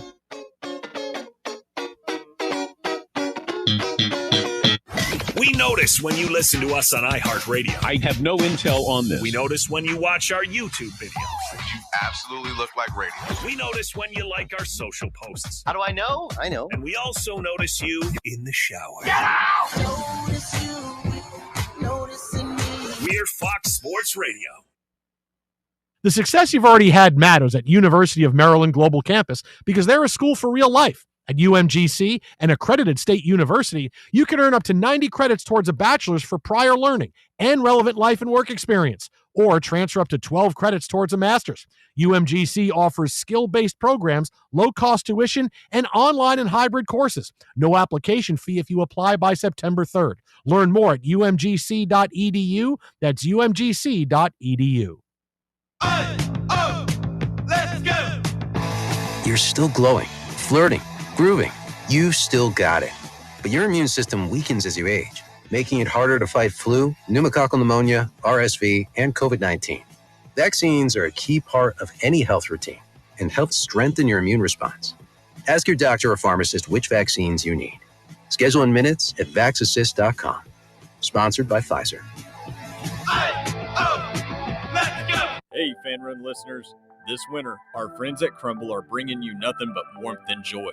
With an expanded rotation and a variety of pies and cakes, Crumble is bringing the heat every week to keep you cozy. Download the Crumble app to discover what's in store for you. From party packs to gift cards, even special loyalty rewards, Crumble Cookies has plenty for you and your family this season. Shake the frost this winter and cozy up to your nearest Crumble location.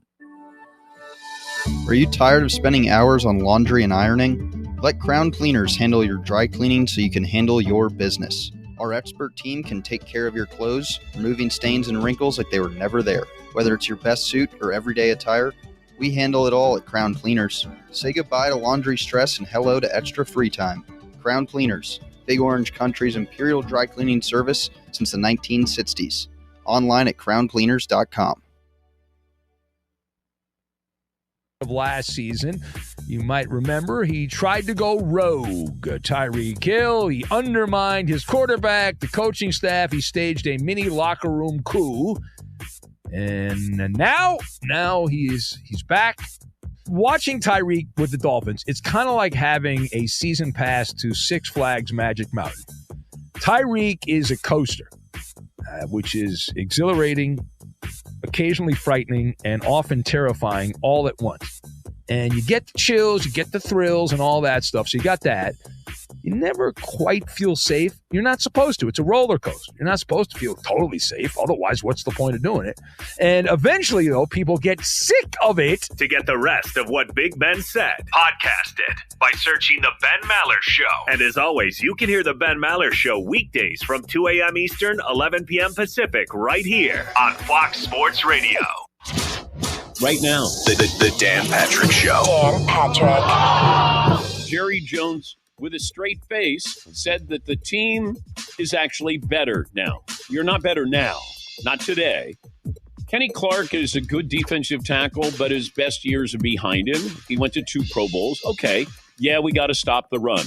You know, you got to stop the pass as well. You had one of the worst defenses. It's not just, hey, we're stopping the run, but boy, they're putting up a lot of yards on us through the air. Micah Parsons is a game changer. He wrecks games. The only way you would be better is if Micah Parsons doesn't play for Green Bay, he's banged up, or doesn't play well. What are the odds of a guy who's 26 with a big chip on his shoulder now, and you got to live up to that contract, going to underproduce? The Dan Patrick Show. Dan and the Danettes and you. Weekdays, 9 a.m. Eastern, 6 Pacific on Fox Sports Radio. This is The Herd. Wow, wow, wow, wow, wow. With Colin Cowherd. Kevin Stefanski's a hell of a coach. Went to Penn. He knows more than you do about offense. I know, hard to believe he does, and he knows more than me. He has announced that Joe Flacco will start against the Rams, 25 to 30 plays for the starters. Dylan Gabriel is the backup. Shedeur Sanders is third. I know you've got your Shador/Barry Sanders jersey you're wearing. I know. And I've said before, I think Shador was underdrafted. I think he was. But speeding tickets, silliness, Dylan Gabriel's a much more kind of centered, serious kid, and Shador is third. I got to trust Stefanski. This is The Herd with Colin Cowherd. Wow. Weekdays at noon Eastern, 9 a.m. Pacific. Are you using the TalkBack feature on the iHeartRadio app? It's the button that looks like a microphone, which allows you to talk to us. Press it, record your message, and fire it off. Rose Bowl game. It's simple and intuitive. Broadcast on radio. On second thought, perhaps some people are confusing it with a smart speaker prompt. Texas and Arizona. Pretty sure that's what's happening. Texas and Arizona football game. Fox Sports Radio is at your fingertips on the iHeartRadio app. FS1. Call your friends and ask how they doing. To find FS1 on your television, go to foxsports.com for details. Boom. Trust your eyes. FS1. Fox Sports Radio, the Jason Smith Show with my best friend, Mike Harmon. Yippee-ki-yay. Caitlin Clark, is she on her way back? Didn't sound convincing. She was cleared for 5-on-0 practice, which still means no contact. Ooh, here's the question. I'll ask the question for a lot of folks out there. Go ahead. Do they still miss the layup? A couple. Sorry, I had to do it. Look, and if you play 5-on-0, you're going to win most of your games. Like, I'm just thinking you're gonna at least get a couple of buckets, and that should put it away. You score one to give you the lead, and another one to say, okay, now they're really not coming back. Got to take the advantage where you can, because you never know when you could have an own bucket, and that might hurt you. Get that second one.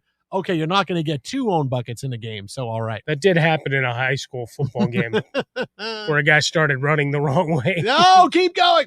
So yeah, she's cleared to be back at that level of practice, but not cleared for contact yet. Now, they have 3 games left after tonight, and the season's ending soon. We're getting ready for the playoffs, and who knows if she's going to come back and play it all this year. Now, here's a different take on her other than when does she come back? Will she come back?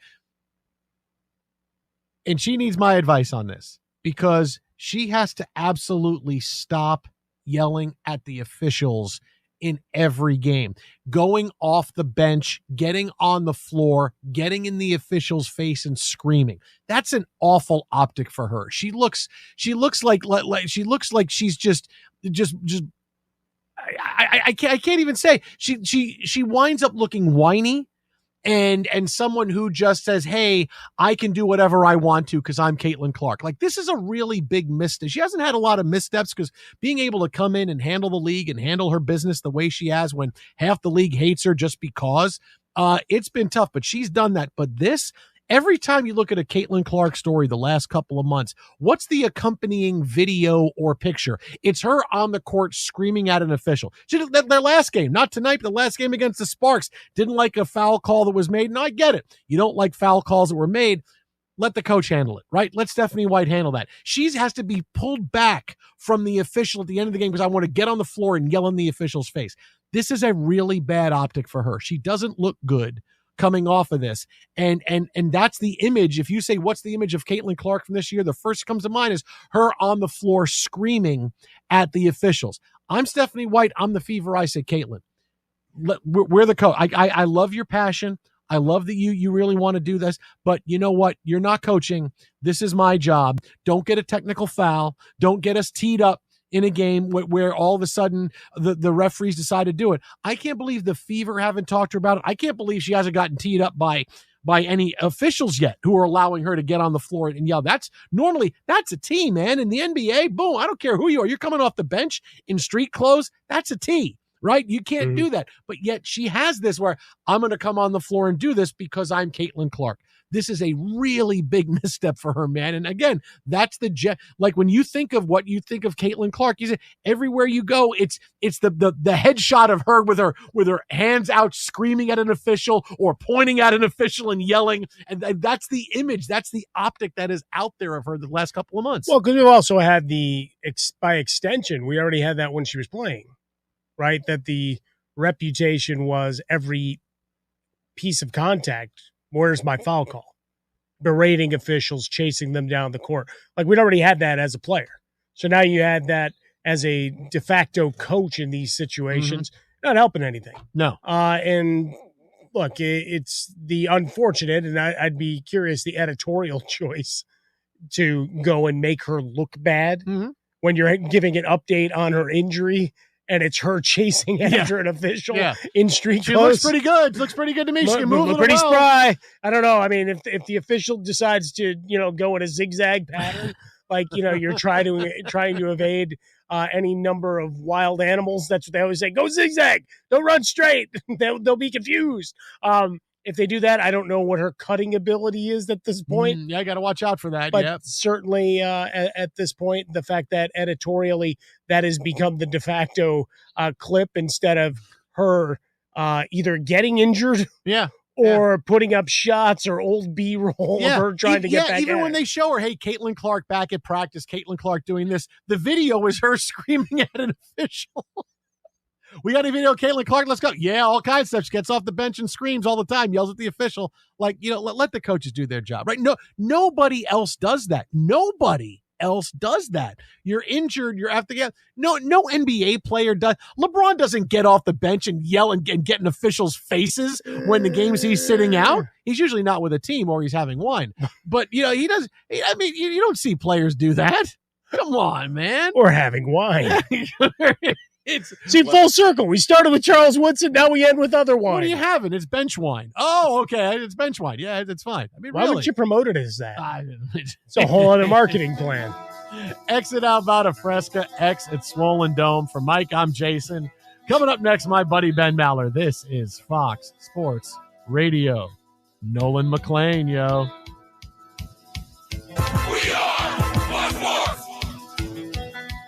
NFL fans, week 1 is your shot to play free and stack $1 million cash bag with DraftKings Pick 6, an official partner of the NFL. Here's how. Download the DraftKings Pick 6 app, DraftKings' easiest way to play fantasy. Enter for free and pick more or less on 6-player stats for week 1. Download the DraftKings Pick 6 app, use code JSS, opt in for free, and start stacking entries for NFL week 1. Zero cost, huge upside in partnership with DraftKings Pick 6. The crown is yours. Gambling problem? Call 1-800-GAMBLER. Help is available for problem gambling. Call 888-789-7777 or visit ccpg.org in Connecticut. Must be 18 plus. Age and eligibility restrictions vary by jurisdiction. Pick 6 not available everywhere, including New York and Ontario. Void where prohibited. Must claim token for free entry in Bag Builder contest. Only perfect entries earn share of cash prize. Tokens are single use and expire September 8th at 8:15 p.m. Eastern. Terms at pick6.draft. Ready to launch your career? Axle Logistics is a leading third-party logistics company where excellence is an energy. With an award-winning culture, Axle proves that positive outcomes come from a positive environment and a work hard, play hard mentality. At Axle, the drive for success is infectious. And with an uncapped commission structure, hard work isn't just noticed, it's rewarded. For those with big goals and even bigger dreams, Axle Logistics is the place to start your career. Hey, Fan Run listeners. This winter, our friends at Crumble are bringing you nothing but warmth and joy. With an expanded rotation and a variety of pies and cakes, Crumble is bringing the heat every week to keep you cozy. Download the Crumble app to discover what's in store for you. From party packs to gift cards, even special loyalty rewards, Crumble Cookies has plenty for you and your family this season. Shake the frost this winter and cozy up to your nearest Crumble location. Seem to be trying to do. They know they might not even be good. Flacco gives them a chance to be just solid at quarterback. He's taken them to the playoffs before. No reason. Remember, they still have Deshaun Watson under contract. for a couple more years. Now, likely won't play this year coming off 2 Achilles injuries, but still there. They're trying to find they're actually sort of going through the process of trying to find a quarterback in one of the 2 ways in which teams have been really successful when they haven't had an elite quarterback they draft. Those 2 ways are somebody else's former quarterback.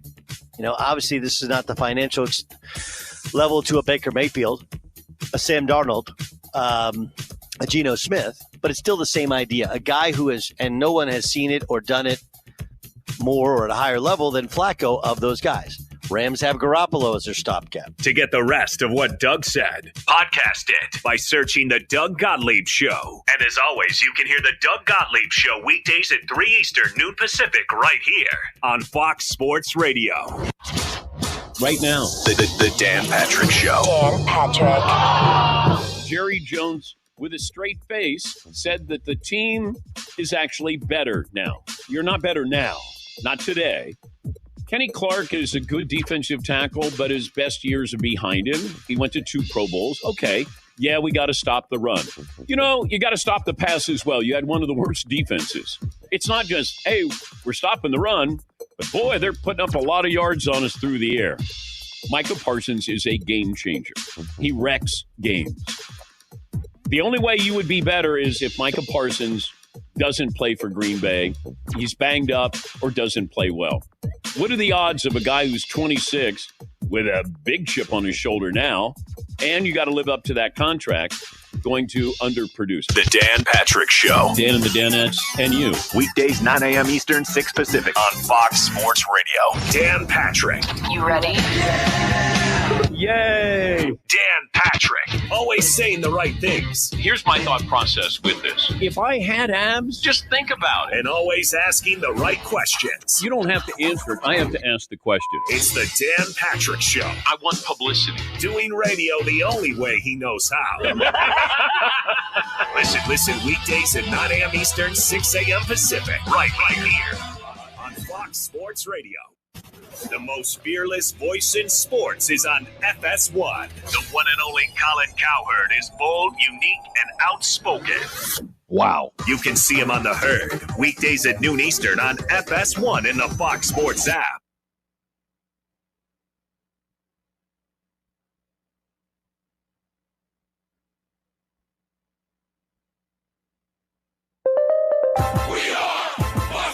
And here's what you need to know. Ronnie hit his 46th home run of the season, but LA lost 9-7 at Pittsburgh. In the late game at San Diego, Baltimore beat the Padres 6-2, so the Dodgers' lead in the NL West is still 2.5 games over San Diego. Boston, with 4 runs in the bottom of the 8th, defeated Cleveland 11-7. The Mets down Detroit 12-5. Pete Alonso hit 2 solo homers. Toronto got 2 home runs from George Springer in a 12-9 win at Cincinnati. The Cubs edged Atlanta 4-3. Kyle Tucker a 3-run homer. Seattle's Cal Raleigh hit his 51st home run of the season, but Tampa Bay won its 5th game in a row, 6-5 over the Mariners. Victories for the Yankees in San Francisco. Arizona ended Texas' 6-game winning streak 5-3. In the WNBA, Golden State 66-58 over New York. And at the U.S. Open, Carlos Alcaraz and Novak Djokovic advanced to the semis. I'm Steve DeSager. Ladies and gentlemen, welcome to tonight's main event. Ben Maller, your late-night blabbermouth. Blah, blah. We're going to make the gabagool. Ben Maller. Who the hell are you? Your dark secret. I'd like to turn this into a sports talk radio confession. My first crush, Tommy Lasorda. He's a big mouth, I'll tell you that. You're listening to the Ben Maller Show. Now, live from the Fox Sports Radio studios, here he is, Ben Maller. Some stinky cheese to start the night. Welcome in the beginning of another all-night affair. The beginning of the Ben Maller Show. We are in the air everywhere, chewing the rag as we kick rocks into the night sky, coast to coast, border to border, and beyond on the vast and spectacularly powerful microphones of FSR emanating live from the journey, the joyful journey through the late night hours from the world-famous Fox Sports Radio studios. That's approved by Jody the Realtor. When you need realtor help, Jody the Realtor is there to help you. Absolutely. Hell yeah. Unless that's, well, probably is the case. And this portion of the Ben Maller Show on Fox made possible in part by our friends at Tire Rack. For over 40 years, Tire Rack has been helping customers find the right tires for how, what, and where they drive. Ship fast and free, backed by free road hazard protection. Mr. Nice Guy signs off on that with convenient installation options like mobile tire installation. And Ferg Dog likes that because they can go to his mom's house and they can put the tires right there. TireRack.com, the way tire buying should be, says Alf, the alien opiner. So our lead this hour is from the frozen tundra. It's not that cold. Not now. It'll get cold. Not yet. No, come on. It's early September. So the fallout, though, continues from the trade heard round the pigskin world. And you know I love a good, juicy story, and this continues to be pretty good. Story's still got legs. It's been about a week. The story's still got legs. If you have not heard the latest, perhaps not. Micah Parsons, according to his agent, Micah Parsons wanted to be a Cowboy.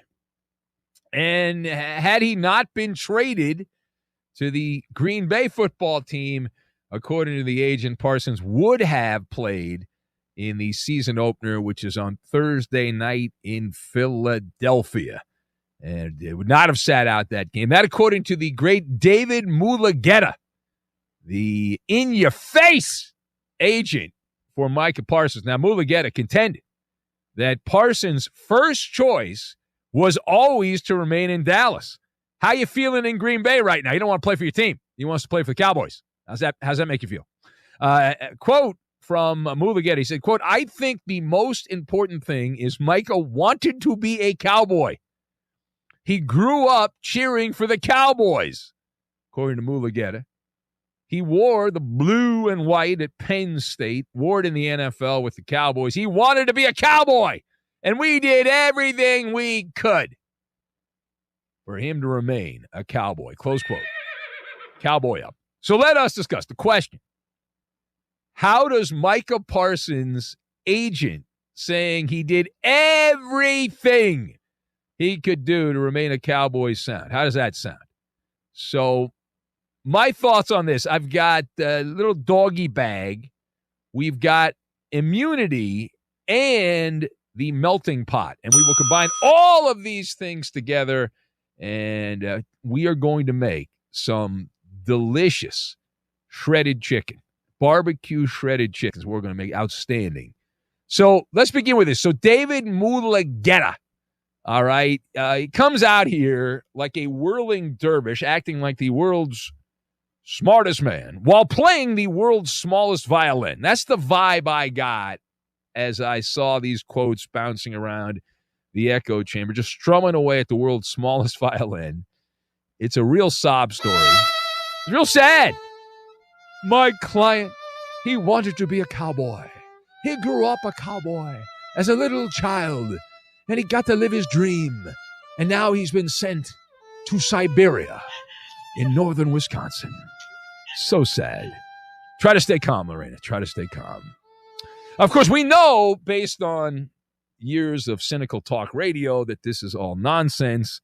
It is pure DC, not DC Comics. It is damage control. This is known as saving face. This is positioning Parsons as the what? As the helpless defender in distress, the victim. Because I guess we're getting a little bit away from that, but boy, for a few years there, it was wallowing in victimhood was the way to go. But it's like Parsons the victim here is what it is, right? You know, Jerry Jones, Parsons the helpless victim, and then you got Jerry Jones over here, who's cast as the bad guy with the big black Stetson hat, like every Western, Texan bad guy, get that big black Stetson hat, and it's all, of course, for what? It's for the court. Not the kangaroo court, not the real court, not the people's court. That would be the kangaroo court that is known as public opinion. So the public court A classic agent playbook move on page 17, section A of the playbook. It's not about football. It's not about that. This is about the Q, not Qbert. That's an old video game. It's about Q rating, Madison Avenue, endorsements, all of that. You can't be the guy who forced your way out of Dallas because, listen, you got to sell merch still in Texas, and the Cowboys are a bit of a religion.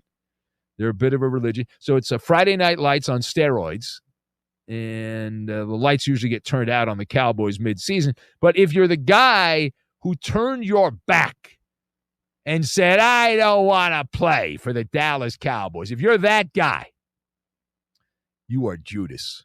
You are Judas if you do that. You're done in the Bible Belt. They will close the Bible and they will throw it at you, is what they will do. So don't kid yourself. Now, Parsons really wanted to stay in Dallas. If he really wanted to stay in Dallas, guess what? He could have worked it out. There was a path to stay with the Cowboys. Of course, the agent didn't want to talk about that because the agent would have been out. But in the real world, the agent represents. Listen, I've had an agent. Not a good one. I'm doing overnight still. But I had an agent. All right. And this guy was a total douche, the agent that I had back in the day. And if Parsons wanted to stay with the Cowboys, he could have walked into Jerry Jones' office or sent him, I'd say a text, but I don't know that Jerry texts, but call him, right? Either call him, go to Jerry's office.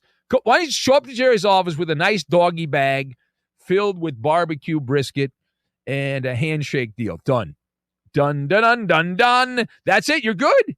But no, instead, we got this guy, Mulugeta, the agent, and I don't know the guy personally, but my default position based on my experience with people who are agents is the agent is a pus-filled sleaze bag until proven otherwise. That's my default position on the agent. They're like those mosquitoes buzzing around a Texas cattle ranch, just everywhere, and they suck every last drop of blood out of you. Is what they do. So Parsons, he goes from Jerry's World, the billion-dollar pigskin cathedral with the biggest scoreboard, the most beautiful cheerleaders, we're told, the Flash, the giant corn dogs they got in Texas, all that stuff, and he goes to Green Bay. Now, juxtapose Dallas and Green Bay. Green Bay, Wisconsin, and I have a brother that lives there. God only knows. He moved there. He didn't grow up there. He moved to who does that? My brother, my younger brother, moved in the Green Bay area. But anyway, having been there and visited my younger brother, the nicest restaurant is Culver's. Now, I love Culver's. I think it's a great restaurant. I wish they would be an advertiser here at Fox Sports Radio. I love the cheese curds. I love the whole menu. It's like the In-N-Out of the Midwest. But that's the top location. Now, if you want nightlife in Green Bay, you want to go out and party, get in some trouble there, there's a couple spotted cows at the Veteran of Foreign Wars Hall. There's some shows over there, so you can go to that. And that's fitting, right? And it's fitting, and here's why. Because in Dallas, Micah Parsons was a star, wearing a star on the side of his helmet and all that. And in Wisconsin, he's like a farmhand. You ride the bicycles with the kids during training camp. You're out there chopping wood. You got to chop wood. There's a lot of trees in northern Wisconsin, right? You got to shovel snow off the driveway and all that stuff. It's the land of the cheese curd, the brat, and not a lot of glamour. Not the private jets. There might not be enough room there for the private jets and all that stuff. And the biggest show, you go from the biggest show in NFL football to the frozen tundra. And listen, is it a good football town? Absolutely. National fan base? Yes. Is it as big as the Cowboys? No. And it's going to be tough, though, if you want to sell, some products that you just can't sell in Green Bay. Like, I don't think hair gel sells. I don't think luxury cars sell in Green Bay. You can really get a killer deal with Johnsonville brats, though. So Micah Parsons can put on get in front of a grill and just get some Johnsonville brats, and he'll be good to go. Now, turning the page on that. So the hour of the fallout, if you will. So we go to Dallas. Now, we are told the Cowboys The latest reporting is the Cowboys were not worried. They were not concerned about the public perception when they made the decision to trade Micah Parsons. The report said that the whispers that they were unconcerned. This is a quote from the report. They were unconcerned about the public relations fallout the team would face given how popular Micah Parsons was with the fans. So are you surprised? Are you surprised the Cowboys were not worried about the fallout from trading a popular player? Absolutely not. No, we've been over this, but this is the latest story, so we react to the news of the day. This is Jerry Jones we're talking about, right? And this is not your normal buckaroo. It's not. The buck doesn't just stop with Jerry Jones. Jerry Jones is literally and figuratively the buck in Dallas, the oil baron, the carnival barker, the man of many hats, the football overlord, all of that. And Jerry believes, and it's hard to argue with him, Jerry believes that the Cowboys are wrapped in Teflon. There's a layer of Teflon for the Cowboys. They're bulletproof. If they were a superhero, they'd be kryptonite-proof, and they have full immunity. The Cowboys have full immunity to the torches and pitchforks of angry fans. In fact, they welcome it. They welcome it. They've got some kind of force field around there in the Death Star.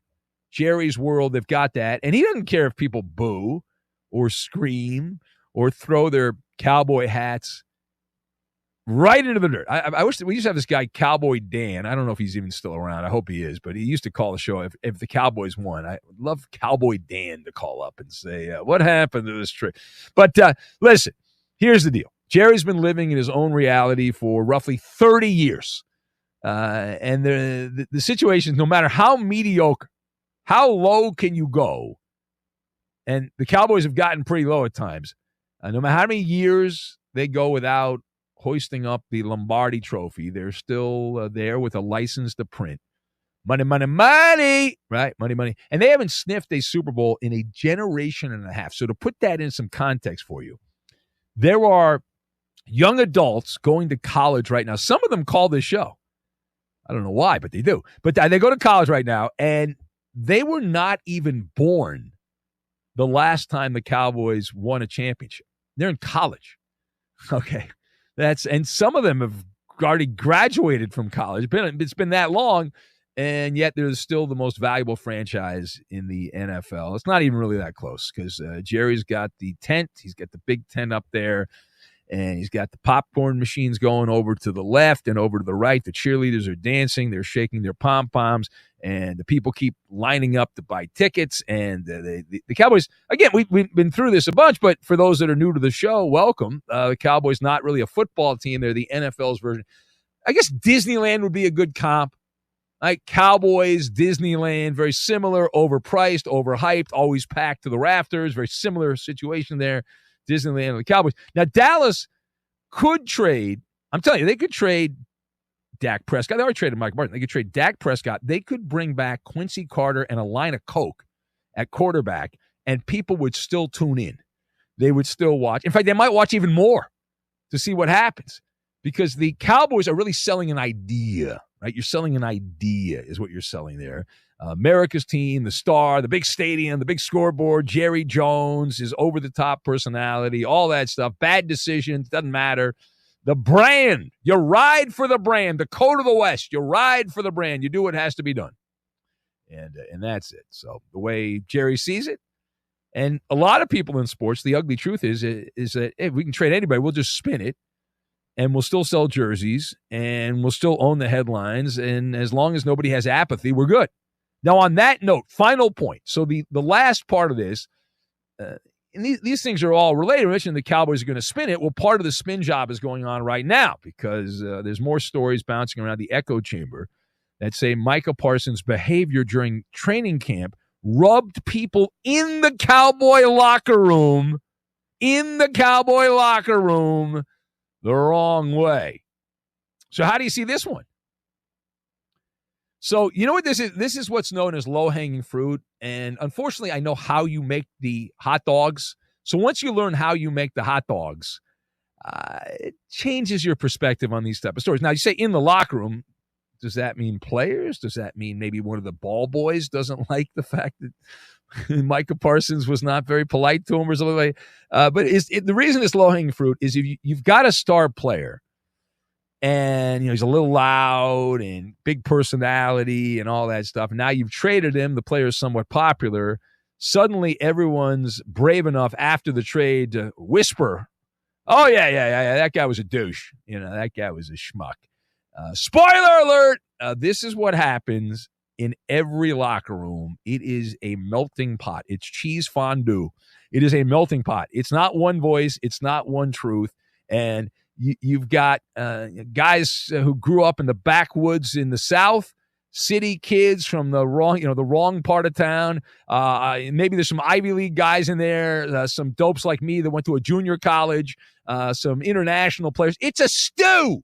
It is a stew of humanity. And not everyone, amazingly, just like your office, just like where I work, not everyone is going to line up and be on the same page, right? And not everyone's going to vibe with each other. So listen, Micah Parsons is a spicy tuna roll tossed into a meat and potatoes situation. Nothing is a universal truth across the board. There is no, there's no, hey, this is the way it is. Everyone agrees. There's never, ever total agreement. And it really just depends. And this is how a lot of these stories in politics and sports go. It really just depends on the way the reporter wants to attack the story, right? If you wanted to write a story that say, man, Cowboy players loved Micah Parsons. He was a great teammate. They loved the way that he played. They loved his smile. They loved his personality, all of that. You could write that story. There are people in the Cowboy locker room that will tell you they loved Micah Parsons, that they loved him, right? And it just depends on the agenda. Now, saying, hey, Parsons, I want to paint Parsons as a problem child, and that's easy, right? That's easy, and, boom, that's your headline. And that's the thing that works, right? The whole media world is in a click-based world. You've got to get clicks on that. And saying the headline, Micah Parsons, right? Micah Parsons loved by some teammates. You're not clicking on that. I'm not clicking on that. Who cares? I'm not clicking. It doesn't move the needle. Does not move the needle. Doesn't sell. You're in the business of selling. Nobody's scrolling saying, oh, wow, that looks good to me. Let me click on that. Micah Parsons has friends. Video at 11. You're not going to do that. Like the sexy headline is teammates were rubbed the wrong way. Now that's got some sizzle. That's got a little bit of sizzle to it. That'll work. It is the Ben Maller Show. If you want to be part, we'll open up the phone lines right now at 877-99 on Fox. That's 877-996-6369. Also on X at Ben Maller. That's at Ben Maller if you want to be part. Straight ahead. An NFL head coach refusing to answer questions about what? You won't talk about what? We'll explain what that's all about. We'll get to it. We'll take your phone calls and your comments on X at Ben Maller. We'll do it all. And we will do it next.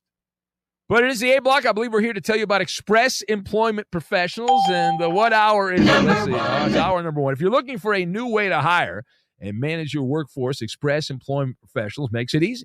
Forget about posting jobs, sifting through resumes, being ghosted, and interviews with unqualified applicants. Move up to the pros with ExpressPros.com. Express is your full-service workforce solution, connecting you with top talent fast. Every day, Express recruits and screens a variety of workers in your area, so when it's time to hire, they have the talent you need ready to go to work.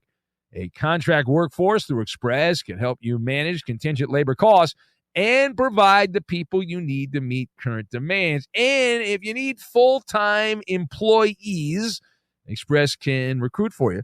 Express Employment Professionals helps tens of thousands of companies find workers, saving business time and increasing flexibility. Find your nearest location at expresspros.com. Now, each of the 870, that's a lot, Express locations are locally owned and operated, backed by the support of an international headquarters.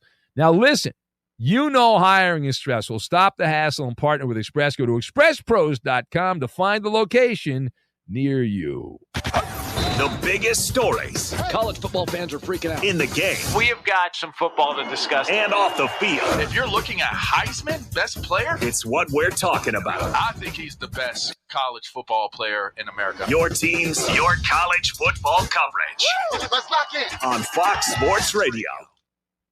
Cashback is not available on gas in New Jersey and Wisconsin. Hey, good morning. You're heading to the airport, right? Yep, thanks for checking. I like the car. How long have you been a rideshare driver? About 3 years now. I really enjoy it. Isn't it hard to make money these days with the price of gas being so high? Not for me. I use Upside, the free app that gives you cash back for every gallon of gas you buy. Wait a minute. Are you saying you actually get real money back when you get gas with the Upside app? Yep, I get real cash back every time I get gas. Does that actually add up to anything? I'll make around $200 to $300. Wow, that's serious extra cash. I'm downloading the Upside app now. Download the free Upside app now to earn real cash back every time you buy gas. Use promo code TAXI for an extra 25 cents a gallon bonus on your first tank. You can cash out anytime right to your bank account, PayPal, or a gift card for Amazon and other brands. Just download the free Upside app and use promo code TAXI for a 25 cents a gallon bonus on your first tank. That's code TAXI. Hey, Maller here. Every touchdown brings you closer to a payout with DraftKings Sportsbook, an official sports betting partner of the NFL. Download the DraftKings Sportsbook app. Use code MALLER. That's code MALLER, M-A-L-L-E-R, to get $300 in bonus bets instantly when you place your first bet of $5 or more, plus over $200 off NFL Sunday Ticket from YouTube and YouTube TV in partnership with DraftKings. The crown is yours. Gambling problem? Call 1-800-GAMBLER. In New York, call 877-8-HOPE-NY or text HOPE-NY 467-369. In Connecticut, help is available for problem gambling. Call 888-789-7777 or visit ccpg.org. Please play responsibly. On behalf of Boot Hill Casino and Resort in Kansas, fees may apply in Illinois. 21 plus age and eligibility varies by jurisdiction. Void in Ontario. Bonus bets expire 7 days after issuance. See sportsbook.draftkings.com/promos. NFL Sunday Ticket offer for new subscribers only and auto renews until canceled. Digital games and commercial use excluded. Restrictions apply. Additional NFL Sunday Ticket terms at youtube.com/go/NFL Sunday Ticket/terms. Limited time offer. Are you looking for a treat that will knock it out of the park at the next watch party? Just like your favorite baseball team, Crumble brings the best lineup week to week with an expanded roster that includes key lime pie, strawberry cake, or my personal favorite, Monster featuring M&M candies. Let Crumble treat you to the best cookies in the game. Download the Crumble app and start earning rewards. You can even vote monthly on what flavors you would like to see at any store of your choice. Warmer weather is here, so get to the ballpark, but don't miss the cookies. Is the big time. You must have been busy, but The Odd Couple with Rob Parker and Calvin Washington. Here we go. We're breaking this down. Well, let me tell you something.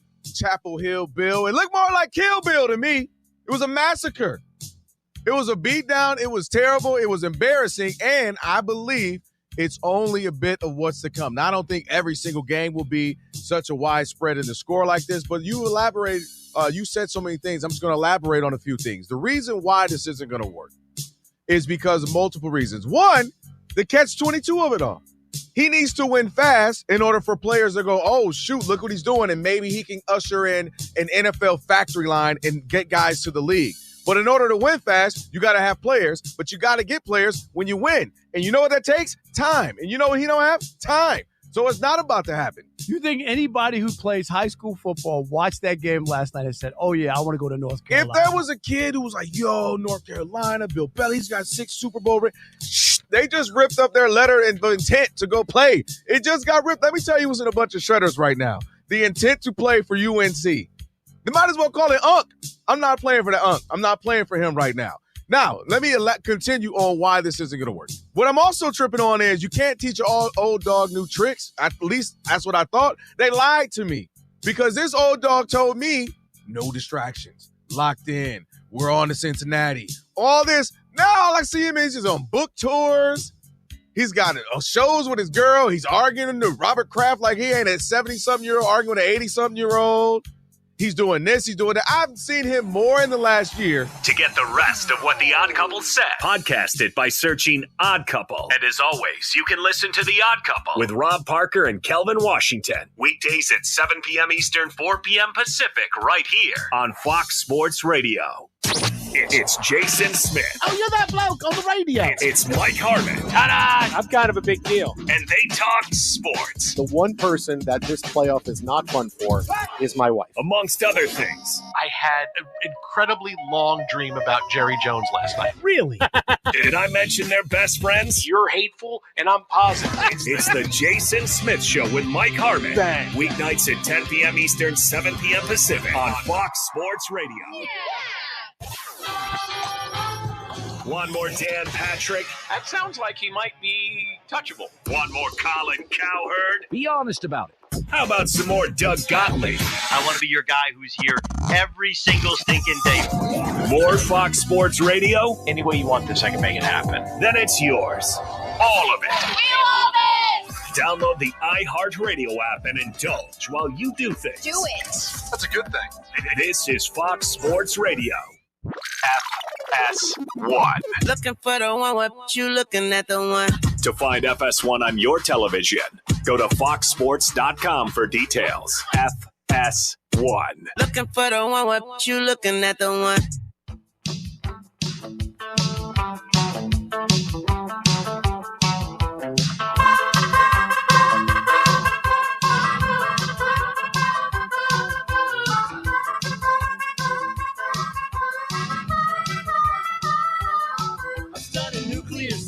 Bill Miller and you. It is the Ben Maller Show. We are up all night, every single night. Good to have you with us. The red-eye flight has taken off. We'll be here all night. Settle in. We're not going anywhere. Houston, we have a problem. With many problems. You don't want to hear my problems, and I don't want to hear your problems. But if you'd like to be part of the show, call in. It's an old-fashioned call-in overnight talk radio show. Eventually, they'll get rid of all these shows, but they still have them now, so take advantage of that and say hello at 877-99 on Fox. That's 877-996-6369. Also on X at Ben Maller. That's at Ben Maller. Also, you can say hello to Lorena, the FSR Tech Queen. Hi, Bill. Don't talk to me. And Koopa Loop at Bronco fan. Your comments can and will be used against you in the court of sports talk radio. So act accordingly. Please act accordingly. And now back to it. Back to it we go as we are settling in on the red-eye flight. It was a lot of Micah Parsons. A lot of Micah Parsons to begin the night here. Was it too much Micah Parsons? Did you overdose on Micah Parsons? Do you need a wambulance because you had too much Micah Parsons talk on that? I don't know. And David Mulugeta. Now, Mr. Luciano, he writes in, he says 10 out of 10. I met him in a couple Maller meet and greets. Mr. Luciano says 10 out of 10 on the Maller monologue, and I don't even like the Cowboys. Just excited that football is back. Now, Fergdog says, uh-oh, you mentioned Qbert. I hope some jackass doesn't accuse you of never playing it before. There's a lot of gaming snobs out there. Well, there's really only one Fergdog. His name is Supermarket Steve. That's the dope. No one else cares. Ryan in San Diego writes in, says, my overview of the Micah trade, Dallas received 2 first-round picks. Well, most likely the picks will be lower first-round picks. Green Bay will not go 5 and 11. Bad trade by Dallas. Well, if Ryan in San Diego said bad trade by Dallas, then that's it. There you go. What else do we have? Let's see. Page down. Mr. Irrigation says, is Matt Stafford still a Ram? Yes, until he ends up in the injury tent. You can ram it all day and ram it all night. The problem is somebody's going to ram him in the back, and then it's turn out the lights, the party's over. We'll see. I got funeral music for that. Oh, very sad. It'll be a funeral procession. We'll be sitting Shiva. Andy in Lino Lakes writes in, says, A+ on the opening Maller monologue with deep and utter disdain for Dallas and Green Bay. I'm going to enjoy watching this Molotov cocktail burn from a distance. Couldn't happen to 2 better fan bases, says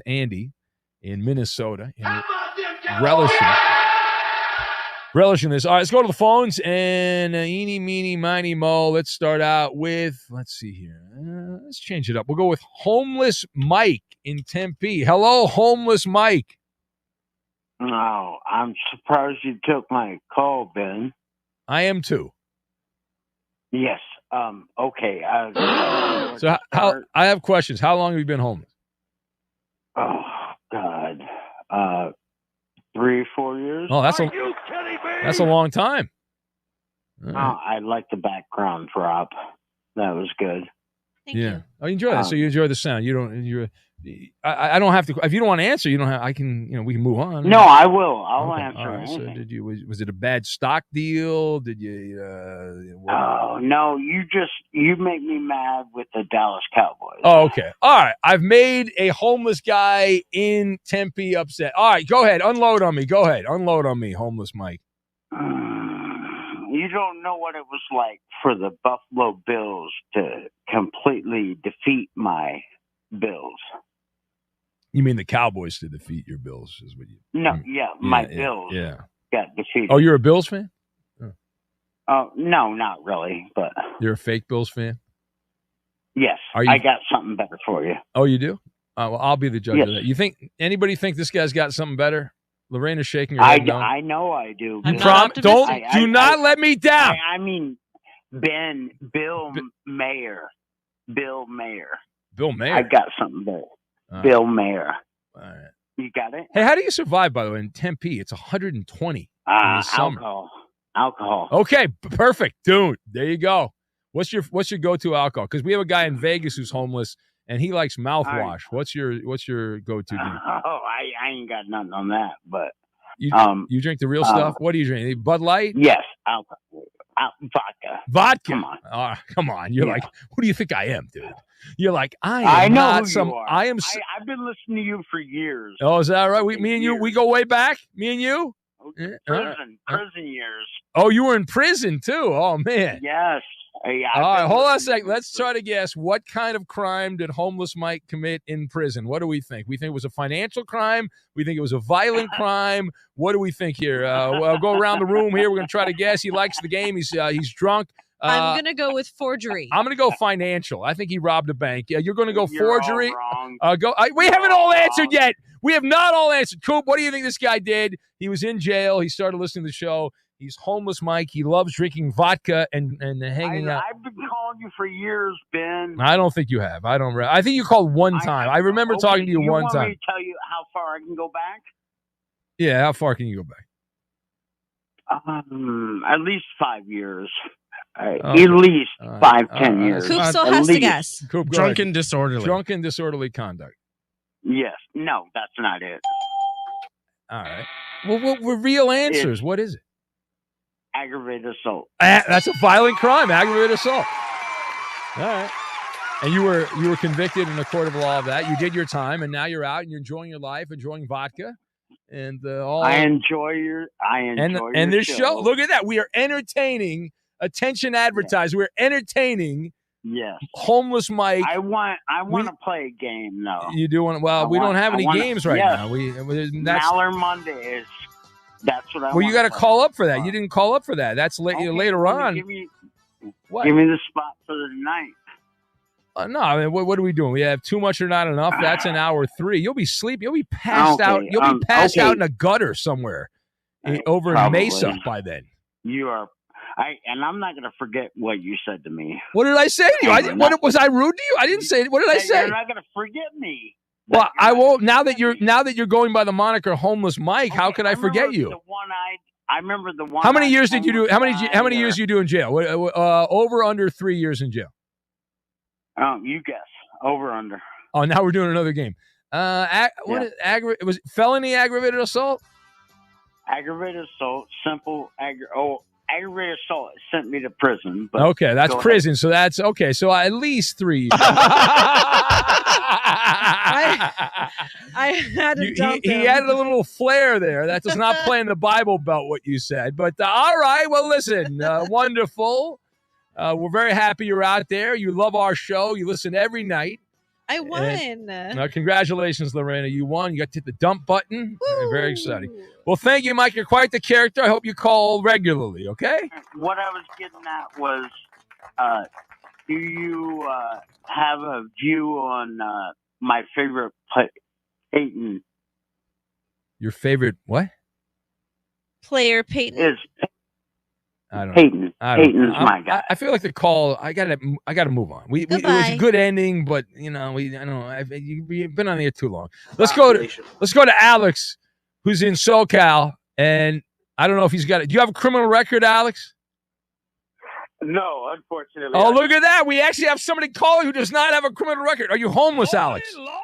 I'm not homeless, but when I caught a case, I got it. I beat it. I went to court. Look at that. You beat the man. Wait, you what did you beat the system. Yes. Oh. Yeah. All right. What were you charged with? Let's try to guess. What was he charged with?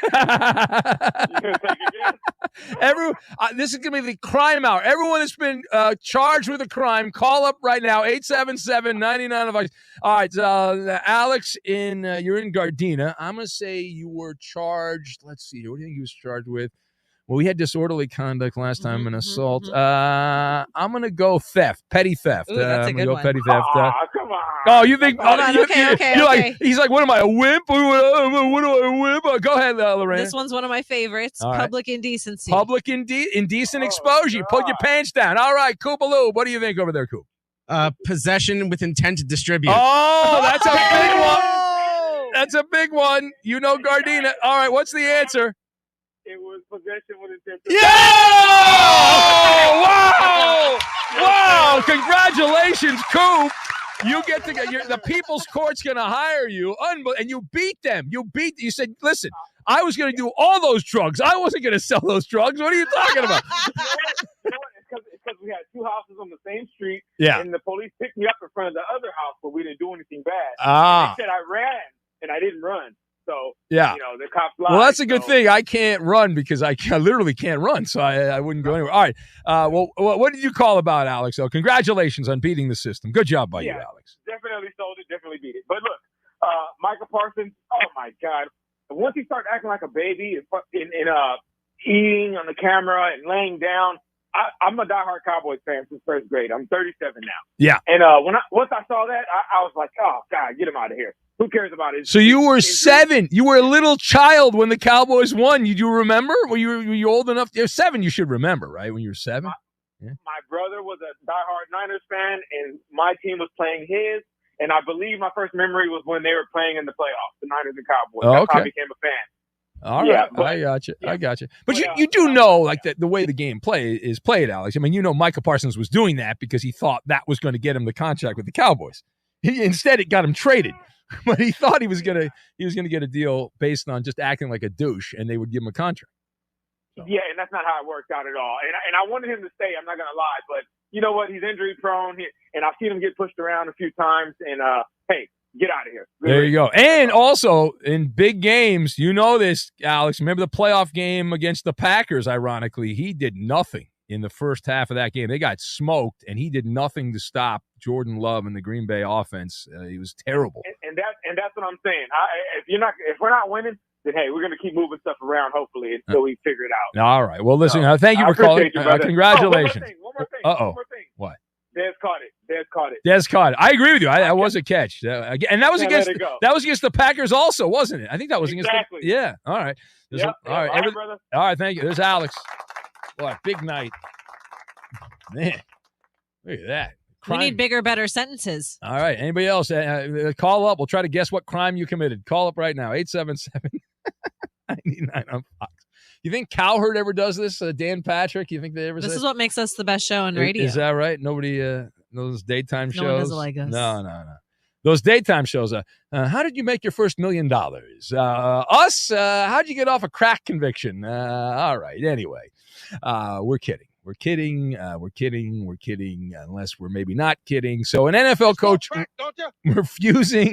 refusing to answer a question, which is rather odd. We'll go there. Time now for the Who Am I game, though. Green Bay's Micah Parsons. Here we go.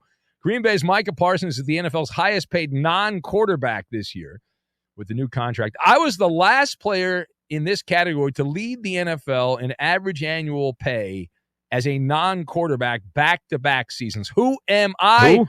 That is the question. Who? The answer. We'll get to it, and we will do it next. But it's the B block, and what hour is it? Hour number one, and Game On Week 1 starts now. It's your friend Maller here, and every touchdown brings you closer to a payout with DraftKings Sportsbook. That's an official sports betting partner of the NFL. Now, this isn't just football. It's first touchdown fireworks, anytime touchdown rushes, and live bets. The ups and the downs of it all at DraftKings. Every play is your next shot to win. Now, all the lines and odds are available. DraftKings Sportsbook app. Check that out. And, for example, the NFL begins this weekend. One of the games on Friday, the Chiefs and the Chargers in Brazil. One of our producers here from the Jason Smith Show is on a plane right now. The Chargers are flying to Brazil. They're in a plane, right? Maybe they're listening. And the Chiefs are a 3-point favorite over the Chargers on DraftKings. Lines and odds subject to change. New customers, this one's for you. Bet just $5. Get $300 in bonus bets instantly. Plus, grab over $200 off NFL Sunday Ticket from YouTube and YouTube TV. Your season starts now. Download the DraftKings Sportsbook app. Use code Maller. That's code Maller. You get $300 in bonus bets instantly when you place your first bet of $5 or more, plus over $200 off NFL Sunday Ticket from YouTube and YouTube TV in partnership with DraftKings. The crown is yours. Gambling problem? Call 1-800-GAMBLER. In New York, call 877-8-HOPE-NY or text HOPE-NY 467-369. In Connecticut, help is available for problem gambling. Call 888-789-7777 or visit ccpg.org. Please play responsibly. On behalf of Boot Hill Casino and Resort in Kansas, fees may apply in Illinois. 21 plus age and eligibility varies by jurisdiction. Void in Ontario. Bonus bets expire 7 days after issuance. See sportsbook.draftkings.com/promos. NFL Sunday Ticket offer for new subscribers only and auto renews until canceled. Digital games and commercial use excluded. Restrictions apply. Additional NFL Sunday Ticket terms at youtube.com/go/NFL Sunday Ticket/terms. Limited time offer. Miss a second of today's show? Well, good news. Right after the show, the podcast will be up. Just search The Ben Maller Show wherever you get your podcasts. Hallelujah! And be sure to follow, rate, and review it. No break. Again, just search The Ben Maller Show wherever you get your podcasts.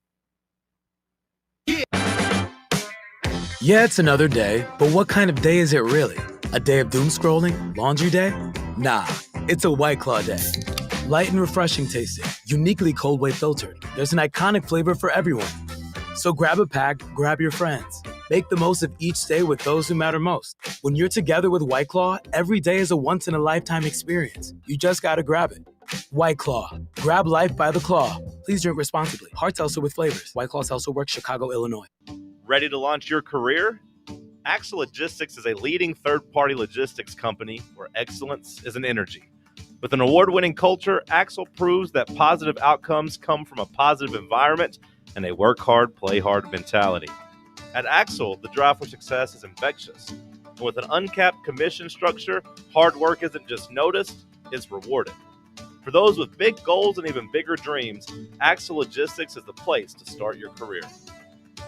Good afternoon. It's pretty crowded here at Pillsbury Parkway over I-40. Cranking up pretty good with that. Traffic volume now pushing back towards the Blount County area. Watch your speed. Traveling there through Alcoa on Alcoa Highway this afternoon, not far from the airport. A little bit of radar out there earlier as it gets heavier. 275 northbound, pushing north of town on 75 on up into Anderson throughout Campbell County. We have seen a little bit of rain up through there earlier. If your check engine light comes on, don't panic. Just Google search Knuckle Busters Amco Knoxville. Amco serving East Tennessee since 1962. I'm Commander Chuck with your on-time traffic.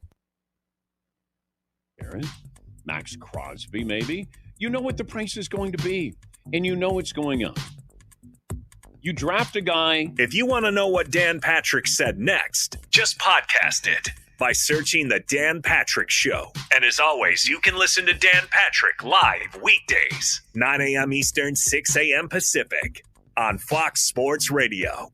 This is the Jason Smith Show with Mike Harmon. Do not be alarmed. Arch Manning and his debut and how poorly he played and what he has to do and what he has to work on and his arm angles and all of that. I get that was the complete total story. Ohio State did not play well. are we sure that Ohio State is good?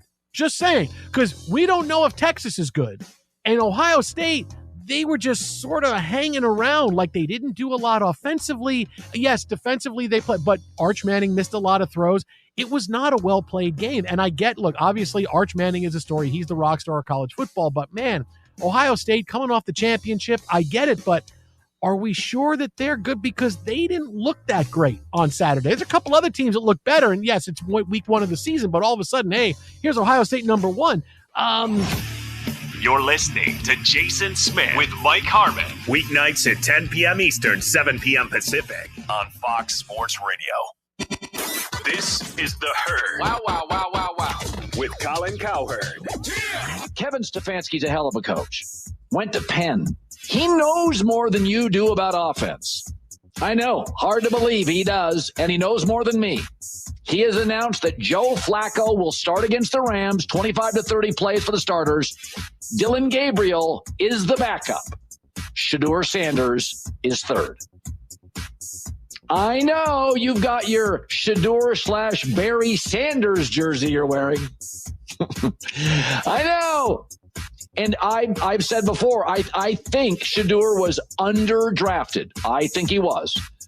But speeding tickets, silliness, Dylan Gabriel's a much more kind of centered, serious kid, and Shedeur is third.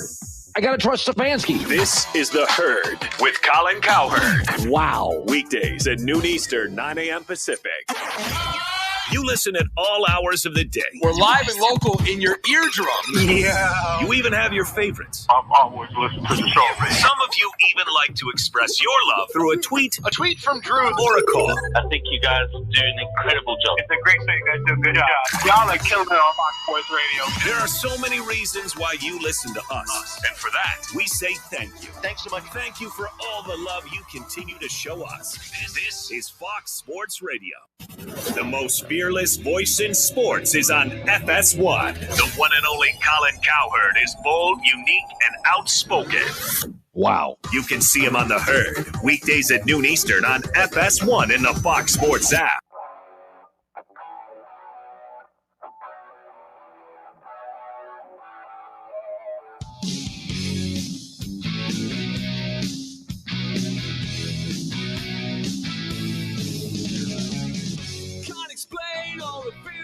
You're making me feel. My heart's in overdrive and you're behind the steering wheel. Bill Miller and you, it is the Ben Maller Show. As we hang out together, we're excited to announce a brand new YouTube channel for the show. Just go to youtube.com. Ben Maller Show. That's at Ben Maller Show. At Ben Maller Show. Now, if you're already within the YouTube world, just search Ben Maller Show. It's all one word. Be sure to hit the subscribe button. Don't fall for impersonators.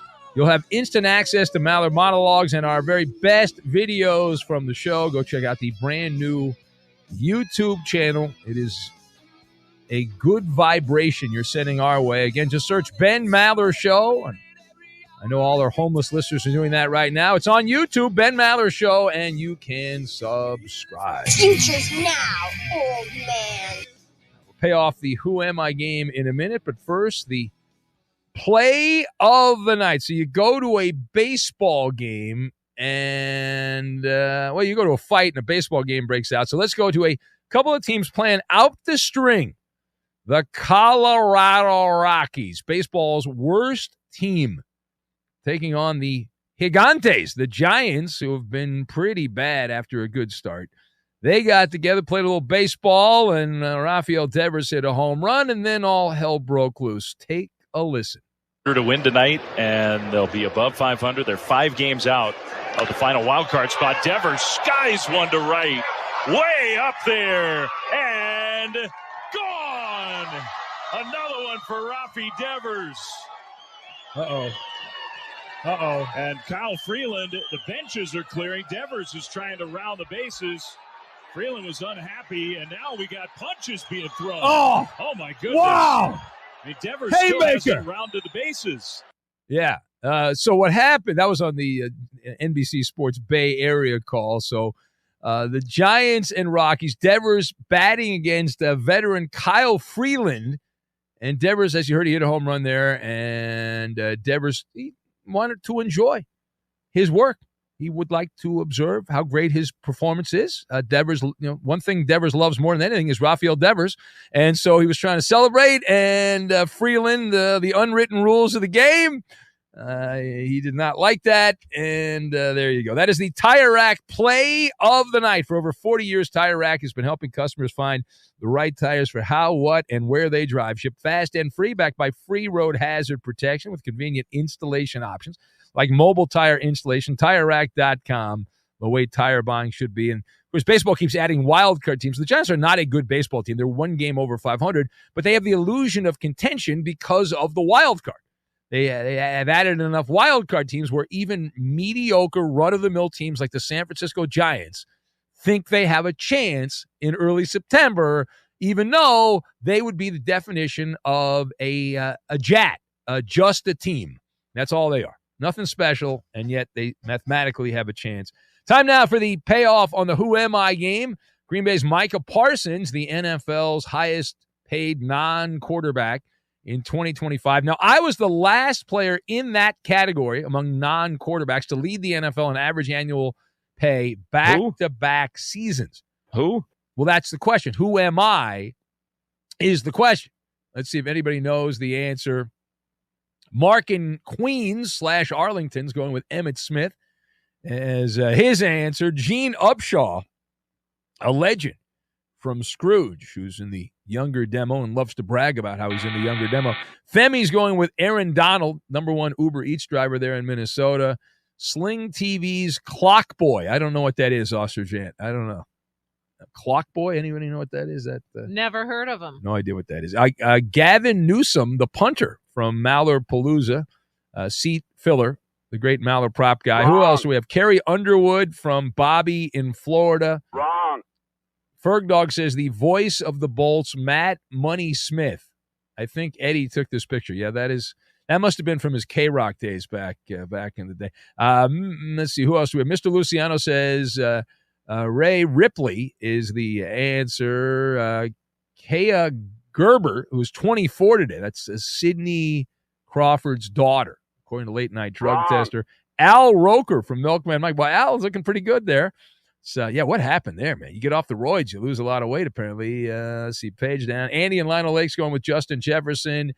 Page down. Martine Gramatica from King Rory. Gio Lopez from Shane in Des Moines. Wrong. Who else? Bobby Thigpen. There's a good name from Mr. Nice Guy. The Bushwhackers from Eloy from Compton. And page down. Can't read that from Eileen. All right. Do you have an answer, Lorraine? Bobby Boucher. Bobby Boucher. Unfortunately incorrect. The correct answer, Khalil Mack of the Chicago Bears. 2018-2019. Khalil Mack. Khalil Mack.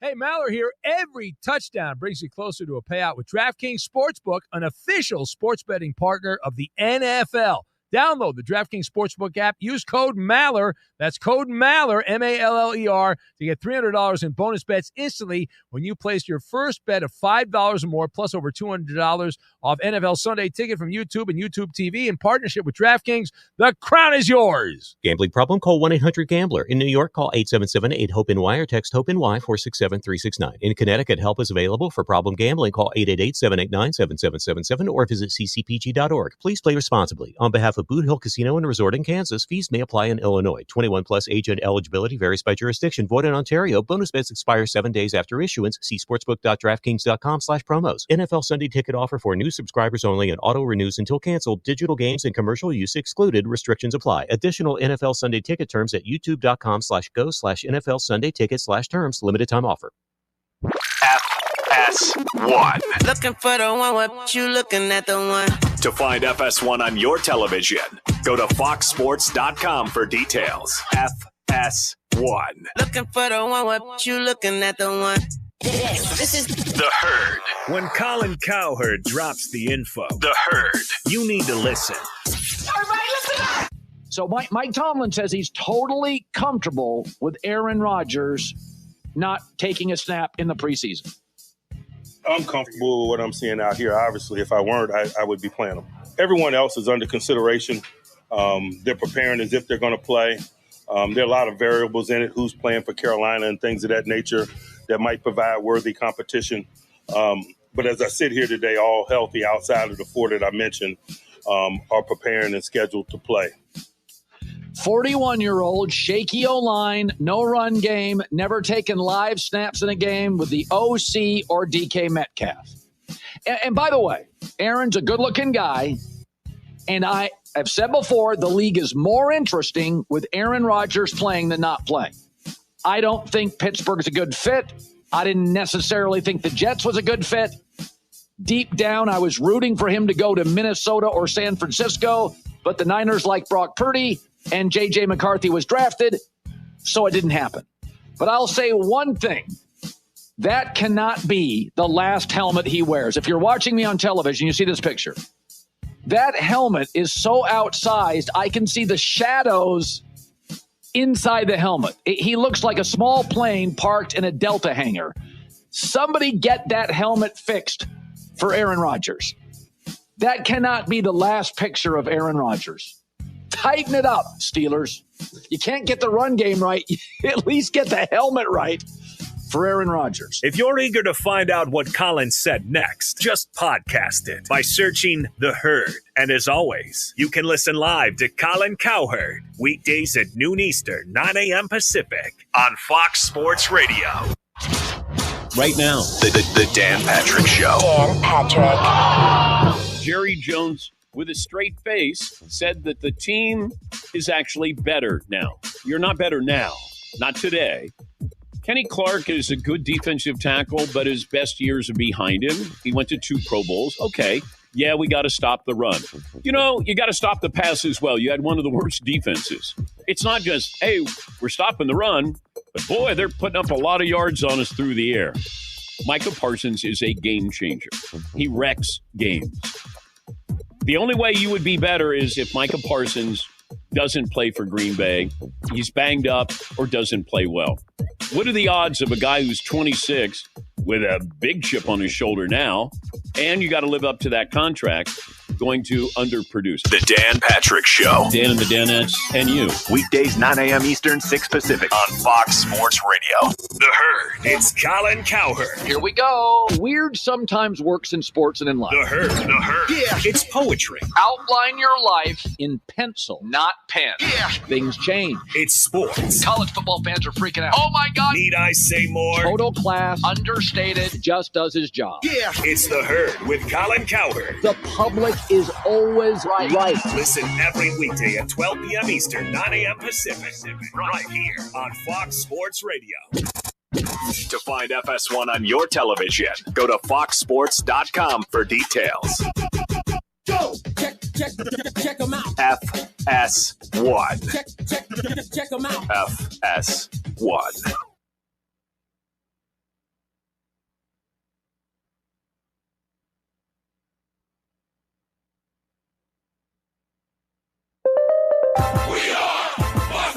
And here's what you need to know. Ohio State is number 1 in the new college football polls. Penn State is still number 2. LSU is up to number 3 in AP. The New England Patriots say wide receiver Stephon Diggs will play in Sunday's opener after last year's torn ACL. Jessica Pegula, number 4 seed at the U.S. Open, won her quarterfinal. Next, she'll face number 1 Aryna Sabalenka, who advanced when her opponent withdrew due to injury. Men's wins and on to the semis for Carlos Alcaraz and Novak Djokovic. Hall of Fame college basketball coach George Raveling passed away at the age of 88. To baseball, Pittsburgh beat the Dodgers 9-7 despite Shohei Ohtani's 46th homer of the year. Baltimore won at San Diego 6-2. Boston scored 4 times in the bottom of the 8th for an 11-7 win over Cleveland. Victories for Toronto and the Yankees. The Mets won 12-5 at Detroit. Pete Alonso with 2 home runs. Wins for Tampa Bay and the Cubs. I'm Steve DeSager.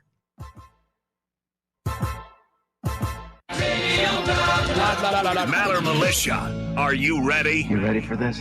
We said, are you ready? The one and only is on the air everywhere. I'm Benny Blah is what I am. I'm Benny Blah. This is the Ben Maller Show. That's all I want. You are the reason grown men stay awake at night. And Ben Maller is giving you blah and more blah. Blah, blah. So buckle up, buttercups. Now, live from the Fox Sports Radio studios, here he is, Benny Blah, Ben Maller.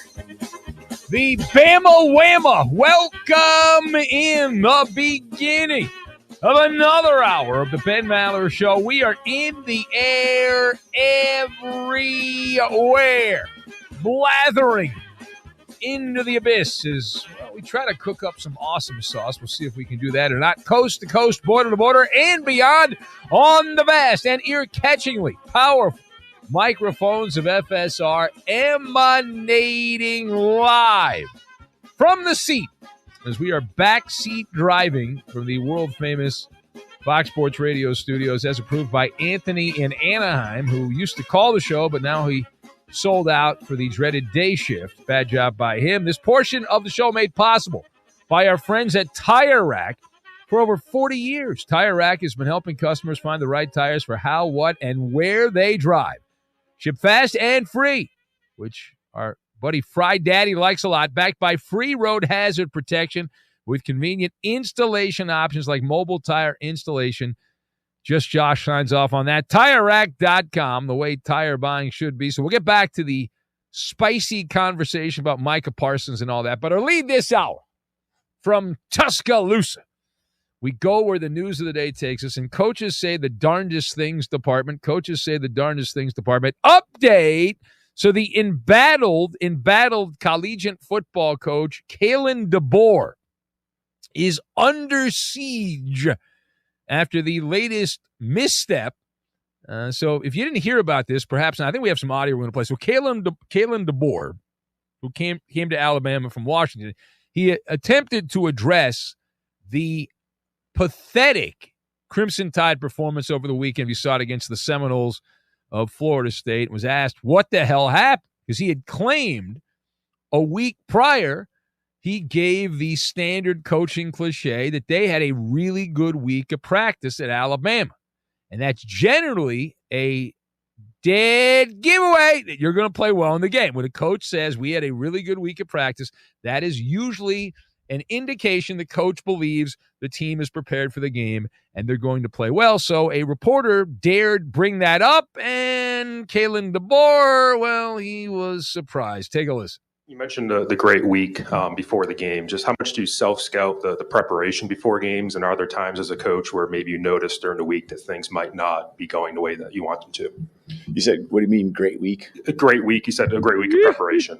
For this week, you're saying? Or are you referring to last going week? Up to Florida State before that game. I said that? You said that, yeah. Before. Yeah. Okay. All right. It's like, oh boy, that's a tough listen. All right, so and that gets even better. So that has led to now they've moved on from Nick Saban already, coming back to Alabama. So now they've positioned former NFL coach, the greatness of the Raiders, John Gruden. Yeah. So let us discuss the question. Alabama fans panic at the disco after a disastrous back and forth there. Kalen DeBoer, and that's just a little sample. There were other weird moments there. And there are factions of the Bama booster base calling for John Gruden to replace Kalen DeBoer on the sidelines at that SEC power. How much credence do you give the possibility of any of that happening? So I have Carrot Cake, Kettering Banjo Society, and Burger King. And we will combine all of these things together, and we are going to make your babushka's favorite twice-baked potato. Not one time, twice-baked potato. Yeah, as approved by Sports with Coleman. So number one. All right, so the way I look at this, the amount of credence I give this is gigabytes, bandwidth. That's what I give this here. Internet chatter. So let's start with the body language of Kalen DeBoer. Now, I realize if you're like Blind Scott or Blind Emmett or any of the Legion of the Blind Wing of the Maller Militia, you cannot see this. Inca Terror. Here's the deal. Kalen DeBoer, his body language on this, it looked like we were watching a man who got caught shoplifting some peanuts from a Piggly Wiggly. What? Did I do that? I don't know. I said that? Really? Okay. And so I love a good meltdown. I love an entitled fan base that melts down, and Alabama's an entitled fan base. They've had years and years of Nick Saban and great success and all that. And you got this Kalen DeBoer guy who's from the Midwest, but he's perceived as a West Coast guy because he coached in Seattle and Washington and all that stuff, and it's just great. And so now they want John Gruden to ride in like a knight in shining armor to save the day. Of course they do. John Gruden, like the shiny toy that's been sitting on the Southeastern Conference shelf for a decade, just waiting for an opportunity, right? Of course, he did have the Raider job, and then that went away because of the email thing. It's like football fried chicken, if you will. It's greasy. It's probably bad for you. And man, does it smell good. Boy, does that smell good. And you're desperate. You need something. You go for it. Why not? And let's not forget, though, the math on this. So Kalen DeBoer's buyout is north of $60 million. We talked about this in a previous episode of the show. So if you do the math on that, they've not only got to pay him that money, but it's a $120 million pyramid because you have to pay $60+ million to DeBoer, and then whoever's the next coach is hopefully not going to be a Boer or a DeBoer, and you're going to have to pay that coach another $60+ million. So it's over a $120 million pyramid. And Bama has a game show network problem. Like they're trying to get out of one show that's no one's watching, and now they got to pay for the next show, but they can't. It's like Wheel of Fortune, and then it meets Deal or No Deal is essentially what we've got here. So this is what Alabama fans don't get, is that you can't just pass around the collection plate on Sunday's service and say, all right, everyone put a couple of bucks in there, and then we got 120 million, boom, done. That's it. You need, again, a highfalutin, nice Southern gentleman, an oil baron is what you need, with really, really deep Alabama roots. You know, just goes back generations and deep pockets and all of that. Because right now, and again, I'm not there. I'm just observing from 30,000 feet. And from 30,000 feet, it's like, hey, this guy, this Kalen DeBoer, he's into that warm, fuzzy stuff. We don't do warm, fuzzy. Right? He's got that Hakuna Matata. He's got that vibe, right? Sunshine and lollipops and all that stuff. And don't worry, we'll get him next week. And no, they want rage. They want someone benched. They want someone to lose their scholarship, more than one person. They want a table flip. They want Nick Saban smashing a headset, throwing it down. Very cantankerous Nick Saban. That's what they want. So they're not buying what Kalen DeBoer is selling at this point. They made that clear. He's essentially shown up to the tailgate. They're having a barbecue tailgate in Tuscaloosa, and he's the guy that said, hey, I got some good carrot cake at the tailgate barbecue. So if you want some carrot cake, I've got that. I'm serving that. And, well, no, Kalen, we don't want that. We want barbecue ribs. We'd like some cornbread, maybe some mac and cheese, some sweet tea. That's what we would like. We don't want the carrot cake. I'm sorry. We don't, but I make really good carrot cake. We don't want that. And I love the part of the people melting down like a toddler at a grocery store. So I've already mentioned Piggly Wiggly. How about a Winn-Dixie? At a Winn-Dixie, and then they're on the floor and they're crying, I want my cereal. I want my Cocoa Puffs. No, you can't have your Cocoa Puffs. Well, I want Captain Crunch. You can't have Captain Crunch. I need it. Now, Gruden is a long shot, but not a no shot. John Gruden's a long shot, not a no shot. If they really want him, Alabama could get him. They could. Gruden's suing the NFL, and unless they work out some kind of backroom deal and Gruden gets an NFL coaching job and ends the lawsuit, that's not going to happen anytime soon. So if Alabama really, really wants him, they can get what their heart desires here. But there is, again, very tricky math on this. And some serious boosters with massive egos have to get involved to make this work. And until then, the moaning and groaning will not stop. And that's Alabama football. football right now. You better win. And if you stub your toe again and lose again, holy crap, at least look angry. Give the illusion of anger. Make it seem like this really bothers you. Because Kalen DeBoer, he's got the body language. We'll be fine. No. All right, now we go to the NFL, to Minnesota.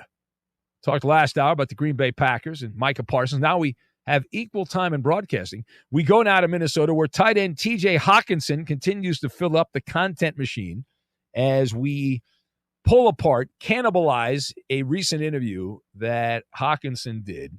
The tight end recently compared Viking quarterback J.J. McCarthy, yes, the guy that hasn't started a regular season NFL game, compared J.J. McCarthy to who? He said he's a lot like Matthew Stafford and a little like Kirk Cousins. And those are quarterbacks Hockenson has played with in his career with the Lions and the Vikings. So how does that sound to you? How does that sound to you? So I know that on the internet, the Viking cheerleaders, and Mr. Irrigation's my advisor here. He's a big fan of the Viking cheerleaders there. They've gone viral for some very emasculating reasons recently, the Viking cheerleaders.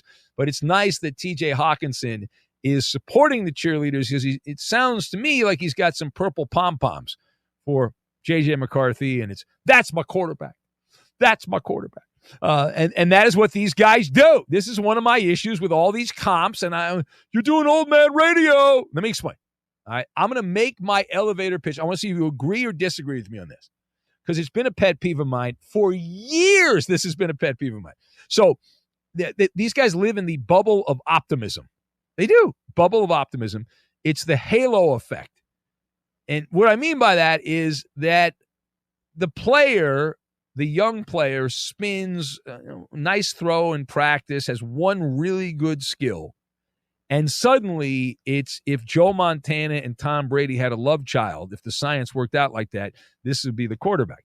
They never, ever compare these guys to stiffs. Like, no one's ever saying, if Hockenson had come out and said, I think J.J. McCarthy kind of reminds me of Christian Ponder. Why would you even ponder passing? Right? And they never say, hey, that guy reminds me of Tavares Jackson. That, great Viking quarterback. I remember I was doing this job when he was there. Oh, he sucked. Because that would actually be honest. You don't do honest. You don't. It's like every time there's a new band, and people say, oh, that's the next Beatles. They used to say that all the time. Not so much anymore because Beatles are long in the past. But they used to say, oh, that's the next Beatles. And then you'd listen, and you'd be like, well, that's more like Smash Mouth. It's a cover band for Smash Mouth, and they're playing at the Kettering Banjo Society gig. They're warming up and opening up, and the only one in the crowd is Justin in Cincinnati. That's it. That's all. And so Stafford is a Super Bowl champ. Whether you like it or not, he's a Hall of Famer. And Kirk Cousins is the Scrooge McDuck Hall of Famer, as he is swimming in piles and piles of guaranteed money. He's finagled so much money out of these NFL owners. And you've got McCarthy, who has not thrown a real pass in a real game in the NFL yet. And so many people are so horny to find a franchise quarterback in Minnesota. They're treating McCarthy like he's the second coming, the Messiah, the great Savior. And for now, I have this filed as clear optimism bias. I do. Again, you take one thing and you say, well, that's pretty polished there, and then maybe he's got some leadership, and suddenly he's Stafford or Cousins and all that. But in reality, in Realityville, and I am the mayor of Realityville, he's far more likely to end up the next Jake Locker. Remember him? It's kind of like the movie trailers where they get on you're eating your popcorn if you still go to the movies. And the movie trailer comes on, and they say, the best film since Shawshank Redemption. You go, oh, man, that was a good movie. And he's like, I'm going to see that.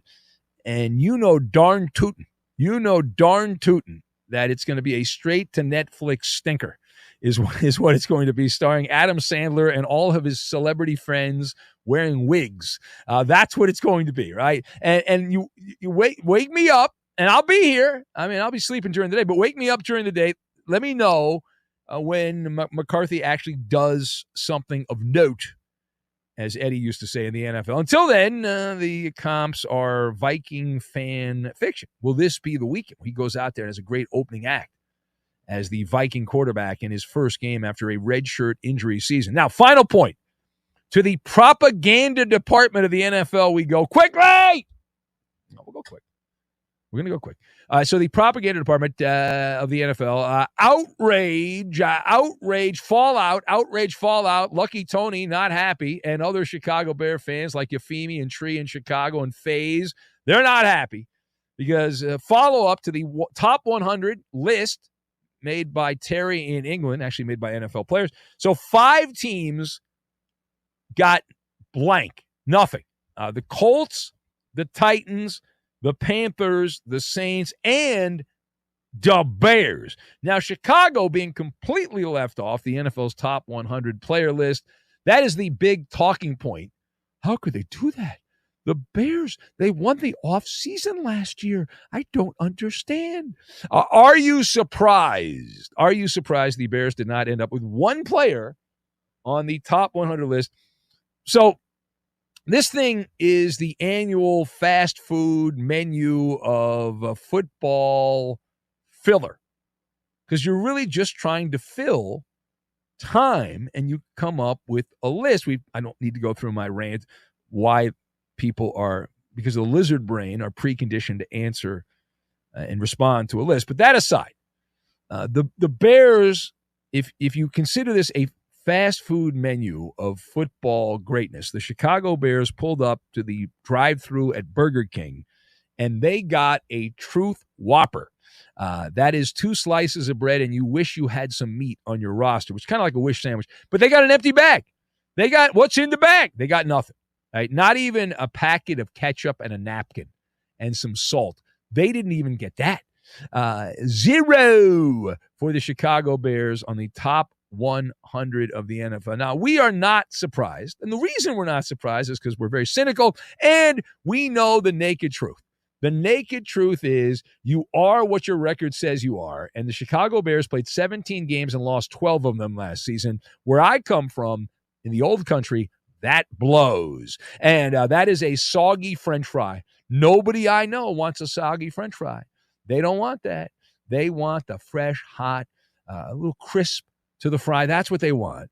And this is all opinion-based anyway, and so that's the point. It's opinion-based, and it's based on last season and the production of last season, not the preseason hype machine.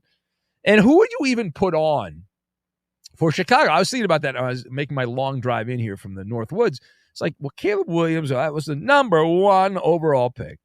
Number 1. And he put up mostly empty calories. Real football people know he wasn't very good last year. Caleb Williams, the stat sheet, the equivalent of eating a whole bag of Doritos, and yet you're still hungry when you finish the bag of Doritos. You don't quite understand why, because it looked like a big bag of Doritos, but you're hungry. That's watching Caleb Williams. He was the 24th ranked quarterback in the NFL, and that's not very good.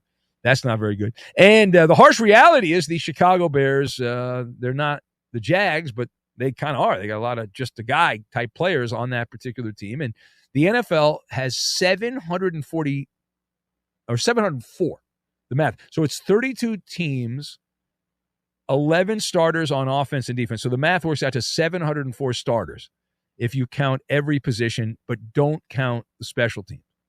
Don't count especially. Sure, Chicago's got a lot of Italian sausage filler. There's a lot of Italian sausage filler. And here's the thing. If you build it, he will come. I love sausage, by the way. If you build it, the accolades will start coming in. That's the way this works. It's not that complicated. It's not that hard. It's just sport. You know that. The Bears have the pen in their hand. And they have the new coach, Ben Johnson. Show me your Johnson. They can rewrite the menu. Right? Rewrite the menu and all that stuff. But until then, the Bears get squadouche is what they get. It is the Ben Maller Show. We'll take your calls at 877-99 on Fox. Also on X, at Ben Maller. Straight ahead, a case of friendly fire. A case of friendly fire. We'll get to that, and we will do it next.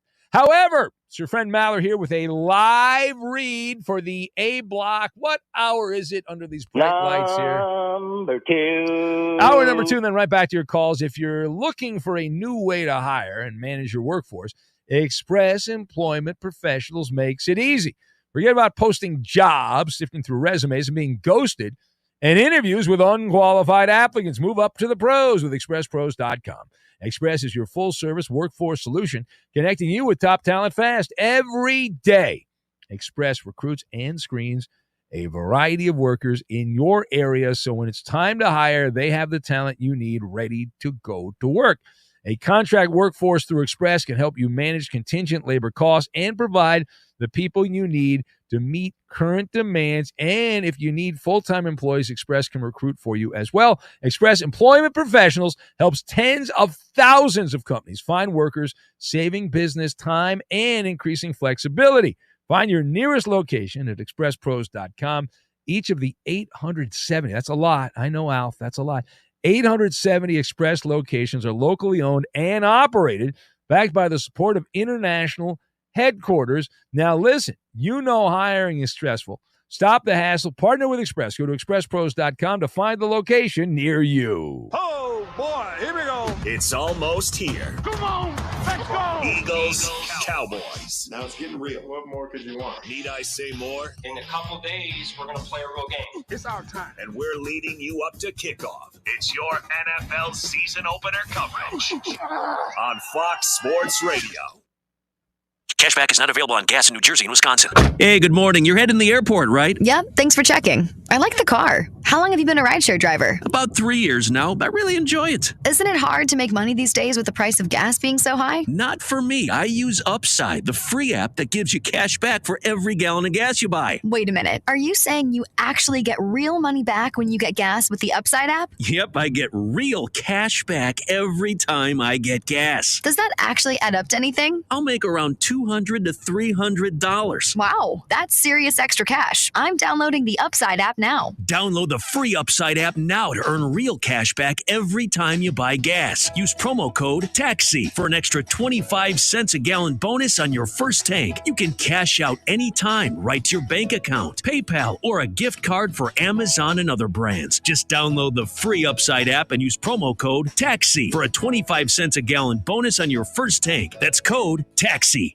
Hey, Maller here. Every touchdown brings you closer to a payout with DraftKings Sportsbook, an official sports betting partner of the NFL. Download the DraftKings Sportsbook app. Use code MALLER. That's code MALLER, M-A-L-L-E-R, to get $300 in bonus bets instantly when you place your first bet of $5 or more, plus over $200 off NFL Sunday Ticket from YouTube and YouTube TV in partnership with DraftKings. The crown is yours. Gambling problem? Call 1-800-GAMBLER. In New York, call 877-8-HOPE-NY or text HOPE-NY 467-369. In Connecticut, help is available for problem gambling. Call 888-789-7777 or visit ccpg.org. Please play responsibly. On behalf of Boot Hill Casino and Resort in Kansas, fees may apply in Illinois. 21 plus age and eligibility varies by jurisdiction. Void in Ontario. Bonus bets expire 7 days after issuance. See sportsbook.draftkings.com/promos. NFL Sunday Ticket offer for new subscribers only and auto renews until canceled. Digital games and commercial use excluded. Restrictions apply. Additional NFL Sunday Ticket terms at youtube.com/go/NFL Sunday Ticket/terms. Limited time. White Claw is taking hard seltzer to new heights with White Claw Surge. At 8% alcohol, White Claw Surge is a stronger wave of refreshment that doesn't compromise on taste. Available in 4 bold waves of flavor like ripe blackberry, citrusy blood orange, zesty natural lime, and tart cranberry. Check out your favorite retailer in-store and online for the White Claw Surge Variety 12-pack and 16-ounce single-serve cans.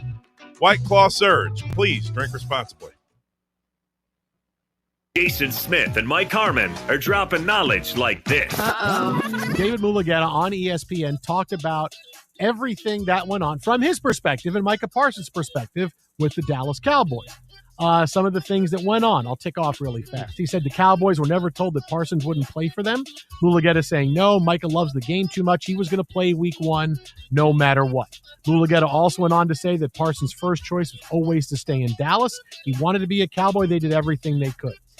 He also talked about, hey, what about this contract agreement between Micah Parsons and Jerry Jones? And Mulugheta said, well, when you're a 25-year-old football player and your boss, who's the most powerful person in the NFL, calls you in, what are you going to do? And so all of this is the power dynamic as well that he got into. So seeing this from Micah Parsons' side, okay, you understand this is Micah Parsons' side. And we've heard both Jerry Jones and his version of events. We had a deal which technically was not illegal for him to do, but it's really frowned upon by the NFL to negotiate directly with a player. And you don't know, did he cross the line? Who knows what happened in that conversation? But with this war of what's going on the last few days, clearly the public sentiment is we're anti-Jerry Jones. Jerry Jones screwed this up, and he did because he had the best defensive player in the NFL, and he couldn't sign him to a contract. Well, the interesting part, though, in the Mulugheta stuff, as he enumerated, a lot of it really tracked with things we were theorizing the entire process. And I believe I used the term the devil's in the details, right, of what the handshake agreement that Jerry thought he had with Micah or whatever, but it all comes back to a fifth year. To get the rest of what Jason Smith and Mike Harmon said, podcast it by searching The Jason Smith Show with Mike Harmon. And as always, you